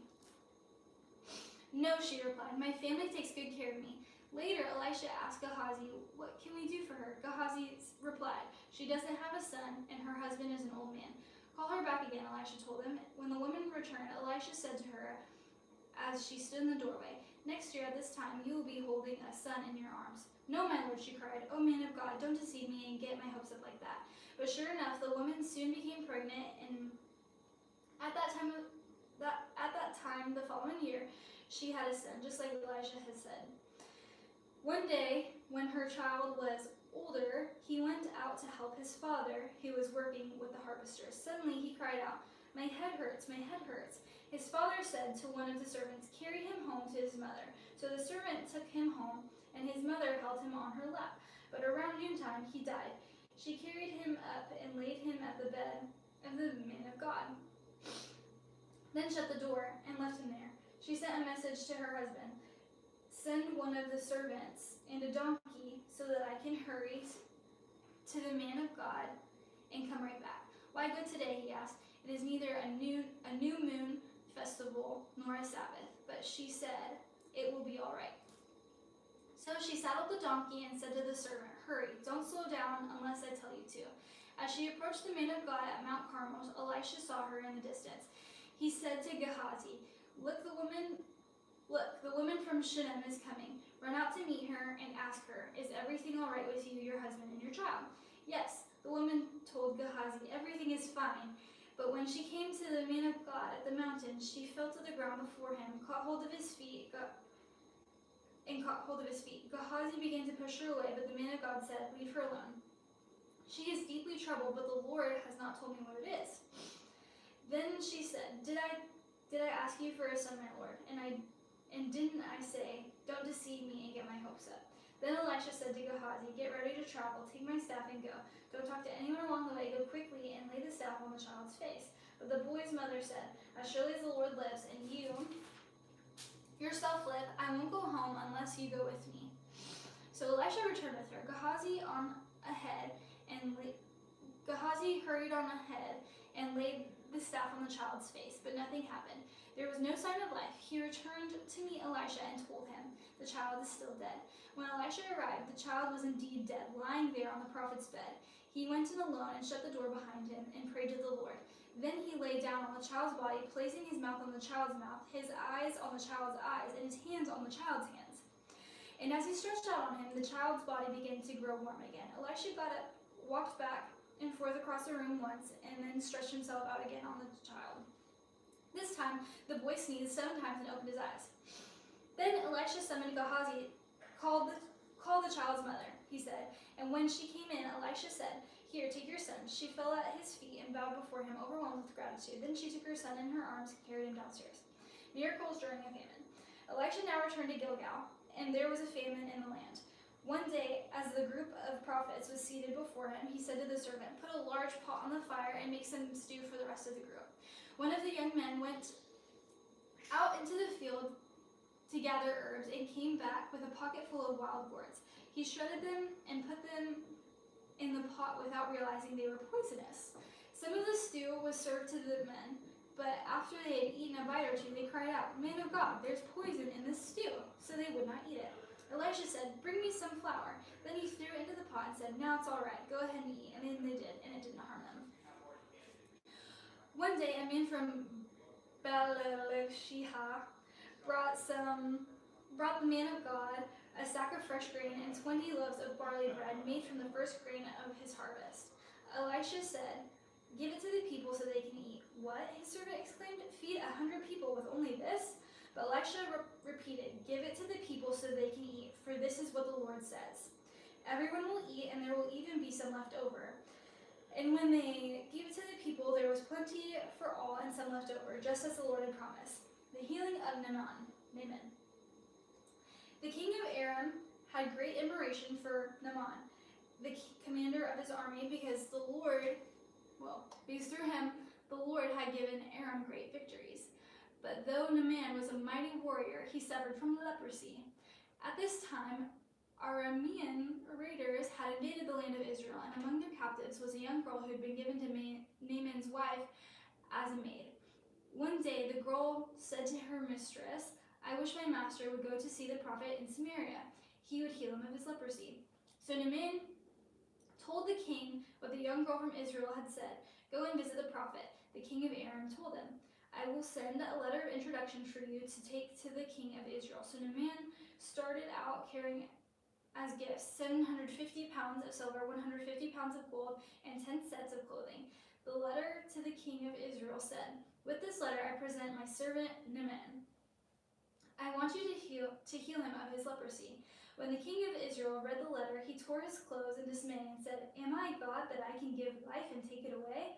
Why is this man asking me to heal someone with leprosy? I can see that he's just trying to pick a fight with me." But when Elisha The man of God heard that the king of Israel had torn his clothes in dismay. He sent this message to him: "Why are you so upset? Send them in to me, and he will learn that there is a true prophet here in Israel."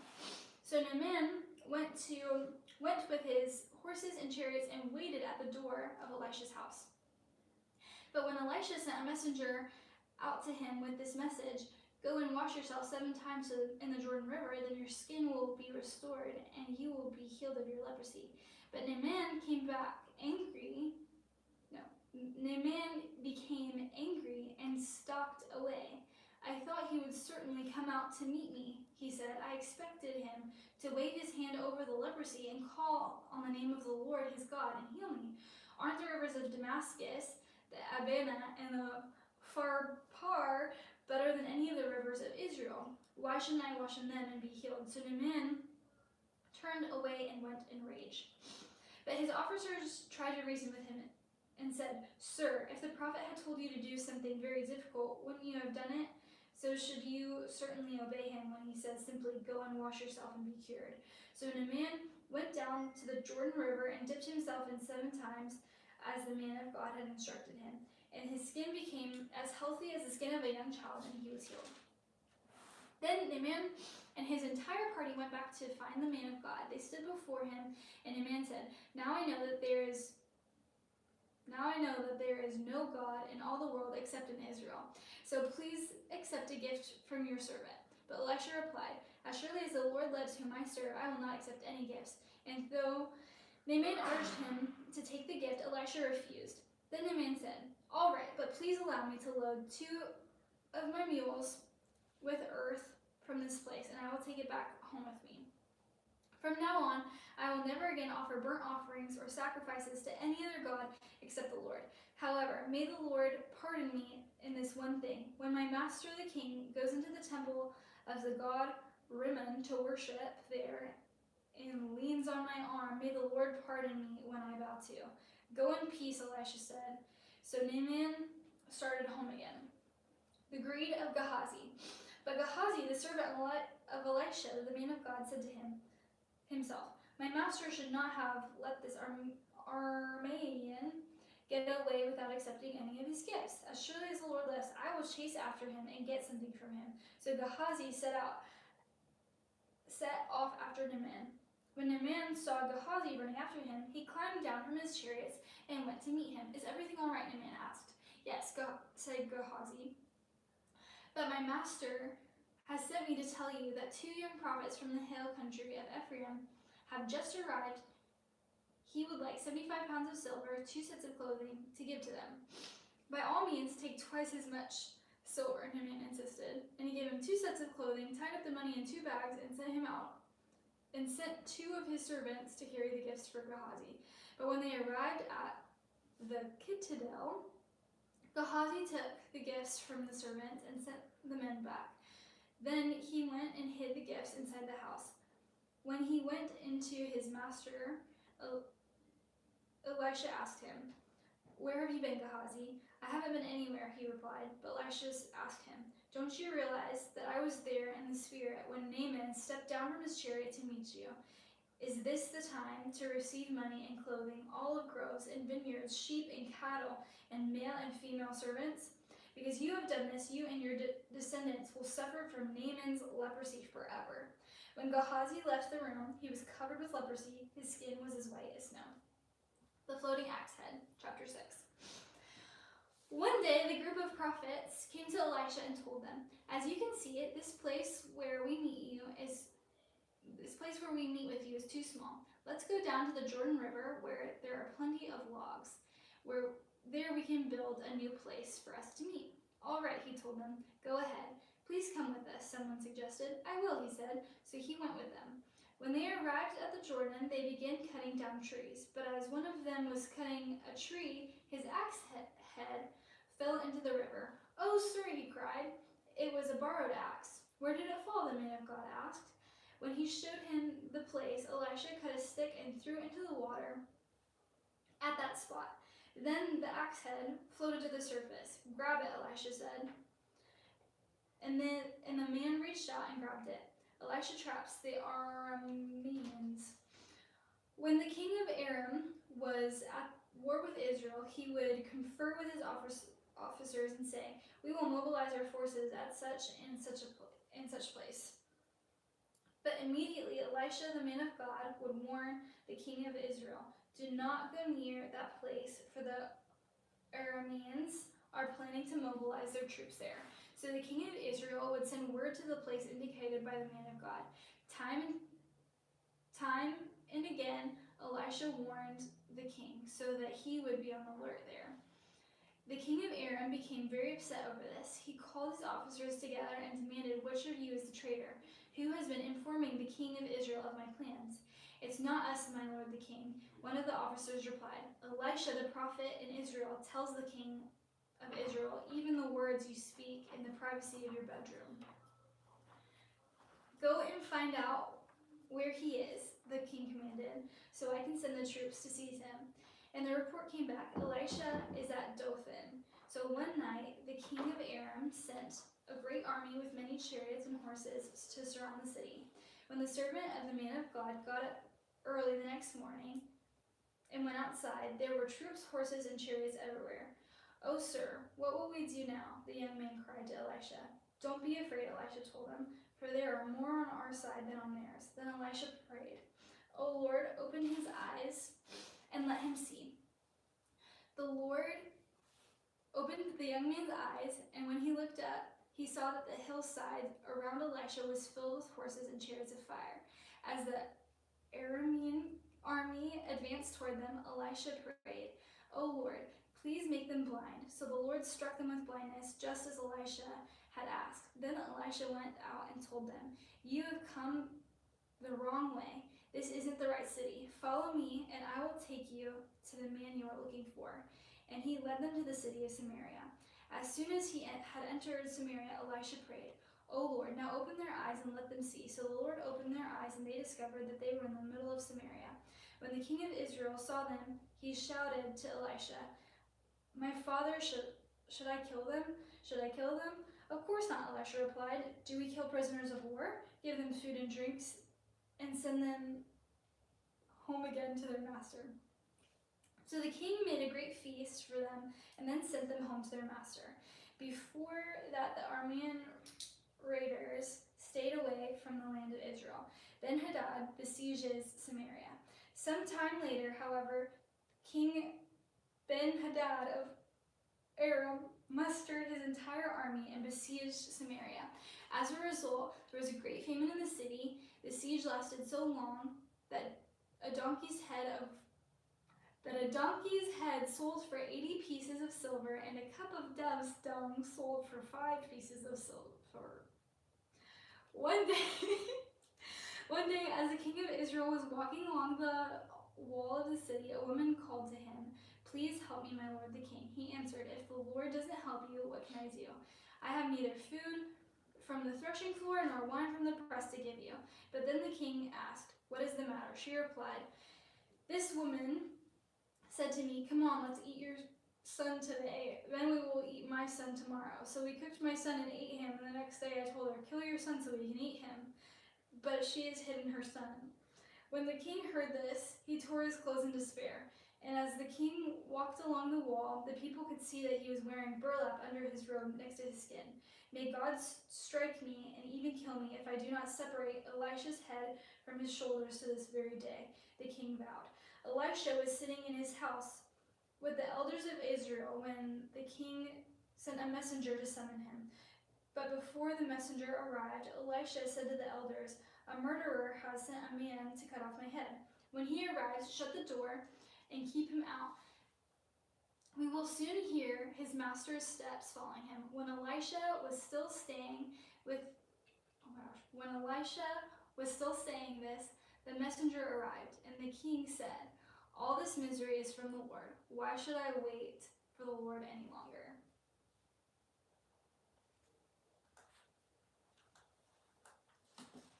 Here we go, chapter 7.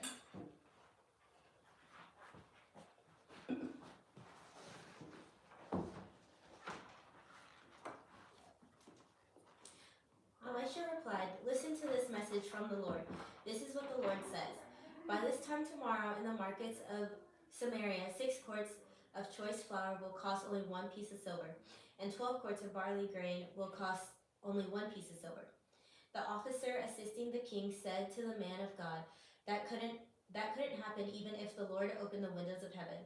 But Elisha replied, you will see it will happen with your own eyes, but you won't be able to eat any of it. Now there were 4 men with leprosy sitting at the entrance of the city gates. Why should we sit here waiting to die? They asked each other. We will starve if we stay here, but with the famine in the city, we will starve if we go back there. So we might as well go out and surrender to the Armenian army. If they let us live, so much the better. But if they kill us, we would have died anyways. So at twilight they set out for the camp of the Armenians, but when they came to the edge of the camp, there was no one there. For the Lord had caused the Armenian army to hear the clatter of speeding chariots and galloping of horses and the sounds of great armies approaching. The king of Israel has hired the Hittites and Egyptians to attack us, they cried to one another. So they panicked and ran into the night, abandoning their tents, horses, donkeys, and everything else as they fled for their lives. When the men with leprosy arrived at the edge of the camp, they went into one tent after another, eating and drinking wine. And they carried off silver and gold and clothing they hid. Finally, they said to each other, this is not right. This is a good day of good news. We aren't sharing with anyone. If we wait until morning, some calamity will certainly fall upon us. Come on, let's go back and tell the people at the palace. So they went back to the city and told the gatekeepers what had happened. We went out to the Armenian camp, they said, and no one was there. The horses and donkeys were tethered and the tents were all out in order, but there wasn't a single person around. Then the gatekeepers shouted the news to the people in the palace. The king got out of bed in the middle of the night and told his officers, I know what has happened. The Armenians know we were starving, so they left their camp and have hidden in the fields. They're expecting us to leave the city, and then they will take us alive and capture the city. One of the officers replied, we had better send out scouts to check into this. Let them take 5 of the remaining horses. If something happens to them, it will be no worse than if they stay here and die with the rest of us. So two chariots with horses were prepared, and the king sent scouts to see what had happened to the Armenian army. They went all the way to the Jordan River, following the trail of clothing and equipment that the Armenians had thrown away in their mad rush to escape. The scouts returned and told the king about it. Then the people of Samaria rushed out and plundered the Armenian camp. So it was true that 6 quarts of choice flour were sold that day for 1 piece of silver, and 12 quarts of barley grain were sold for 1 piece of silver, just as the Lord had promised.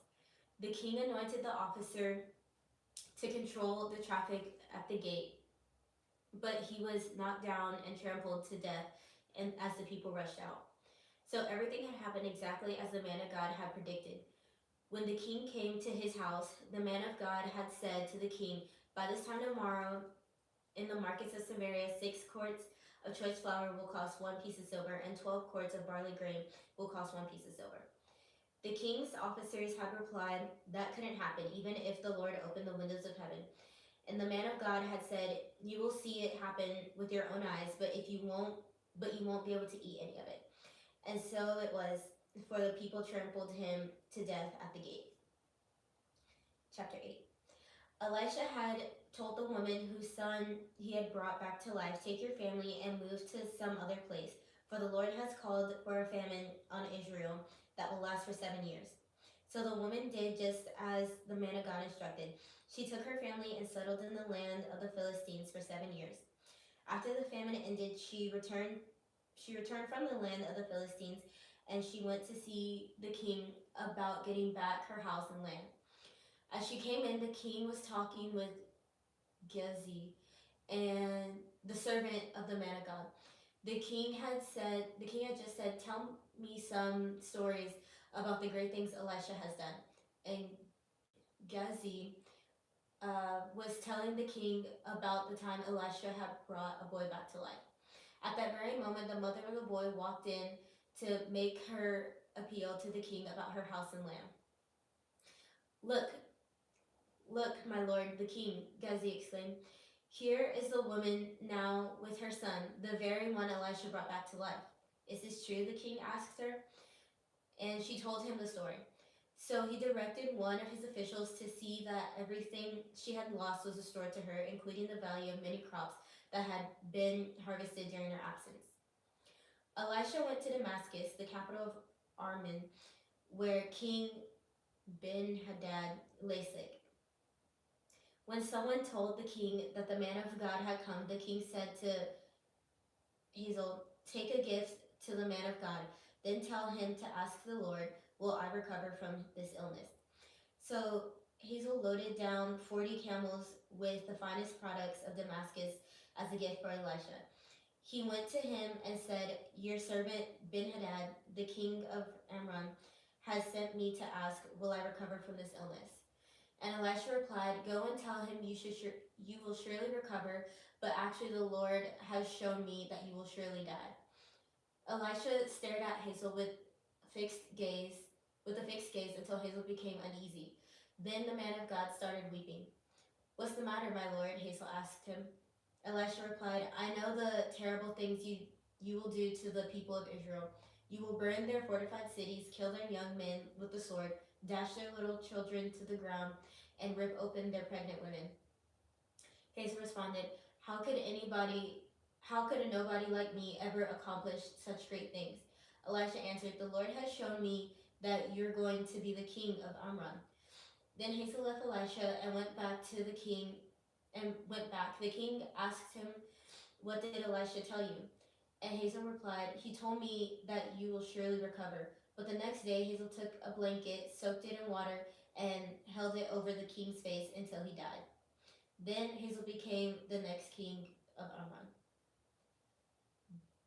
Jehoram, son of King Jehoshaphat of Judah, began to rule over Judah in the 5th year of the reign of Joram, son of Ahab, king of Israel. Jehoram was 32 years old when he became king, and he reigned in Jerusalem 8 years. But Jehoram followed the example of the kings of Israel and was wicked as King Ahab. For he had married one of Ahab's daughters, so Jehoram did what was evil in the sight of the Lord. But the Lord did not want to destroy Judah, for he had promised his servant David that his descendants would continue to rule, shining like a lamp forever. During Jehoram's reign, the Edomites revolted against Judah and crowned their own king. So Jehoram went with all his chariots and attacked the town of Zair. The Edomites surrounded him and his chariot commanders, but he went out at night and attacked them, under cover for darkness. But Jehoram's army deserted him and fled to their homes. So Edom has been independent from Judah to this day. The town of Libnah also revolted about the same time. The rest of the events in Jehoram's reign and everything he did are recorded in the book of history of the kings of Judah. When Jehoram died, he was buried with his ancestors in the city of David. Then his son Azariah became the next king. Azariah, son of Jehoram, began to rule over Judah in the 12th year of the reign of Joram, son of Ahab, the king of Israel. Azariah was 22 years old when he became king, and he reigned in Jerusalem 1 year. His mother was Athaliah, a granddaughter of King Omri of Israel. Azariah followed the evil example of King Ahab's family. He did what was evil in the Lord's sight, just as Ahab's family had done, for he was related by marriage to the family of Ahab. Azariah joined Jehoram, son of Ahab, in the war against King Hazael of Aram at Ramoth Gilead. When the Armenians wounded King Joram in battle, he returned to Jezreel to recover from the wounds he had received at Rotham. Because Joram was wounded, King Azariah of Judah went to Jezreel to visit him. Meanwhile, Elisha the prophet had summoned a member of the group of prophets. Get ready to travel, he told him, and take a flask of olive oil with you. Go to Roth-Gilead and find Drew, son of Jehoshaphat, son of Nimshi. Call him into a private room away from his friends and pour the oil over his head. Say to him, this is what the Lord says. I anoint you to be king over Israel. Then open the door and run for your life. So the young prophet did as he was told and went to Ramoth Gilead. When he arrived there, he found Jew sitting around with the other army officers. I have a message for you, Commander, he said. For which of us? Drew asked. For you, Commander, he replied. So Drew left the others and went into the house. Then the young prophet poured the oil over Drew's head and said, this is what the Lord, the God of Israel, says. I anoint you king over the Lord's people. I anoint you king over the Lord's people, Israel. You are to destroy the family of Ahab, your master. In this way, I will avenge the murder of my prophets and all the Lord's servants who were killed by Jezebel. The entire family of Ahab must be wiped out. I will destroy every one of his male descendants, slaves, and free alike, anywhere in Israel. I will destroy the family of Ahab as I destroyed the families of Jerob, son of Nebat, and of Baasha, son of Ahiah. Dogs will eat Ahab's wife Jezebel at the plot of land in Jezreel, and no one will bury her. Then the young prophet opened the door and ran. Jehu went back to his fellow officers, and one of them asked him, what did that madman want? Is everything all right? You know how a man like that babbles on, Jehu replied. You're hiding something, they said. Tell us. So Jehu said to me, this is what the Lord says. I have anointed you to be king over Israel. Then they quickly spread out their cloaks on bare steps and blew the ram's horn, shouting, Jehu is king. So Jehu, son of Jehoshaphat, son of Nimshi, led a conspiracy against King Joram. Now Joram had been with the army at Roth-Gilead, defending Israel against the forces of King Hazael of Ammon. But King Joram was wounded in the fighting and returned to Jezreel to recover from his wounds. So Drew told the men with him, if you want me to be king, don't let anyone leave town and go to Jezreel to report what we've done. Then Drew got into a chariot and rode to Jezreel to find King Joram, who was lying there wounded. King Azariah of Judah was there too, for he had gone to visit him. The watchman on the town of Jezreel saw Drew and his company approaching, so he shouted to Joram, I see a company of troops coming. Send out a rider to ask if they are coming in peace, King Joram ordered. So the horseman went out to meet Jehu and said, the king wants to know if you're coming in peace. Jehu replied, what do you know about peace? Fall in behind me. The watchman called out to the king, the messenger has sent them, but he's not returning. So the king sent out a second horseman. He rode up to them and said, the king wants to know if you will come in peace. Again, Drew answered, what do you know about peace? Fall in behind me. The watchman exclaimed, the messenger has met them, but he isn't returning either. It must be Drew, son of Nimshi, for he's driving like a madman. Quick, get my chariot ready, King Joram commanded. Then King Joram of Israel and King Azariah of Judah rode out in their chariots to meet Joram. They met him at the plot of land that belonged to Naboth of Jezreel. King Joram demanded, do you come in peace, Jew? Jew replied, how can there be peace as long as idolatry and witchcraft of your mother Jezebel are still around us? The king Joram turned the horses around and fled, shouting to King Azariah, treason, Azariah. But Drew drew his bow and shot Jerome between the shoulders. The arrow pierced his heart, and he sank down dead in his chariot. Drew said to Bidkar, his officer, throw him into the plot of land that belonged to Naboth of Jezreel. Do you remember when you and I were riding along behind his father Ahab? The Lord pronounced this message against him. I solemnly swear that I will repay him here on this plot of land, says the Lord, for the murder of Naboth and his sons that I saw yesterday. So throw him out on Naboth's property, just as the Lord said. Then King Azariah of Judah saw what was happening. He fled along the road to Beth Hagen. Drew rode after him, shouting, shoot him too. So they shot Azariah in his chariot at the ascent of Gur near Iblim. He was able to go on as far as Megiddo, but died there. His servants took him by chariot to Jerusalem, where they buried him with his ancestors in the city of David. Azariah had become king over Judah in the 11th year of the reign of Jeroboam son of Ahab. When Jezebel, the queen mother, heard that Jerome had come to Jezreel, she painted her eyelids and fixed her hair and sat at the window. When Jerome entered the gate of the palace, she shouted at him, "Have you come in peace, you murderer? You're just like Zimri, who murdered his master." Drew looked up and saw her at the window and shouted, "Who's on my side?" And 2 or 3 units looked up at him. "Throw her down," Drew yelled. So they threw her out the window, and her blood splattered against the wall and on the horses.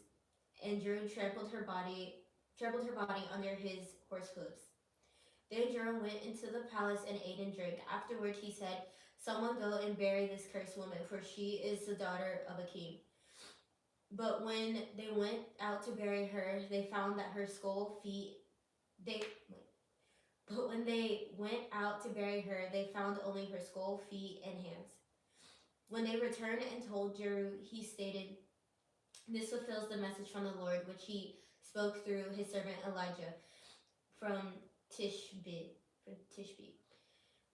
At the plot of land in Jezreel, dogs will eat Jezebel's body. Her remains will be scattered like dung on the plot of land in Jezreel, so that no one will be able to recognize her." Ahab had 70 sons living in the city of Samaria, so Drew wrote letters and sent them to Samaria, to the elders and officials in the city, and to the guardians of King Ahab's sons. He said, "The king's sons are with you, and you have at your disposal chariots, horses, and a fortified city, and weapons. As soon as you receive this letter, select the best qualified of your master's sons to be your king, and prepare to fight for Ahab's dynasty." But they were paralyzed with fear and said, "We've seen that 2 kings couldn't stand against this man. What can we do?" So the palace and the city administrators, together with the elders and the guardians of the king's sons, sent this message to Jeru. "We are your servants and will do anything you tell us. We will not make anyone king. Do whatever you think is best." Jeru responded with the second letter, "If you are on my side and you're going to obey me, bring the heads of your master's sons to me at Jezreel by this time tomorrow." Now 70 sons of the kings were being cared for by the leaders of Samaria. They were where they had been raised since childhood. When the letter arrived, the leaders killed all 70 of the king's sons. They placed their heads in baskets and presented them to Jeru at Jezreel. A messenger went to Jeru and said, "They have brought the heads of the king's sons." So Jeru ordered, "Pile them in 2 heaps at the entrance of the city gate and leave them there until morning." In the morning he went out and spoke to the crowd that had gathered around them. You're not to blame, he told them. "I am the one who conspired against my masters and killed them. But who killed these? You can be sure that the message of the Lord. You can be sure the message of the Lord that was spoken concerning Ahab's family will not fail. The Lord declared through his servant Elijah that this would happen. Then Jehu killed all who were left of Ahab's relatives living in Jezreel, and all his important officials and personal friends and his priests. So Ahab was left without a single survivor. Then Jehu sent out for Samaria. Along the way, while he was at the Bethek of the shepherds, he met some relatives of King Azariah of Judah. "Who are you?" he asked them. They replied, "We're relatives of King Azariah. We are going to visit the sons of King Ahab and the sons of the queen mother. Take them alive." Jehu shouted to his men, and they captured all 42 of them and killed them at the well of Bethek. None of them escaped. When Jehu left there, he met Jehonadab, son of Rechab, who was coming to meet him. After they had greeted each other, Jehu said to him, "Are you as loyal to me as I am to you?" "Yes," said Jehonadab, replied. "If you are," Jehu said, "then give me your hand." So Jehonadab put out his hand, and Jehu helped him into the chariot. Then Jehu said, "Now come with me and see how devoted I am to the Lord." So Jehonadab rode along with him. When Jehu arrived in Samaria, he killed everyone who was left there from King Ahab's family, just as the Lord promised through Elijah. Then Jehu called a meeting of all the people of the city and said to them, "Ahab's worship of Baal was nothing compared to the way I will worship him. Therefore, summon all the prophets and worshippers of Baal and call together all his priests. See to it that every one of them comes, for I am going to offer a great sacrifice to Baal. Anyone who fails to come will be put to death." But Jehu's cunning plan was to destroy all the worshippers of Baal. Then Jehu ordered, "Prepare a solemn assembly to worship Baal." So they did. He sent messengers throughout all of Israel, summoning those who worship Baal.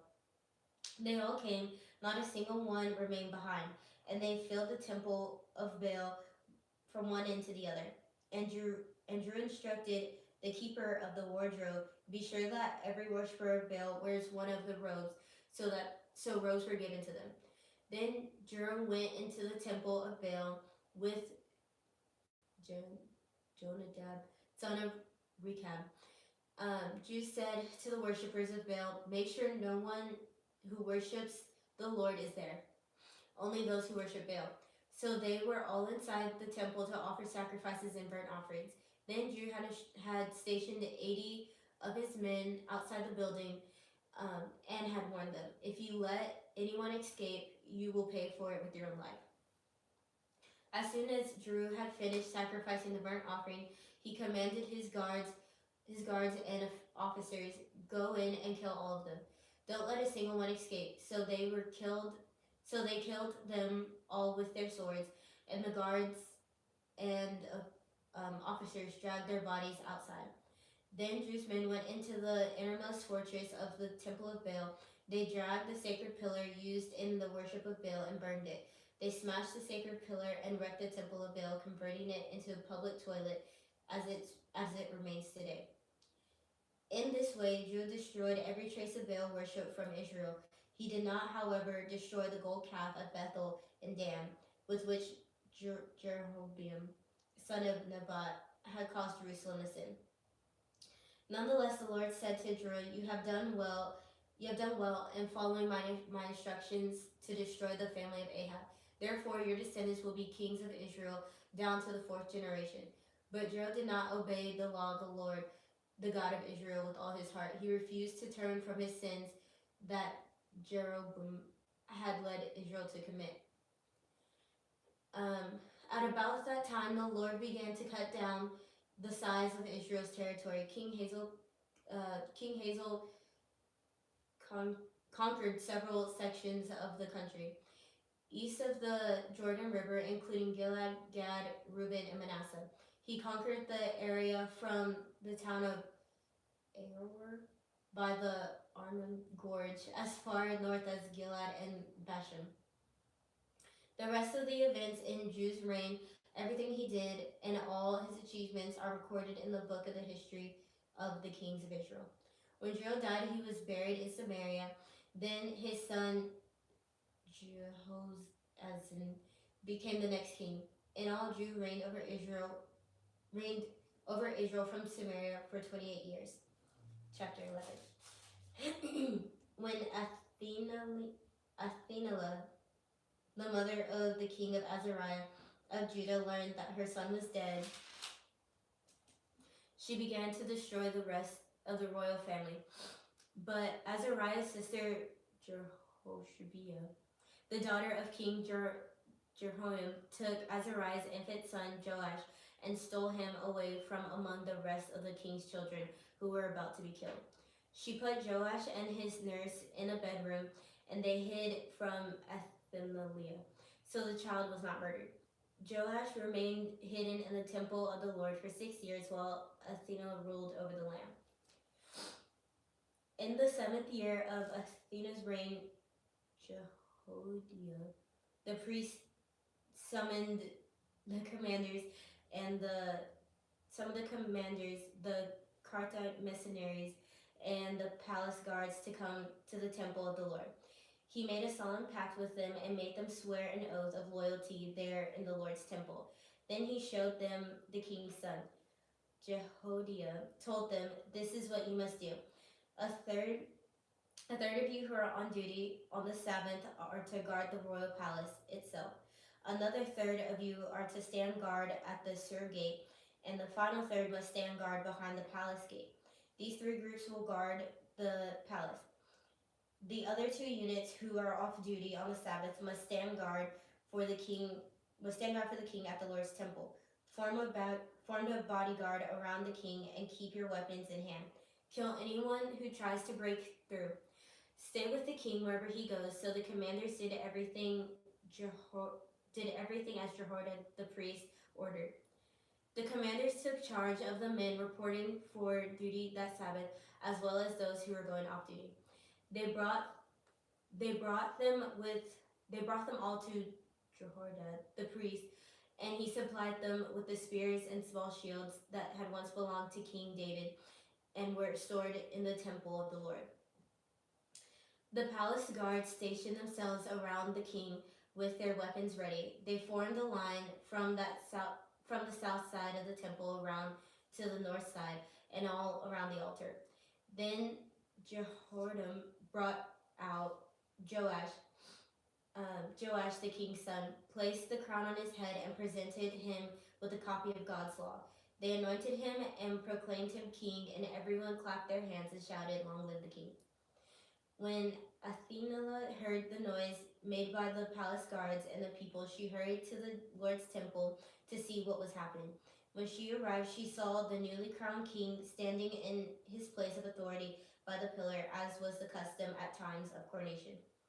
The commanders and trumpeters were surrounding him, and people from all over the land were rejoicing and blowing the trumpets.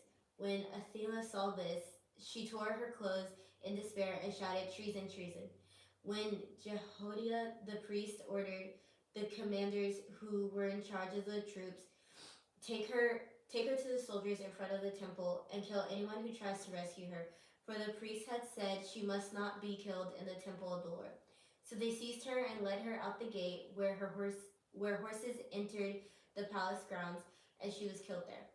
Then Jehoiada made a covenant between the Lord and the king and the people that would be the Lord's people.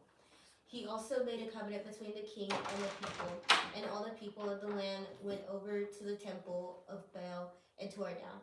They demolished the altars and smashed the idols to pieces, and they killed Maddah, the priest of Baal, in front of the altars.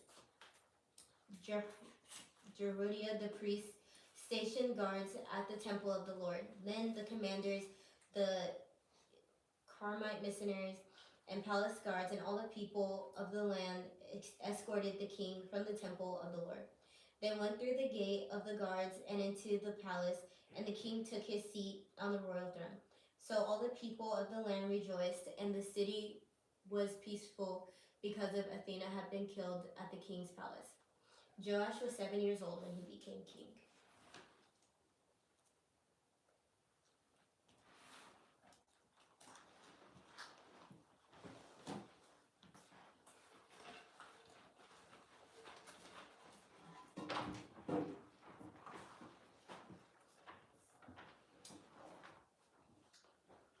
Joash began to rule over Judah in the 7th year of King Jehu's reign in Israel. He reigned in Jerusalem 40 years. His mother was Zibiah from Beersheba. All his life Joash did what was pleasing the Lord's sight, because Jehoiada the priest instructed him. Yet even so, he did not destroy the pagan shrines, and the people still offered sacrifices and burned incense there. One day King Joash said to the priests, "Collect all the money brought as a sacred offering to the Lord's temple, whether as a regular assessment, a payment of vows, or a voluntary gift. Let the priests take some of that money to pay for whatever repairs are needed at the temple." But by the 23rd year of Joash's reign, the priests still had not repaired the temple. So King Joash called for Jehoiada and the other priests and asked them, "Why haven't you repaired the temple? Don't use any more money for your own needs. From now on, it must all be spent on temple repairs." So the priests agreed not to accept any more money from the people, and they also agreed to let others take responsibility for repairing the temple. Then Jehoiada, the priest, bored a hole in the lid of a large chest and set on the right-hand side of the altar at the entrance of the temple of the Lord. The priests guarding the entrance put all of the people's contributions into the chest. Whenever the chest became full, the court secretary and the high priest counted the money that had been brought to the Lord's temple and put it into bags. Then they gave the money to the construction supervisors, who used it to pay the people working on the Lord's temple: the carpenters, the builders, the masons, and the stone cutters. They all used the money to buy the timber and the finished stone needed for repairing the Lord's temple, and they paid any other expenses related to the temple's restoration. The money brought to the temple was not used for making silver bowls, lamp snuffers, basins, trumpets, or other articles of gold or silver for the temple of the Lord. It was paid to the workmen who used it for the temple repairs. No accounting of this money was required from the construction supervisors, because they were honest and trustworthy men. However, the money that was contributed for guilt offerings and sin offerings was not brought into the Lord's temple. It is given to the priests for their own use. About this time, King Hazael of Aram went to war against Gath and captured it. Then he turned to attack Jerusalem. King Joash collected all the sacred objects that Jehoshaphat, Jehoram, and Uzziah, the previous kings of Judah, had dedicated, along with what he himself had dedicated. He sent them all to Hazael, along with all the gold and the treasures of the Lord's temple and the royal palace. So Hazael called off his attack on Jerusalem. The rest of the events in Joash's reign and everything he did are recorded in the book of the history of the kings of Judah. Joash's officers plotted against him and assassinated him at Beth-Mio on the road to Sia. The assassins were Josachar, son of Shemeth, and Jehozabad, son of Shomer, both trusted advisors. Joash was buried with his ancestors in the city of David. Then his son Amaziah became the next king. Jehoash, son of Jehu, began to rule over Israel in the 23rd year of King Joash's reign in Judah. He reigned in Samaria 17 years, but he did what was evil in the Lord's sight. He followed the example of Jeroboam, son of Nebat, continuing the sins that Jeroboam had led Israel to commit. So the Lord was very angry with Israel, and he allowed King Hazael of Aram and his son Ben-Hadad to defeat them repeatedly. Then Jehoash prayed for the Lord's help, and the Lord heard his prayer, for he could see how severely the king of Aram was oppressing Israel. So the Lord provided someone to rescue the Israelites from the tyranny of the Arameans. Then Israel lived in safety again, as they had for former days. But they continued to sin, following the evil example of Jeroboam. They also allowed Asherah pole in Samaria to remain standing. Finally, Jehoahaz's army was reduced to 50 chariots, 50 charioteers, 10 chariots, and 10,000 foot soldiers. the king of Aram had killed the other, trampling them like dust under their feet. The rest of the events in Jehoahaz's reign, everything did, and the extent of his power are recorded in the book of history of the kings of Israel. When Jehoahaz died, he was buried in Samaria.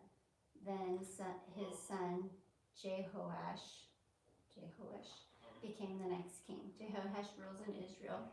Jehoash, son of Jehoash, began to rule over Israel in the 37th year of King Joash's reign in Judah. He reigned in Samaria 16 years, but he did what was evil in the Lord's sight, and he refused to turn from his sins that Jeroboam, son of Nebat, had led Israel to commit. The rest of the events in Jehoash's reign and everything he did, including the extent of his power and his war with King Amaziah of Judah, are recorded in the book of history of the kings of Israel. When Jehoash died, he was buried in Samaria with the kings of Israel. Then his son Jeroboam II became the next king. Elisha's final prophecy. When Elisha was in his last illness, King Jehoash of Israel visited him and wept over him. My father, I see chariots and charioteers of Israel, he cried. Elisha told him, get a bow and some arrows, and the king did as he was told. Elisha told him, put your hand on the bow. So Elisha laid down his own hands on the king's hand. Then he commanded, open your eastern window, and he opened it. Then he said, shoot. He shot an arrow, and Elisha proclaimed, this is the Lord's arrow, an arrow of victory over Aram. For you will completely conquer the Arameans of Apec. Then he said, now pick up the other arrow and strike them against the ground. So the king picked them up and struck them against the ground 3 times. But the man of God was angry with him. You should have struck the ground 5 or 6 times, he exclaimed. Then you would have beaten Aram until it was entirely destroyed. Now you will be victorious, but only 3 times. Then Elisha died and was buried. Groups of Moabite raiders used to invade the land each spring. Once, when some Israelites were burying a man, they spied a band of raiders, so they hastily threw the corpse into a tomb of Elisha, and he fled. But as soon as the body touched Elisha's bones, the dead man jumped and revived, and jumped to his feet. King Hazael of Aram had oppressed Israel during the entire reign of King Jehoahaz. But the Lord was gracious and merciful to the people of Israel, and they were not totally destroyed. He pitied them because of his covenant with Abraham, Isaac, and Jacob. And to this day, he still has not completely destroyed them or banished them from his presence. King Hazael of Aram died, and his son Ben-Hadad became the next king. Then Jehoash, son of Jehoiakim, recaptured from Ben-Hadad, son of Hazael, the towns and had been taken from Jehoash's father and Jehoaz. Jehoash defeated Ben-Hadad on 3 occasions and recovered the Israelite towns. Amaziah rules in Judah. Amaziah, son of Joash, began to rule over Judah in the 2nd year of the reign of King Jehoash of Israel. Amaziah was 25 years old when he became king, and he reigned in Jerusalem 29 years. His mother was Jehoiadan from Jerusalem. Amaziah did what was pleasing in the Lord's sight, but not like his ancestor David. Instead, he followed the example of his father Joash. Amaziah did not destroy the pagan shrines, and the people still offered sacrifices and burnt incense there. When Amaziah was well established as king, he executed the officials who assassinated his father. However, he did not kill the children of the assassins, for he obeyed the command of the Lord, as written by Moses in the book of the law. Parents must not be put to death for the sins of their children, nor children for the sins of their parents. Those deserving to die must be put to death for their own crimes. Amaziah also killed 10,000 Edomites in the Valley of Salt. He also conquered Selah and changed its name to Joktheel, as it is called to this day. One day Amaziah sent messengers with this challenge to Israel's king Jehoash, the son of Joahaz and grandson of Jehu. Come and meet me in battle. But King Jehoash of Israel replied to King Amaziah of Judah with this story. Out in the Lebanon mountains, a thistle sent a message to a mighty cedar tree. Give your daughter in marriage to my son. But just then a wild animal of Lebanon came by and stepped on the thistle, crushing it. You have indeed defeated Edom, and you are proud of it. But be content with your victory and stay at home. Why stir up trouble that will only bring disaster on you and the people of Judah? But Amaziah refused to listen, so King Jehoash of Israel mobilized his army against King Amaziah of Judah. The two armies drew up their battle lines at Beth Shemesh in Judah. Judah was routed by the army of Israel, and its armies scattered and fled for home. King Jehoash of Israel captured Judah's king, Amaziah, son of Joash and grandson of Ahaziah, at Beth Shemesh. Then he marched to Jerusalem, where he demolished 600 feet of Jerusalem's wall. From the Ephraim gate to the corner gate, he carried off all the gold and silver and all the articles from the temple of the Lord. He also seized the treasures from the royal palace along with hostages, and then returned to Samaria. The rest of the events in Jehoash's reign and everything he did, including the extent of his power and his war with King Amaziah of Judah, are recorded in the book of the history of the kings of Israel. When Jehoash died, he was buried in Samaria with the kings of Israel, and his son Jeroboam II became the next king. King Amaziah of Judah lived for 15 years after the death of King Jehoash of Israel. The rest of the events in Amaziah's reign are recorded in the book of the history of the kings of Judah. There was a conspiracy against Amaziah's life in Jerusalem, and he fled to Lachish. But his enemies sent assassins after him, and they killed him there. They brought his body back to Jerusalem on a horse, and he was buried with his ancestors in the city of David. All the people of Judah had crowned Amaziah's 16-year-old son Uzziah as king in place of his father Amaziah. After his father's death, Uzziah rebuilt the town of Elath and restored it to Judah. Jeroboam II rules in Israel.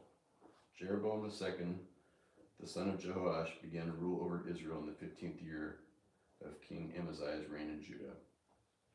He reigned in Samaria 41 years. He did what was evil in the Lord's sight. He refused to turn from the sins that Jeroboam, son of Nebat, had led Israel to commit. Jeroboam II recovered the territories of Israel between Labo-Hamath and the Dead Sea, just as the Lord, the God of Israel, had promised through Jonah, son of Amittai, the prophet from Gath-Hepher. For the Lord saw the bitter suffering of everyone in Israel, and that there was no one in Israel, slave or free, to help them. And because the Lord had not said he would blot out the name of Israel completely, he used Jeroboam II, the son of Jehoash, to save them. The rest of the events in the reign of Jeroboam II and everything he did, including the extent of his powers, his wars, and how he recovered for Israel both Damascus and Hamath, which had belonged to Judah, are recorded in the book of the history of kings of Israel. When Jeroboam II died, he was buried in Samaria with the kings of Israel. Then his son Zechariah became the next king. Uzziah, son of Amaziah, began to rule over Judah in the 27th year of the reign of King Jeroboam II of Israel. He was 16 years old when he became king, and he reigned in Jerusalem 52 years. His mother was Jehoah, hard work, from Jerusalem. He did what was pleasing in the Lord's sight, just as his father Amaziah had done. But he did not destroy the pagan shrines, and the people still offered sacrifices and buried incense there. The Lord struck the king with leprosy, which lasted until the day he died. He lived in isolation, in a separated house. The king Jotham was put in charge of the royal palace, and he governed the people of the land. The rest of the events of Uzziah's reign and everything he did recorded in the book of the history of the kings of Judah. When Uzziah died, he was buried with his ancestors in the city of David, and his son Jotham became the next king.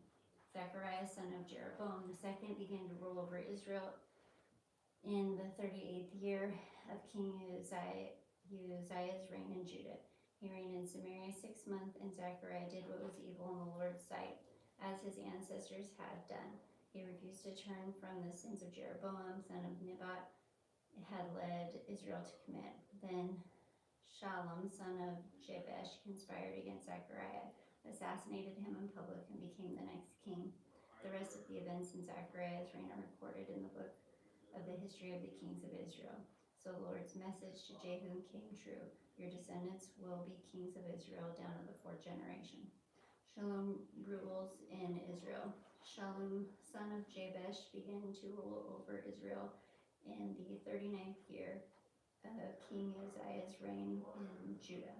Shallum reigned in Samaria only 1 month. Then Menahem, son of Gadi, went to Samaria from Tirzah and assassinated him, and then became the next king.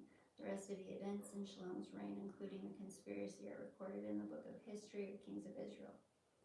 Menahem rules in Israel. At the time Menahem destroyed the town of Tupah and all the surrounding countryside as far as Tirzah began, and its citizens refused to surrender to the town.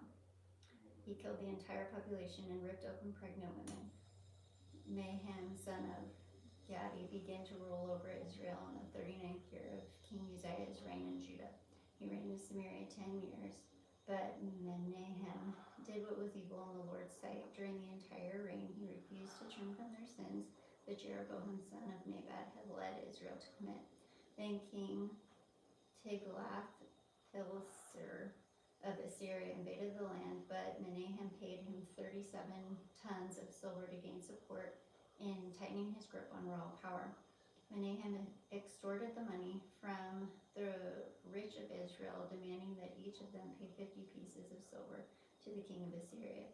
So the king of Assyria turned from attacking Israel and did not stay in the land. The rest of the events in Menahem's reign and everything he did are recorded in the book of the history of kings of Israel. When Menahem died, his son Pekahiah became the next king.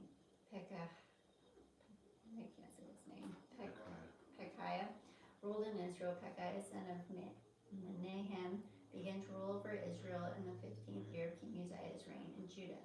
He reigned in Samaria 2 years, but Pekahiah did what was evil in the Lord's sight. He refused to turn from the sins that Jeroboam, son of Nebat, had led Israel to commit.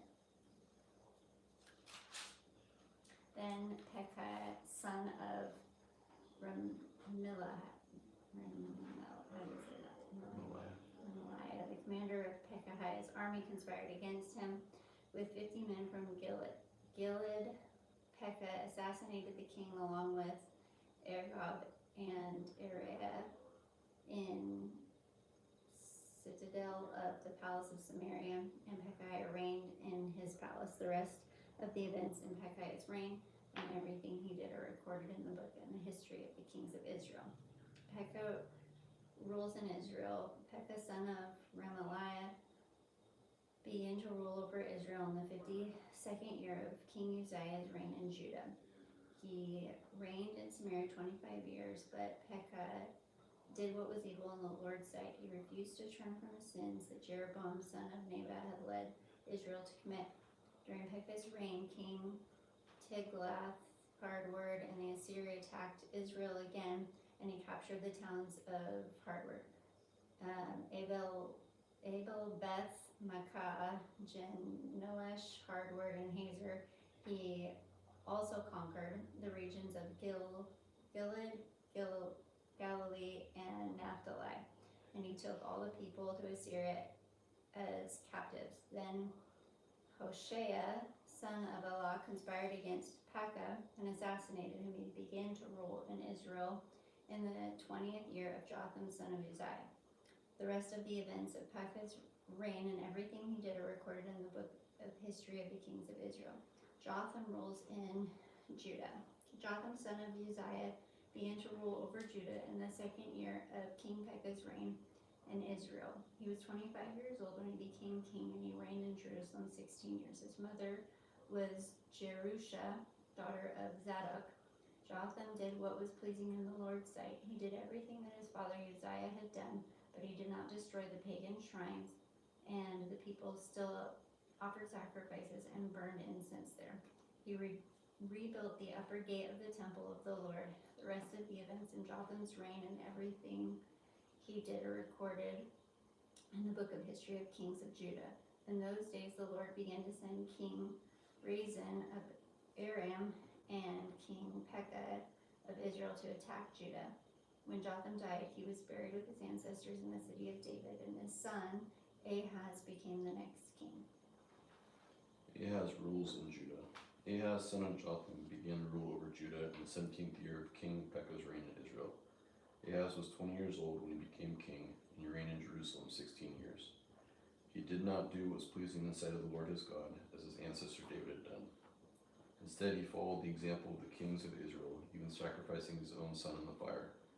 In this way, he followed the detestable practices of the pagan nations the Lord had driven from the land ahead of the Israelites. He offered sacrifices and burned incense at the pagan shrines and on the hills and under every green tree. Then King Rezin of Aram and King Pekah of Israel came up to attack Jerusalem. They besieged Ahaz but could not conquer him.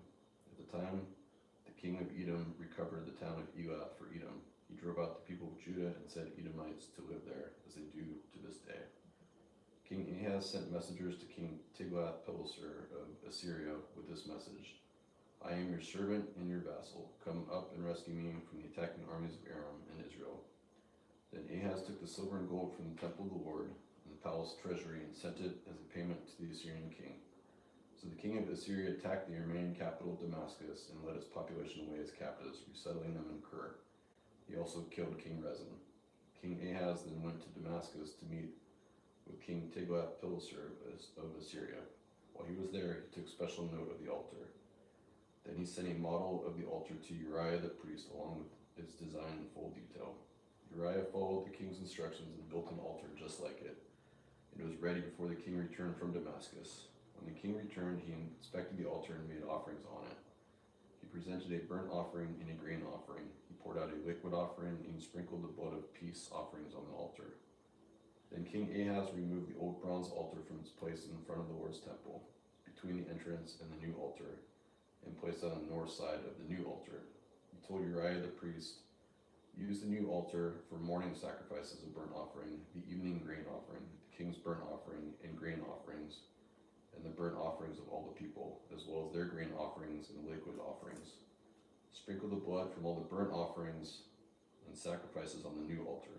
The bronze altar will be for my personal use only. Uriah the priest did just as King Ahaz commanded him. Then the king removed the side panels and the basins from the portable water carts. He also removed the great bronze basin called the sea from the backs of bronze oxen and placed it on the stone pavement. In deference to the king of Assyria, he also removed the canopy that had been constructed inside the palace for use on the Sabbath day, as well as the king's outer entrance to the temple of the Lord. The rest of the events in Ahaz's reign and everything he did are recorded in the book of the history of the kings of Judah. When Ahaz died, he was buried with his ancestors in the city of David. Then his son Hezekiah became the next king. Hoshea rules in Israel. Hoshea, son of Elah, began to rule over Israel in the 12th year of King Ahaz's reign in Judah. He reigned in Samaria 9 years. He did what was evil in the Lord's sight, but did not to the same extent of the kings of Israel who ruled before him. King Shalmaneser of Assyria attacked King Hoshea, so Hoshea was forced to pay a heavy tribute to Assyria. But Hoshea stopped paying the annual tribute and conspired against the king of Assyria by asking King So of Egypt to help him shake free of Assyrian power. When the king of Assyria discovered this treachery, he seized Hoshea and put him in prison. Samaria falls to Assyria. Then the king of Assyria invaded the entire land for 3 years. He besieged the city of Samaria. And finally, in the 9th year of the king of Hoshea's reign, Samaria fell and the people of Israel were exiled to Assyria. They were settled in colonies in Halah, along the banks of the harbor river of Gozan and the cities of Medes. This disaster came upon the people of Israel because they worshipped other gods. They sinned against the Lord their God, who had brought them safely out of Egypt and had rescued them from the power of Pharaoh, the king of Egypt. They had followed the practices of the pagan nations the Lord had driven from the lands ahead of them, as well as the practices of the kings of Israel had introduced. The people of Israel had also secretly done many things that were not pleasing to the Lord their God. They built pagan shrines for themselves in their own towns, from the smallest outpost to the largest walled city. They set up sacred pillars and Asherah poles at the top of every hill and under every green tree. They offered sacrifices on all the hilltops, just like the nations the Lord had driven from the land ahead of them. So the people of Israel had done many evil things, arousing the Lord's anger. Yes, they worshipped worshipped idols despite the Lord's specific and repeated warnings. Again and again, the Lord had sent prophets and seers to warn both Israel and Judah. Turn from all your evil ways, obey my commands and decrees, the entire law that I commanded your ancestors to obey, and that I gave you through my servants, the prophets. But the Israelites would not listen. They were stubborn as their ancestors who had refused to believe in the Lord their God. They rejected the decrees and the covenant he had made with their ancestors, and they despised all the warnings. They worshipped worthless idols, so they became worthless themselves. They followed the example of the nations around them, disobeying the Lord's command not to imitate them. They rejected all the commands of the Lord their God and made 2 calves of metal. They set up Asherah poles and worshiped Baal and all the forces of heaven. They even sacrificed their own sons and daughters in the fire, consulted fortune tellers, practiced sorcery, and sold themselves to evil, arousing the Lord's anger. But the Lord was very angry with Israel. He swept them away from his presence. Only the tribe of Judah remained in the land. But even the people of Judah refused to obey the commands of the Lord their God, for they followed the evil practices of Israel they followed the practice that Israel had introduced. The Lord rejected the descendants of Israel. He punished them by handing them over to their attackers until he had banished Israel from his presence. For when the Lord tore Israel away from the kingdom of David, they chose Jeroboam, son of Nebat, as their king. But Jeroboam drew Israel away from the following the Lord and made them commit great sin. And the people of Israel persisted in all the evil ways of Jeroboam. They did not turn from their sins until the Lord finally swept them away from his presence, just as all his prophets had warned. So Israel was exiled from their land to Assyria, where they remain to this day. Foreigners settle in Israel. The king of Assyria transported groups of the people of Babylon, Hardward, Hamath, and Hardward, and resettled them in the towns of Samaria. Replacing the people of Israel, they took possession of Samaria and lived in its towns. But since these foreign settlers did not worship the Lord when they first arrived, the Lord sent lions among them, which killed some of them. So a message was sent to the king of Assyria: the people you have sent to live in the towns of Samaria do not know the religious customs of the God of the land. He has sent lions among you to destroy them because you have not worshipped him correctly. The king of Assyria then commanded, send one of the exiled priests to Samaria, let him live there and teach the new residents and religious customs of the God of the land. So one of the priests who had been exiled from Samaria returned to Bethel and taught the new residents how to worship the Lord. But these various groups of foreigners also continued to worship their own gods.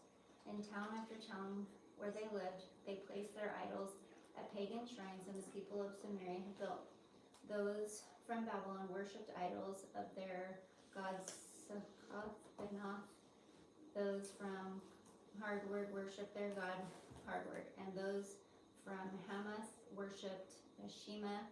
The Avites worshipped the god of Hardward and Tartak. And the people of Hardward even burned their own children as sacrifices to the gods of Adaramelech and Hardward. These new residents worshipped the Lord, but they also appointed from among themselves all sorts of people as priests to offer sacrifices at their places of worship. And though they worshiped the Lord, they continued to follow their own gods according to the religious customs of the nations from which they came. And this is still going on to this day. They continue to follow their former practices instead of truly worshiping the Lord and obeying the decrees and regulations and instructions and commands that he gave the descendants of Jacob, whose name he changed for Israel.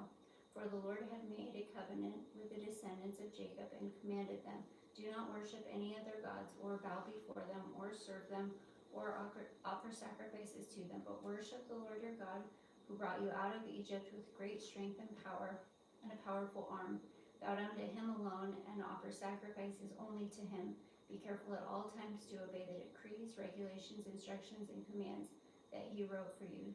You must not worship other gods. Do not forget the covenant I made with you, and do not worship other gods. You must worship only the Lord your God. He is the one who will rescue you from all your enemies.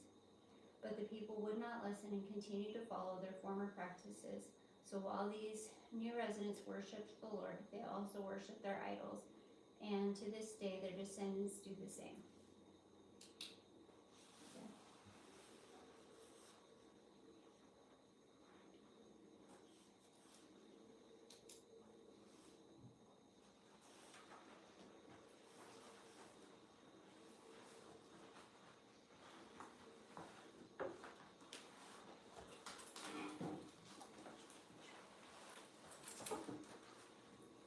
Hezekiah, son of Ahaz, began to rule over Judah in the 3rd year of King Hoshea's reign in Israel.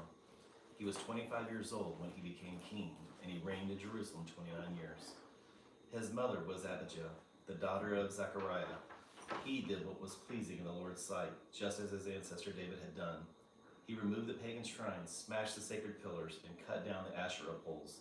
He broke up the bronze serpent that Moses had made because the people of Israel had been offering sacrifices to it. The bronze serpent was called Nehushtan. Hezekiah trusted in the Lord, the God of Israel. There was no one like him among all the kings of Judah, either before or after his time. He remained faithful to the Lord in everything, and he carefully obeyed all the commandments the Lord had given Moses. So the Lord was with him, and Hezekiah was successful in everything he did. He revolted against the king of Assyria and refused to pay him tribute. He also conquered the Philistines as far as distant as Gaza and its territory, from their smallest outpost to the largest walled city. During the 4th year of Hezekiah's reign, which was the 7th year of Hoshea's reign in Israel, King Shalmaneser of Assyria attacked the city of Samaria and began a siege against it. 3 years later, during the 6th year of Hezekiah's reign, and the 9th year of King Hoshea's reign in Israel, Samaria fell. At that time, the king of Assyria exiled the Israelites to Assyria and placed them in colonies in Halah, along the banks of the harbor river in Gozan, and in the cities of Medes. For they refused to listen to the Lord their God and obey him. Instead, they violated his covenant, all the laws that Moses the Lord's servant had commanded them to obey. In the 14th year of King Hezekiah's reign, King Sennacherib of Assyria came to attack the fortified towns of Judah and conquered them.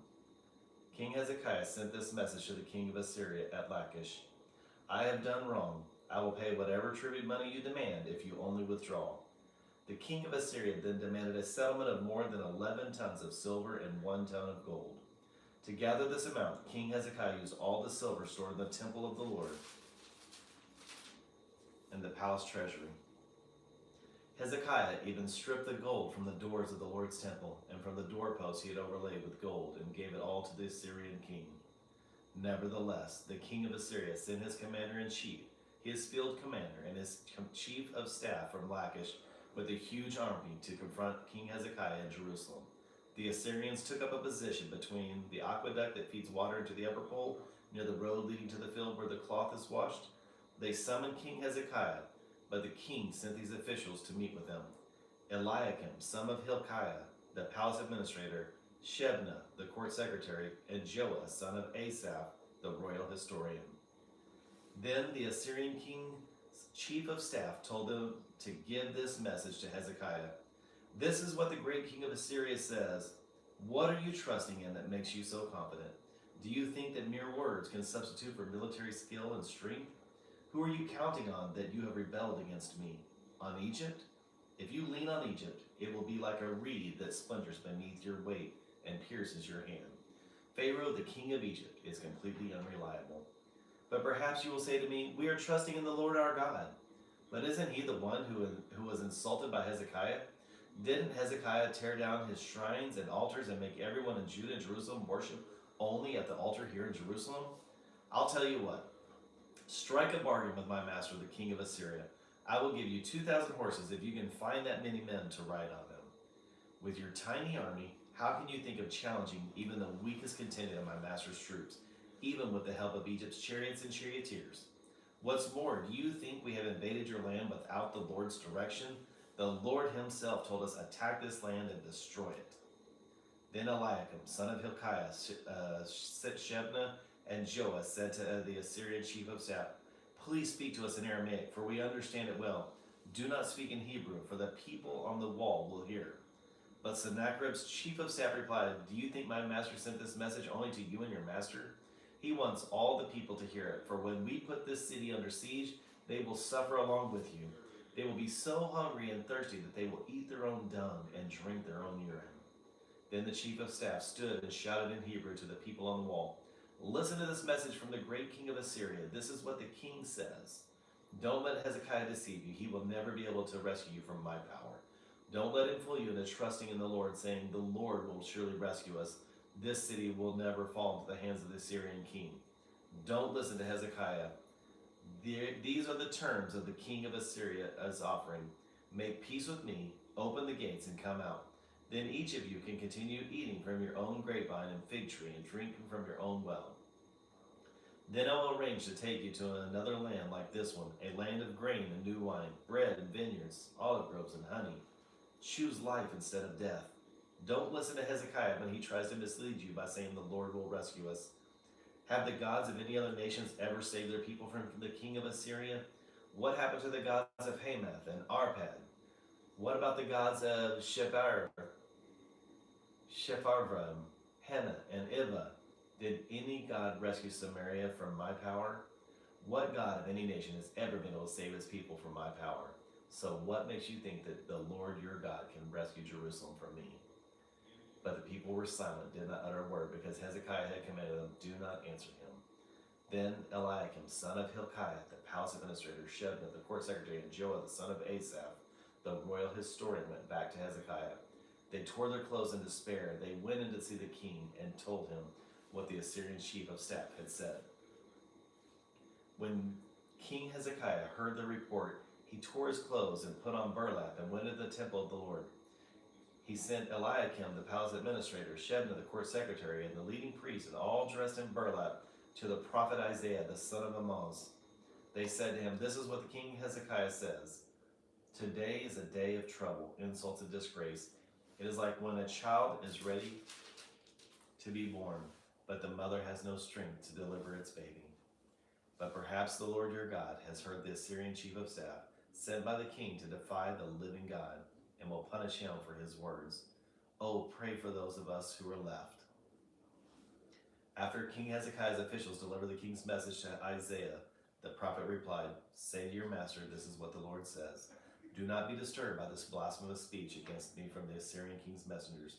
Listen, I myself will move against him, and the king will receive a message that he is needed at home, so he will return to his land where I will have him killed with a sword." Meanwhile, the Assyrian chief of staff left Jerusalem and went to consult the king of Assyria, who had left Lachish and was attacking Libnah. Soon afterward, King Sennacherib received word that King Tirhakah of Ethiopia was leading an army to fight against him. Before leaving to meet the attack, he sent messengers back to Hezekiah in Jerusalem with this message. "This message is for Hezekiah, king of Judah. Don't let your God, in whom you trust, deceive you with promises that Jerusalem will not be captured by the king of Assyria. You know perfectly well what the king of Assyria has done wherever they have gone. They have completely destroyed everyone who stood in their way. Why should you be any different? Have the gods of other nations rescued them, such as nations of Gozan, Haran, Rezeph, and the people of Eden who were in Tel Assar? My predecessors destroyed them all. What happened to the king of Hamath and the king of Arpad? What happened to the kings of Shepharvaim, Hena, and Iva?" After Hezekiah received the letter from the messengers and read it, he went up to the Lord's temple and he spread it out before the Lord. And Hezekiah prayed this prayer before the Lord. "O Lord, God of Israel, you are enthroned between the mighty cherubim. You alone are God of all the kingdoms of the earth. You alone created the heavens and the earth. Bend down, O Lord, and listen. Open your eyes, O Lord, and see. Listen to Sennacherib's words of defiance against the living God. It is true, Lord, that the kings of Assyria have destroyed all these nations, and they have thrown the gods of these nations into the fire and burned them. But of course the Assyrians could not destroy them. The Assyrians could destroy them. They were not gods at all, only idols of wood and stone shaped by human hands. Now, O Lord our God, rescue us from his power. Then all the kingdoms of the earth will know that you alone are Lord our God." Then Isaiah, son of Amoz, sent this message to Hezekiah. "This is what the Lord, the God of Israel, says. I have heard your prayer about King Sennacherib of Assyria, and the Lord has spoken this word against him. The virgin daughter of Zion despises you and laughs at you. The daughter of Jerusalem shakes her head in derision as you flee. Whom have you been defying and ridiculing? Against whom did you raise your voice? At whom did you look with such haughty eyes? It was the Holy One of Israel. By your messengers you have defied the Lord. You have said, with my chariots I have conquered the highest mountain. Yes, the remotest peaks of Lebanon. I have cut down its tallest cedars and its finest cypress trees. I have reached its farthest corners and explored its deepest forests. I have dug wells in many foreign lands and refreshed myself with their water. With the sole of my foot I stopped up all the rivers of Egypt. But have you not heard? I decided this long ago. Long ago I planned it, and now I am making it happen. I planned for you to crush fortified cities into heaps of rubble. This is why their people have so little power and are so frightened and confused. They are as weak as grass and as easily trampled as tender green shoots. They are like grass sprouting on a housetop, scorched before it can grow lush and tall. But I know you well, where you stay and where you come and go. I know the way that you have raged against me, and because of your raging against me and your arrogance, which I have heard for myself, I will put my hook in your nose and my bit in your mouth.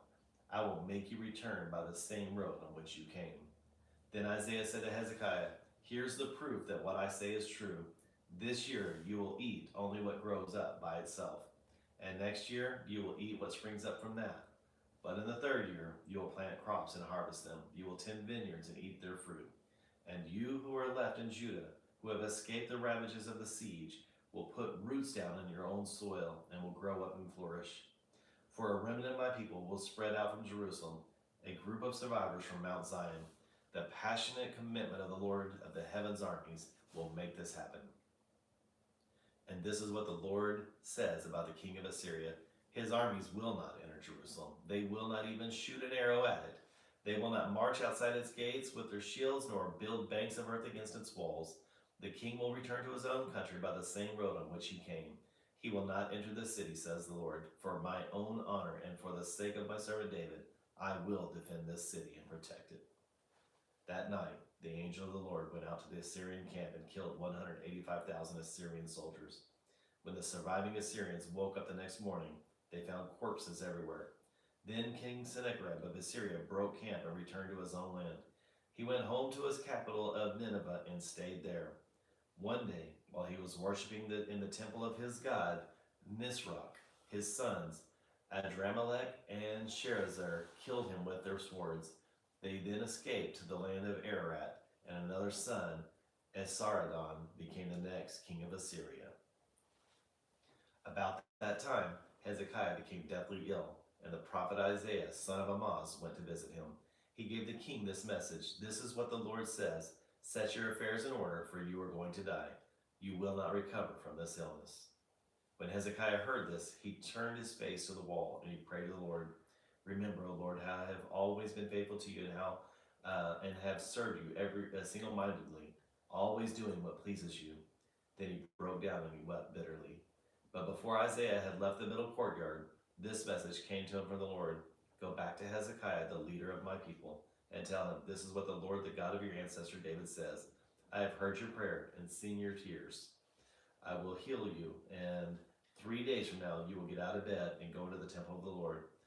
I will add 15 years to your life, and I will rescue you and this city from the king of Assyria. I will defend this city for my own honor and for the sake of my servant David. Then Isaiah said, make an ointment from figs. So Hezekiah's servant spread the ointment over the boil, and Hezekiah recovered. Meanwhile, Hezekiah had said to Isaiah, what sign will the Lord give to prove that he will heal me and that I will go to the temple of the Lord 3 days from now? Isaiah replied, this is the sign for the Lord to prove what he has told you he would do, that he would do what he promised. Would you like the shadow on the sundial to go forward 10 steps or backwards 10 steps? The shadow always moves forward, Hezekiah replied, so that would be easy. Make it go 10 steps backward instead. So Isaiah the prophet asked the Lord to do this, and he caused the shadow to move 10 steps backwards on the sundial of Ahaz. Soon after this, Merut, hard name, son of Baladan, king of Babylon, sent Hezekiah his best wishes and a gift, for he had heard that Hezekiah had been very sick. Hezekiah received the Babylonian envoys and showed them everything in the treasury houses, the silver, the gold, the spices, and the aromatic oils. He also took them to see the armory and showed them everything in his royal treasuries. There was nothing in his palace or kingdom that Hezekiah did not show them.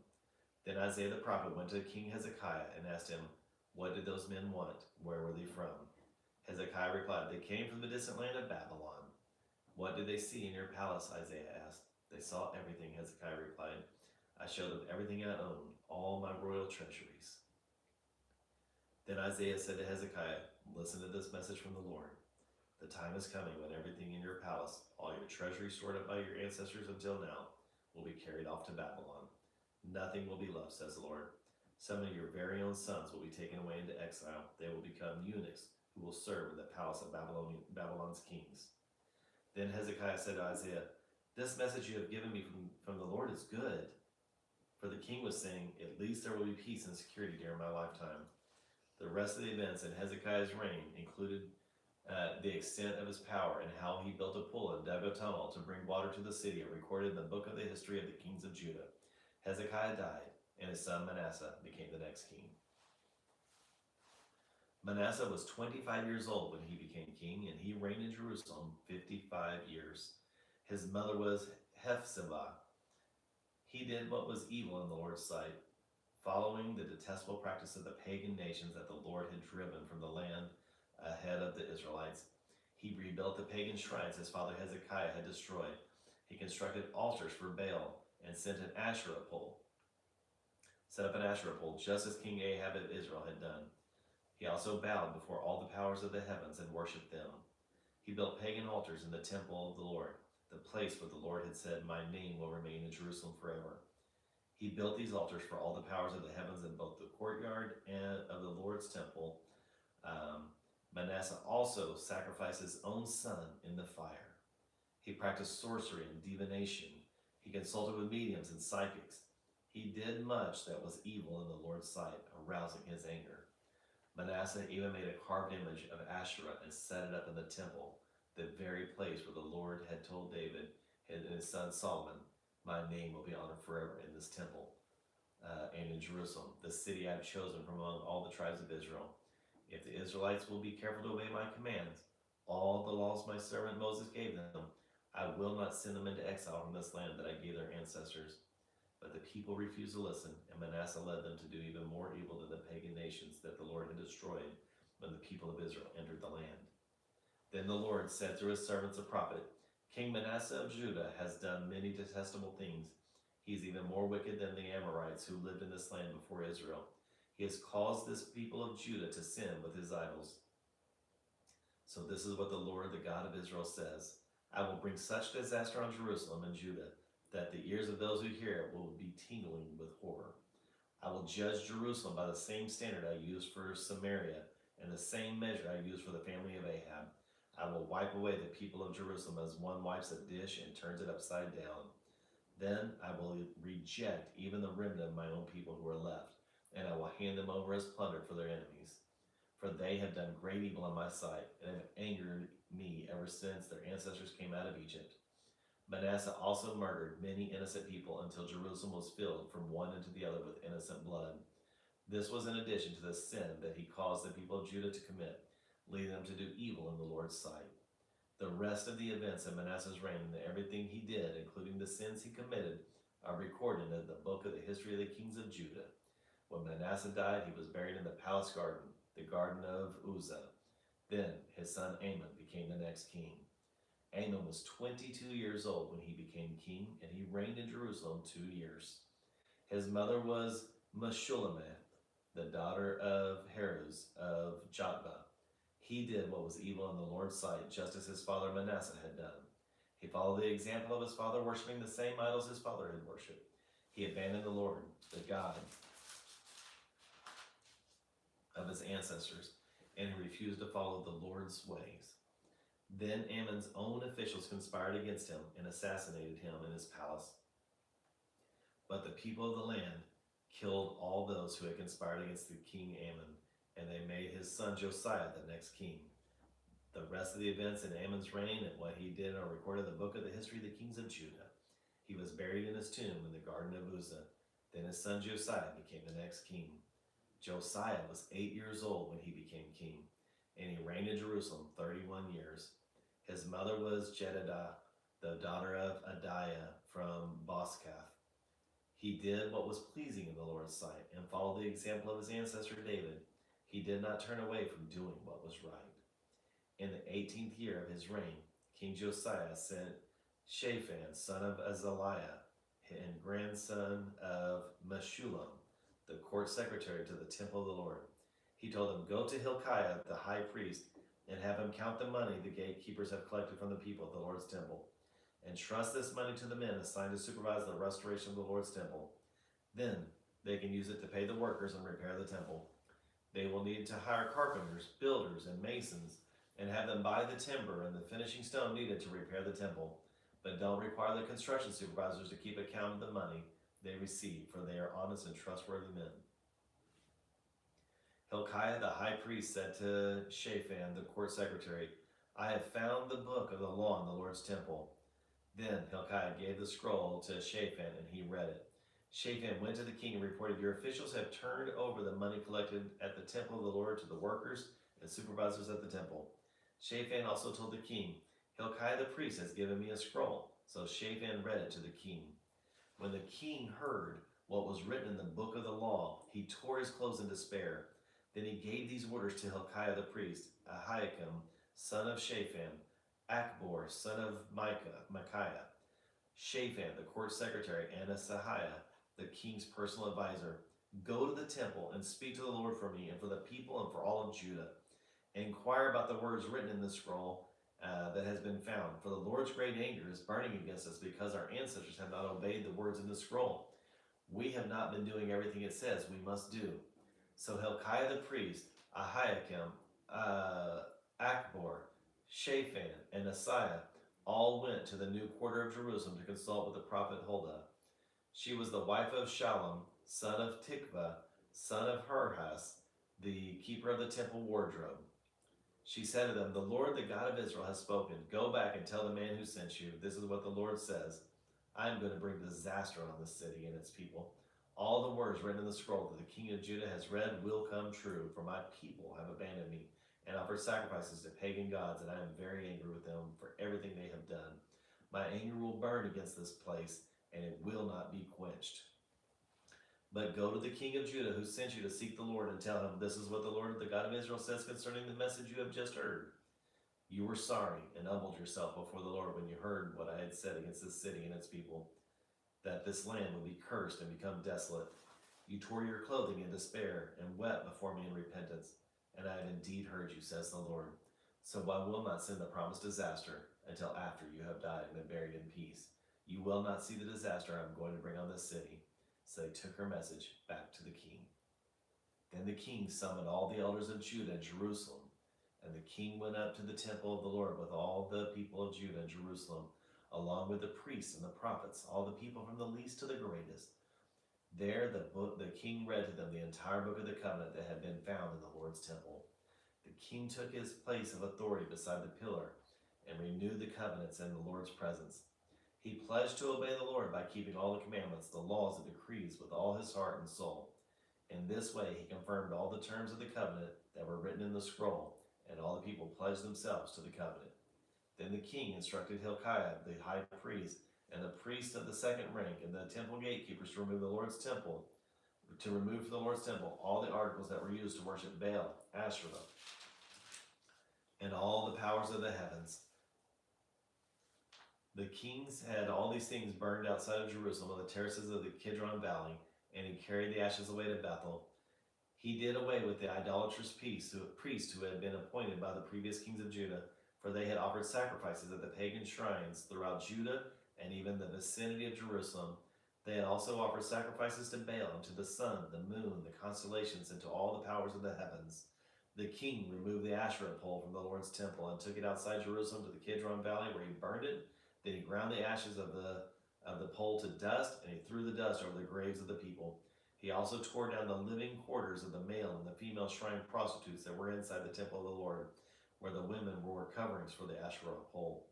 Josiah brought to Jerusalem all the priests who were living in other towns of Judah. He also defiled the pagan shrines where they had offered sacrifices, all the way from Geba to Beersheba. He destroyed the shrines at the entrance to the gate of Joshua, the governor of Jerusalem. This gate was located to the left of the city gate as the one enters the city. The priests who had served at the pagan shrines were not allowed to serve at the Lord's altar in Jerusalem, but they were allowed to eat unleavened bread with the other priests. Then the king defiled the altar of Topheth in the valley of Ben Hinnom, so no one could ever use it again to sacrifice a son or daughter in the fire as an offering to Moloch.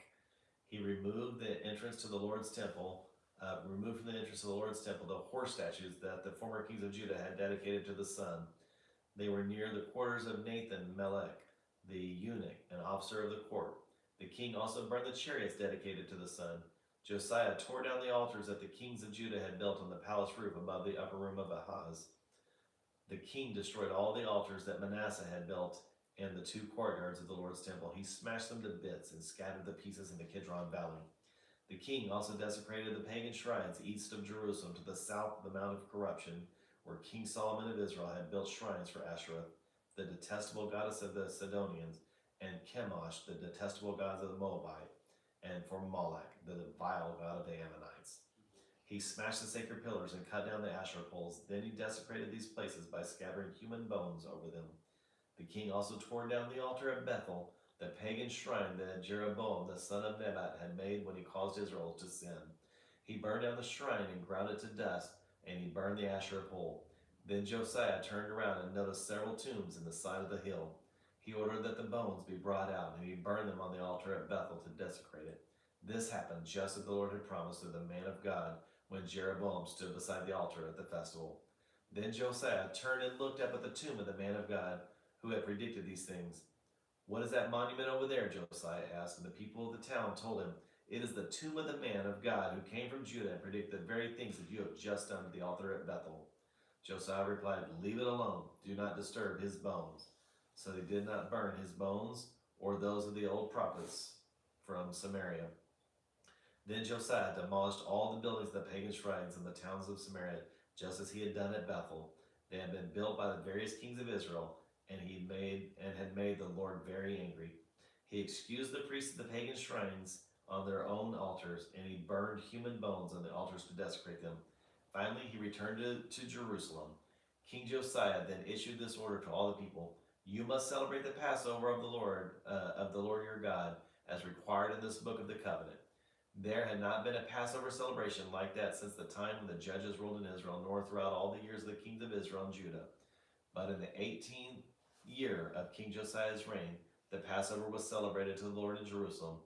Josiah also got rid of the mediums and the psychics, the houses of the gods, the idols, and every other kind of detestable practice, both in Jerusalem and throughout the land of Judah. He did this in obedience to the laws written in the scroll that Hilkiah the priest had found in the Lord's temple.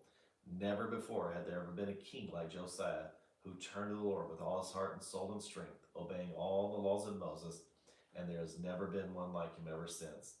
Even so, the Lord was very angry with Judah because of all the wicked things that Manasseh had done to provoke him.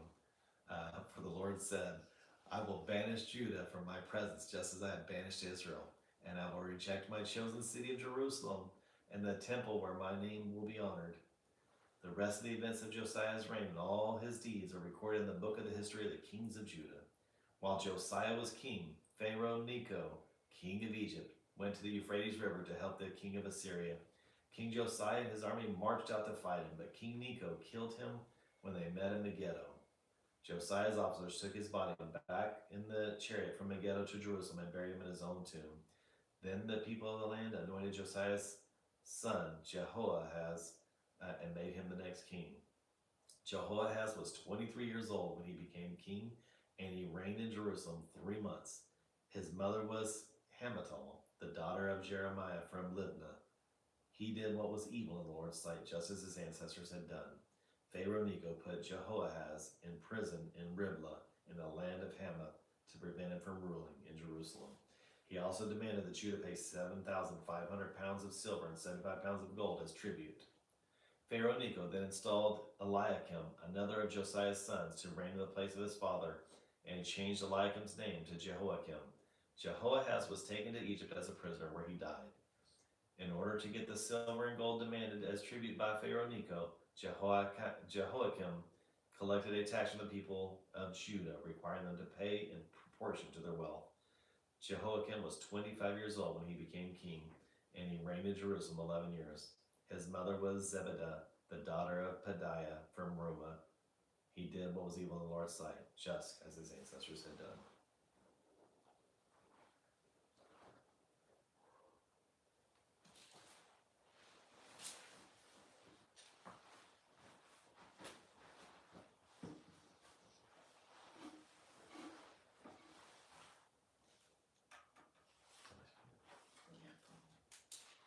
During Jehoiakim's reign, King Nebuchadnezzar of Babylon invaded the land of Judah. Jehoiakim surrendered and paid him tribute for 3 years, but then rebelled. Then the Lord sent bands of Babylonian, Aramean, Moabite, and Ammonite raiders against Judah to destroy it, just as the Lord had promised through his prophets. These disasters happened to Judah because of the Lord's command. He had decided to banish Judah from his presence because of many sins of Manasseh, who had filled Jerusalem with innocent blood.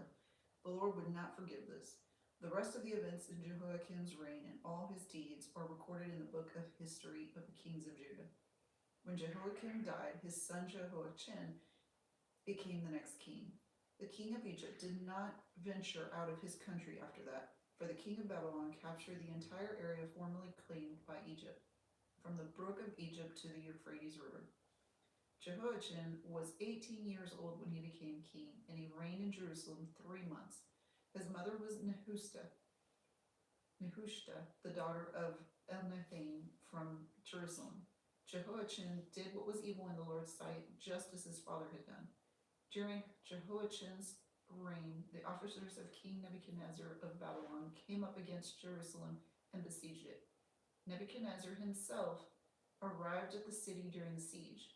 Then King Jehoiachin, along with the queen mother, his advisors, his commanders, and his officials, surrendered to the Babylonians. In the 8th year of Nebuchadnezzar's reign, he took Jehoiachin prisoner.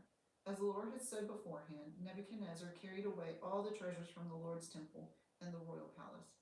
He stripped away all the gold objects that King Solomon of Israel had placed in the temple. King Nebuchadnezzar took all of Jerusalem captive, including all the commanders and the best of the soldiers, craftsmen, and artisans, 10,000 in all. Only the poorest people were left in the land. Nebuchadnezzar led King Jehoiachin away as a captive to Babylon, along with the queen mother, his wives, and the officials, and all Jerusalem's elite.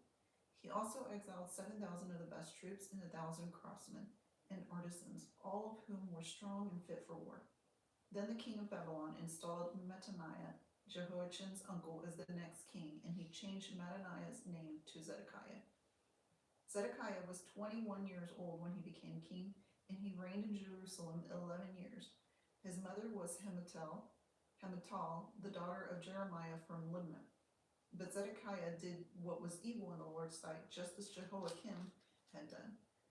These things happened because of the Lord's anger against the people of Jerusalem and Judah, until he finally banished them from his presence and sent them into exile. Zedekiah rebelled against the king of Babylon. So on January 15th, during the 9th year of Zedekiah's reign, King Nebuchadnezzar of Babylon led his entire army against Jerusalem. They surrounded the city and built siege ramps against its walls.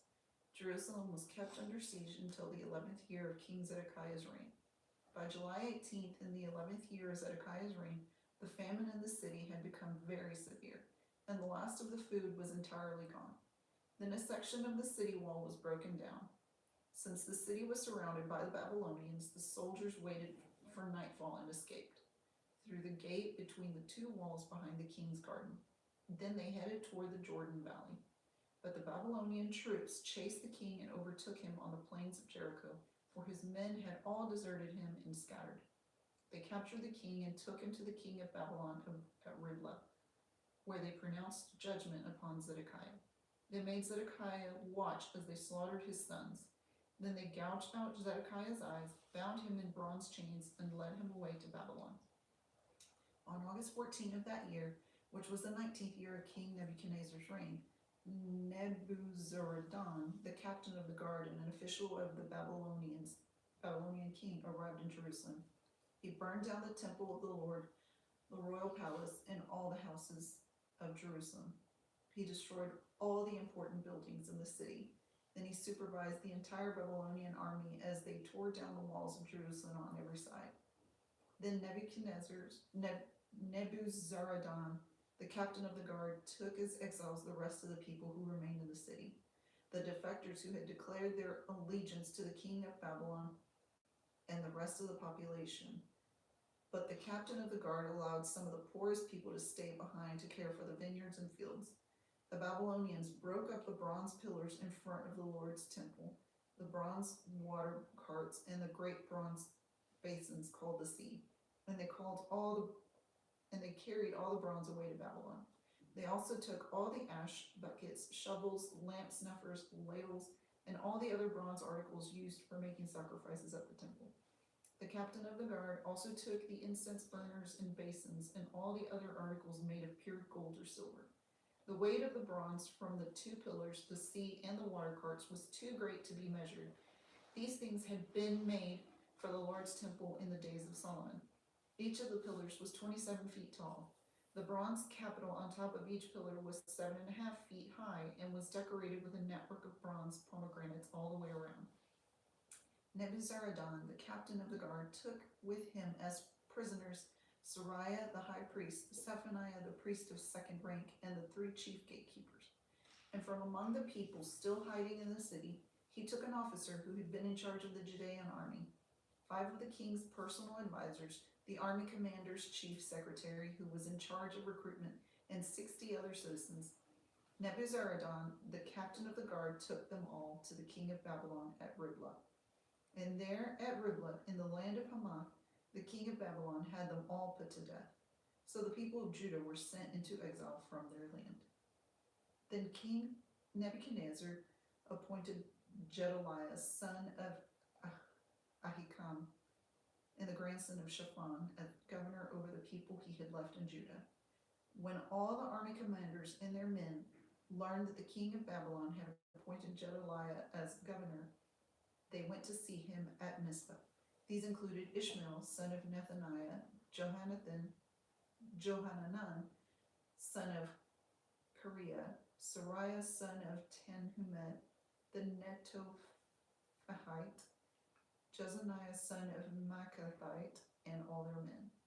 Gedaliah vowed to them that the Babylonian officials meant them no harm. Don't be afraid of them. Live in the land and serve the king of Babylon, and all will go well for you, he promised. But in mid-autumn of that year, Ishmael, son of Nethaniah and grandson of Elishama, who was a member of the royal family, went to Mizpah with 10 men and killed Gedaliah. He also killed all the Judeans and Babylonians who were with him at Mizpah. Then all of the people of Judah, from the least to the greatest, as well as the army commanders, fled in panic to Egypt, for they were afraid of what the Babylonians would do to them. In the 37th year of the exile of King Jehoiachin of Judah, evil Merodach ascended to the Babylonian throne. He was kind to Jehoiachin and released him from prison on April 2nd of that year. He spoke kindly to Jehoiachin and gave him a higher place than all the other exiled kings in Babylon. He supplied Jehoiachin with new clothes to replace his prison garb and allowed him to dine in the king's presence for the rest of his life. So the king gave him a regular food allowance as long as he lived.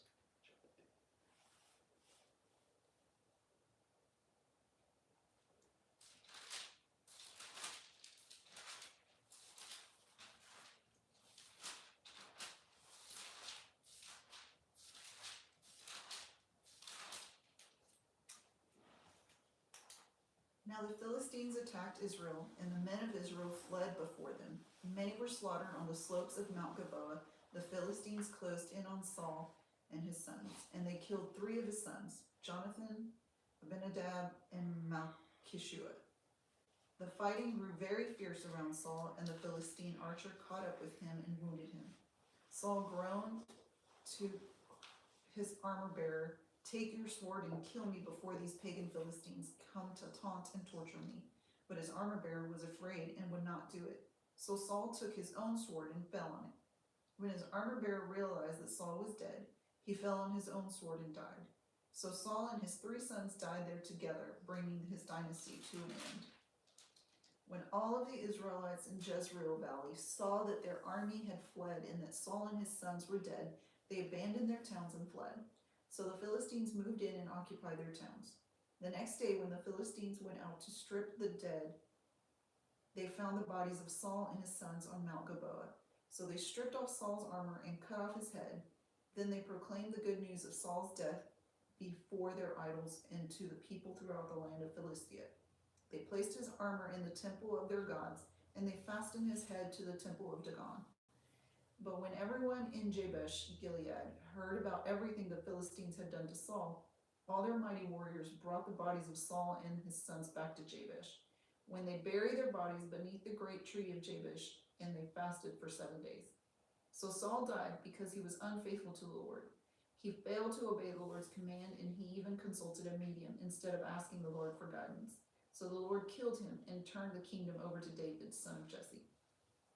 Then all Israel gathered before David at Hebron and told him, "We are your own flesh and blood. In the past, even when Saul was king, you were the one who really led forces of Israel. And the Lord your God told you, 'You will be the shepherd of my people, Israel. You will be the leader of my people, Israel.' So there at Hebron, David made a covenant before the Lord with all the elders of Israel, and they anointed him king of Israel, just as the Lord had promised through Samuel. Then David and all Israel went to Jerusalem, or Jebus, as it used to be called, where the Jebusites, the original inhabitants of the land, were living. The people of Jebus taunted David, saying, 'You'll never get in there.' But David captured the fortress of Zion, which is now called the City of David. David has said to his troops, 'Whoever is first to attack the Jebusites will become the commander of my armies.' And Joab, the son of David's sister Zeruiah, was first to attack, so he became the commander of David's armies. David made the fortress his home, and that is why it is called the City of David. He extended the city from the supporting terraces to the surrounding area, while Joab rebuilt the rest of Jerusalem. And David became more and more powerful because the Lord of Heaven's armies was with him. These are the leaders of David's mighty warriors. Together with all Israel, they decided to make David their king, just as the Lord had promised concerning Israel. Here is a record of David's mightiest warriors. The first was Yashobim, the Hakmonite, who was the leader of the 3, the mightiest warriors among David's men. He once used his spear to kill 300 enemy warriors in a single battle. Next in rank among the 3 was Eleazar, son of Dodai, a descendant of Ahoiah. He was with David when the Philistines gathered for the battle at Pas Damim and attacked the Israelites in a field full of barley. The Israelite army fled, but Eleazar and David held their ground in the middle of the field and beat back the Philistines. So the Lord saved them by giving them a great victory. Once when David was at the rock near the cave of Adullam, the Philistine army was camped in the valley of Rephaim. The 3, who were among the 30, an elite group among David's fighting men, went down to meet him there. David was staying in the stronghold at the time, and a Philistine detachment had occupied the town of Bethlehem. David remarked longingly to his men, "Oh, how I would love some of the good water from the well by the gate in Bethlehem." So the 3 broke through the Philistine lines, drew some water from the well by the gate in Bethlehem, and brought it back to David. But David refused to drink it. Instead, he poured it out as an offering to the Lord. God forbid that I should drink this," he exclaimed. "This water is as precious as the blood of these men who risked their lives to bring it to me." So David did not drink it. These are examples of the exploits of the 3. Abishai, the brother of Joab, was the leader of the 30.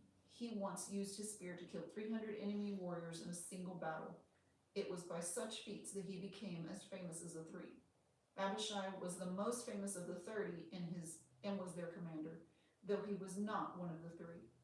There was also Benaiah, son of Jehoiada, a valiant warrior from Kabzeel.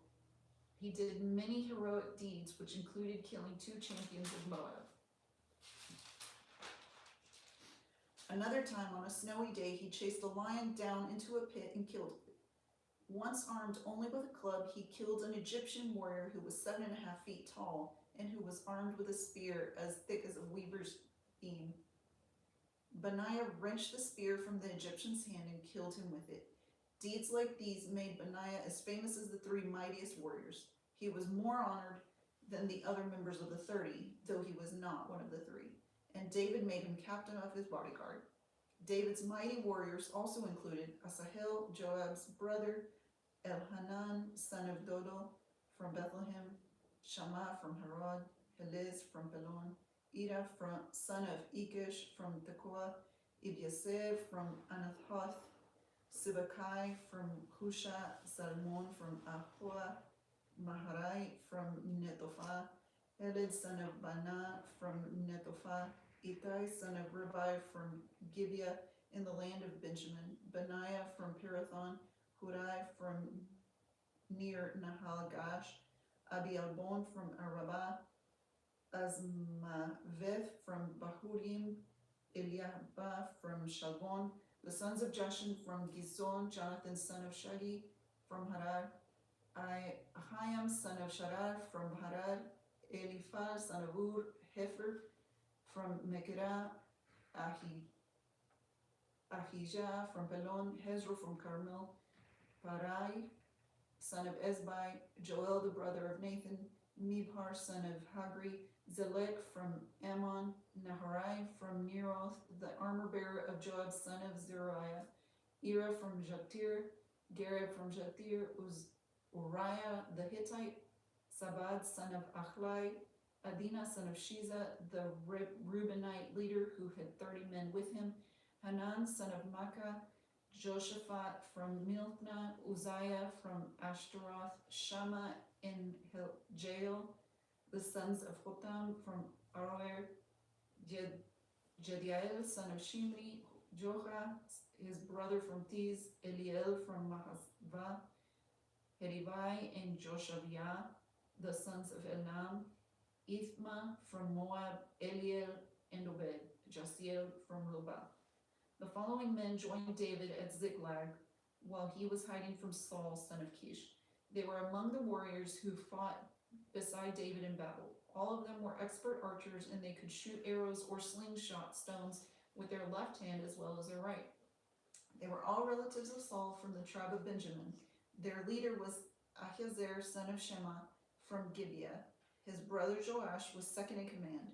These were the other warriors: Jeziel and Pelet, sons of Azmaveth, Berakah, Jehu from Anathoth, Ishmaiah from Gibeon, a famous warrior and leader among the 30, Jeremiah, Jahaziel, Johanan, and Hozabad from Gedera, Eliasu, Elusai, Jeremoth, Belai, Shemariah, and Shephatiah from Haruf, Elkanah, Ishaiah, Asarel, Johesed, and Josh-Oabim, who were Korahites, Joelah and Zebadiah, sons of Heroham from Gedor.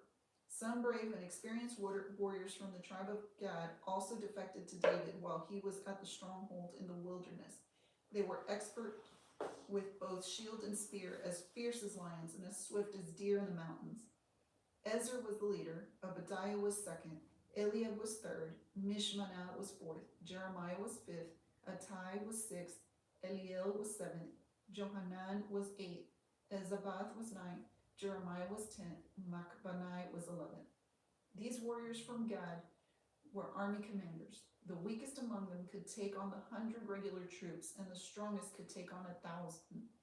These were the men who crossed the Jordan River during its seasonal flooding at the beginning of the year and drove out all the people living in the lowlands, on both the east and west banks. Others from Benjamin and Judah came to David at the stronghold. David went out to meet them and said, "If you have come in peace to help me, we are friends. But if you have come to betray me to my enemies when I am innocent, then may God of our ancestors see it and punish you." Then the Spirit came upon Amasai, the leader of the 30, and said, "We are yours, David. We are on your side, son of Jesse. Peace and prosperity be with you, and success to all who help you. for your God is the one who helps you." So David let them join him, and he made them officers over his troops. Some men from Manasseh defected from the Israelite army and joined David when he set out with the Philistines to fight against Saul. But as it turned out, the Philistine rulers refused to let David and his men go with them. After much discussion, they sent them back, for they said, "It will cost us our heads if David switches loyalties to Saul and turns against us." Here is a list of the men from Manasseh who defected to David as he was returning to Ziklag: Adnah, Jozabad, Jediel, Michael, Jozabad, Elihu, and Ziliphi. Each commanded 1,000 troops from the tribe of Manasseh. They helped David chase down bands of raiders, for they were all brave and able warriors who became commanders in his army. Day after day, more men joined David until he had a great army like the army of God. These are the numbers of armed warriors who joined David at Hebron. They were all eager to see David become king instead of Saul, just as the Lord had promised. From the tribe of Judah, there were 6,800 warriors armed with shields and spears. From the tribe of Simeon, there were 7,100 brave warriors. From the tribe of Levi, there were 4,600 warriors. This included Jehoiada, leader of the family of Aaron, who had 3,700 under his command. This also included Zadok, a brave young warrior with 22 members of his family who were all officers. From the tribe of Benjamin, Saul's relatives, there were 3,000 warriors. Most of the men from Benjamin had remained loyal to Saul until this time. From the tribe of Ephraim, there were 20,800 brave warriors, each highly respected in his own clan. From the half-tribe of Manasseh west of the Jordan, 18,000 men were designated by name to help David become king. From the tribe of Issachar, there were 200 leaders of the tribe with their relatives. All these men understood the signs of the times and knew the best course for Israel to take. From the tribe of Zebulun, there were 50,000 skilled warriors. They were fully armed and prepared for battle and completely loyal to David. From the tribe of Naphtali, there were 1,000 officers and 37,000 warriors armed with shield and spears. From the tribe of Dan, there were 28,600 warriors, all prepared for battle. From the tribe of Asher, there were 40,000 trained warriors, all prepared for battle. From the east side of the Jordan River, where the tribes of Reuben and Gad and the half-tribe of Manasseh lived, there were 120,000 troops armed with every kind of weapon. All these men came in battle array to Hebron with the single purpose of making David the king over all Israel. In fact, everyone in Israel agreed that David should be their king. They feasted and drank with David for 3 days, for preparations had been made by their relatives for their arrival. And the people from as far away as Issachar, Zebulun, and Naphtali brought food on donkeys, camels, mules, and oxen, vast supplies of flour, fig cakes, clusters of raisins, wine, olive oil, cattle, sheep, and goats were brought to the celebration. There was a great joy throughout the land of Israel. David consulted with all his officials, including the generals and captains of his army. Then he addressed the entire assembly of Israel as follows: "If you approve, and if it is the will of the Lord our God, let us send messages to all the Israelites throughout the land, including the priests and Levites in their towns and pasture lands.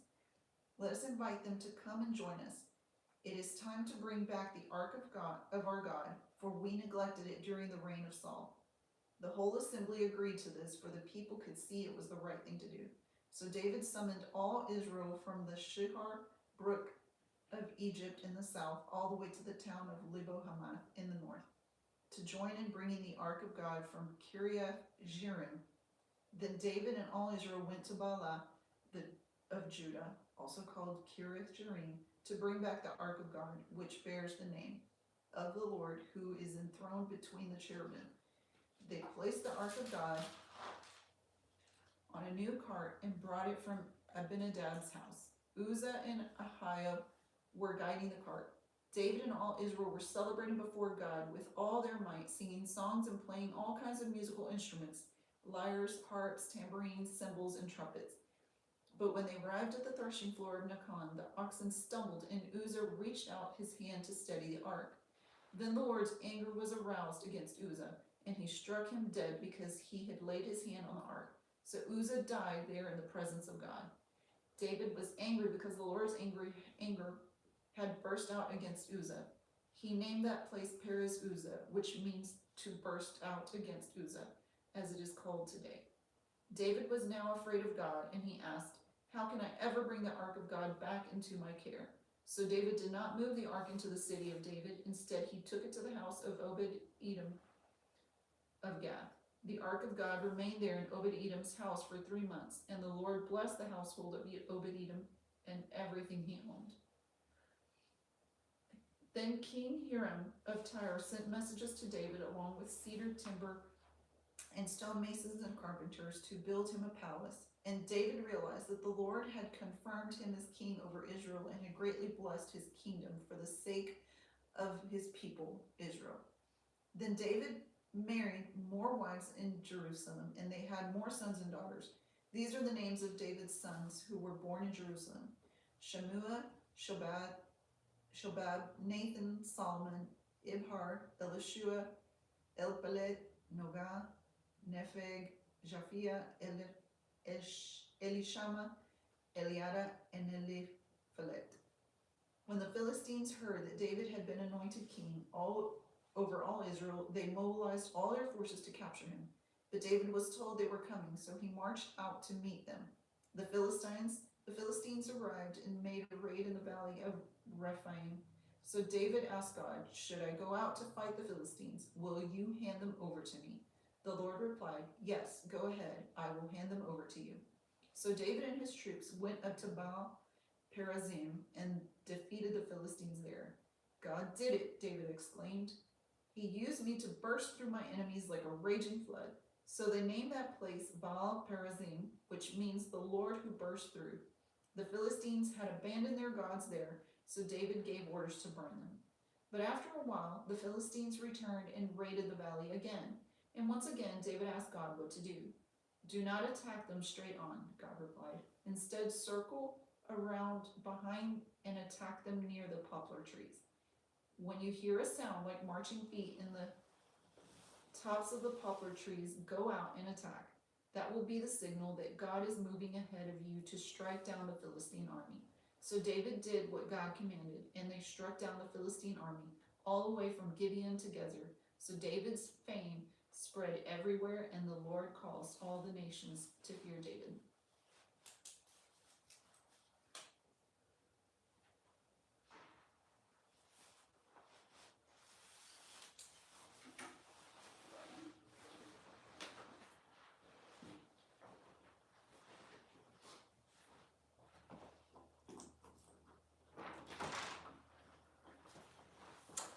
Awesome job. You guys crushed it.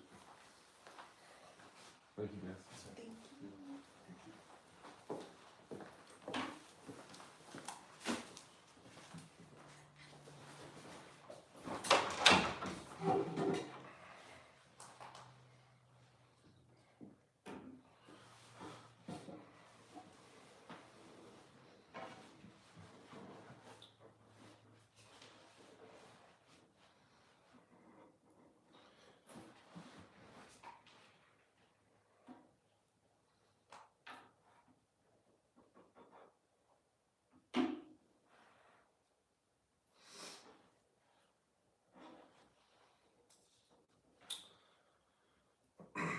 David now built several buildings for himself in the city of David.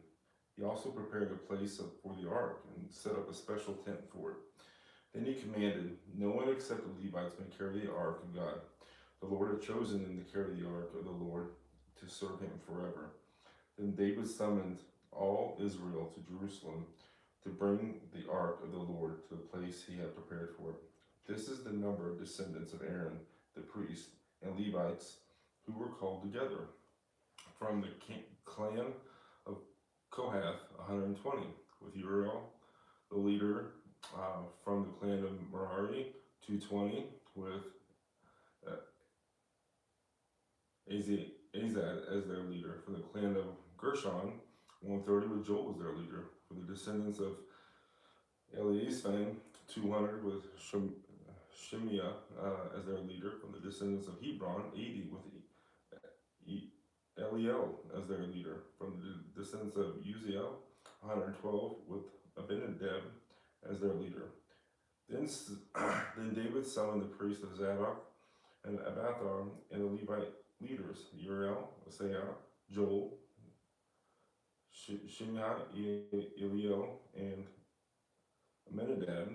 He said to them, "You are the leaders of the Levite families. You must purify yourselves and all your fellow Levites so you can bring the ark of the Lord, the God of Israel, to the place I have prepared for it.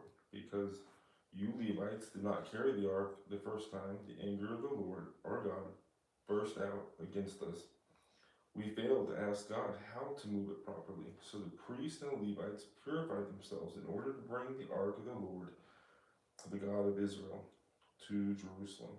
Then the Levites carried the ark of God on their shoulders with its carrying poles, just as the Lord had instructed Moses. Then David also ordered the Levite leaders to appoint a choir of Levites who were singers and musicians to sing joyful songs to the accompaniment of harps, lyres, and cymbals. So the Levites appointed Heman, son of Joel, along with fellow Levites, Asaph, son of Berekah, and Ethan, son of from the clan of Merari. The following men were chosen as their assistants: Zechariah, Jeziel, Shemarath, Jael, Uni, Eliab, Benaiah, Messiah, Matthai, Michael, and the gatekeepers Obed-Edom, and Jael. The musicians Heman, Asaph, and Ethan were chosen to sound the bronze cymbals. Zechariah, Azel, Shemarath, Jael, Uni, Eliab, Messiah, and Benaiah were chosen to play the harps. Mattai, Eliab, Kenyat, Obed-Edom, Jael, and Isaiah were chosen to play the lyres. And Kenani and the head of Levite was chosen as the choir leader because of his skill. Berekah and Elican were chosen to guard the ark. Jehoshaphat, Nathaniel, Asimi, Zechariah, Benaiah, and Eleazar, all of whom were priests, were chosen to blow the trumpets as they marched in front of the ark of God. Obadiah and Jehiah were chosen to guard the ark.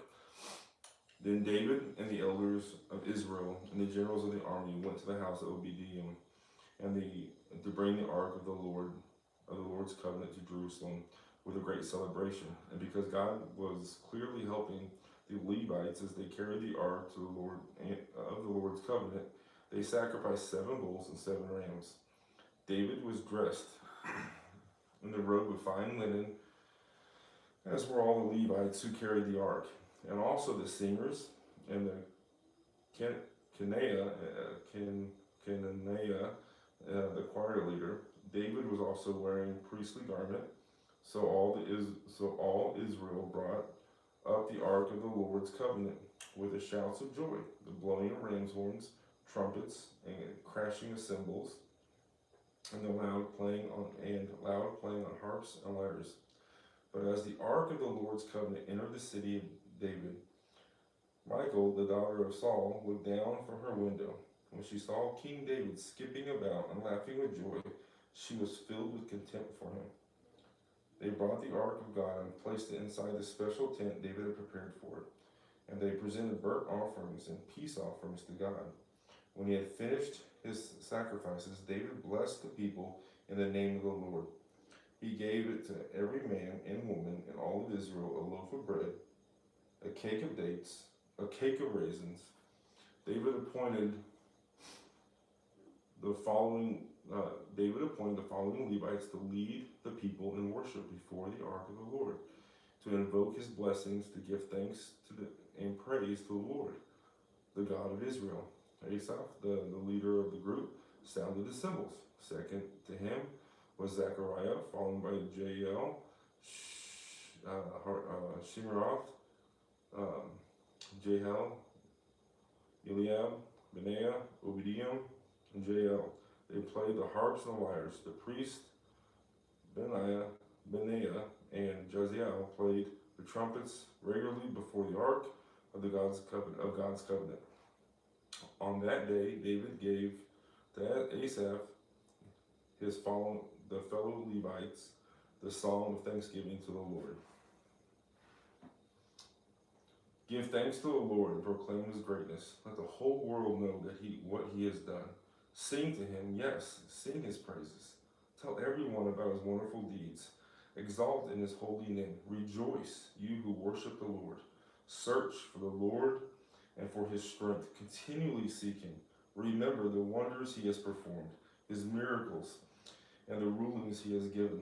You children of his servant Israel, you descendants of Jacob, his chosen ones.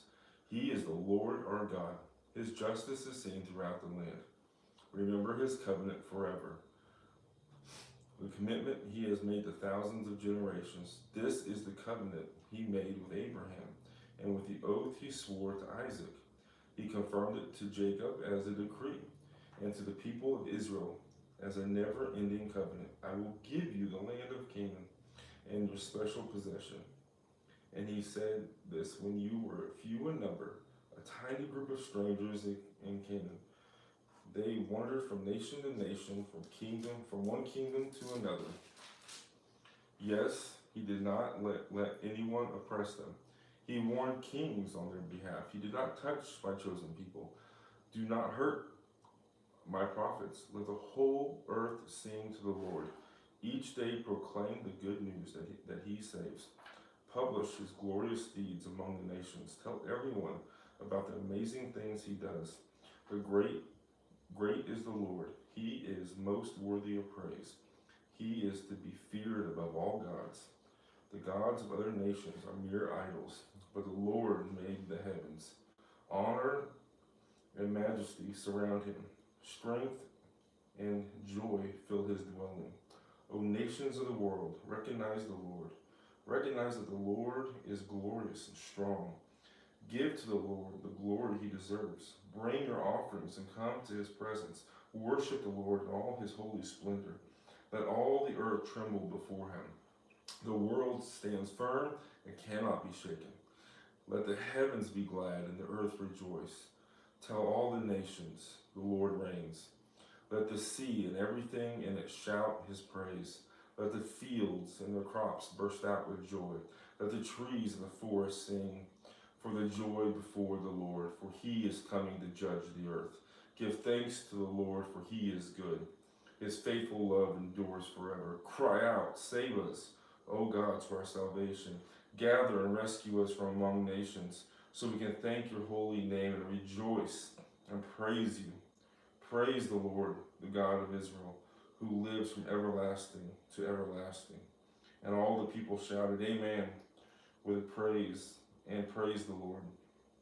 David arranged for Asaph and his fellow Levites to serve regularly before the ark of the Lord's covenant, doing whatever needed to be done each day. This group included Obadiah, Hosea, and 68 other Levites as gatekeepers. Meanwhile, David stationed Zadok, the priest, and his fellow priest at the tabernacle of the Lord at the place of worship in Gibeon, where they continued to minister before the Lord. They sacrificed the regular burnt offerings to the Lord each morning and evening on the altar set aside for that purpose, obeying everything written in the law of the Lord, as he had commanded Israel. David also appointed Heman, Jeduthun, and others chosen by name to give thanks to the Lord, and for his faithful love endures forever. They used their trumpets, cymbals, and other musical instruments to accompany their songs of praise to God.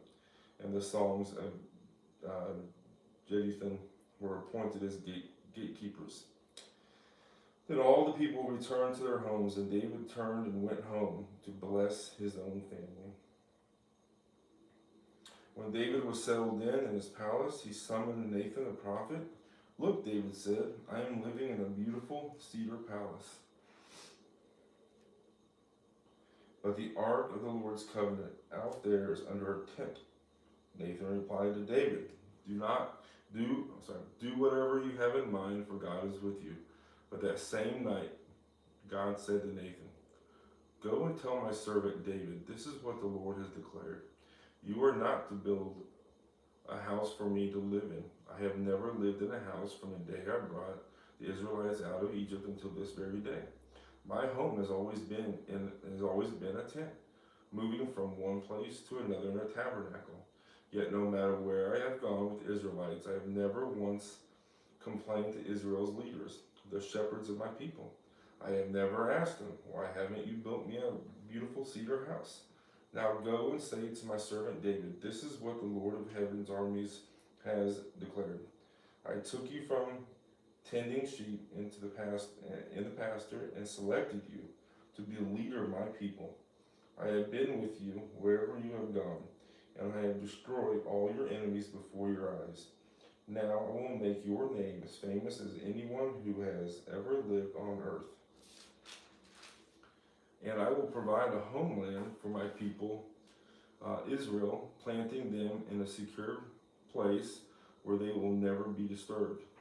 Evil nations won't oppress them as they have done in the past, starting from the time I appointed judges to rule my people in Israel, and I will defeat all your enemies. Furthermore, I declare that the Lord will build a house for you, a dynasty of kings. For when you die and join your ancestors, I will raise up one of your descendants, one of your sons, and I will make his kingdom strong. He is the one who will build a house, a temple for me, and I will secure his throne forever. I will be his father, and he will be my son.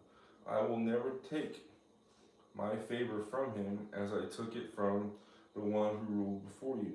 I will confirm him as king over my house and my kingdom for all time, and his throne will be secure forever. So Nathan went back to David and told him everything the Lord had said in his vision. Then King David went in and sat before the Lord and prayed. Who am I, O Lord, and what is my family that you have brought me this far? And now, O God, in addition to everything else you speak of giving your servant a lasting dynasty, you speak as though I were someone very great, O Lord God. What more can I say to you about the way you have honored me? You know what your servant is really like. For the sake of your servant, O Lord, and according to your will, you have done all these great things and have made them known. O Lord, there is no one like you. We have never even heard another God like you. What other nation on earth is like your people Israel?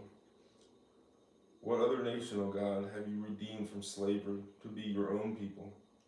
You made a great name for yourself when you redeemed your people from Egypt. You performed awesome miracles and drove out nations that stood in their way. You chose Israel to be your very own people forever. And you, O Lord, became their God. And now, O Lord, I am your servant.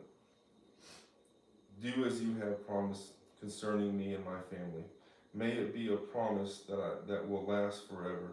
And may your name be established and honored forever, so that everyone will say, the Lord of heaven's armies, the God of Israel, is Israel's God. And may the house of your servant David continue before you forever.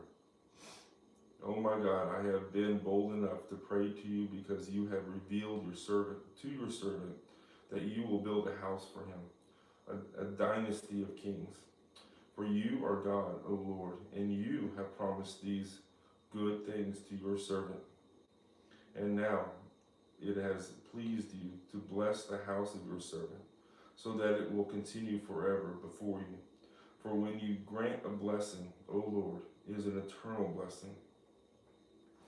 After this, David defeated and subdued the Philistines by conquering Gath and the surrounding towns. David also conquered the land of Moab and the Moabites, who were spread because David's subjects paid him tribute money. David also destroyed the forces of Hadaezer and the king of Zobah as far as Hamath, and Hadaezer marched out to strengthen his control along the Euphrates River. David captured 1,000 chariots, 7,000 charioteers, 20,000 foot soldiers. He crippled all the chariot horses except enough for 100 chariots. When the Armenians from Damascus arrived to help King Hadaezer, David killed 22,000 of them. Then he placed several army garrisons in Damascus, and the Armenian capital. The Armenians became David's subjects and paid tribute money. So the Lord made David victorious wherever he went. David brought gold shields of Hadaezer's officers to Jerusalem, along with large amounts of bronze from Hadaezer's towns of Tabith and Kun. Later, Solomon melted bronze and molded it into a great bronze basin called the sea, the pillars, and the various bronze articles used in the temple. Then when King Toi of Hamath heard that David had destroyed the entire army of King Hadaezer of Zobath, he sent his son Joram to congratulate King David for successful campaign. Hadaezer and Toi had been enemies and were often at war. Joram presented David with many gifts of gold, silver, and bronze. King David dedicated all these gifts to the Lord, along with silver and gold he had taken from other nations, from Edom, Moab, Ammon, Philistia, and Amalek. Abishi, son of Jeruah, destroyed 18,000 Edomites in the Valley of Salt. He placed an army of garrisons in Edom, and all the Edomites became David's subjects. In fact, the Lord made David victorious wherever he went. So David reigned over all of Israel and did what was just and right for his people. Joab, son of Jeruith, was commander of the army. Jehoshaphat, son of Ahilud, was the royal historian. Zadok, son of Hittub, and Ameliak, son of Abiathar, were the priests. Sariah was the court secretary. Benaiah, son of Jehoiada, was the captain of the king's bodyguard. And David's sons served as the king's chief assistants. Sometime after this, King Nahash of the Ammonites died, and his son Hanun became king. David said, I'm going to show loyalty to Hanun because his father, Nahash, was always loyal to me. So David sent messengers to express sympathy to Hanun about his father's death. But when David's ambassadors arrived in the land of Ammon, the Ammonite commanders said to Hanun, do you really think these men are coming here to honor your father? No, David has sent them to spy out the land so that they can come in and conquer it. So Hanun seized David's ambassadors and shaved them, cut off their robes at the buttocks, and sent them back to David in shame. When David heard what had happened to the men, he sent messengers to tell them, stay in Jericho until your beards grow out, and then come back, for they felt deep shame because of their appearance. When the people of Ammon realized how seriously they had angered David, Hanun and the Ammonites sent 75,000 pounds of silver to hire chariots and charioteers from Aram and Aram-Maacah and Zobath. They also hired 32,000 chariots and secured the support of the king of Maacah and his army. These forces camped at Medebed, where they joined the Ammonite troops that Hun had recruited from his own towns. When David heard about this, he sent Joab and all his warriors to fight them. The Ammonite troops came out and drew up their battle lines at the entrance of the city, while the other kings positioned themselves to fight in the open fields. When Joab saw that he would have to fight on both of the front and rear, he chose some of Israel's elite troops and placed them under his personal command to fight the Armenians in the fields. He left the rest of the army under the command of his brother Abishi, who was to attack the Ammonites. If the Arameans are too strong for me, then come over and help me, Joab told his brother. And if the Ammonites are too strong for you, I will help you. Be courageous. Let us fight bravely for our people and for the cities of our God. May the Lord's will be done. When Joab and his troops attacked, the Arameans began to run away. And when the Ammonites saw the Arameans run away, they also ran from Abishi and retreated into the city. Then Joab returned to Jerusalem. The Arameans now realized that they were no match for Israel, and they sent messengers and summoned an additional Aramean troops from the other side of the Euphrates River. These troops were under the command of Shobach, the commander of Hadaezer's forces. When David heard what was happening, he mobilized all Israel, crossed the Jordan River, and positioned his troops in the battle formation. Then David engaged the Arameans in battle, and they fought against him. But again, the Arameans fled from the Israelites.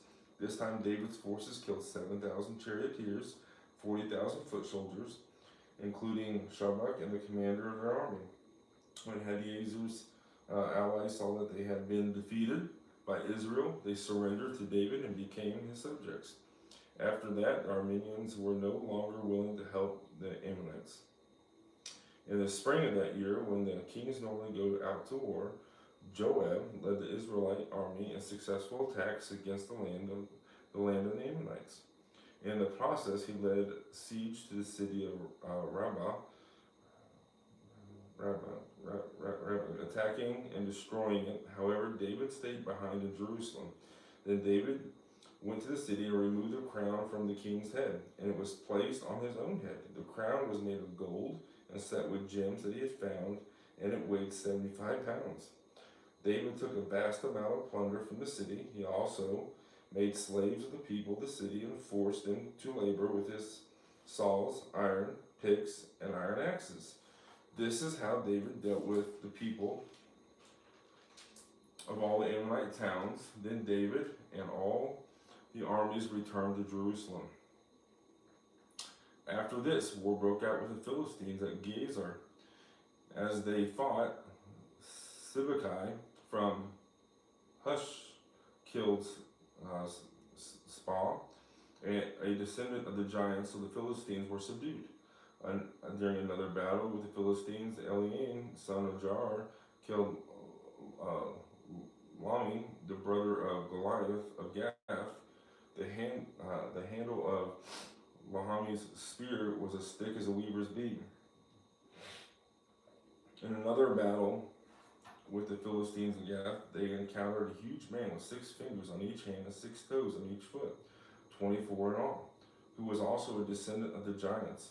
But when he defied and taunted Israel, he was killed by Jonathan, the son of David's brother Shimei.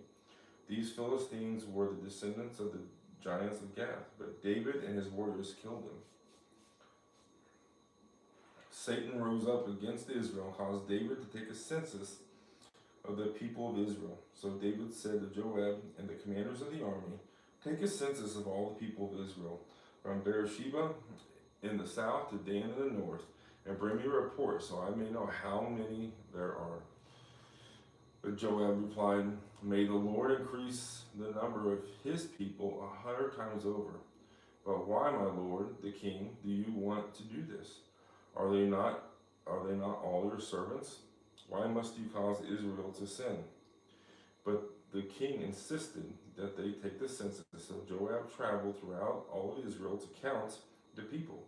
Then he returned to Jerusalem and reported the number to the people of David. There were 1,100,000 warriors in all of Israel who could handle a sword, but 470,000 in Judah. But Joab did not include the tribes of Levi and Benjamin in the census because he was so distressed at what the king had made him do. God was very displeased with the census, and he punished Israel for it. Then David said to God, "I have sinned greatly by taking this census. Please forgive my guilt for doing this foolish thing." Then the Lord spoke to Gad, David's seer. This was the message: "Go and say to David, this is what the Lord says. I will give you 3 choices. Choose one of these punishments, and I will inflict it on you. Go to Gad. So Gad came to David and said, These are the choices the Lord has given you.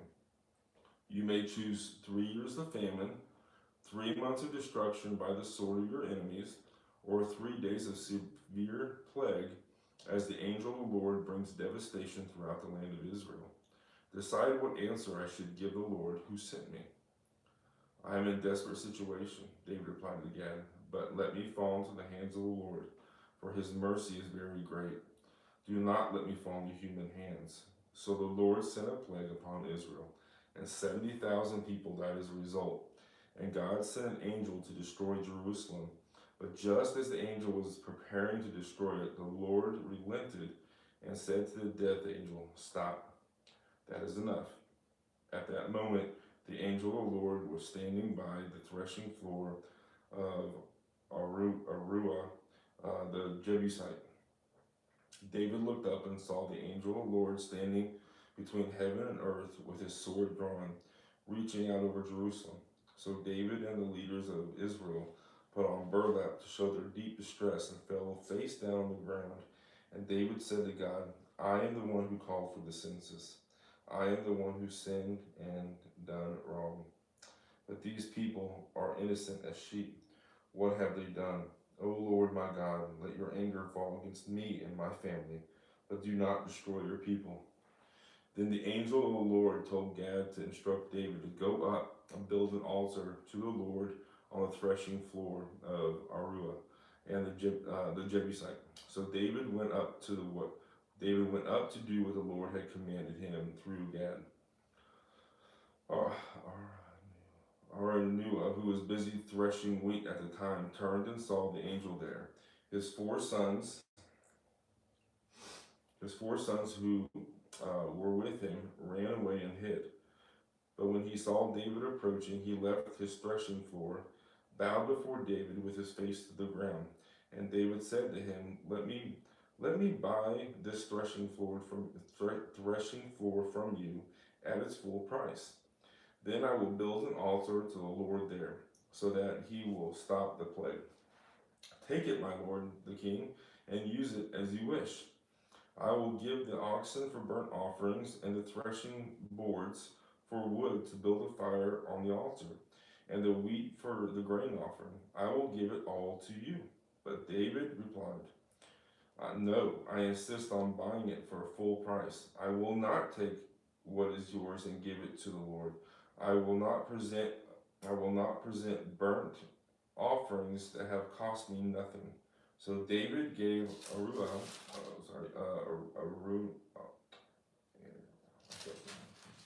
600 pieces of gold in payment of the threshing floor.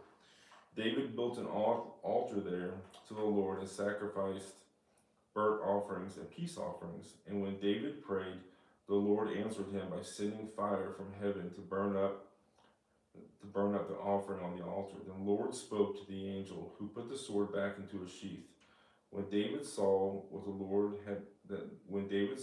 the Lord had answered his prayer, he offered sacrifices there at the threshing floor. At that time, the tabernacle of the Lord, the altar, and the altar of the burnt offering that Moses had made in the wilderness were located at the place of worship in Gibeon. But David was not able to go there to inquire of God, because he was terrified by the drawn sword of the angel of the Lord.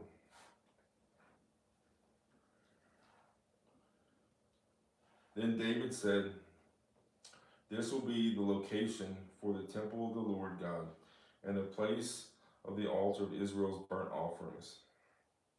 So David gave the orders to call together the foreigners living in Israel, and he assigned them the task of preparing finished stone for building the temple of God.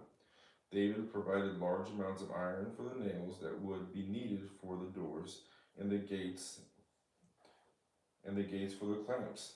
And he gave more bronze than could be weighed. He also provided innumerable cedar logs, for the men of Tyre and Sidon had brought vast amounts of cedar to David. David said, My son Solomon is still young, and inexperienced. And since the temple to be built for the Lord must be a magnificent structure, famous and glorious throughout the world, I will begin making preparations for it now. So David collected vast amounts of building materials before his death. Then David sent for his son Solomon and instructed him to build a temple for the Lord, the God of Israel. My son, I wanted to build a temple to honor the name of the Lord my God. But David told him, but the Lord said to me, you have killed many men in battles you have fought. And since you have shed so much blood in my sight, you will not be able to be the one to build a temple to honor my name. But you will have a son who will be a man of peace. I will give him peace with his enemies and all the surrounding lands. His name will be Solomon, and I will give him peace and quiet. I will give peace and quiet to Israel during his reign. He is the one who will build a temple to honor my name. He will be my son, and I will be his father, and I will secure the throne of his kingdom over Israel forever. Now, my son, may the Lord be with you and give you success as you follow his directions in building the temple of the Lord your God. And may the Lord give you wisdom and understanding that you may obey the law of the Lord. That you may obey the law of the Lord your God as you rule over Israel. For you will be successful if you carefully obey the decrees and regulations that the Lord gave to Israel through Moses. Be strong and courageous, and do not be afraid or lose heart. I have worked hard to provide materials for the building, the temple of the Lord, nearly 4,000 tons of gold, 40,000 tons of silver, and so much iron and bronze that it cannot be weighed. I have also gathered timber and stone for the walls, though you may need to add more. You have a large number of skilled stonemasons and carpenters and craftsmen of every kind. You have expert goldsmiths and silversmiths and workers of bronze and iron. Now begin the work, and may the Lord be with you. Then David ordered all the leaders of Israel to assist Solomon in this project. And the Lord your God is with you, he declared. He has given you peace with the surrounding nations. He has handed them over to me, and they are now subject to the Lord and his people. Now seek the Lord your God with all your heart and soul. Build the sanctuary of the Lord God, so you can bring the ark of the Lord's covenant and the holy vessels of God into the temple built to honor the Lord's name.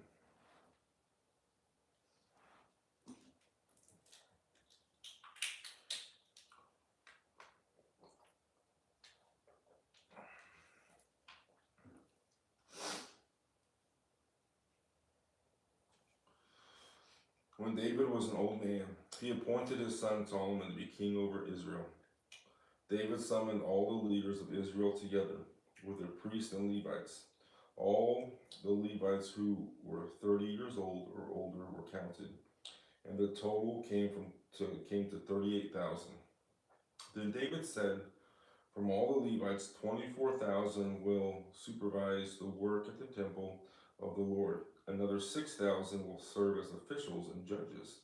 Another 4,000 will work as gatekeepers, and 4,000 will praise the Lord with musical instruments I have made.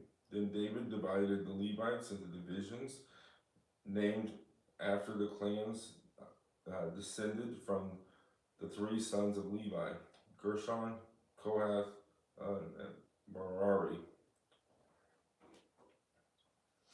The Gershonite family units were defined by their lines of descent from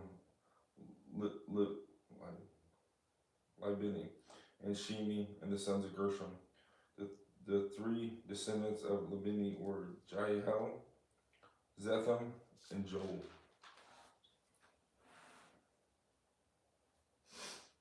These were the leaders of the family of Libni. The three of the descendants of Shimi were Shelomoth, Haziel, and Haran.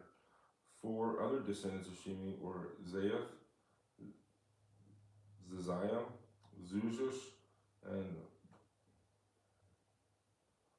Beriah. Zaeth was the family leader, and Zeziah was next. Zush and Beriah were counted as a single family because neither had many sons. The Kohathites, 4 of the descendants of Kohath were Arm, Ajar, Hebron, and Uziel. The sons of Amram were Aaron. The sons of Amram were Aaron and Moses. Aaron and his descendants were appointed to dedicate the most holy things, to offer sacrifice in the Lord's presence, to serve the Lord, and to pronounce blessings in his name forever. As for Moses, the man of God, his sons were included with the tribe of Levi. The sons of Moses were Gershom and Eleazar. The descendants of Gershom included Zebul, the family leader. Eleazar only had one son, and the family leader, Rehaboth, and the numbers of descendants.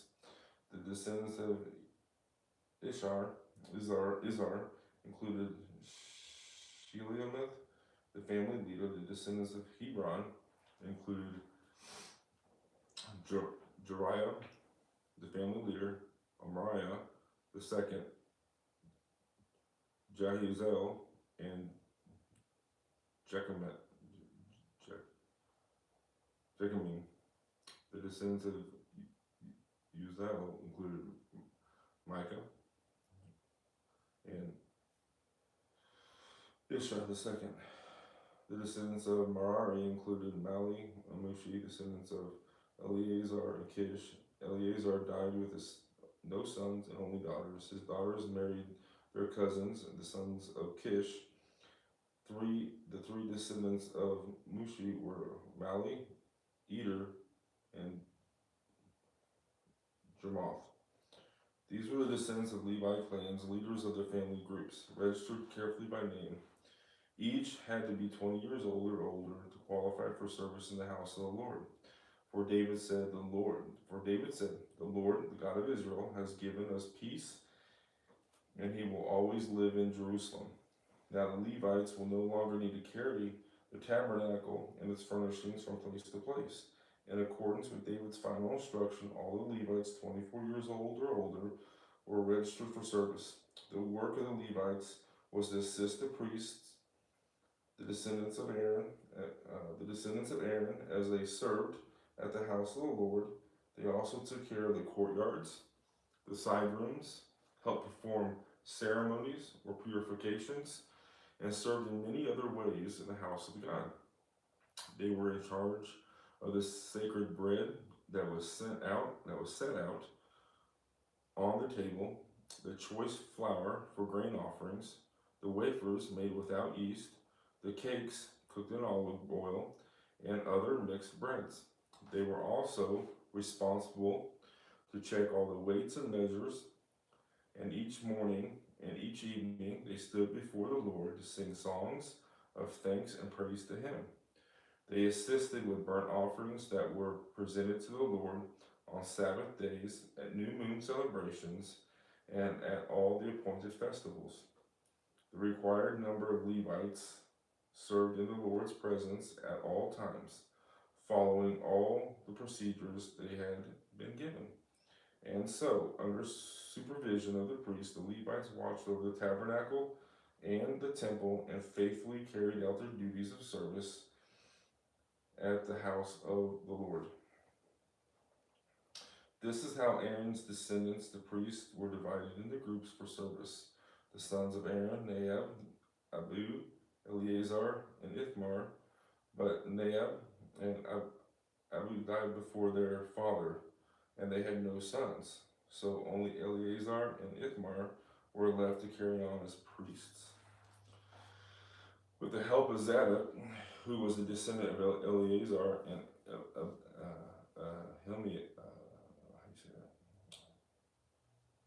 Himmelech, who was a descendant of Ithamar, David divided Aaron's descendants into groups according to their various duties. Eleazar's descendants were divided into 16 groups, and Ithamar's into 8. For there were more family leaders among the descendants of Eleazar. All tasks were assigned to the various groups by means of sacred lots, so that no preference would be shown. For there were many qualified officials serving in God's sanctuary from among the descendants of both Eleazar and Ithamar. Shehima, son of Nathaniel, a Levite, acted as secretary and wrote down the names and assignments in the presence of the king. The officials, Zadok the priest, Elimelech, son of Bethnar, and the family leaders of the priests and Levites. The descendants of Eleazar and Ithamar took turns casting lots. The first lot fell to Jehoath, the second lot fell to Judea, the third fell to Haram, the fourth fell to Seram, the fifth fell to Melechek, the sixth lot fell to Majan, the seventh fell to Haklo, the 11th fell to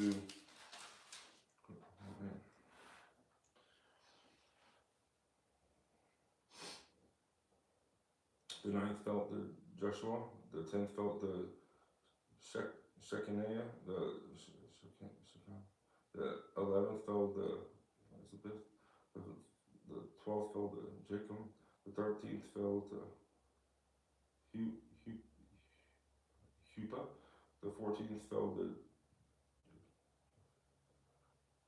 the 5th fell to Ilgah, the 16th fell to Immer, 17th fell to Hezer, the 18th fell to Hapiziz, the 19th fell to Pethlahim, the 12th fell to the 21st fell to Jachin, the 22nd fell to Gamal, the 23rd fell to Deliah, the 24th fell to Mosiah.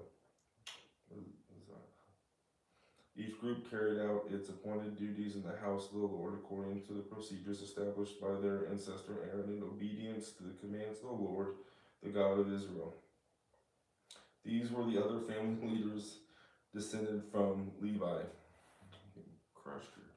From the descendants of Amram, the leader of Sibul, the descendants of Sibul, the leader of Janai, the descendants of Rehab was a leader of Isha, the descendants of Izhar was a leader of Sheloth. From the descendants of Sheloth was a leader of Japheth. From the descendants of Hebron, Jerah was the leader of Amariah, was the second. Jehazel was the third. Jachim was the fourth. From the descendants of Uzah was a leader of Micah. From the descendants of Micah was a leader of Shamar, along with Isha, the brother of Micah. The descendants of Isha was a leader of Zechariah. From the descendants of Merah was a leader Mali and Mushi. From the descendants of Jaza was a leader of Beno. The descendants of Merari was Jehaza. The leaders of Beno was Shoham, Zechar, and Abri. And the descendants of Mala was a leader of Eleazar, though he had no sons. The descendants of Kish was the leader of Jerimel. From the descendants of Mushi, the leaders were Malai, Eder, and Jeremoth. These were the descendants of Levi and their various families, like the descendants of Aaron. They were assigned their duties by means of sacred lots without regard to age or rank. Lots were drawn in the presence of King David, Zadok, and Ahimelech, and the family leaders of the priests and Levites. David and the army commanders then appointed men of the families of Asaph, Heman, and Jeduthun to proclaim God's message to the accompaniment of lyres, harps, and cymbals. Here's a list of their names and their work. From the son of Asaph were Zachar, Joseph, They worked under the direction of their father Asaph, who proclaimed God's messages by the king's orders. From the sons of Jeduthun were Jeduhai, Zari, Jesha, Shimi, Heshbon. 6 in all. They worked under the direction of their father Jeduthun, who proclaimed God's message to the accompaniment of lyre, offerings thanks and praise to the Lord. From the sons of Heman were Uziel, Shabiah, Jonathan, Hanai, Eliai,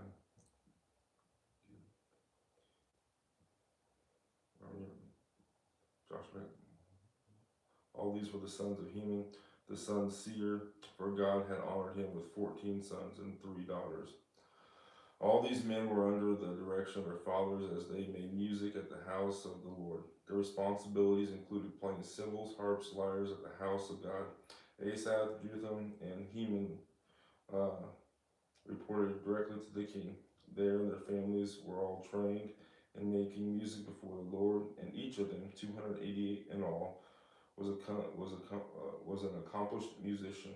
Their musicians were appointed to the term of service by means of sacred lots, without regard to whether they were young or old, teacher or student.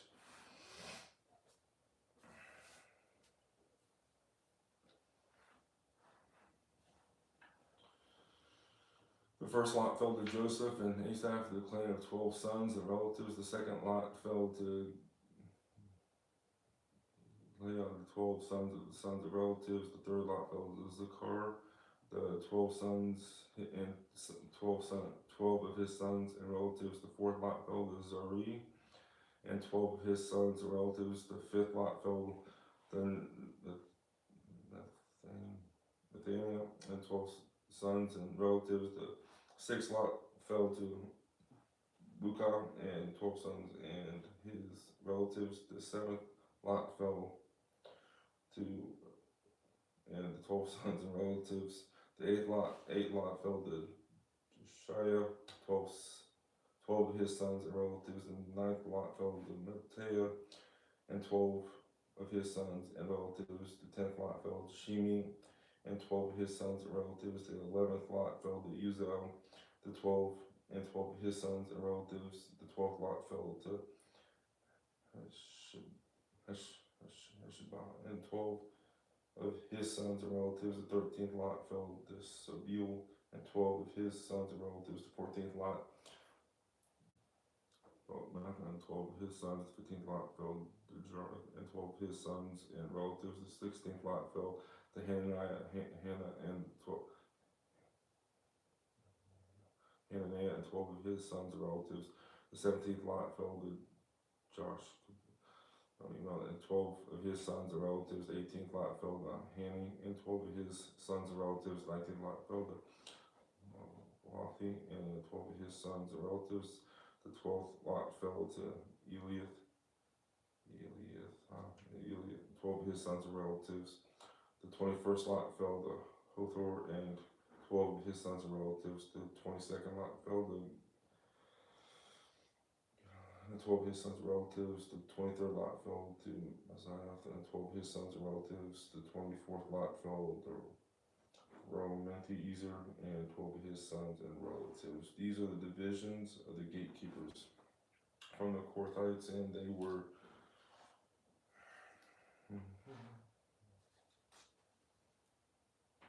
Zechariah the oldest, Jediel the second, Zebiah the third, Jethel the fourth, Eliam the fifth, Jehoiakim the sixth, Elioni the seventh. The sons of Obadiah, also gatekeepers, were Shimei, Jehozabad the second, Jehoiada the third, Sakar the fourth, Nathaniel the fifth, Amel the sixth, Ishkar the seventh, Pulethi the eighth. God had richly blessed Odium. Odium's son Shema had sons with a great ability to earn positions of great authority in the clan. Their names were Othi, Raphael, Obed, and Elizabeth. Their Her relatives were, and they were also very capable men. All of these descendants of Obadiah included their sons and grandsons. 62 of them all were very capable men, well qualified for their work. 18 sons and relatives were also very capable men. Husa and the Merari clan appointed Shemarani and the leader among the sons. Though he was not the oldest, his other sons included Hakan II,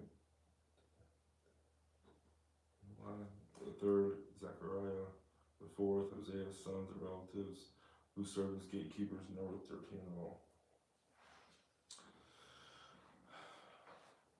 That was a tough section, sorry. These divisions of the gatekeepers were named for their family leaders, and like other Levites, they served at the house of the Lord. They were assigned by families for guard duty at various gates without regard to age or training, for it was all decided by means of sacred lots. The responsibility for the east gate went to Melishima and his group. The north gate was assigned to Zechariah and the man of unusual wisdom. The south gate went to Obadiah, and his sons were put in charge of the storehouse. Shapim and Hosea was assigned the west gate and the gateway leading up to the temple. Guard duties were divided evenly. 6 Levites were assigned each day to the east gate, 4 to the north gate, 4 to the south gate, and 2 pairs at the storehouse. 6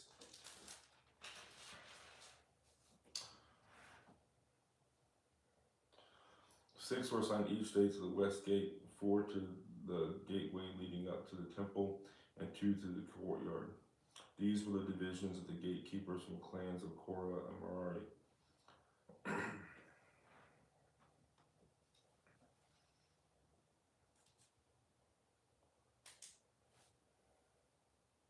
Other Levites led by Isaiah were in charge of the treasuries in the house of God and the treasuries of the gifts dedicated to the Lord.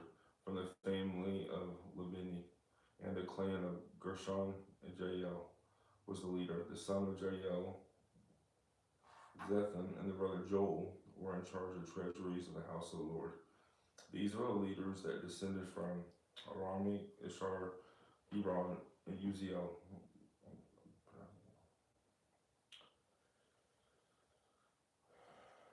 From the clan of Shabiel was a descendant of Gershom, son of Moses, and he was the chief officer of the treasuries. His relatives through Eleazar were Jeshia, Joram, Zachary, and Shelomoth, and his relatives were in charge of the treasuries containing the gifts that King David, the family leaders, and the generals and captains, and other officers of the army, and had dedicated to the Lord.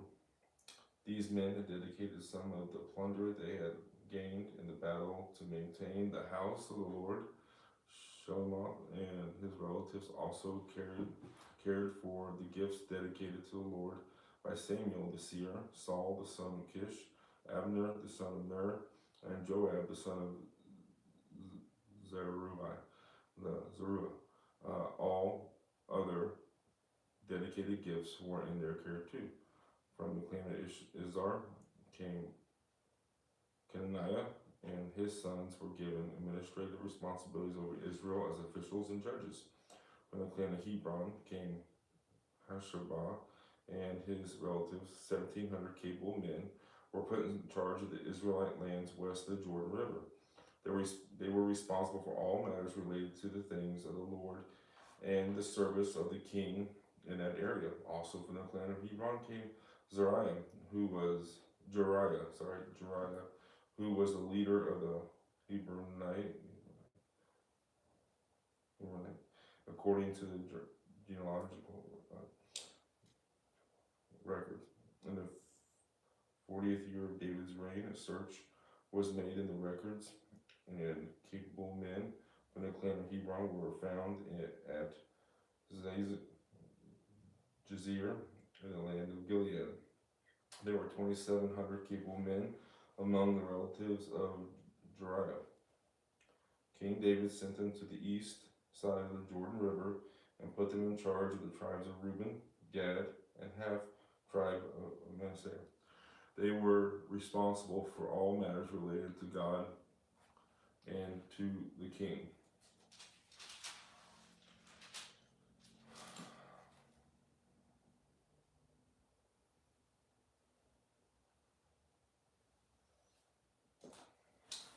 Sorry, we ended a little rough tonight. I apologize about that. Let's just pray. Father, we just thank you for your word. We thank you for this day. Father, we thank you for everyone that came in today. Father, that took time out of their day to come in here, Father, and to read your word, your holy word, Father. Father, we thank you for this day. And Father, we just ask that you continue to bless this week. As each person comes in, Father, that you just receive, Father, our dedication to you, our word to you, Father, that what we're doing is for you, Lord. Father, we do this to dedicate this house and this property and this land over to you. Father, our heart is to be aligned with you in all that we do. Father, we love you, and we're so grateful for all the things that you're doing through us and for us. In Jesus' mighty name we pray. Amen. Thank you guys. Have a good night, and we'll see you tomorrow.